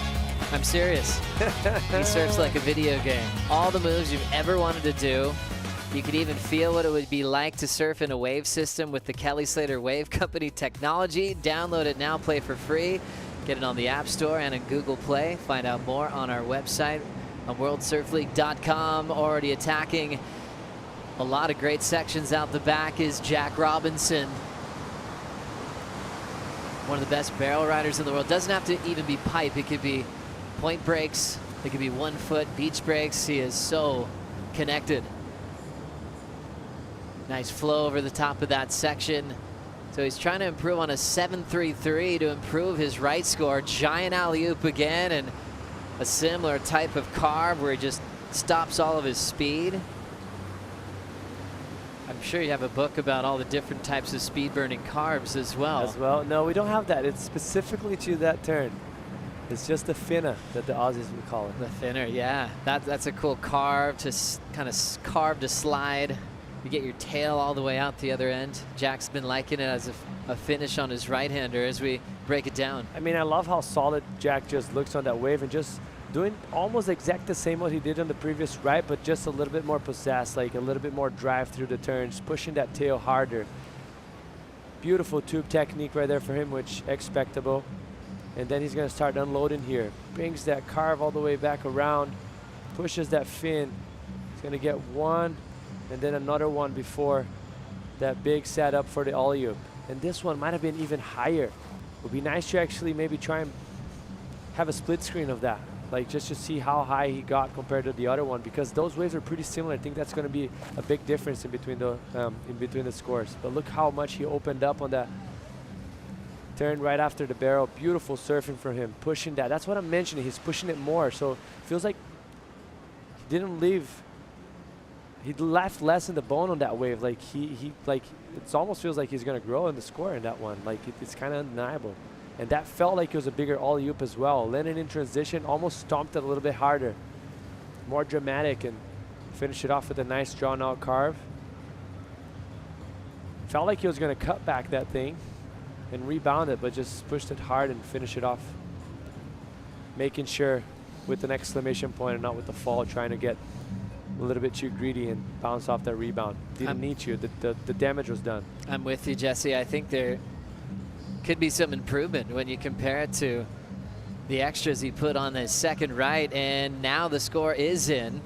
So since he improves now to an excellent score of an 8-point ride, now Jack doesn't need as much on the left, looking for a 5.0. So Liam's still out in front. And with these guys, both regular footers as well, you can kind of just look at their rights. Liam's best at 7, now Jack's best at 8 after 2 tries. Liam's best left is 6.0, and Jack had his first left at a 4.07. So since he has a better right by a point, the requirement is just a 5 for Robinson. Still though, like there's pressure added to that, you know, like a 5-point ride. Like we mentioned, I think we were talking about there's someone before that also needed a 5-point ride, and it's not easy to ride. It takes a full wave, 40 seconds of focus and making sure you don't commit any mistakes, making sure you don't push too hard and overcook it, but also don't nurse it. And you got to do that for 40 seconds. It's not just like take off and do 1-2 turns and you're done. Oh, it was a celebratory moment. Jordy gave us our first excellent score and then fell on the left when he needed that 5-point ride. Here comes Jack. Looks like he's nice and loose, comfortable, flowing through his points. He's been riding a swallowtail. We've seen a few more swallowtails at this event show up in the Red Bull Athlete Zone. He comes out. Now Jack looking to go to town off the top. Nice drifting snap. Punching out the pocket a few times. Now setting up the end section barrel, laying really low. Nice solid stance and a ton of time in the tube. Jack now reaching for his finish. Clean vertical. And he's feeling it. And looking really promising to see Jack get the switch in his favor for a spot in the quarterfinals. I mean, he was pretty clutch. Like on the wave before, adding over half a point on his best ride score. So keeping that the requirement a little bit on the lower side, which it helps a lot, and just finish it off the wave strong from beginning to the end. And that's what I was talking about. Didn't nurse it, but also didn't overcook it. Just solid surfing, straight to work. Sets up right there. Nice and beautiful technique, get tucked in. And that's what we all expect from him and from most of the surfers. Well, actually have even some time, 2 times. To kind of get some water out of his face. Threw out the barrel and just so beautiful, applied some pressure in the right place. Never overcooked it. Just very calm and collected.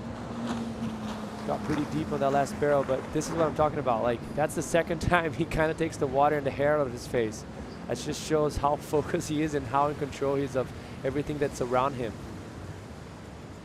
Beautiful snap right there.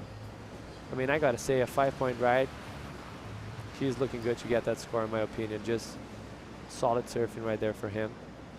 And finish it off strong. Exactly what you expect from a guy like Jack Robinson. Just great use of the tube as well, getting so low, disappearing completely, and just holding such a strong line. They're making their comparisons. Jack's feeling it, had the claim, chasing the 5-point ride. Judges making their decision, and he gets it, a 5.83. Very close. 13.83 over 13 points in the All-Australian battle. Jack will go up 2-0 over Liam O'Brien in one-on-one heats. It's crazy to see the level when you have surfers performing in the same exact wave. Like every heat's so tight. Like it's so impressive to see. Improved, yeah, sure. The turns on the right is a bit better, yeah. And alley-oop is higher, bigger. Yeah. Hey, I like the turn into the carve into the kind of blowtail. Yeah.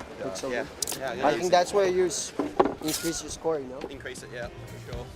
It's So look at the numbers there for Jack Robinson. 8-point ride on the right. Really made that left really attainable, needing the mid-range 5.0. Just a touch better, 5.83. So really close with the two regular footers from Australia. O'Brien doing well, getting the 7 and the 6, but will be eliminated from competition and will prepare for stop number 3 of the season over in Peniche, Portugal. Now setting up the last heat of the round of 16. It's going to be Joel Vaughn, the rookie, taking on Iago Dora, the goofy foot from Florianopolis, Brazil, as we see a nice flow to start from JV. Getting the carve out of the way. Now with the bowl start cupping out, he'll hit the lip, then pull in. So you see the canvas of the wave pretty slopely to start. You can kind of get your feet in the wax, getting gear. Nice section there to identify a vertical opportunity. And then styling into a wrapping cutback. Now setting up a nice big alley-oop and a tougher transition, pokes the nose and goes down. He has released some of the biggest alley-oops throughout the Challenger Series. And he's also maxed out the score. He's checking his equipment that he gets from Darren Hanley.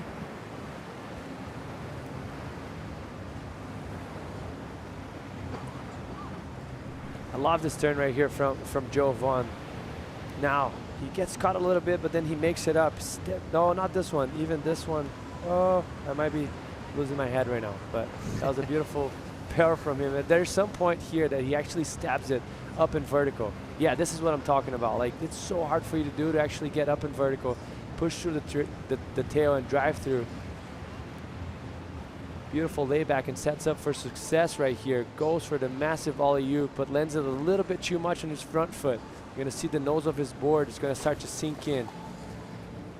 Landing not in the smoothest transition ever, right on the pocket. So what that does, it's hard to make the stability, and he starts to lean forward and all that nose gets stuck and just goes over the handlebars. Unfortunately for him, because all the job was done, it's just a matter of like a fit forward. He would have landed way smoother and way easier for him to maintain control of it. So Joel Vaughn riding that wave. That's actually the 321st wave ridden in the last 2 days at this event. Jack Robinson's now with AJ. Thanks, Joey. Jack, what a way on that second lap. You push that right, get the 8. What was the plan going into the pool the second time? Just go bigger. That was the only option. So, you know, if I could improve a bit on that one, then put me in a way better spot for the last wave. So, step by step. And this is your third event competing in a surf basin in the KS Waveco technology, but first time making it to finals day. What is the biggest difference between who you were as a surfer the first time and now? Oh, a completely different surfer. I just wanted to break that curse or whatever it was the first two. Yeah, I didn't get out of the first round, so now, you know, just getting it done, and I'm super stoked to be into finals day. How do you approach finals day? Just go bigger. Yeah, that's it. I think everyone's leaving it for the last day to go big, so yeah, I think the judges are going to want to see that. Looking forward to the show. Congratulations. Thank you. Way to go, Jack. Thank you, AJ. Robinson getting into a quarterfinal matchup with the winner of this heat that's just getting started. Joel Vaughn turns in a 6.0. Before we see Iago, Joel will go to the other end of the pool. This time on his backhand.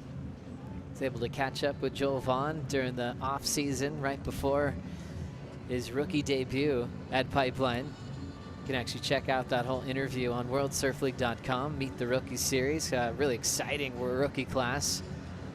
And leading the charge in the stop number 2, Jackson Bunch, hitting a 9.23 earlier. And Joel Vaughn will be competing with Jackson for that Rookie of the Year honor, along with a few other big names. Couple of big hammers on the backhand for JV, now slowing down. Really hollowing out. He's really understanding the technique and the line he needs to have in this wave system. 2 big hammers out of the pit, swinging hard into the third. End section barrel, a nice leap in front of it, so plenty of time to come out. and he'll drill it quickly and taps it shut. So Joel Vaughn completing his first run. The right is 6.0. And he's able to go the distance on the left. And he'll have a few minutes to catch his breath. And it's such a different feel. He'll be able to be on the deck, riding the bike if he chooses, and then he's got the Jumbotron. He's just watching his competitor every single point answer back. It's such a unique feeling in the sport of surfing. Joel Vaughn jumps on the Red Bull ski. We'll wait for the score from the left and anticipate a big start from one of the best in the basin, Yago Dora. Flick and Paul step in for the call.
The Surf Abu Dhabi Pro is brought to you by Yeti, built for the wild, by Corona Cero, made with 100% natural ingredients, and by GWM, official automotive partner of the Surf Abu Dhabi Pro.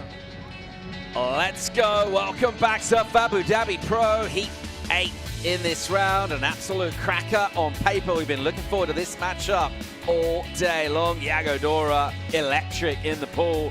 All around the world, really, on all sorts of venues. He's been incredible the last couple of seasons. A reminder, that 6th position last year, career best form from him. And his skill set is something that you feel really matches well the way he competes with this kind of venue and the opportunities afforded to him by the Kelly State Wave car here in Surf Abu Dhabi. First run underway for Dora. Out the back, really, at this stage. It's about setting yourself up, working the angles for entry here. Dora will do that. The lanky, wiry frame, a tall man, makes himself nice and small and compact. Check fast. Work off the top is crisp and clean, real concise. And again, and he just swats this thing. So 3 big turns, but once again, we've seen if you push hard, if the turns get bigger and bigger, which is the natural rhythm that surfers want to try and do, and just go a little more each time. Got a little sort of greedy there in terms of the section, hit it a little too hard. Yeah, you could see that's sort of the intensity got turned up in that second set of turns. You know, he just got so fired up. He felt really good, and he was just adding a little bit more flair with every maneuver. Let's have a look here. So straight up into the lip. We love watching Yago in the pool. Put out some amazing clips on social media before this event even started in the practice sessions. So this last heat of the round of 16 is one we've been looking forward to. And then right here, I feel like once he comes out of this barrel, he kind of starts to fire up. He gets excited, starts connecting with the lip a couple of times, but that's the moment he just sets himself a little bit too far back and gets caught behind with. And also, meanwhile, you know, let's talk about Joel. I mean, he's applied some serious pressure here. You know, a couple of 6s, it's pretty decent. I was just about to ask you about that. You know, we were chatting with Stace earlier about sort of tactics and going first. And, you know, we've been saying that if you go second, you know your requirement. In terms of going up and putting a bit of pressure on, what do you think of what Joel's able to do in terms of numbers, and how does that compare to sort of par for the course for a surfer like him. Yeah, I mean, I can't say it enough. I've been really impressed with Joel's performance, you know, from pipe to here, and the performance he put on last night, going to the air. That we know it's his strength, but it's one thing to do it, but another thing to do it in a pool with all that pressure. So he's definitely applied a little bit of that, and we sort of saw Kanoa go to that same sort of similar tactic as well. Thanks a lot. Just getting a flat 5-4. The early work done on that wave. It's a bit of notice, really, in terms of where he could potentially have gone. He got the finish. We'll get another shot. Backhand surfing on his second run, which will start with the right, but right now he'll refocus his attentions on going left, trying to make amends, put himself a score up. So Surfer going in seconds. This particular instance, not able, similar order of magnitude really, is a mid-range number. It's a little bit under. There's plenty more left to come from him, and it's that fine margin of error. Some of those mistakes, we'll call them, are just sort of targeting it, and it's just almost like this wave will just lure you in a little bit, and you think this one's going to be open, and it will kind of run, but maybe not in the way we, as surfers, just naturally used to seeing waves. It does take quite a bit of getting used to. For sure, it's definitely got a different sort of rhythm and a different pace to the ocean, for sure. I think one of the things, you know, that I've sort of noticed over the last couple of days, it just keeps running down the line without, you know, it moves at a different pace. I mean, yes, we've spoke about it being a little bit more forgiving, but doesn't mean it makes it that much more easier. This wave runs very fast, as we see split screen here. Joel just about to watch on as Iago tackles his first left. Dream achieved for Joel, getting on the CT, and you think about getting on this tour. This is exactly the sort of matchup, really, that you want to have. A surfer like him, loving the fact that he's coming up against someone that will certainly admire the ultra progressive surfing from Iago Dora. We're going to see some of it here. So he'll set himself up now. Let's see if this approach changes in terms of what we've already seen from him on the left. He'll pull in. Real nice and controlled. And just trying to be really accurate in terms of where he's putting his turns. It's incisive stuff from him. It's a little bit more explosive on that rail jam. Completely belting the lip. Did have a little bit of setup energy to it. Right now we're looking at a setup for a big ramp, and that's a massive alley-oop rotation and a really tricky landing. Look at that, he lands on the roof, recovers, gets a little tube time as well, and he talked about dynamic, creative surfing and a point of different, a unique line from Iago. Yeah, that was so well done. I think one of the biggest takeaways for me is just get so much coil off the bottom, that compression and extension just to create so much speed to sort of get through those sections that sometimes you think, whoa, did he overcook it on that turn? But you're like, no way. Like, he's got so much power and like coil to get through it. Let's have a look. Straight up into the lip, carves it back around here. And it's this section here, he just literally springboards through that, and they just get up underneath the lip for this barrel, comes out of this section and just absolutely goes to town. Little layback here, nice bit of variety. And you can sort of see him firing up, I think. Like, it's sort of, they make it through that barrel section and then the turns, and they fire up, they click into another gear. And right there, just so lofty. It's kind of, you know, it's what we sort of expect from Iago in the pool here. We know he's so talented. He's got like a real big bag of tricks. We've seen him go for some kind of different airs in the practice sessions. And this is going to apply the pressure back to Joel. Just maybe not quite getting, obviously, the landing he wants, that's for sure. He landed a little bit on top, but still rides out in front of that one. So Iago's going to be feeling pretty good about that. Yeah, it's an interesting point about the landing, isn't it? It's sort of down to the mercies, really, of what exactly the wave is doing. Once you're up, then hucking it. There's not a lot you can do, really, in terms of control of exactly where you land. It'll just be the way your rotation is, where that momentum goes. Agora começa. Vamos surfar agora. Nossa, agora eu solto. Tá solto. Tem aqui. Foi legal a onda dele, mas tem que passar vocês. Tem umas duas calangadas. Vou meter o pé agora. Trocar essa direita e aumentar essa esquerda. Foi boa, rasgar? Achou aquela linha. Dora back on the bike, working those quads. Flick is something we've seen that's pretty consistent here. Surface between their runs. How much of this is obviously keeping the legs warm, but also just sort of mentally, but kind of mental chewing gum, something to do, keep the legs moving. Yeah, it's definitely something to do, but you think about it, right? I mean, as that score drops through. Solid Fedora, big number 777. Goes close to excellent. And what a way to respond from something of a misstep with the 5. So this one really evenly poised. I mean, look at the split from the first run. Joel Vaughan's numbers are much closer together between the spread from his right and his left. Iago, missed opportunity in terms of the right, but seriously making amends with the lefts. And how's those numbers? 12.77, 12.67. It'll be Vaughan up next. This one is super tight. Yeah, it's super tight. I mean, Jesse was mentioning it before that as we move through this round of 16, all these heat turtles are so tight. Joel Vaughan looking to try and bring a bit of fire to improve on the 6 that he got from his first rides.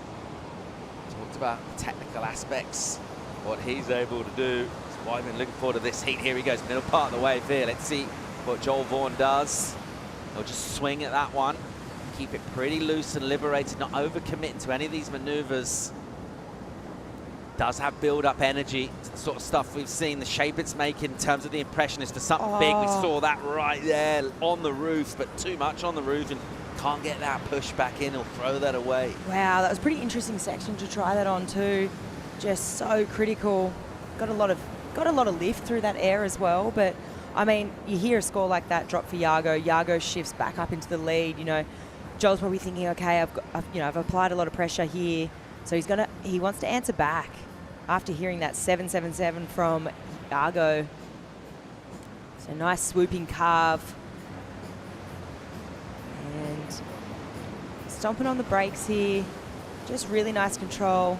Not the deepest sort of barrel, but right now, I mean, he's getting pretty dynamic and he's starting to eye off this section, right? I mean, we haven't really seen a big air sort of done in this situation. He's kind of hitting it almost a bit earlier, really, than any other air that we've seen in that zone. Precise surfing, but I mean, just a touch flicky maybe in some of those maneuvers and feeling that he hasn't done loads of damage perhaps at this point, and that's why he went so big here. Yeah, I reckon too. And he's like, okay, let's just try it on this section. Why not? I mean, if I stick this thing in this unconventional section where we haven't seen an air made today, maybe I'm going to stick a big score. So I kind of understand the thought process here.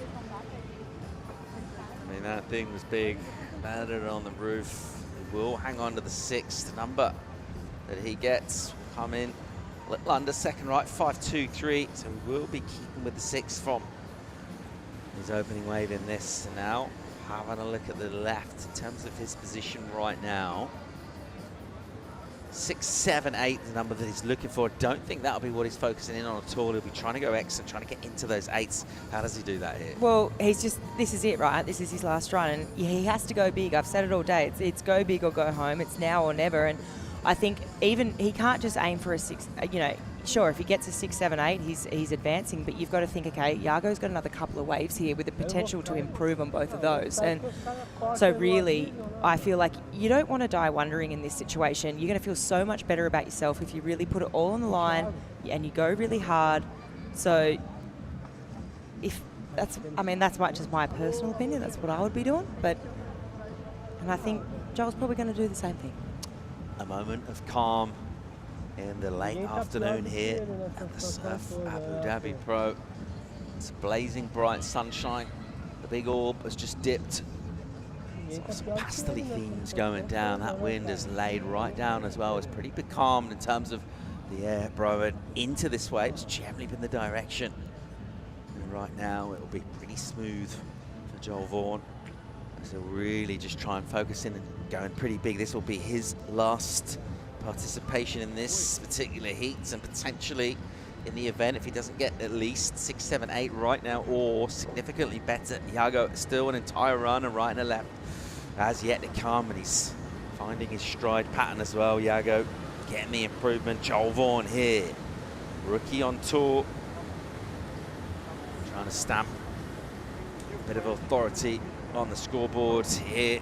He'll have to try and go big. He'll stuff himself in the tube, getting the cover, and then at some point just deciding, right, let's get out and let's get into it. First maneuver, hangs one up, another. Backhand vicious hits again, nice sting in that turn. right now. Here's a ramp setting up for a big rotation. Oh. And going absolutely huge there. Flick and close to getting that done as well. So similar kind of energy, all putting it down into that last section. But it being incompletion again for Joel. Yeah, look, there was some really decent work done before, but you know, you start to draw comparisons to his 2 last waves. You know, he's already got a 6-7 on the board for his last left, and you're drawing comparisons to that, right? And let's have a look. So up into the lip, sort of a measured approach here, just taking it nice and easy, carving it back into the face, gets really a lot more critical there in that section. And parks it in the tube. Not as deep as probably what he was hoping for. But then these 3 maneuvers here, what a combo. I mean, absolute backhand attack here, vicious. And then, I mean, he's stomping on the brakes. You can tell what he's going to do. He's going for a big move. He goes to the air. But, I mean, you got to be thinking he's definitely on his way to the score if he sticks that. But I mean, just the precision right there. It's just so well timed. These 3 maneuvers back to back. Close returns. You will get close returns. You absolutely belted that, man. Really good job, man. Thank you. Yeah. Wow. Damn. So, good job, man.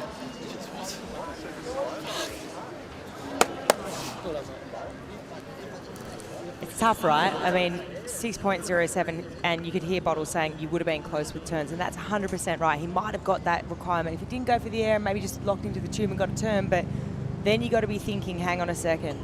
Yago's still got a couple more runs to go. He's potentially going to improve on that situation, so surely you might have got the lead, but there's still some damage to potentially be done. They'll leave with a 9th place and head to Portugal. A little bit of time before that event goes down. I wouldn't imagine it'd be going straight there. A little trip back home to Oz. I'd say so. Got about 4 weeks before Portugal kicks off. That would be great. Iago Dora will be heading to quarters. Crowd hanging around on the hill here, really enjoying the show as well. We got another run from Iago. Be a free hit for him. Chance to further enjoy perspective on the wave. We're having a look right now from the Surf Abu Dhabi flight cam. Gain a little bit of altitude and look back down on the facility here. Just take it all in. Thinking about Iago and how he's been able to get himself into the quarter, really, essentially, from his point of view, pretty much at half time now. So already able just to sort of relax and take some of that tension out, but ultimately, the performer that he is, the standards that he keeps for himself, it's been interesting to see exactly how he approaches this here. First up for him will be the right. Dora getting involved, nice tag there in the lip. Committed into the tube and actually really deep. If he can punch here. Wow, one of the deeper backhand tubes we've seen on that section all day. Super impressive. He'll ditch the fins and reverse around. Check the flow.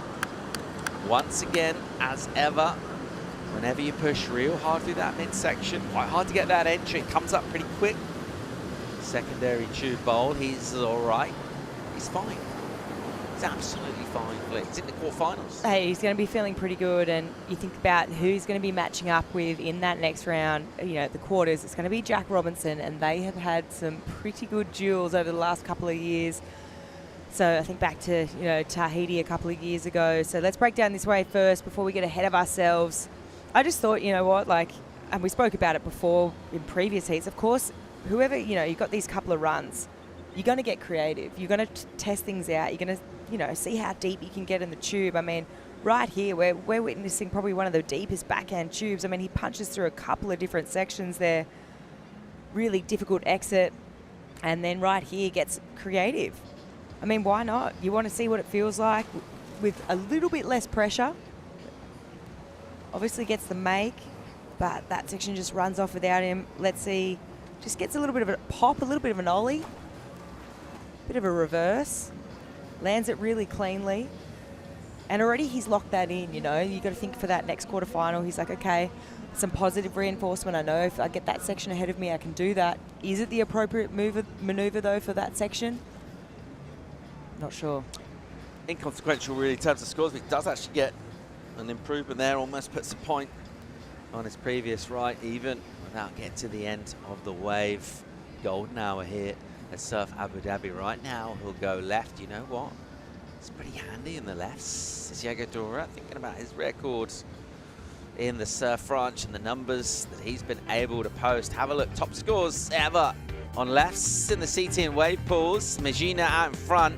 Next 3 spots. This guy. Oh, I know. And this is why we've been talking about him all event. I mean, this is why I've been going on. And we talk about the practice surfs that we witnessed from him, the airs that we saw, the variation, the creativity. And I mean, I'm looking for me, I mean, he's obviously talented on his backhand, but I just love to see him unleash on the forehand here, on these lefts. I feel like his creativity is just second to none. He's also got a bit of a different style, which is unique. I love to watch it. So another sort of free run. See if you can get a little bit more creative, a little bit of maybe a little bit experimental.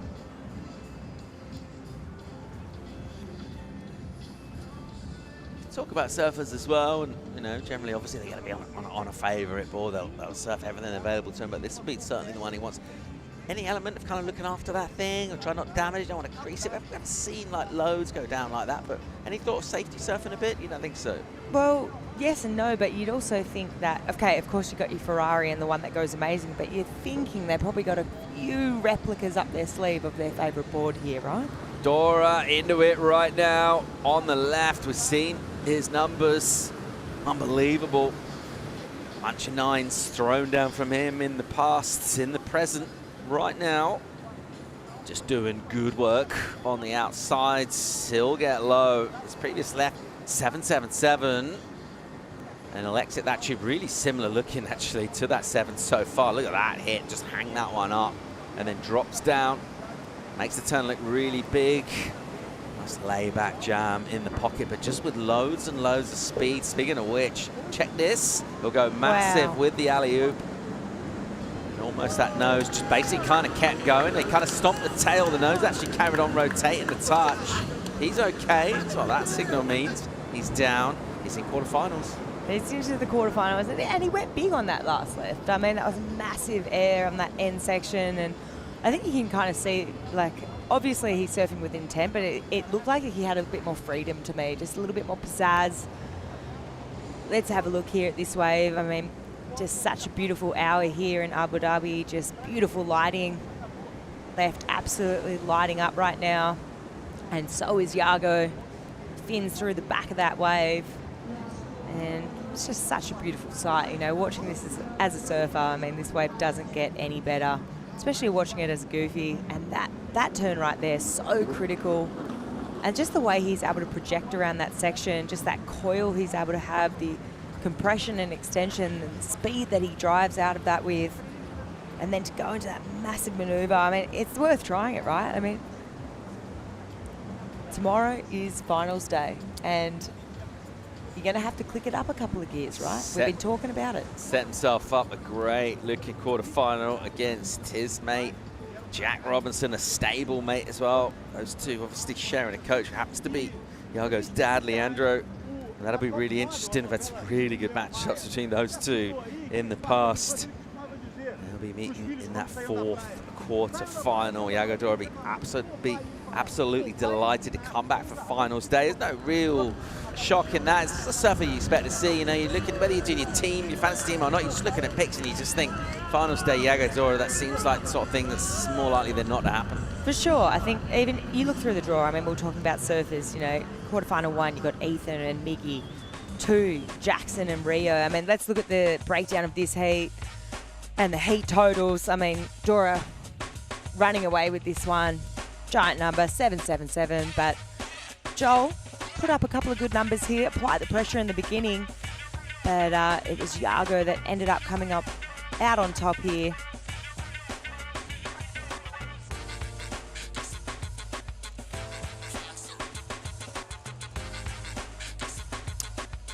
Flying high above the facility here at Surf Abu Dhabi, wrapped up with the men's round of 16.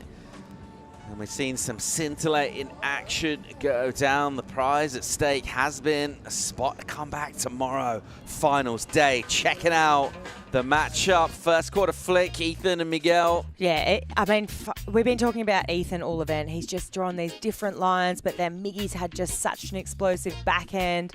You go to quarter two, you got Jackson, the rookie, who's absolutely blown everyone away. Highest score of the day, single scored, you know, into the nines. And then Rio, who's been on a tear. Quarter three, I mean, wow. Two absolute heavy hitters when it comes to pools, Italo and Kanoa Igarashi. That one, I mean, for me, I've got my eyes on that one. And then quarter four, we kind of got friendly fire with Yago and Jack, obviously sharing the same coach, Yago's dad. So that one's going to be interesting. And they've obviously already shared a fair few battles before in the past. Let's get down and hear from Yago Dora. He's with AJ. Thanks so much, Yago. What a way to wrap up this men's round of 16. Great scoring there, the 7.77. Talk us through it. Yeah, that was my first left. I saw Joe start strong, and I knew I needed a big score. But I kind of didn't want to go too big on it. I still wanted to make sure I made that wave, and I got kind of the exact score I needed. So I was really stoked about that. That was the right performance for that moment, and I knew I could push a little harder on my second run, but Joe almost did a crazy error on his last left, and I'm sure he would have got the score then, but then I ended up not needing my last run, so I just was trying to improvise and maybe do some practice for tomorrow. Speaking of getting ready for tomorrow, have you seen the draw? You know who you're up against? Yeah, Jack. What do you think of that matchup? I love it. Yeah, I love surfing against the best. What are you going to have to bring in order to be the best tomorrow? Just myself. I want to bring myself tomorrow. Looking forward to it. Congratulations. Thank you. Great stuff. Thanks, AJ Yagodora. Delighted to be here for finals. Looks like a great matchup for him. Just thinking as we wrap up this round of 16, overall thoughts in terms of some of the performances we've seen. We thought we'd see a little bit of everything. Massive performances, big, excellent scores. We've had everything. Oh, we've had everything in this round of 16. It kind of really lived up to the expectations. I mean, I just can't get that 9-point ride from Jackson Bunch out of my brain. Yeah, you know, we talked about we didn't really see a lot of excellent surfing yesterday. We saw plenty of it today. We're going to be back for the Women's Night Surf 6:45. We'll see you then. Good morning from the UAE Surf Abu Dhabi Pro. The pressure, only first place advances on into the quarterfinals. Bella Kenworthy into the lip, and again that layback straight into the tube. Caroline Marks just keep on swinging.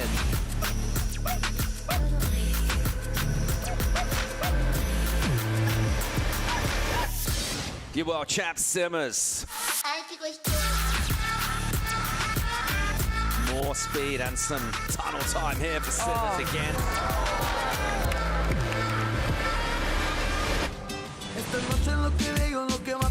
Molly leads her head down. She's pretty deep on this inside section. Makes it. Erin Brooks, the rookie phenom representing Canada.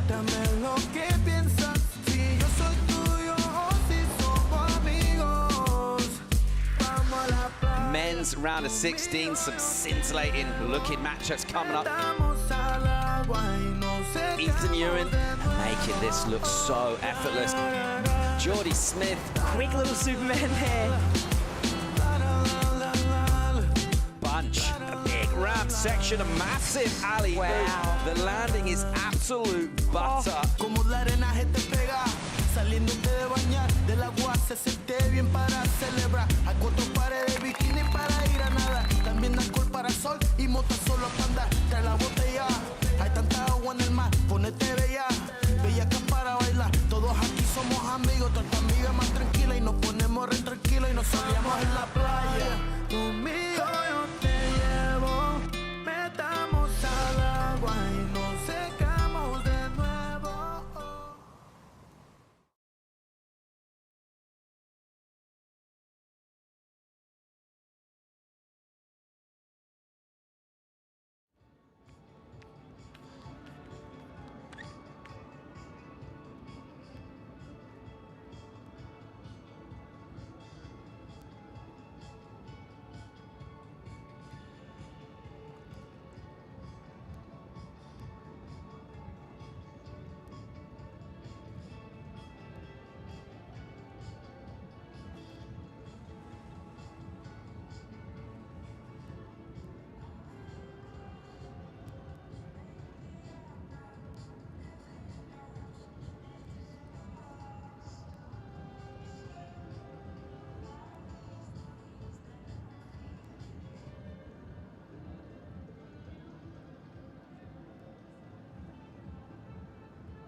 Good afternoon.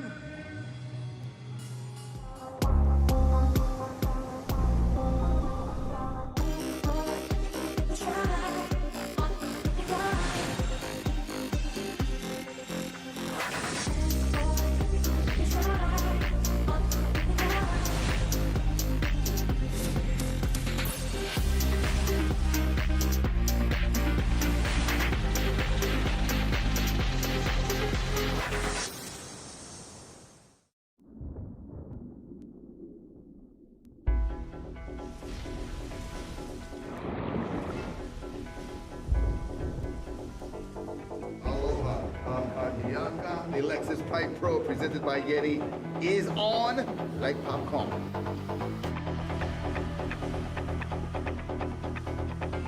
Oh my, talk about the score.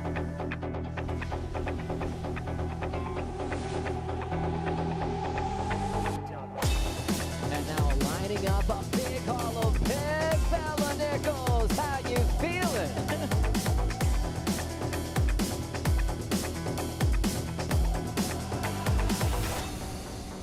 It was an incredible day. I think when we rocked up this morning, everyone was sort of surprised at how much swell there was. It overperformed and just kept getting more and more groomed throughout the day. The performances were next level. Some of the matchups were insane. 2 10s, I mean, what more could you ask for?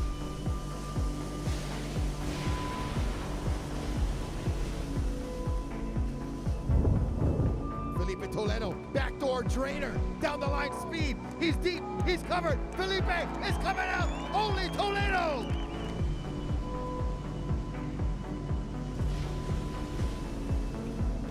Oh, red, white, Allen Cleland Jr. Hola, senor. And backdoor. Still going. Coming out again. Allen Cleland Jr. Are you kidding me? Firing back, Jack Robinson. Oh my. Drops in. Bravo. Auto Magic in the barrel. And Jack Robinson is coming out. Mr. Auto Magic, take that. Check out this number, our first perfect 10 of the season.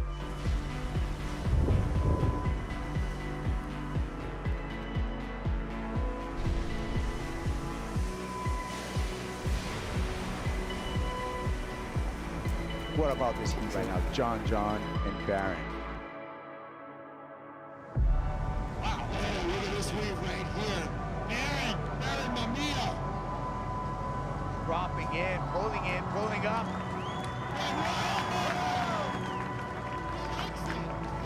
The ultimate thing you want to do is get a perfect ride, and Baron Mamiya just did that. Check that out. 10s all the way across the board. As we see John out the back. Big backdoor barrel, John in a cave. He's driving through. John Flores finds the exit. Wow! What an incredible heat. Like, absolutely incredible.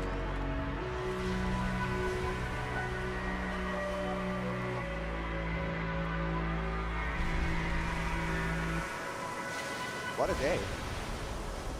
What a day, what a day, what a day. What a morning here on the North Shore of Oahu. What more could you be thankful for coming into a Saturday morning like this?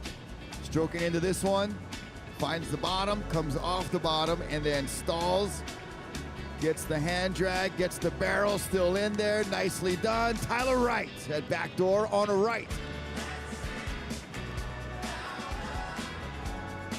Cruise in, tuck in the barrel, looking so casual.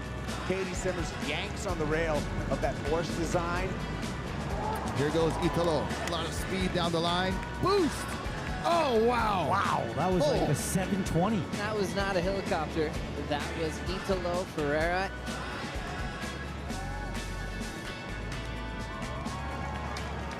Here we go, Ian Govea. He's going backdoor. He's grabbing rail. He's slotted. He's pitted. He's barreled, and he is coming out. Wow. Ian Govea on a dream run here at the Lexus Pipe Pro.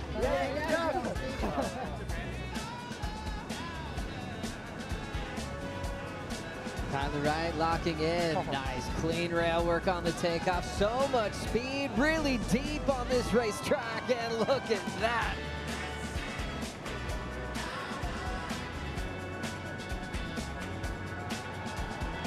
I mean, what a battle between these two rivals. Oh, in the barrel, that is Caity Simmers, and she's coming out. Barron going left, grabbing a rail, Barron in the barrel. Barrel and Barron, my man Mamiya coming out.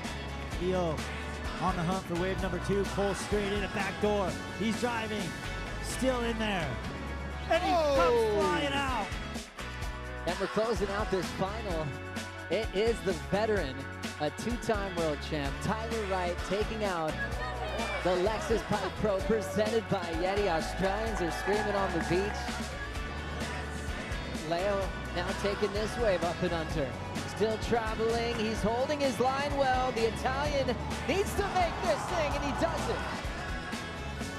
They're now rolling in, wave number 3, super hollow. He's got the pace, Mamiya makes it again. Officially getting it done for Hawaii. Lexus Pipe Pro champion presented by Yeti. Baron Mamiya, now your world number 1. This copyrighted event broadcast is produced by the World Surf League for broadcast around the world and may not be retransmitted, reproduced, rebroadcast, or otherwise distributed or used in any form without the written consent of the World Surf League.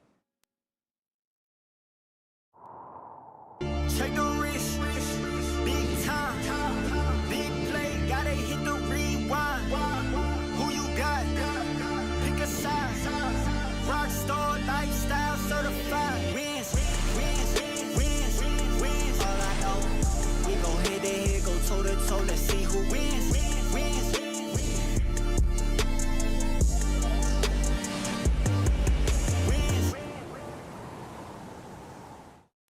Good morning from the UAE Surf Abu Dhabi Pro. The pressure, only first place advances on into the quarterfinals. Bella Kenworthy into the lip. And again, that layback. Straight into the tube. Caroline Marks says keep on swinging.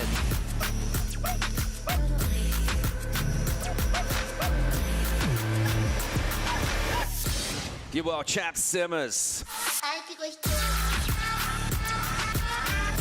More speed and some tunnel time here for Simmers again.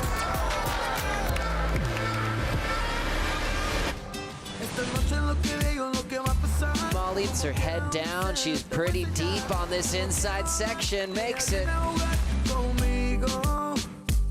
Erin Brooks, the rookie phenom representing Canada.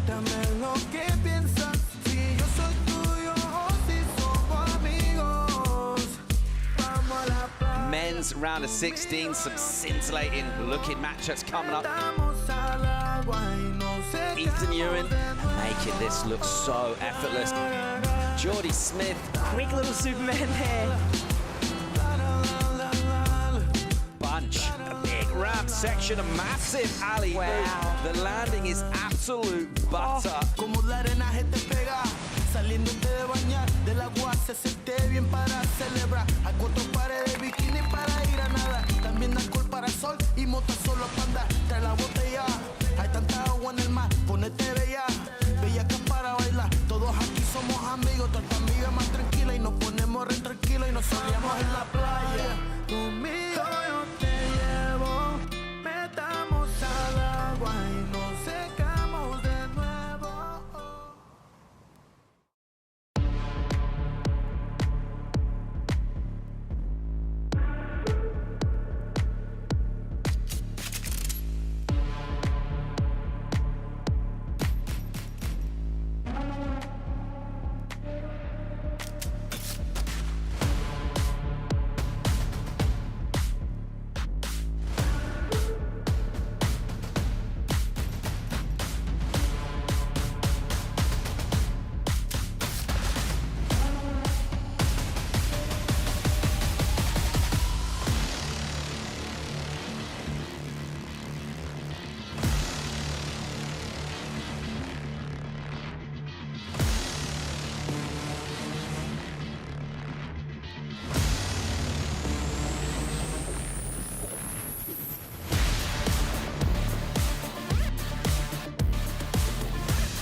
My heart is beating like a drum, burning like the sun. I've only just begun.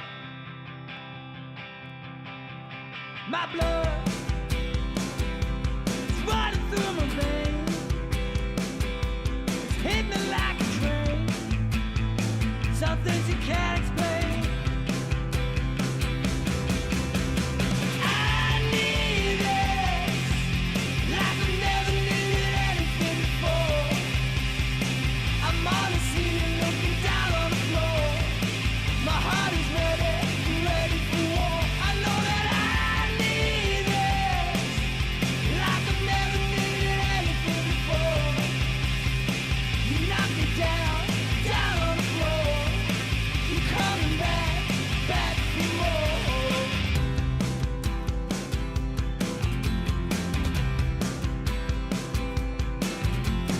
Time, won't you take me by the hand?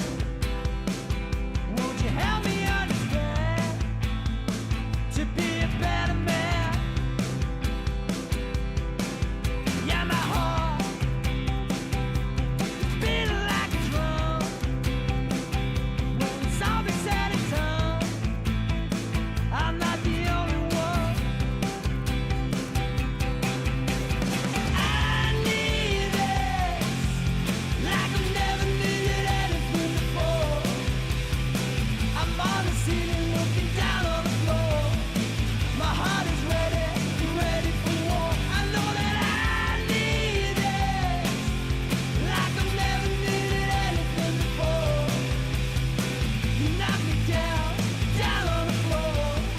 You're coming back, back for more. I need this like I've never needed anything before.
easy. Play hard, work smart, I'm easy breezy. Sugar daddy, no, that's honey. Don't give him any sugar, he suckers me all his money. Wanna live lavish, you need a clue. Then look to me, I'll tell you what to do.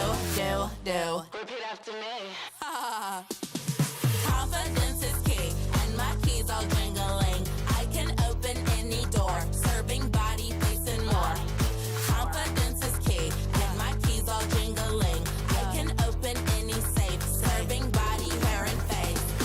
Now bring it out, it's your time to go. You all the baddest, put on a show. Don't be afraid, let everyone know. Don't be shy, just lose all control and work it. Go hit a full split, tear up the floor. Go ahead, snatch those whips. Repeat after me. I am the vixen, I am the stallion. I don't need fixin', but I do need all your attention. All these diamonds on me, they glisten. When I talk, yeah, everyone listens. Cause I'm somewhat of an addiction. Now work those hips and thighs. You're out here changing lives. It's time, so let's get wild, wild, wild, wild. And put in work. Work, work, work, work, work, work, work, work. Put in work, slay, work, okay, work, slay, work, today, work, on, work, today, work, slay, work.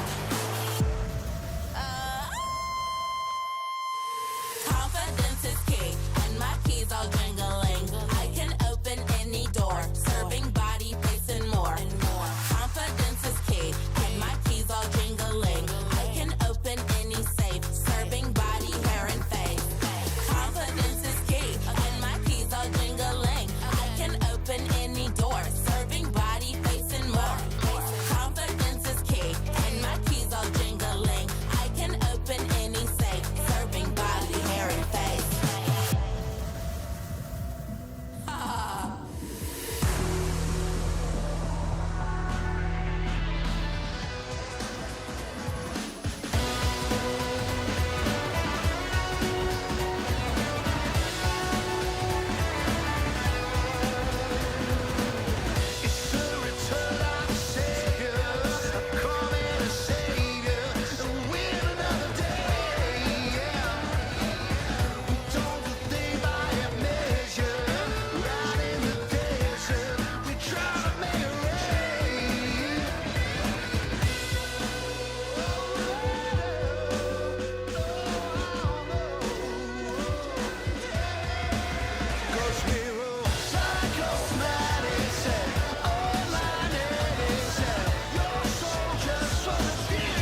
I've been taken for granted my whole life. Don't try to play me, bruh. It seem like they can't keep my name up out their mouth. I know I'm unstoppable now, top of my class. They pump their brakes, I hit the gas. They built the brake, I made to last. Push come to shove, I'm whooping they ask about me. I don't talk about it, I be about it. I got a lot more for a lot less. I've been about it, you just speak about it. You a prospect talking nonsense. I just move the way I wanna move. This is real life, this is not chess. They be trying to tell me how to play my own game, dog. I digress. Here we go, here we go, here we go, here we go. They know I'm the man.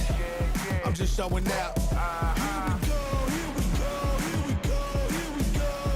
I keep it real. That's what I'm about. Bang on my chest like I'm King Kong. Top of my game like I'm LeBron. I got that mustard like this, John. Man on a mission like Elon. I'm prepared to win because I always go the distance. I had to do it on my lonely cause I never had assistance. Always had a vision, but I always still persisted.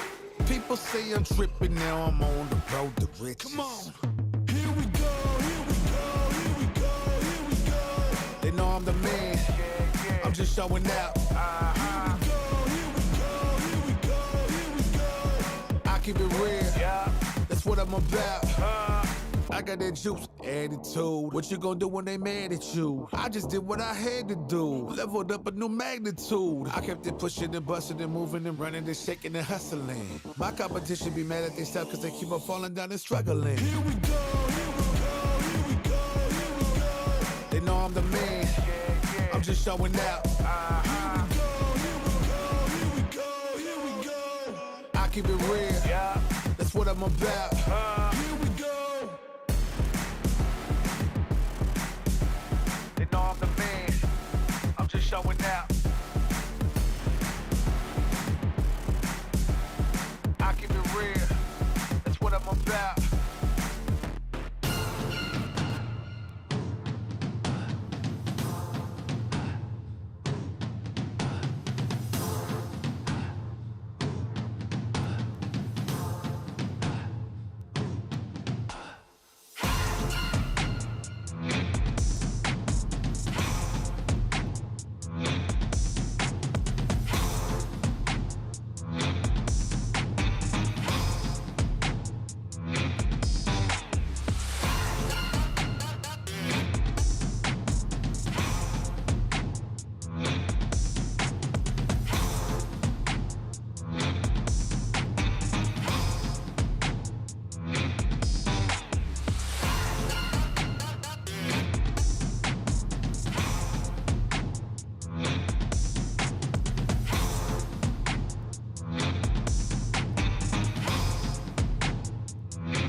toe, let's see who wins. Wins, all I know. Looking at the goal for real. Wins, so many wins, I can't count them. Back in the day, they know but doubt it. Tried but couldn't keep the kid down. Now it's a big bank with allowance. Now it's a Ben Frank on a salad. Now I'm the big man on campus. Betting on me and they liking their chances. Yeah, gotta give them no work. 9 to 5. It come with some purpose. Gotta stay on your job. I be going berserk. The time is mine. Gotta give them a lure. Gotta look who in first. Yeah, you know it's a team. Gotta rep on a shirt. Check the wrist. Big time. Big play. Gotta hit the rewind. Who you got? Pick a side. Rockstar lifestyle certified. Wins. All I know. We go head to head, go toe to toe. Let's see who wins. All I know. Looking at the goal for real. Wins. All I know. We go head to head, go toe to toe. Let's see who wins. All I know. Looking at the goal for real. Wins. Whole lot of kinetic, I've been in motion. Whole lot of wins, I've been in focus. Whole lot of heyday, I wanna doubt the boys, but nah, they gotta be joking. Know you seen them on a rise. Know you seen them on a sign. It's a movie in real life. It's real life televised. Check the wrist. Big time. Big play. Gotta hit the rewind. Who you got? Pick a side. Rockstar lifestyle certified. Wins. All I know. We go head to head, go toe to toe. Let's see who wins. All I know. Looking at the goal for real. Wins. All I know. We go head to head, go toe to toe. Let's see who wins. All I know. Looking at the goal for real. Wins.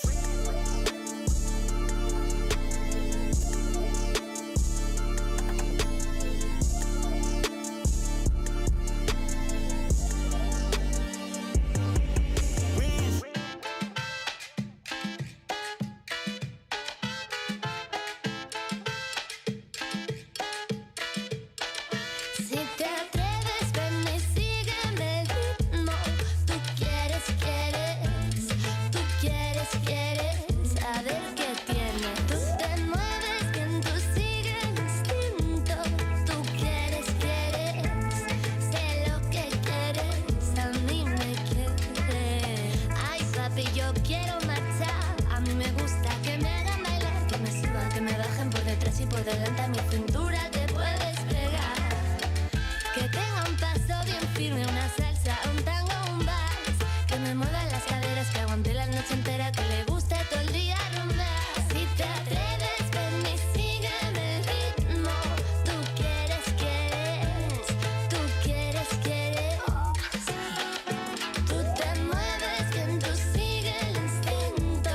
Tú quieres, sé lo que quieres, a mí me quieres.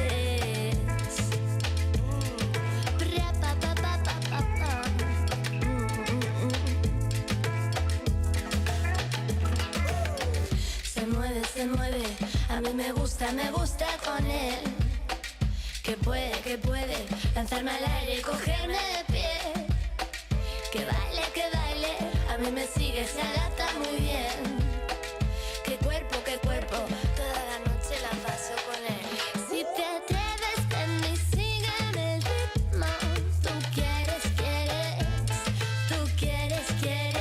a ver qué tienes. Tú te mueves bien, tú sigues el instinto.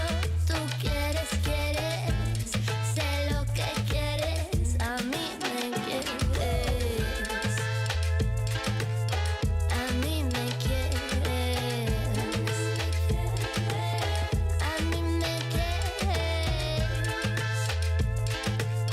A mí me quieres.